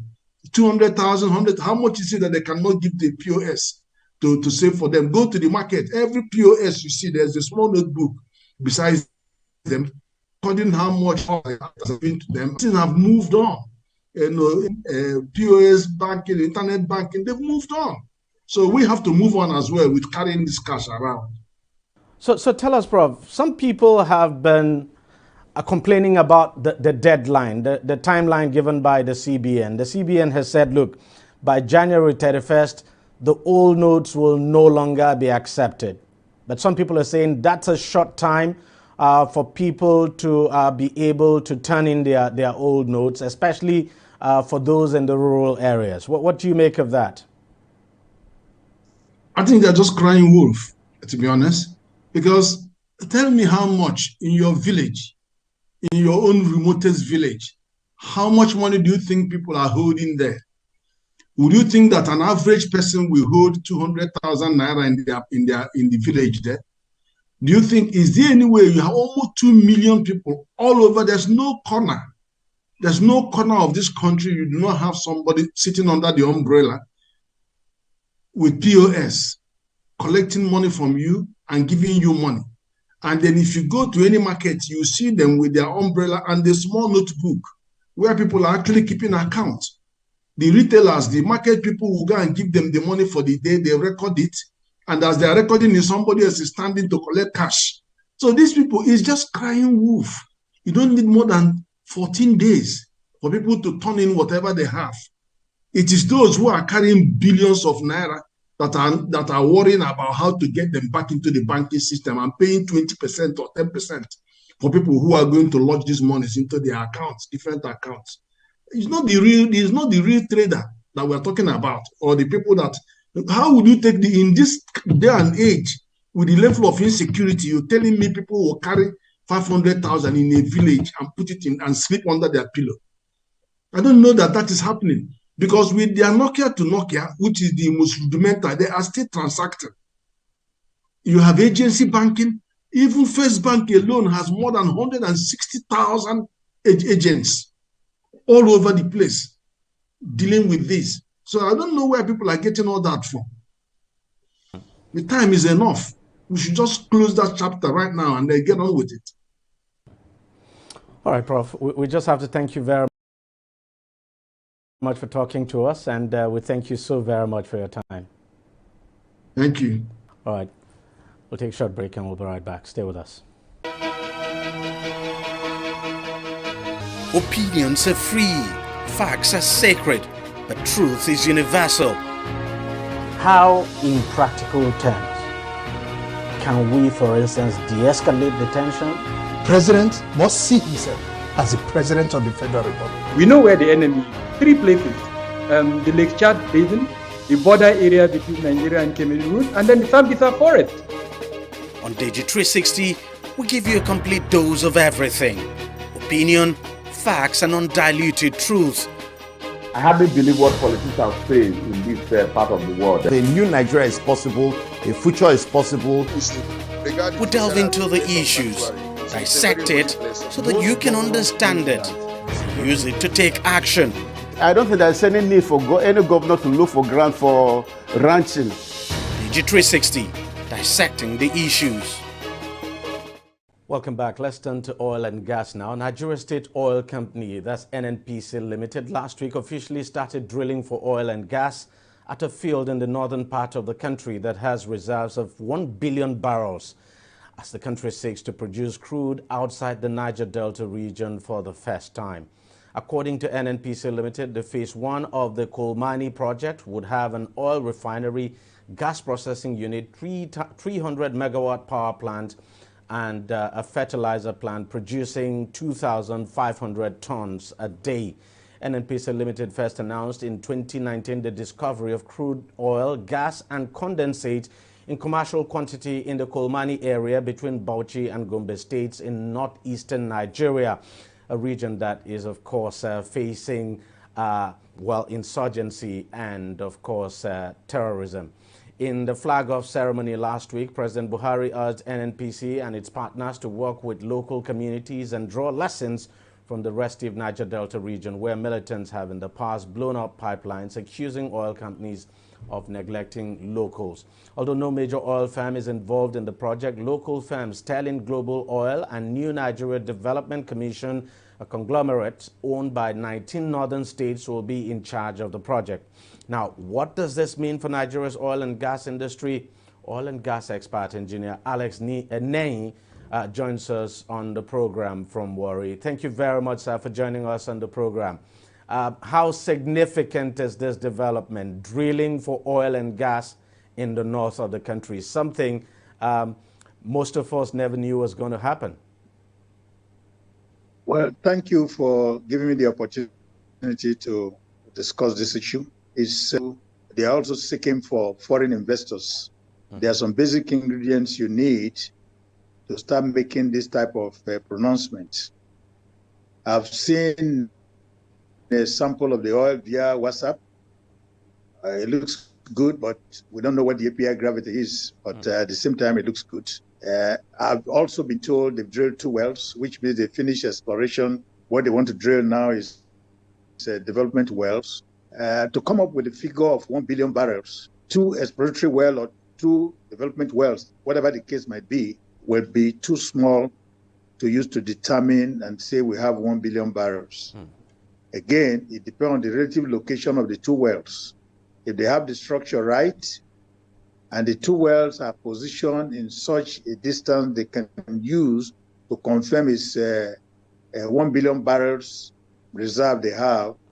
That would make sense. So until we start seeing some of these details, one cannot say. But if you cannot use two wells, that's why I say it depends on the position where the two wells are located for you to say you have 1 billion barrels.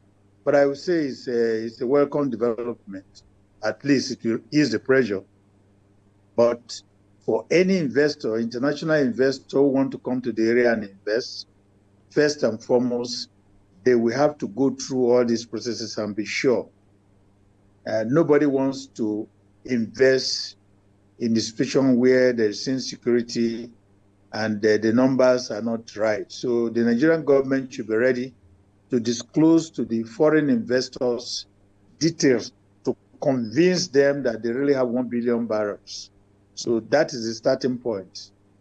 But from what we're saying, the crude looks good. I don't know what the API gravity is in terms of refinery. Can you help us to understand this technical? When you say API gravity, what exactly do you mean? At least break that down for lay people to understand. Okay, like the Kaduna refineries, for example, people say it's heavy crude they need, in which case crude with higher viscosity, which means they are not properly cooked. For Bonny Light, Escravos crude and all those are high API gravity crude, which goes anywhere. But if you have a refinery design for heavy crude, like Kaduna refinery, for example, Escravos still supply Kaduna refinery. So there are portions of the refinery that handle heavy crude, which we were getting from Venezuela through Escravos while I was there. So the Kaduna refinery also handle both the heavy crude and the Escravos crude. So that's all right. But the API gravity, which is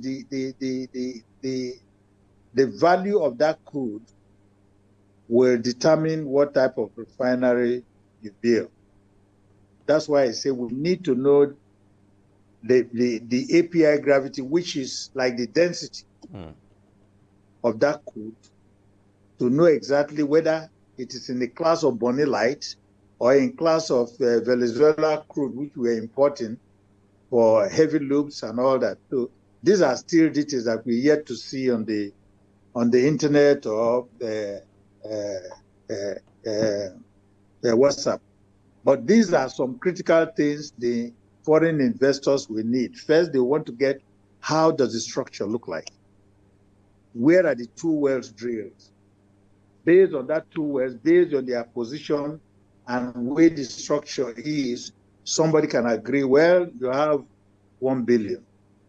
Until those things are well cleared out, no international investor will want to come in. So those are things we have to really work on as a country. Now talking about international investments, talking about international investors, we are at a time when the world is, if you like, moving away from fossil fuel, and that's the talk out there. The world it's moving away from fossil fuel. Some of these European nations, Western nations have actually set deadlines for themselves, deadlines now to completely move away from fossil fuel. And now we're discovering new oil fields. How difficult, under the circumstance, do you think it will be for us to find international investors?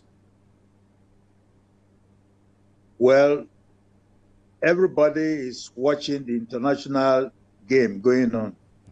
You remember at one time they were talking about frack oil, in which case tight reservoirs with very low permeability, porosity, they frack it to bring out oil when oil was scarce. That happened. America did it. Even as a student in the university, experimental ones were done in the early 70s when we were in the university. But it wasn't right. When the price was right, then they go ahead and did it, and they use it to produce oil. America at one point was ready to export oil to other countries based on frack. Now, this concept that we are migrating from the fossil fuel to renewable, Nigeria still have a chance. Where are we? We are still importing petrol and all this. So if we put our house together and we know exactly what we're doing, with what we have, we should be able to develop this country, irrespective of what is going on. For the next 20 years, we're still going to be here. So we have to sit down and do our due diligence rather than just take things on the surface. It is true the rest of the world is moving to renewable, yes. You use what you have to get what you want. For now, we cannot compete with the international world in terms of renewable. We'll gradually go into it, but we still have crude. So let us get us together and do the right thing so that we can elevate ourselves. We can have electricity by ourselves without going anywhere, petrol, diesel, and all these things that we still need. These are things we can do, and we still have time. Since we have the crude, we can use it to develop ourselves and put in place all the new things we are thinking about. And we still have time. So the concept that the international investors will not come or this will not come, there's enough money already in the country. With all the stolen money we are seeing being released or whatever, what does it take to build a refinery?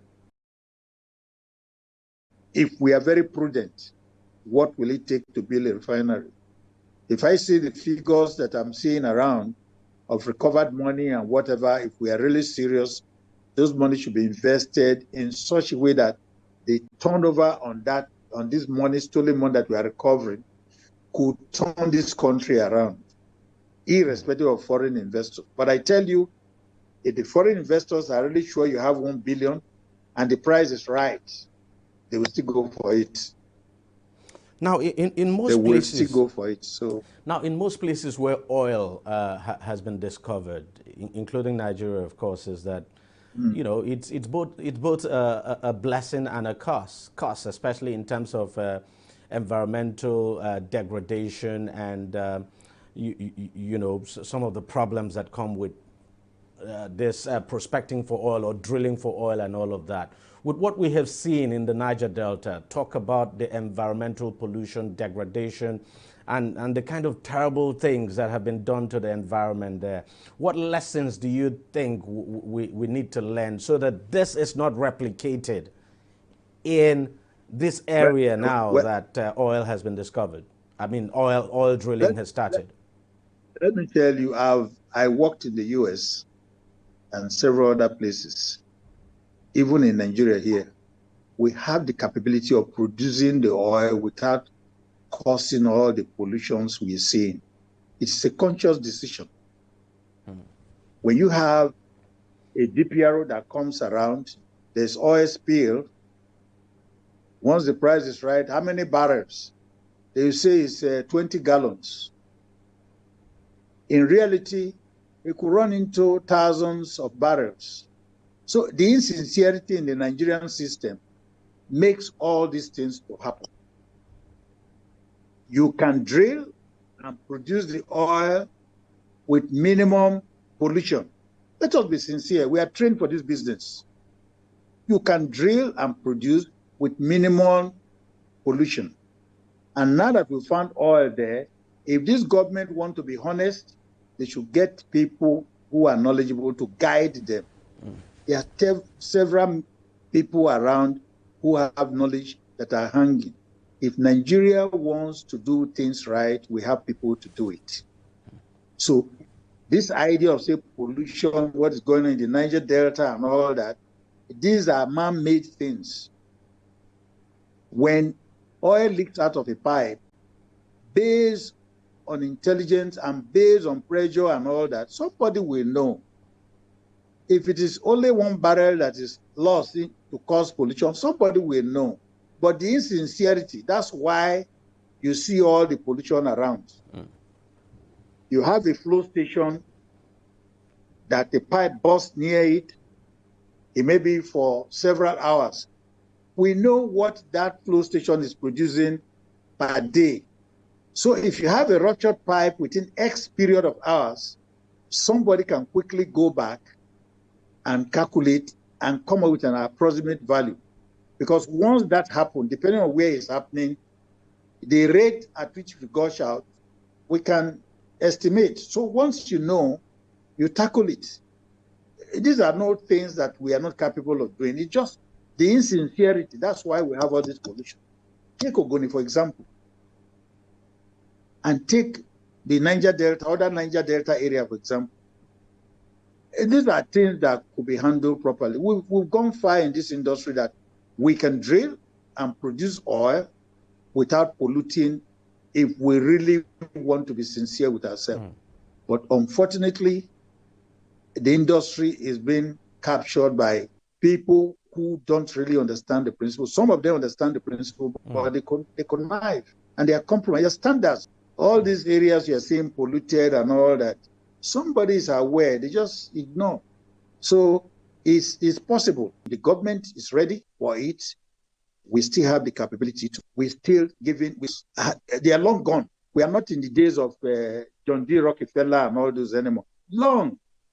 Way back, 75, 80s and whatever. People drill in the US. When mistakes happen in the Gulf of Mexico, you see how they handled it. Exactly. So what is the difference?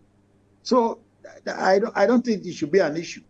But the government has to put a square peg in square hole. You set up all kinds of boards, all kinds of people employed and whatever. What is the background? What do they know? There are a lot of people hanging out there that can salvage this country if the government wants to be sincere. So that's where we are. Okay. I don't see any problem. All right. Engineer Alex Ney, thank you very much for joining us on the program, and thank you for your insights there. That's how much we can take on the program this week. But thank you very much for watching. I'll see you again next week. Bye-bye.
I don't know how to swim, but when they load me in the boat, we were like 155 people in one boat. So when we are going to Italy, we have run many hours. So on the way going, our boat now capsized because of the waves, and our boat is pumping boat. So when the waves throw in, and they load us about 3 boats, 2 at the front, we are at the back. When the waves come in a big way and throw, it capsized our boat. 65 people died in the same boat with me. About 30 girls and 35 boys died in the same boat.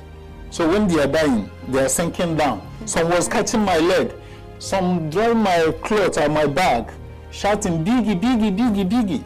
That's how I remove the clothes.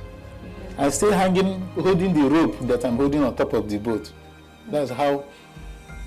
So after everything, all of us, about 55 people, well, 155 people, the people that remain on top of boats, maybe they are not more than 80 people again.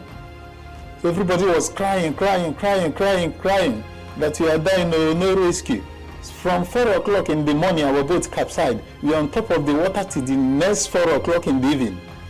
On the afternoon time, a helicopter come on top of us to come down like this a little bit. All of us was crying, raising hand up. They now carried the newborn baby, one woman having over there, to raise it up, to raise the baby up. In a way, the helicopter will see the baby.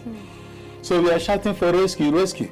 So all of us was crying. I said, God, is it today I will die on top of sea? All of us crying. So as we are crying, the helicopter, they wind up, but I believe that they will be seeing us through the screen.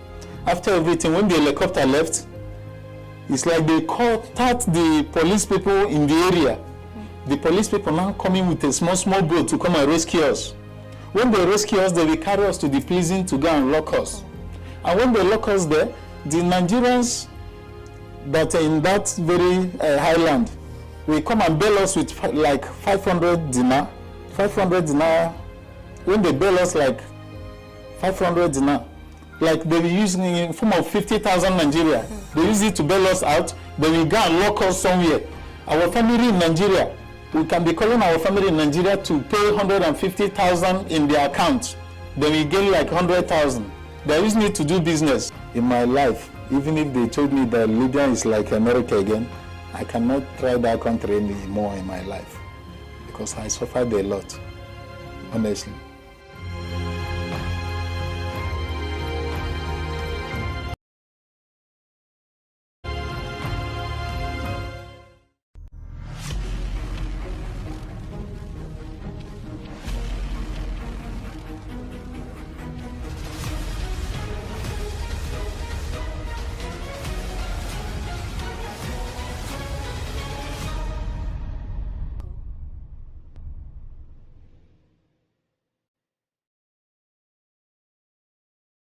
COVID-19 is an infectious disease caused by a new coronavirus introduced to humans for the first time. It is spread from person to person, mainly through the droplets produced when an infected person speaks, coughs, or sneezes. These droplets can land in the mouths or noses of people who are nearby.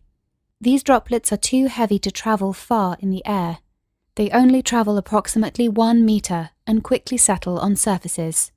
This is the reason person-to-person spread is happening mainly between close contacts. The exact time that the virus can survive on surfaces is not yet known. So it is wise to clean surfaces regularly, particularly in the vicinity of people infected. If a tissue is used, discard it immediately into a closed bin. The most effective way to prevent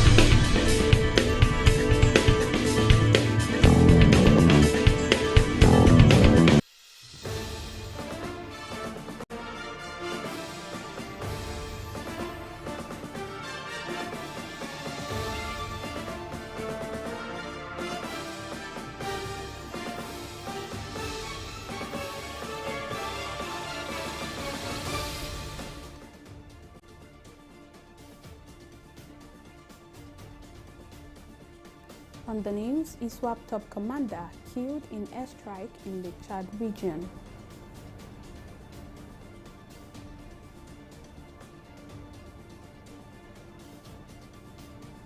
Adeleke issues 6 executive orders, sacks 12,000 Osun workers employed by former Governor Oyetola.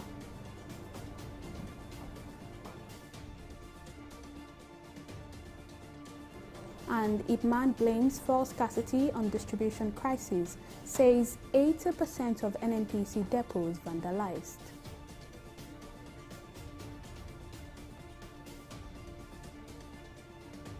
It's good to have you join us on News Now this evening. I am Abisola Adebayo.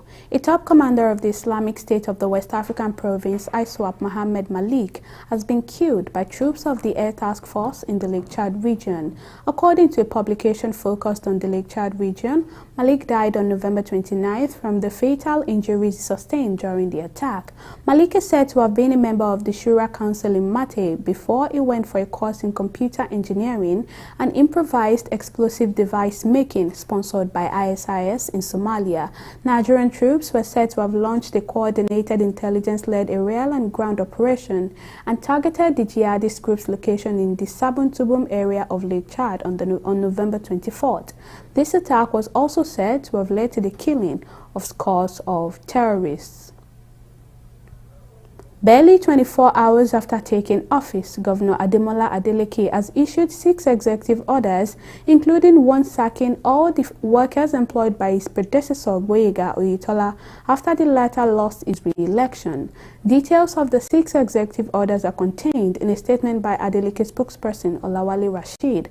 The governor, in his inaugural speech on Sunday, accused Oyetola of taking actions that were detrimental to the interests of Osun after he lost his re-election. One of such was the recruitment of hundreds of workers into the civil service, even when there was no budgetary provision for them. The orders signed by the governor covered chieftaincy matters, appointment issues, setting up of a review panel, staff audit, as well as employment matters. Anyways, to speak more on this the issue, political affairs analyst Adewale Ajadi joins me now. Thank you so much for joining me on the news. Let me start by asking, although the governor has come out to say he did not sack anyone, but set up a committee to review appointments and decisions by the former governor, some have said the governor's decision and speed may just be a vendetta and not in the interest of the people. Would you agree with this? Well, good evening. I wouldn't automatically agree in the sense that if what he has done to properly review, that would be the appropriate thing. I believe his concern is that these people were recruited after the decision, after the loss of the election by his predecessor. That would be possibly a reasonable thing to do. Although bear in mind, these 12,000 workers are actually citizens of Osun State. Right. And them not having income is also detrimental to Osun State in a different way. But I think that having a reflective approach, considering the process properly, reviewing the effectiveness or not of the decision was made is the most appropriate way to go forward, rather than a knee-jerk reaction to the fact that his predecessor had made a decision that I think might be toxic. So I think the latter would be greater if he's actually reviewing it, but if he has summarily sacked those people, I think it will be detrimental on the longer term. Well, looking at the governor's pace and timing in signing the 6 executive orders and other changes that have been made so far, do you think the governor should have at least consulted with those in government, like the State House of Assembly, or is there maybe a better way he could have handled this? I think certainly because the House of Assembly is probably APC, and that him doing this unilaterally would get their backs up and create a conflict in the future. You know, in these kinds of cases, it is better to act with wisdom rather than just react with outrage. And I think that he should have consulted really before making the decision. But if he said, as you indicated, that this is going to go through a process, then the more he uses the process, the more likely he is to reduce a potential conflict going forward with the State House of Assembly. It is incumbent upon him to think beyond just the political calculations of his own supporters and think on the longer-term benefits of the citizens of Osun State. Adewale Ajadi, political affairs analyst, thank you so much for joining us on the news and for your contributions. The Federal Executive Council has approved a new national language policy, making the various mother tongues compulsory medium of instruction from primary 1 to primary 6. Briefing State House correspondent, the Minister of Education, Adamu, said the government is aware that its implementation will be difficult, but is necessary to promote the cultivation and use of all Nigerian languages. He revealed that as of today, 29 languages have become extinct, leaving the country with 625 languages, and for this reason, it disclosed that the mother tongue will be used exclusively for the first 6 years of education and then combined with the English language from junior secondary school. Nigeria now has a national language policy. The policy document is here, and if I will have to tell you one highlight is in it, There is, government has agreed now, instruction in primary school, the first 6 years will be in the mother tongue. In principle, it has been agreed, but I know implementing it will require a lot of work to develop the material, to teach and get the teachers and so on. But the policy has been approved. Mother tongue is mother tongue. There are 625 languages in Nigeria. If we had the material, let's say instructional material and teachers, this will be used to teach, the community will teach children in its own language. It's not restricted to the 3 languages that were promoted, Hausa, Igbo, English, Yoruba. Mother tongue is mother tongue. So when the policy is fully operational, each locality will teach students in primary 1 up to 6 in their own mother tongue. Skyscrapers, flyovers and bridges, they should focus on initiatives that can pull the majority of the people out of poverty. That poverty, at least 72% of poverty is in the rural areas. It also shows clearly that Sokoto State is leading in poverty with 91%. But the surprising thing is Bayelsa being the second in the country. So you see, the issue is not about availability of money, but it has to do with the application of money.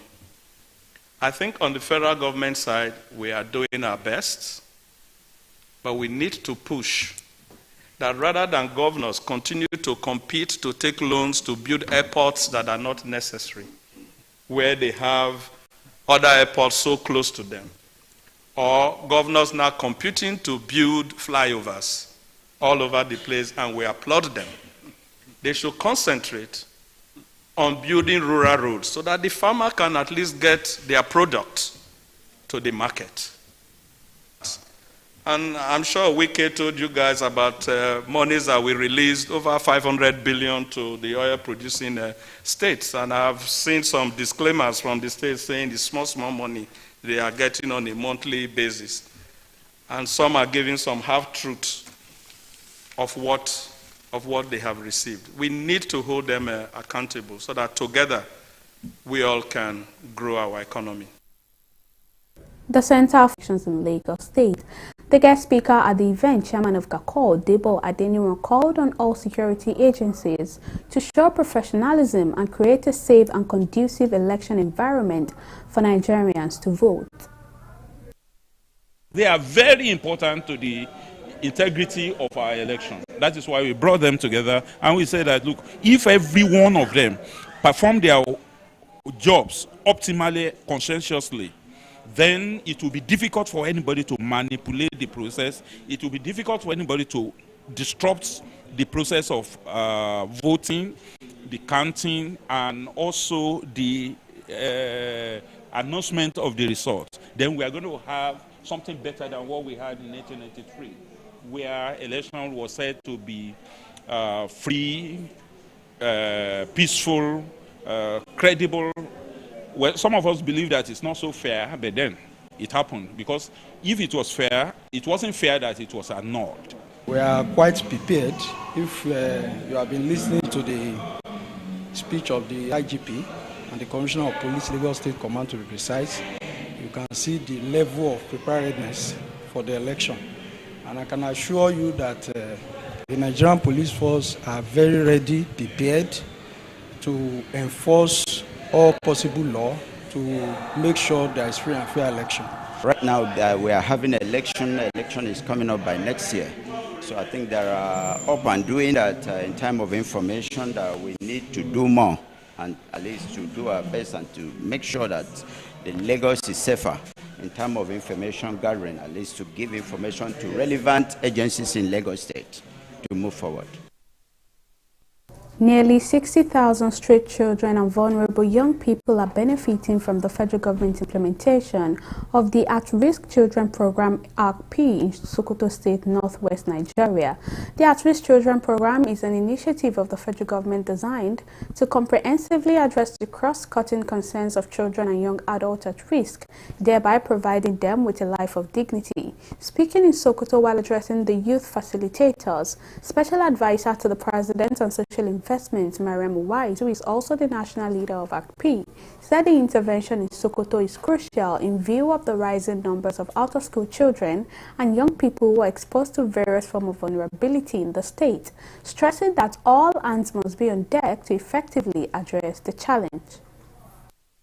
I'm really looking forward to engaging in Sokoto because Sokoto is one of our, the states with the highest numbers. And then when it comes to poverty, I'm sure you saw the NPI results recently. We all have a responsibility. It's not just government, even though I'm government. But it's important that we all put our hands together, including the media, to see that if there are any atrocities, I think you need to report it. We need to protect these children. They've been out on the streets for too long. And we need to give them an opportunity to live a productive life. We need to give them hope. We need to give them skills. We need to make them assets to their families. Many of them, you don't know whether the cure to cancer. They don't have the opportunities. We're just lucky to be where we are today, just by the grace of God. So, inshallah, we'll be able to make a big impact in the lives of these young citizens. So what we're doing now is we're training these youth facilitators to mentor them, to give them, to protect them. But we're also hoping to begin feeding as soon as we get the funds to do that. So I think feeding will be a huge incentive, but we want to also incentivize the parents, and the gatekeepers to come out with packages for them. Many of them, they do this they love their children, but they don't appreciate the value of Western education. But foundational literacy and numeracy in this day and age has become critical. And then on that they can build the skills and do something productive.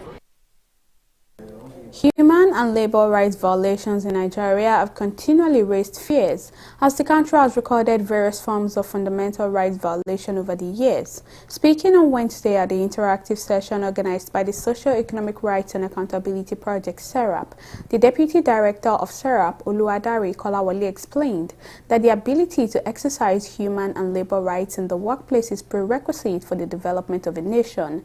He also urged relevant agencies to be intentional in the implementation of these rights. Our correspondent Simisola Adigun files in this report. While Nigeria has made major improvements in the implementation of human rights, it appears the country is still struggling with labor rights implementation, as several human and labor rights violations have been recorded in the country over the years. This gathering, organized by the Socio-Economic Rights and Accountability Project (SERAP), aims to review the Human and Labor Rights Index of Nigeria's rule of law through the African Growth and Opportunity Act, which maintains that beneficiaries must work to improve its rule of law, human rights, and respect for core labor standards to remain eligible. Ensure that security agencies treat citizens with dignity. They don't violate the rights of the citizens. And when they do, ensure that there's an accountability mechanism that addresses violation. I think it's pretty simple, Then in the context of the AGOA we're talking about, we could actually use AGOA as an instrument for human rights advocacy. But then we need to improve Nigeria's utilization of AGOA, to such a point that it becomes significant for you then to say, oh, okay, the threat of losing the benefits under AGOA would force the Nigerian government to change its behavior. While violations of human and labor rights laws are blamed on poor governance, stakeholders lamented that lack of enforcement of already existing laws remains a challenge. The government may not be able to do much because the system under which the government operates is already, I wouldn't call it a compromised system, it's an imperfect system. I think the NGOs like SERAP and such organizations having funding from abroad, so I actually carried an enlightenment campaign out. Because the great agencies we're talking about are part of government. So there will be little or nothing government will do rather than the in-house training they give them and in-house alignment they give them. On its part, the National Human Rights assured of its commitment to ensuring that citizens' rights are not violated. Workers' rights are also human rights. And what the mandate that is given to the National Human Rights Commission is a mandate of promoting, protecting and enforcement of human rights. So we promote human rights by enlightening people, the general citizens. 60, Lagos. We'll take a break here, but still to come, over 14,000 athletes to compete for medals as Delta 2022 Sports Festival begins. We'll bring you details of this story and more right after this break.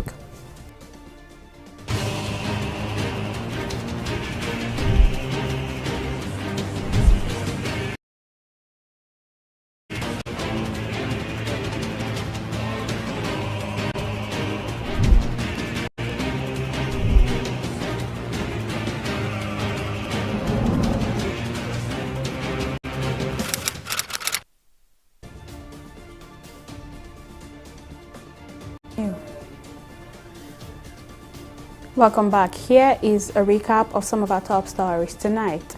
A top commander of the Islamic State of the West African province, ISWAP, Mohammed Malik, has been killed by troops of the Air Task Force in the Lake Chad region.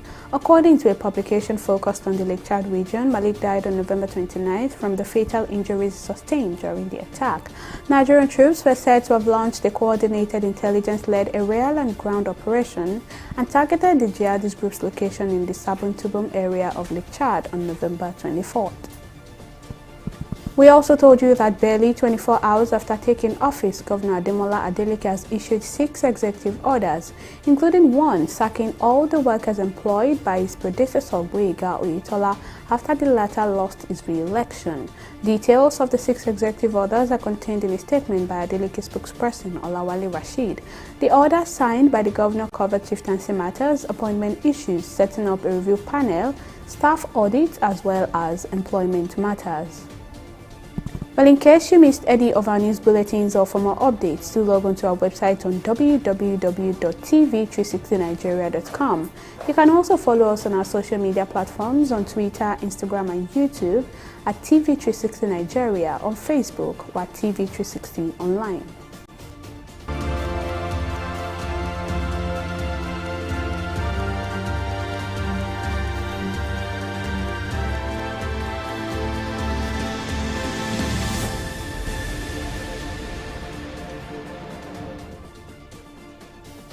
Protesters in the southern Chinese city of Guangzhou have clashed with police overnight in the latest protest against the country's strict COVID rules. Online footage shows police in white Amzad suits clutching riot shields to protect themselves from debris and glass thrown at them by protesters. Another video shows people being taken away in handcuffs.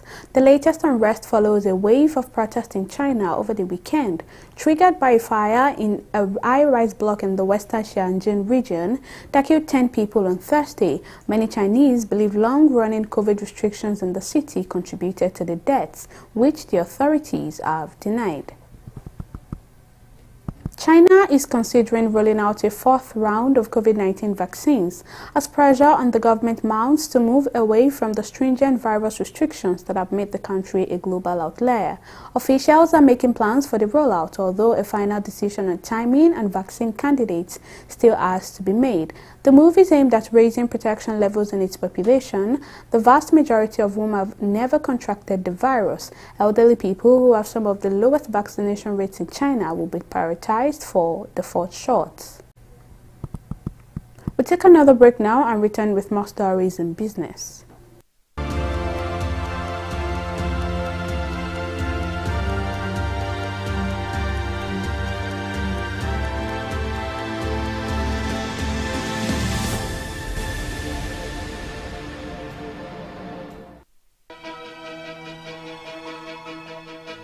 Opinions are free, facts are sacred, but truth is universal. How, in practical terms, can we, for instance, de-escalate the tension? President must see himself as the President of the Federal Republic. We know where the enemy is. 3 places. The Lake Chad Basin, the border area between Nigeria and Cameroon, and then the Sambisa Forest. On TV360, we give you a complete dose of everything. Opinion, facts, and undiluted truth. I hardly believe what politicians say in this part of the world. A new Nigeria is possible, a future is possible. We delve into the issues, dissect it so that you can understand it, use it to take action. I don't think there's any need for any governor to look for grant for ranching. TV360, dissecting the issues.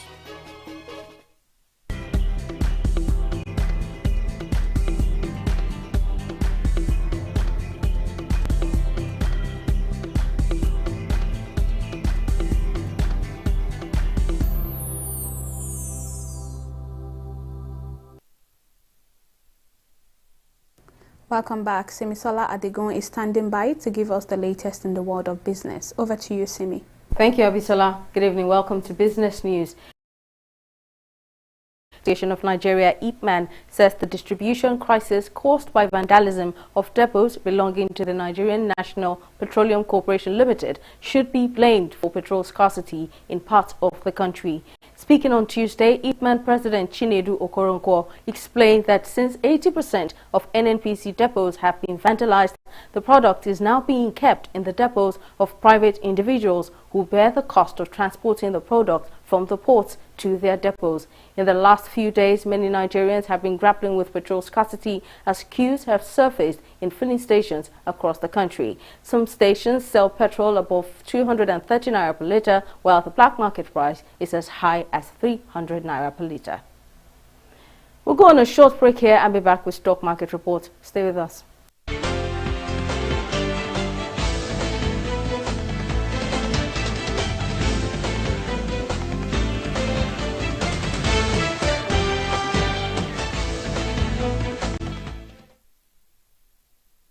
It's a good end to the month of November for the Nigeria Exchange Limited. The markets rose on Wednesday by 0.71%, reversing previous day lows. In fact, the market in general increased by 8.72%. That's 2.08 trillion naira for all of November. Now, the market performance indicators that the all-share index and capitalization also rose by 47,660 basis points and 26 trillion naira, ending with 21 gainers and losers. The highest on the gainers list, United Capital PLC and UAC of Nigeria, led the league with 13 naira 35 kobo and 10 naira 50 kobo respectively. Wednesday's trade, which ended with 21 gainers and 9 losers, saw 107 million volume of shares traded at 1.3 billion naira in 3,227 deals. Now, world equities market rallied on Wednesday, lifted by hopes that inflation is peaking and a reopening of China's economy is close by. Now, Wednesday's rally has our select global stock, that's the US and Japan's Dow Jones, US Dow Jones rather, and Japan's Nikkei down in the bears after weak jobs data and falling stocks advancing ones for each side. Now, UK's FTSE, however, had a good trading day with a 1.98% increase. Now, that's the stock market report. Over to you now, Abisola. Thank you very much, Simisola, for that update. And the foreign scene, the Chinese communist leader will pave the way for the country's emergence as the global superpower Jiang Zemin has died at the age of 96. According to the state-run news agency, the former chief of the ruling Communist Party and state president died of leukemia and associated multiple organ failure on Wednesday in Shanghai. Zemin is often credited for successfully integrating China into the international community after the nation was shunned by the West following the 1989 Tiananmen Square massacre. Under Zemin's leadership, China regained sovereignty over Hong Kong, won the bid to host the 2008 Olympics in Beijing, and joined the World Trade Organization on December 11, 2001. As Delta 2022 finally commences, the Minister of Youth and Sport Development, Sunday Dare, has said that about 14,000 youth athletes from the 36 states of the Federation and the Federal Capital Territory, Abuja, will be competing in over 30 different sports, including football, basketball, wrestling, among others. Dare, who disclosed this on Tuesday in his office in Abuja, expressed optimism that at the end of the competition, new sets of athletes will emerge that will compete favorably with their counterparts globally. The minister commended the Delta State government for its dogged determination towards ensuring the reality of Delta 2022 and also for providing our teaming youths with the opportunity to showcase their sporting talent. He thereafter called on all sport-loving Nigerians to create time to grace the festival which he described as Nigerian Olympics. Where the Torch of Unity came to its final bus stop. That in itself is very historic. So Delta, like I said several weeks back, is ready. Our contingents from 36 states and the FCT are here. Some are still on their way. And we hope that the next 10 days will be beautiful days for sports, for talents to emerge, for friendship, for unity at the main bowl of the stadium. We have 36 flags plus one FCT, 36 states. In all, we have 39 flags. There's also the games flag. We have 39 flags in all. We're going to hoist these flags right now. You know the symbolism of hoisting the flags. That is the size of our news bulletin this evening. Many thanks for watching.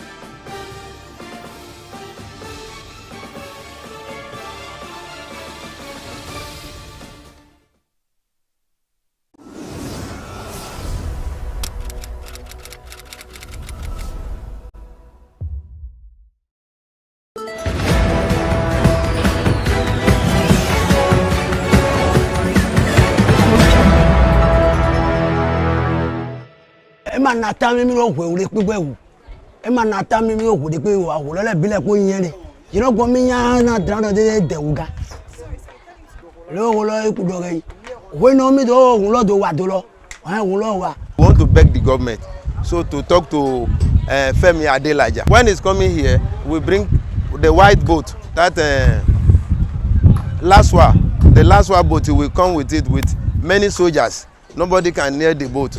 So we are only begging God to help us. Look at Torubami. Torubami, they just wake up in a day and start pursuing them up and down. They even promise them that don't worry, we settle you in another community. Torubami people, they are in Makoko community when they pursue them away. Ikate people, they are in Makoko community. Bariga, they are in Makoko community. Now the government and the developer again, they came in that they want to collect Makoko away from us. If we are a landlord, you show your first data like this, they will start tormenting you that they will be putting fears in your body, they will kill you so that you will not be able to move front, to come and push them away.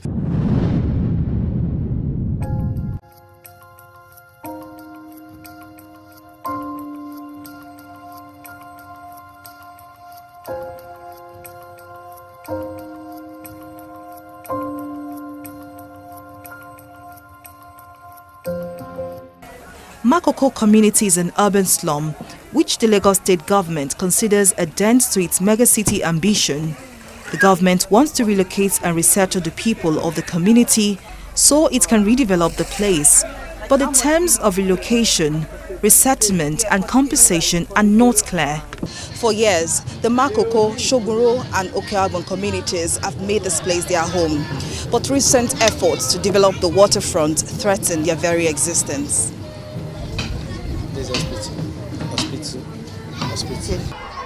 So where exactly does the government plan to relocate the locals? What happens to the fishing community? And how does a mega upscale property solve the city's housing deficit? TV360 Nigeria launched an investigation into the redevelopment plan of the Lagos State government and sought to find answers to these questions.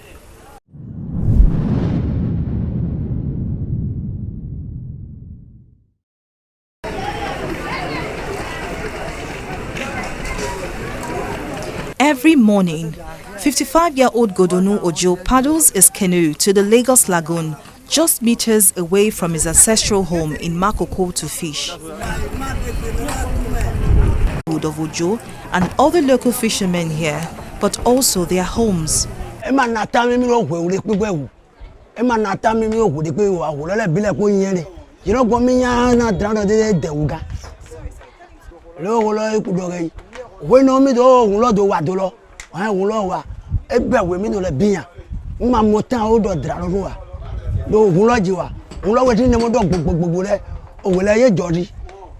Ye jodi ye hon ya you know gbomi ya no we godun dede ma e me se gba re o to lo de omi wo you know gbomi ya dede you know gbomi ya dede adran de e de wo gbomi to go wa mi ga mo ga yan da wa mi no nu go ile da mi hu we no mi awu bi le ndu mi ti le ndu pa mi no le ndu ino wo le wa mi do amo dede ge lo you know gbomi ya bon adran de lo e de ma wo le wa go de wa yo re we yo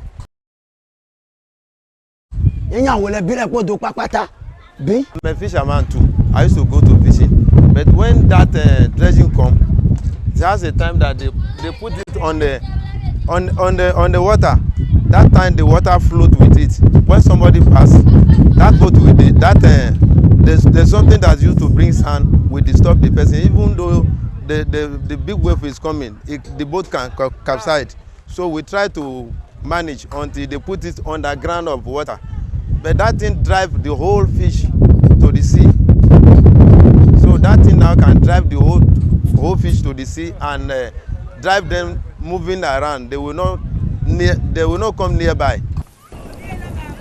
From the fishermen who toil all day on the lagoon, to the women who smoke the fish, and then finally to the fishmonger who trades our wares at the popular Makoko seafood market, the survival of each resident is tied to the Lagos Lagoon. But residents say the sand-filling activities on the community waterfront has made fishing very difficult. According to the Lagos State Commissioner for Agriculture, Abisola Olusoya, the artisanal fisheries subsector of the state's fish supply chain presently contributes 80% of local fish production, which accounts for 40% of the state's total fish demand. She added that it also provides a major source of livelihood for fishermen in the state, and Makoko is one of the sources of the city's fish supply. But despite its economic viability, the Lagos State government would prefer that Makoko, Iwaya waterfront community does not exist.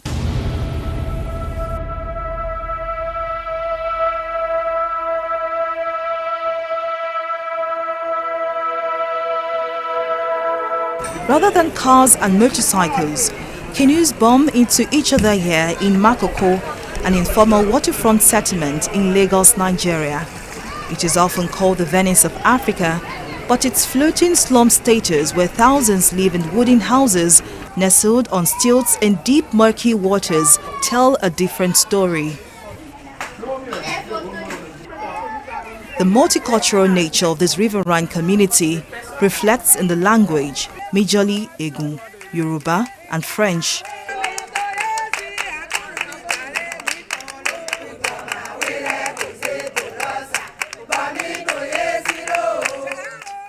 Despite being a slum, life here is tranquil. Residents engage in routine business activities, offering various forms of services such as grocery shops, door-to-door salesmanship, canoe manufacturing workshops, and even schools that cater for both English and French-speaking people. What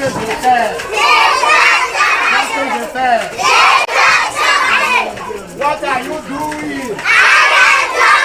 What are you doing? Trouble began for the community on July 20, 2012, when the Lagos State Demolition Task Force stormed Makoko and began pulling down houses barely 72 hours after an eviction notice by the Lagos State Ministry of Waterfront Infrastructure Development. To speed up the eviction process, armed men set the wooden houses on fire. In the disturbance, one person lost his life and many others sustained injuries.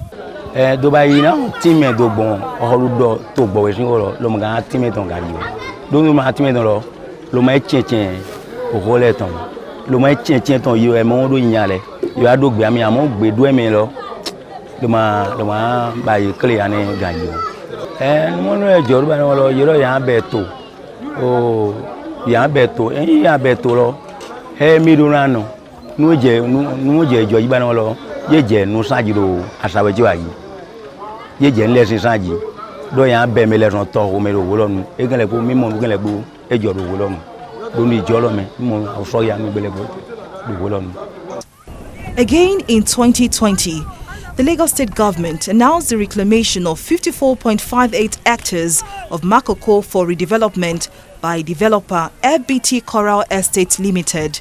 But this plan has been widely rejected by residents of Makoko Iwaya waterfront community. Tí a fẹ́ kí wọ́n kó wa kúrò nínú omi bí ọkọ̀ tó wà ńbẹ̀ a fẹ́ àláìkì ẹ̀ lálálálá ni mo wí torí bó ṣe wọ́n ṣe ń ṣe fún gbogbo wa àwọn èèyàn wa bó bá ṣe díẹ̀ díẹ̀ nísìn wọ́n á kó wọn kúrò wọ́n ní níbi kankan fi sùn sí gbogbo wa nìkan wà nínú bòté wà nínú ọkọ̀ bó bá níbi kan wá sùn sí kò dáa àlọ́mọ wẹ́wẹ́wẹ́ ọmọ pọ̀ mo fẹ́ afẹ́ kó wọn sí àlè kúrò ń bí but bí ìjọba fẹ́ tún àwọn sukùl ṣe fún àwọn ọmọ wa ó dà. I'm a graduate of BSP Polytechnic. I graduated there, and it's from this fishing money that I was sent to school. We have many students here. We have more than 200 students, more than 300 to 1,000 students that are schooling here.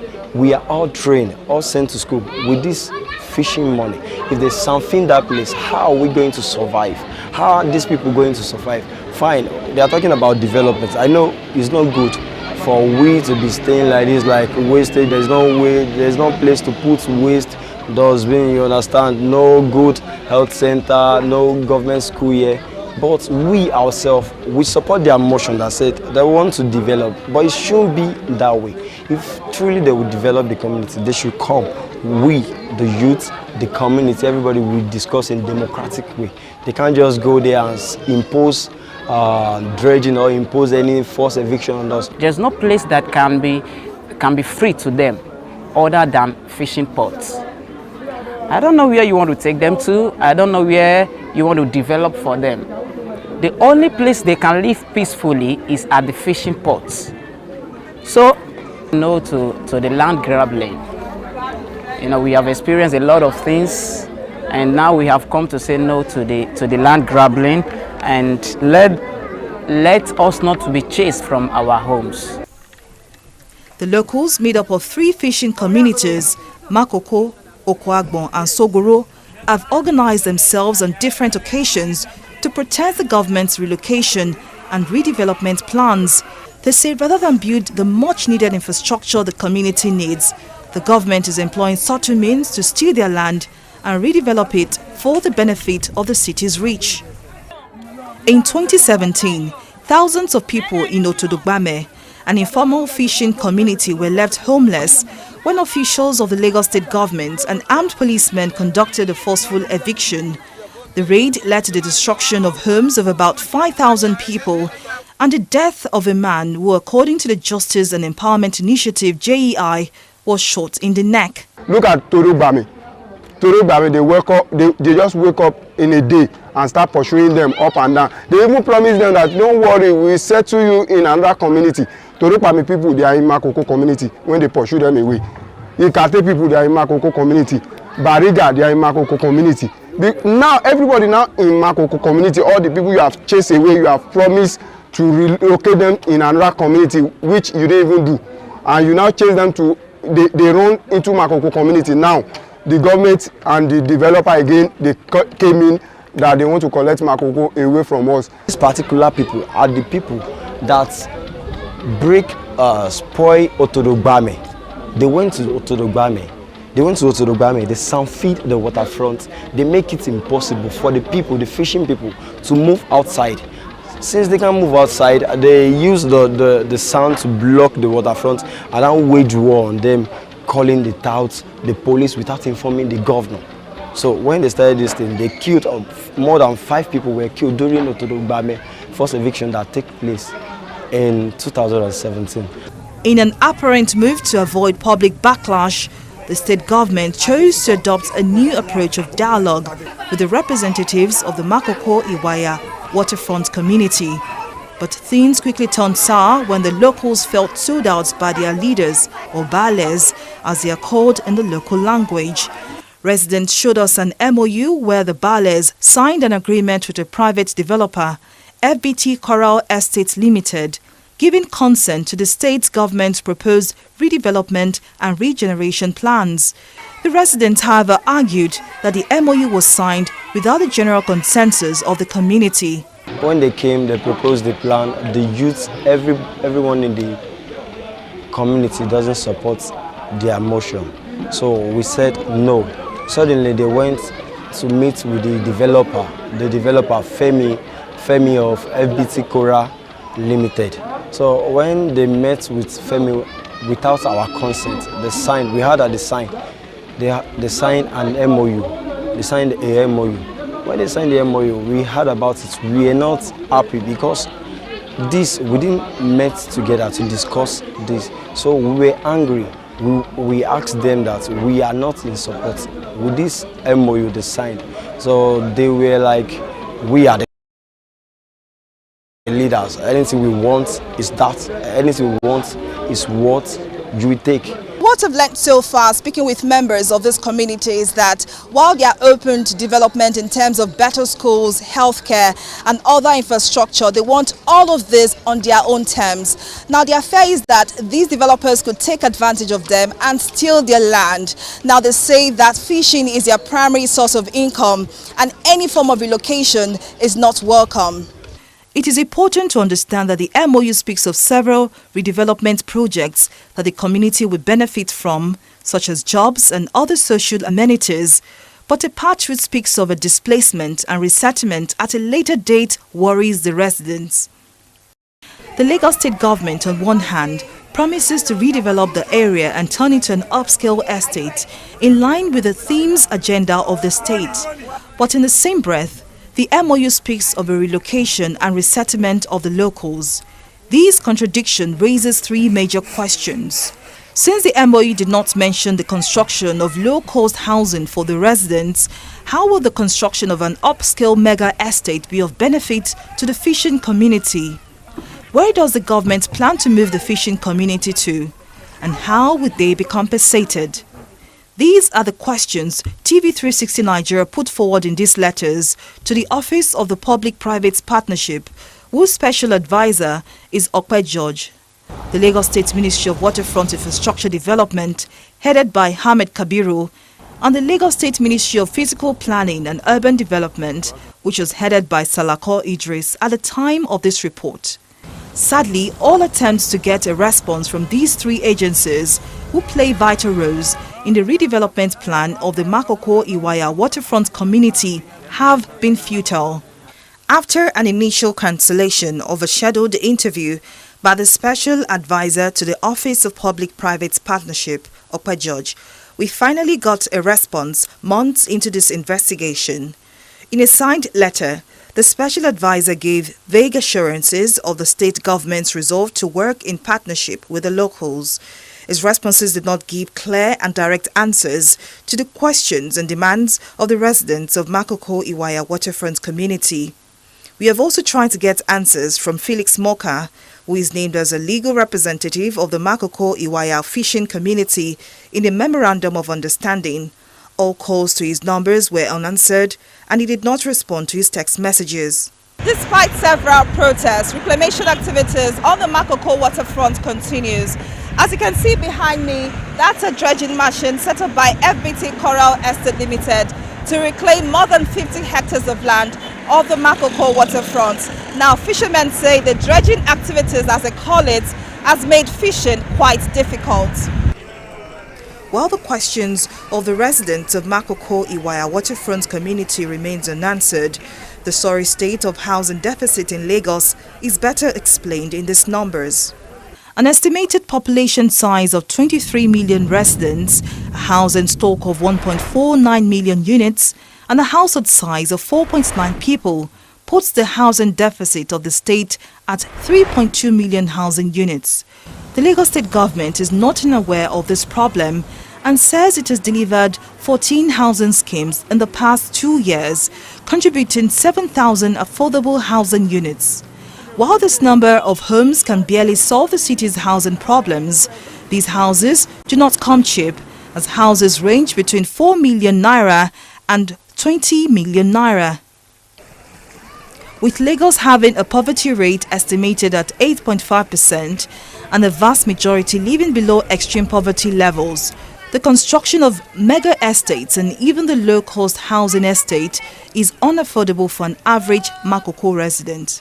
This will further worsen the housing crisis and push more of the state's population into slums and, worse still, homelessness.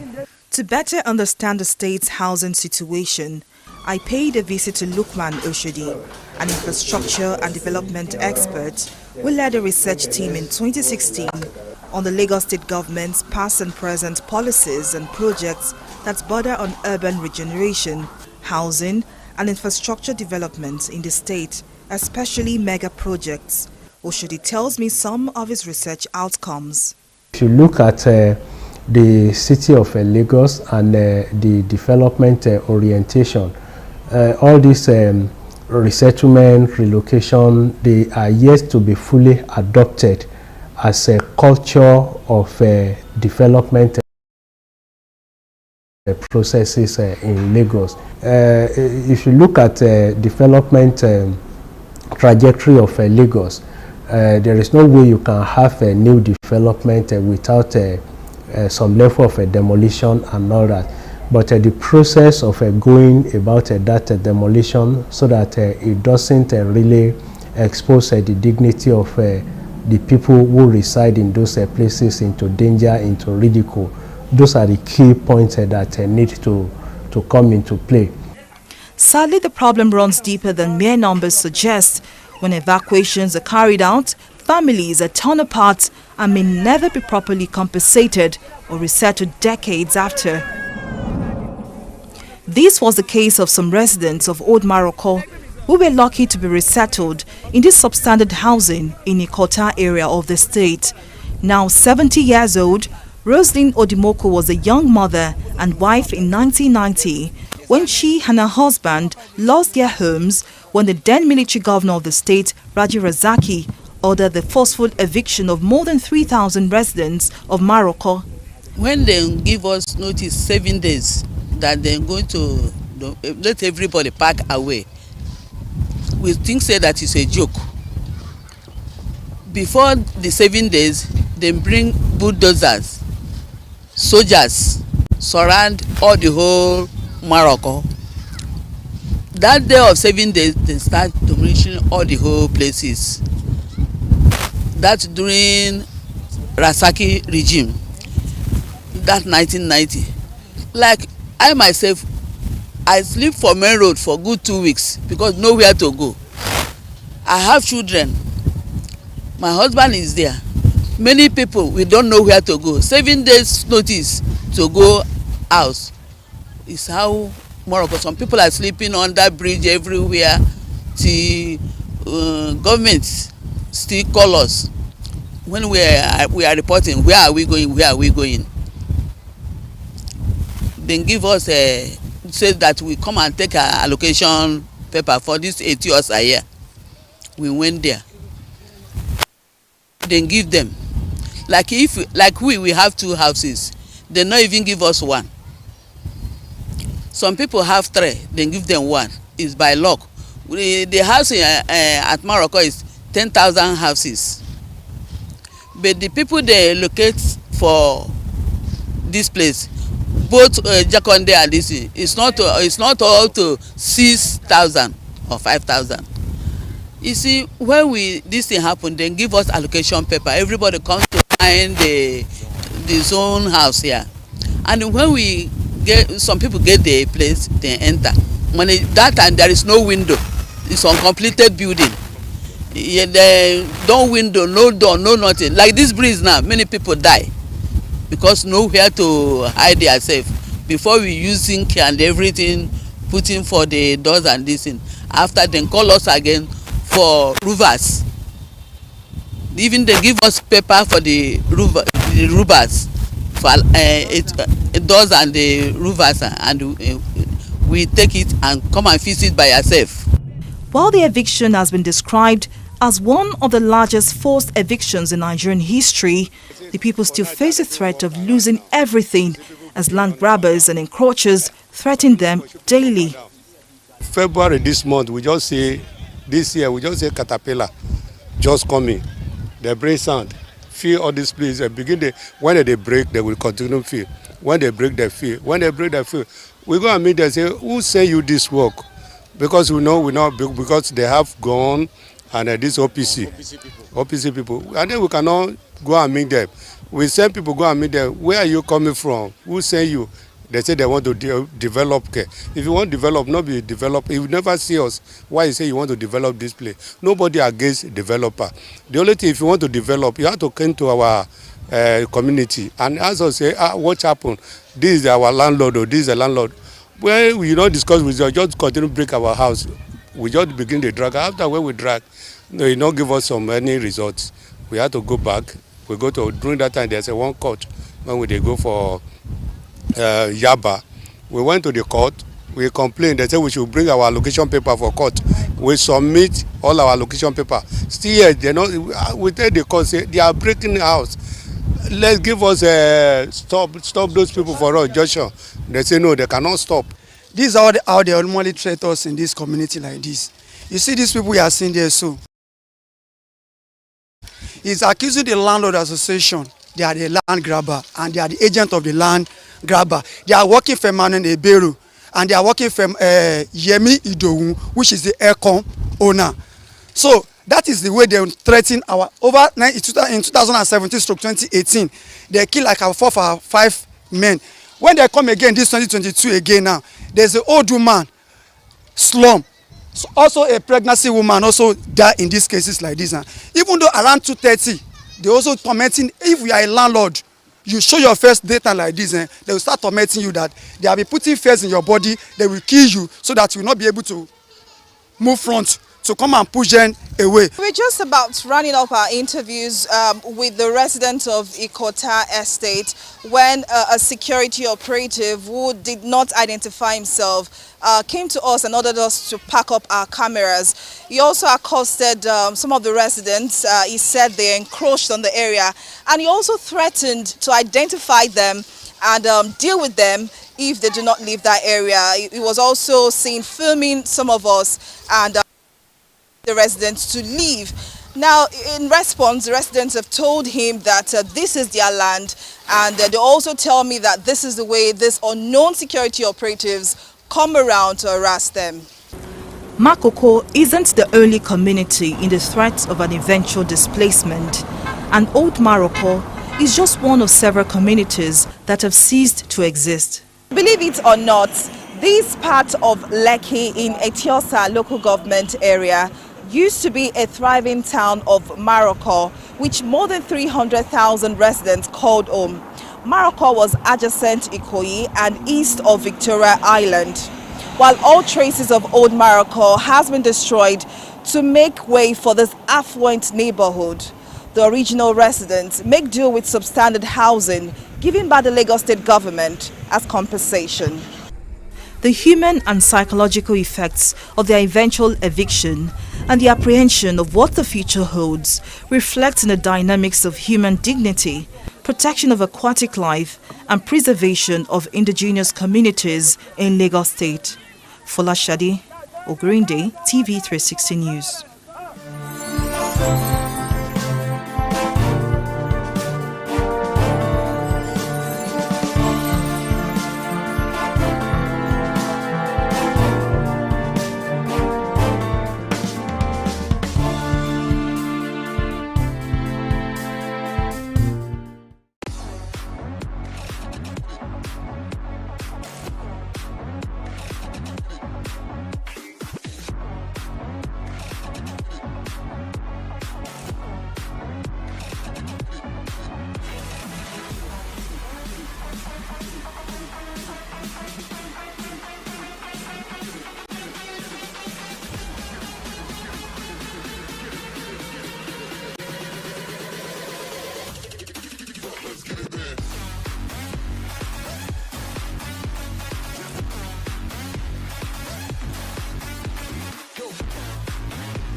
Is it okay for people dating to live with each other before they get married?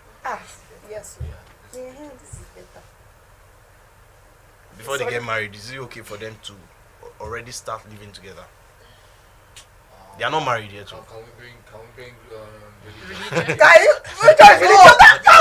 You can introduce whatever you want to introduce. Yeah, whatever line of thought you want to express. So, if we're coming from the religious point of view, they are not supposed to live together because it's against the faith.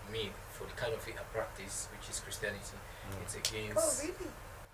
Wow. It's against that faith that you stay with the girl you intend to marry or the guy you intend to marry. You guys are not supposed to live together. Where is it written in the Bible, though? I was about to ask that question. That's what I'm telling you. See, but I'm not talking of. There's a biblical doctrine. There's also the church doctrine. Okay, that guides us. So far, you're under a denomination. There's a doctrine that denomination operates on that you have to work with. So far, you said, I am a member of this denomination. Okay, it's not in the Bible. so what I was even going to say. No, it's not. What I was even going to say is, like, if you ask the question, like, just answer it. Just answer it how you would answer it or what you think about it. Because if you're part of a church or a doctrine that practices, okay, it's a faith that you have taken and you have accepted. So it informs your own belief. Yeah. So you're answering it now as, okay, I, Emmanuel, believe or do not believe. Okay. So that's what we want to hear. I don't believe that they should stay together. You don't agree? Yeah, I don't. No, that's according to his faith. According to his own. Yeah. No, Your reason is because of your faith. Because of your faith. That's why. That he practices. Faith, exactly. Well, if they take away faith, If they take away faith, I think I would want to stay. Is that not being hypocritical? No, it's not. I think it's being hypocritical. I don't think so. I think so. It definitely I mean, is hypocritical. I know. The thing is, there are certain factors that influence our thoughts and our actions. Okay, so they could stem from a place of faith, or if you're not somebody that is inclined to faith and all of those things, they could just stem from your own morals or your own principles.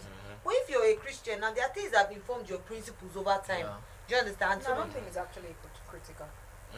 I don't think it's hypocritical, but I mean, if you agree with it based on faith, are you saying that you're just agreeing with it because you're The faith says so. Because the faith, that's why I said it's hypocritical. But No, it's just Because you're no. Hear what I'm saying? also shapes your moral. Yes, exactly. That's what I'm Because saying. you have In grown the Bible, to it says, believe whatever "Thou is shalt written not there. steal." I agree. I understand. If it I wasn't understand what written in you. the I Bible, understand what you're somebody saying. says like, oh, I understand what stealing you're is saying. not bad. You're saying because of your faith, you don't agree to it. But if you remove the faith aside, you agree to it. Because Meaning you grew up you already have two diverse views. It's just because of something that's why you're tilting towards one side. Because of your faith, that's why you're saying no. If you remove the faith, you are saying yes. That's why I say you need to.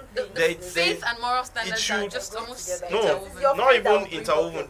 Your faith, to a certain extent, should not give room for you to now have other views or other.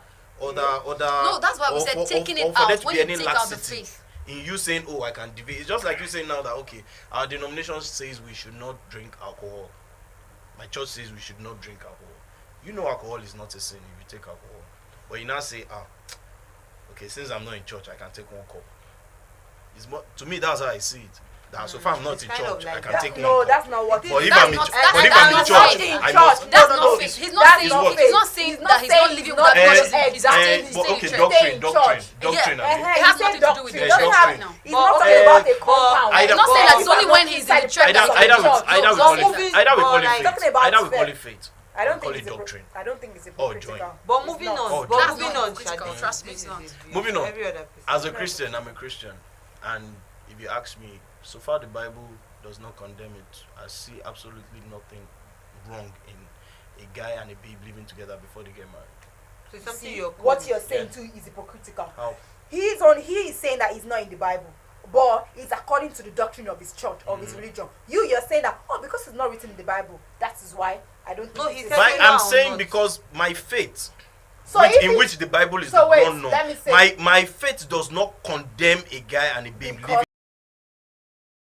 together. It's not in the Bible, right? That's what he said. Uh-huh. So, but if it was in the Bible, If it was in the Bible, no, calm down. If it was in the Bible, you see, there's you see, there's one thing. You know why? But there's something the Bible says about the bed being undefiled. And when you guys are together, so I don't know. I said I don't know if it's in line with this, but I know the scripture says. I'm asking. When you guys are together, anything can happen, right? You guys begin to live a communal life already. Like we are already Mr. and Mrs. But I actually subscribe to the part of staying together before getting married. Yeah, staying together, like to live together. I should pack my things and come stay with you. You know, consign me. But the major thing is that if you guys can do without these experts. I think that is what religion actually subscribes. Yeah, that's what the doctrine is actually against. That's what they are against. But the problem is that how possible is it for you guys to stay together without defiling that you already lied and you guys stay in the same confined And space. you are cold at night. It's just beside you. But for me, remove for a long while. Let's be realistic. Remove religion, say. I do not really buy into it. I mean, if I do not really buy into it, whether it's religion or it's not religion. Why? Because, okay, let's say this particular view now is informed by what I've seen. So most times when people already start living together and they already start, there's really no need to start going through the whole marriage. There's really no motivation for a car when you can get milk for free? Who? Exactly. There's really no motivation to actually get into it and all. So I don't agree. I don't agree. It takes. Please, I'm not getting my opinion now. How can I get it all wrong? Like, don't be angry. 360 wrong. My lord, I'm sorry. Don't be angry. It's my opinion. Don't be angry. It's my opinion. Your opinion is incorrect. No, my opinion cannot be incorrect. It's a point of view. According to you. According to me. According to him, your opinion is incorrect. Him or general. There are some things you probably dislike in a man or likes about the man before whatever. So you understand? So there are a lot of things you need to discover. So you need to live to discover. Funny enough, yeah. You have to live because, to discover. Okay, let's even put this live thing in context. Is it live like you guys are living together every single day Does of your the year, culture or support like there are some cultures that will send the wife to the husband's house for some time. I'm just saying. I said your culture. Does it support it? Your own culture. What culture? I'm talking about. Wait now. You brought faith. Wait now. No. He answered by saying that his faith. My culture so I'm asking that if support it, neither does it frown against it. I'm asking. But so is there any culture that says, oh, you're a gay? No, I don't understand why it has to be comfort. I've not heard yours. We came from what's it called? Emmanuel. You've not said a thing. Have you said a thing? What did you say? I said you don't support it.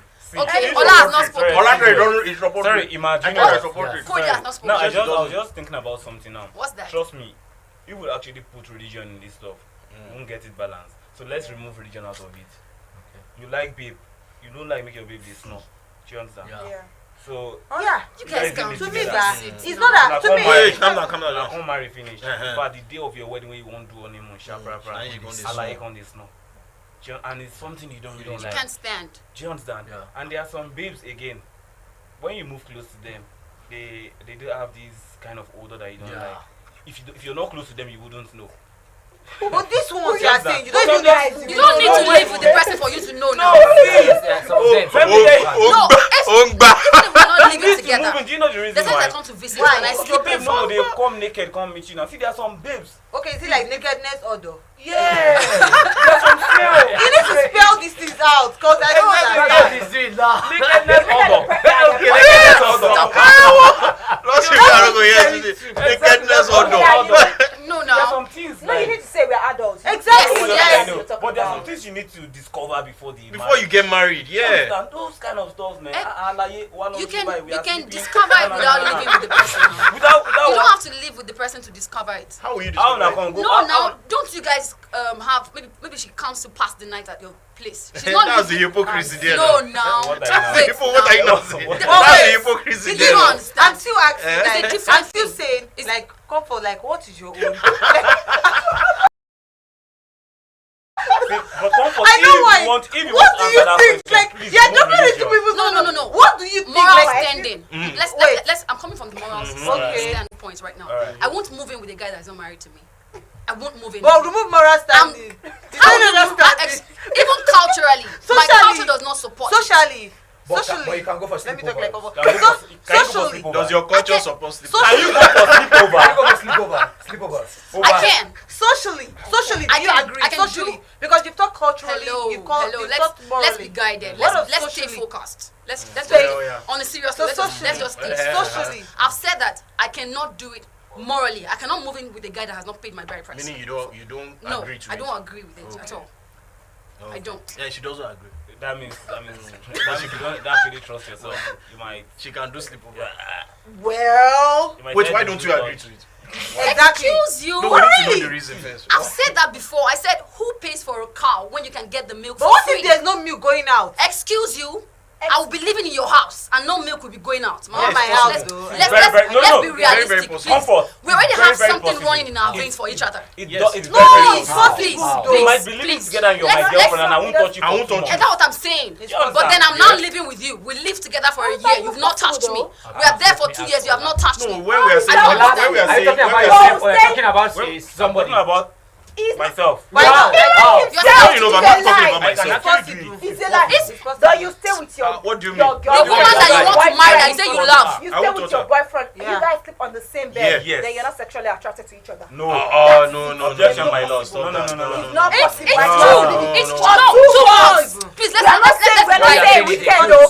Let's What she said is If it's a weekend, you can even say, okay, we're not working it. For 2 months, I'm with a guy. I will not do anything. It's not true. Shall you please go and There can be attempt. You guys should know every time married. It's a lie. It's not There can be possible. attempts. Joanne, There are can you be talking about attempts. experience? It's a lie. It's Are you a lie. talking from a standpoint? It's a lie. It's not Please, even let's be real. Let's be real. Sorry, when we're talking about touching, I'm possible. sorry. That's possible. Is it When we're talking touching? about touching, as in the main sex Are you part, talking from experience? the main sex part, I'm you just might. saying. Please, I'm asking what for- is that? You know I didn't Sorry. touch you.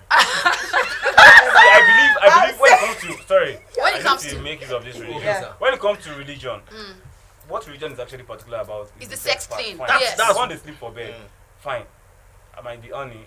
I like we can romance till I come. I will be fine. That's the same thing. You don't have to- Like, You don't touch her. So why you don't it now. Papa, did you come? Wait, Anything did he come? conceive that thought. You came? No. You done something No. I now. was on the road. No. I don't understand. No. You conceive that You thought. did not just say that. Romance till you. No. Papa, you've done it. No, you didn't just say that. You've done it in your head. No. I don't know where I am in this conversation. No. Damn. What's the Because problem? Ola, but really, She- it's she- not you right. did not just say What that. did he say? What differs? Romance till you. Oh no. Oh shit. Is that? But it's actually possible. It's actually possible. We're not saying it's impossible. Like I said, But like I You- said, you've already two said that you people cannot in a do it. relationship, you claim even friends is not possible for friends that are not even in a friends, relationship. like friends, Friends, friends, like, friends. Same bed, to 2 months. stay on the same bed For 2 Why are we months. saying I've done the it same before. bed? I've done it We're for not 1 in year. the same house. I've done it for 1 Mama, year. same bed. What are you saying? Same bed. Is it one room? Korede. room. It's a lie. Corey, is it one room? Is it one room? I don't deal with babe. Now we're 2 saying weeks. the We same dey house. sleep Now the we're same saying bed. the same Shay, bed. did you say 2 months or 2 Is weeks? it the same bed or the same When did bed? you 2 months? Same Because he was one that I brought believe out if the both parties are actually disciplined enough. That's what I'm nothing saying. If will you're happen. disciplined now, promise no you. be Shay, fun now. No be we did not say now. it's Still food. have disciplined guys out there. We do, like Ola. Wait, let's hear you. Nobody's Okay, let's say Yeah. okay, let's say friends out of it, but people in a Nobody wants relationship him. Yeah. is a lie. Is it true? Baba, I say Baba, it is a Baba, true. stop. When you guys are not Especially when they are sexually attracted to especially when they are still planning to I get don't married. believe that. I don't believe I that. don't believe even it. buy. It's not even right at all. At Shay, all. stop. At all. Shay is not being At realistic. all. You're not being realistic. Guys, let's Joanne, let's can I hear do what you have to say. something? Let Joanne Can say I? something. Shay is not being Okay, realistic. we're listening. Can everybody allow me to? Yeah. Yes, please, you have the floor. But actually, this whole thing, and I don't like the fact that people are saying it's not true. It's not true. Is it like somebody's opinion? Come on. Thing is, I feel like this whole sex thing, or sex, is actually like, it's actually a mind thing. Yeah. People can actually make up their minds. No, That, and plus, first of all, I don't understand why people are saying same bed. Are we talking same bed or same house? It's the same thing. Same bed, safe. We are saying same bed, of Same course. bed. Not me, I'm not Please, saying please, same bed, I Continue. beg. Continue But from what I'm people can saying actually. is, people can actually like, Alright, people can thank you. actually Please, after make I want up to say something. this whole thing, whether it's sex or whatever it is. like it's a thing of the mind. Exactly. People can actually decide that. But you came. Are you saying that those that pledge celibacy? Are you saying that they don't find people that they're sexually attracted to? Are you saying that they don't have bed for 2 months? Yes, do they stay there that way? Some do. Stay on the same bed for 2 months.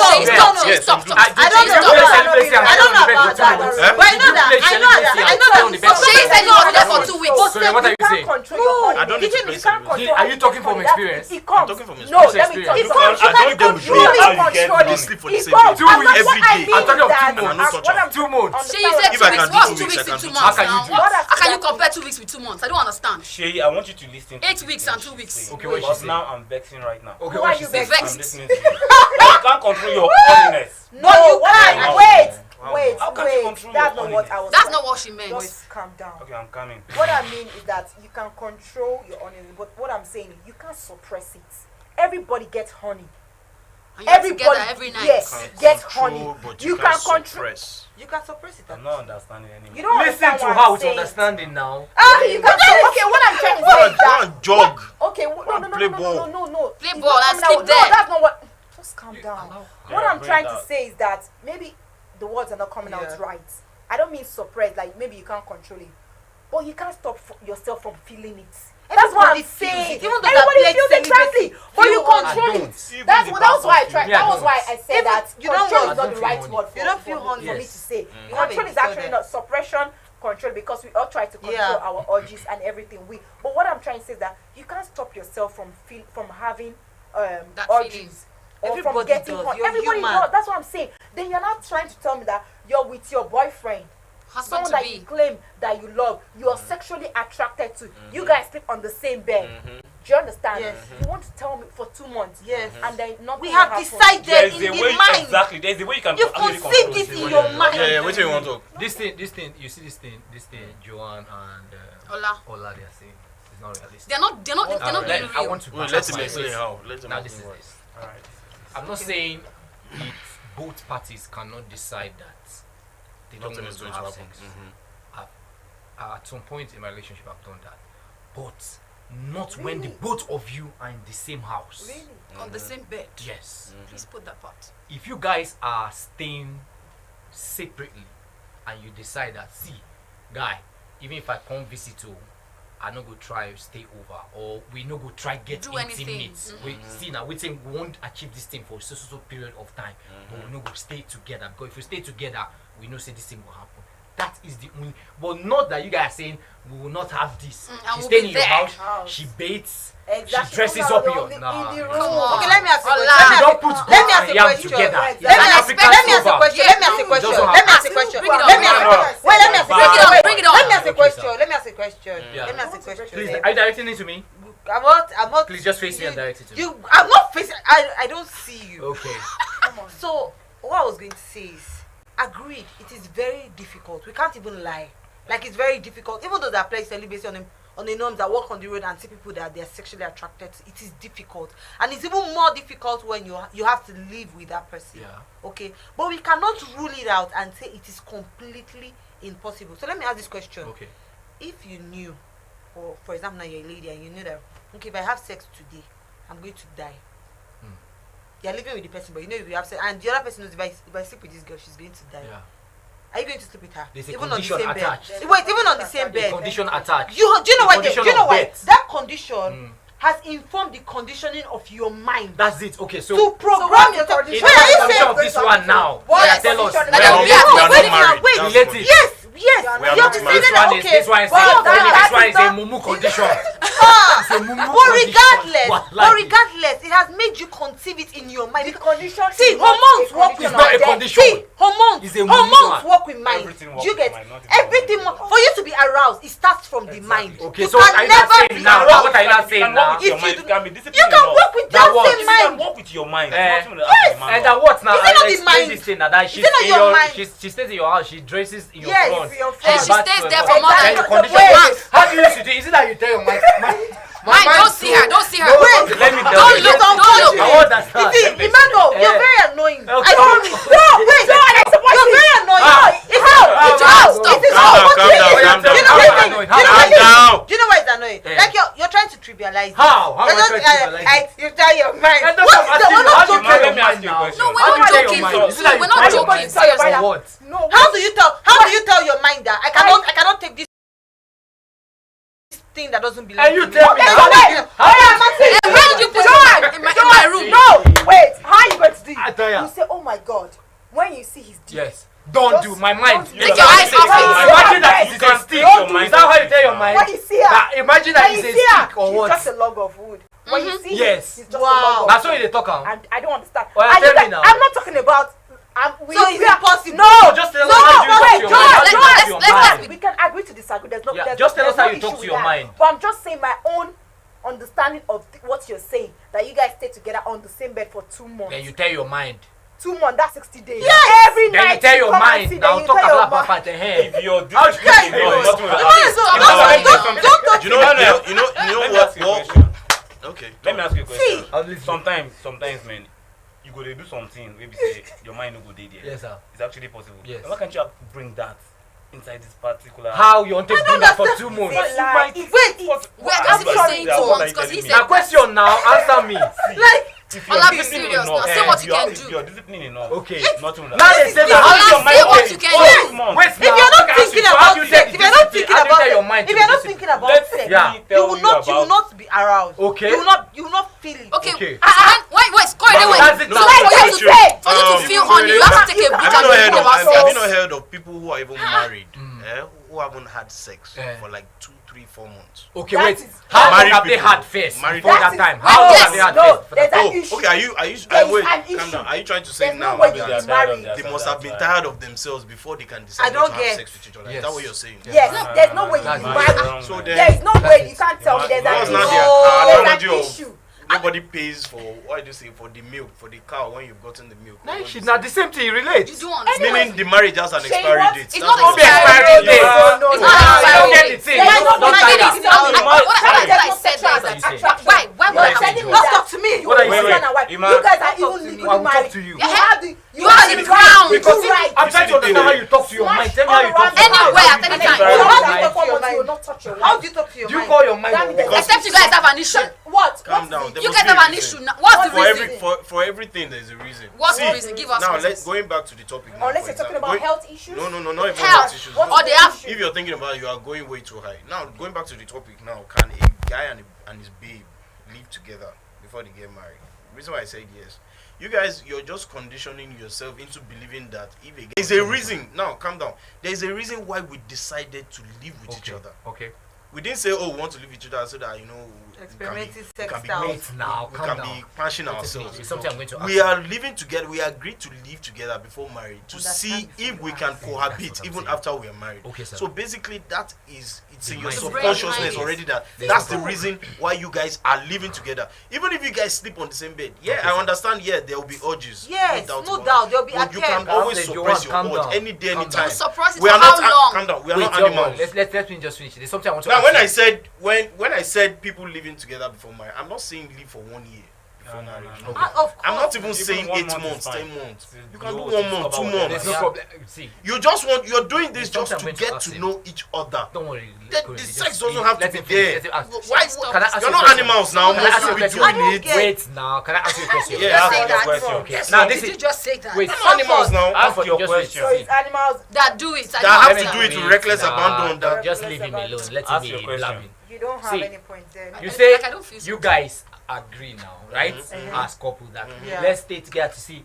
Do you know part of the things you guys are deciding that let's see if we can be compatible involve sex also? No, it You doesn't. want It to doesn't know have to. it's a lie. It doesn't have to. Compatibility. Now What if you are a lovely man and I want 2 hours? Calm down. Now lie. Don't get me wrong. Don't get me wrong. You want to know? Don't You get want me to wrong. know if the You person have to know very is well. perfect. If you want to know everything. Don't get me wrong. Now lie. If it be part of them. Now lie. Not in all cases. Not in all cases. Part of Now, it. what I did. Not in all cases. It's in all cases. That's That's just wrong. 50%, Emmanuel, Emmanuel. it's That's actually, just 50%. honestly, I don't even know why you're actually basing this argument on sex. There are other things that that is linked to the question. Yeah. The question is, can you live? Is it okay? Is it okay to live with your partner before you get married? So, okay, sex is part of the thing. So, what is the other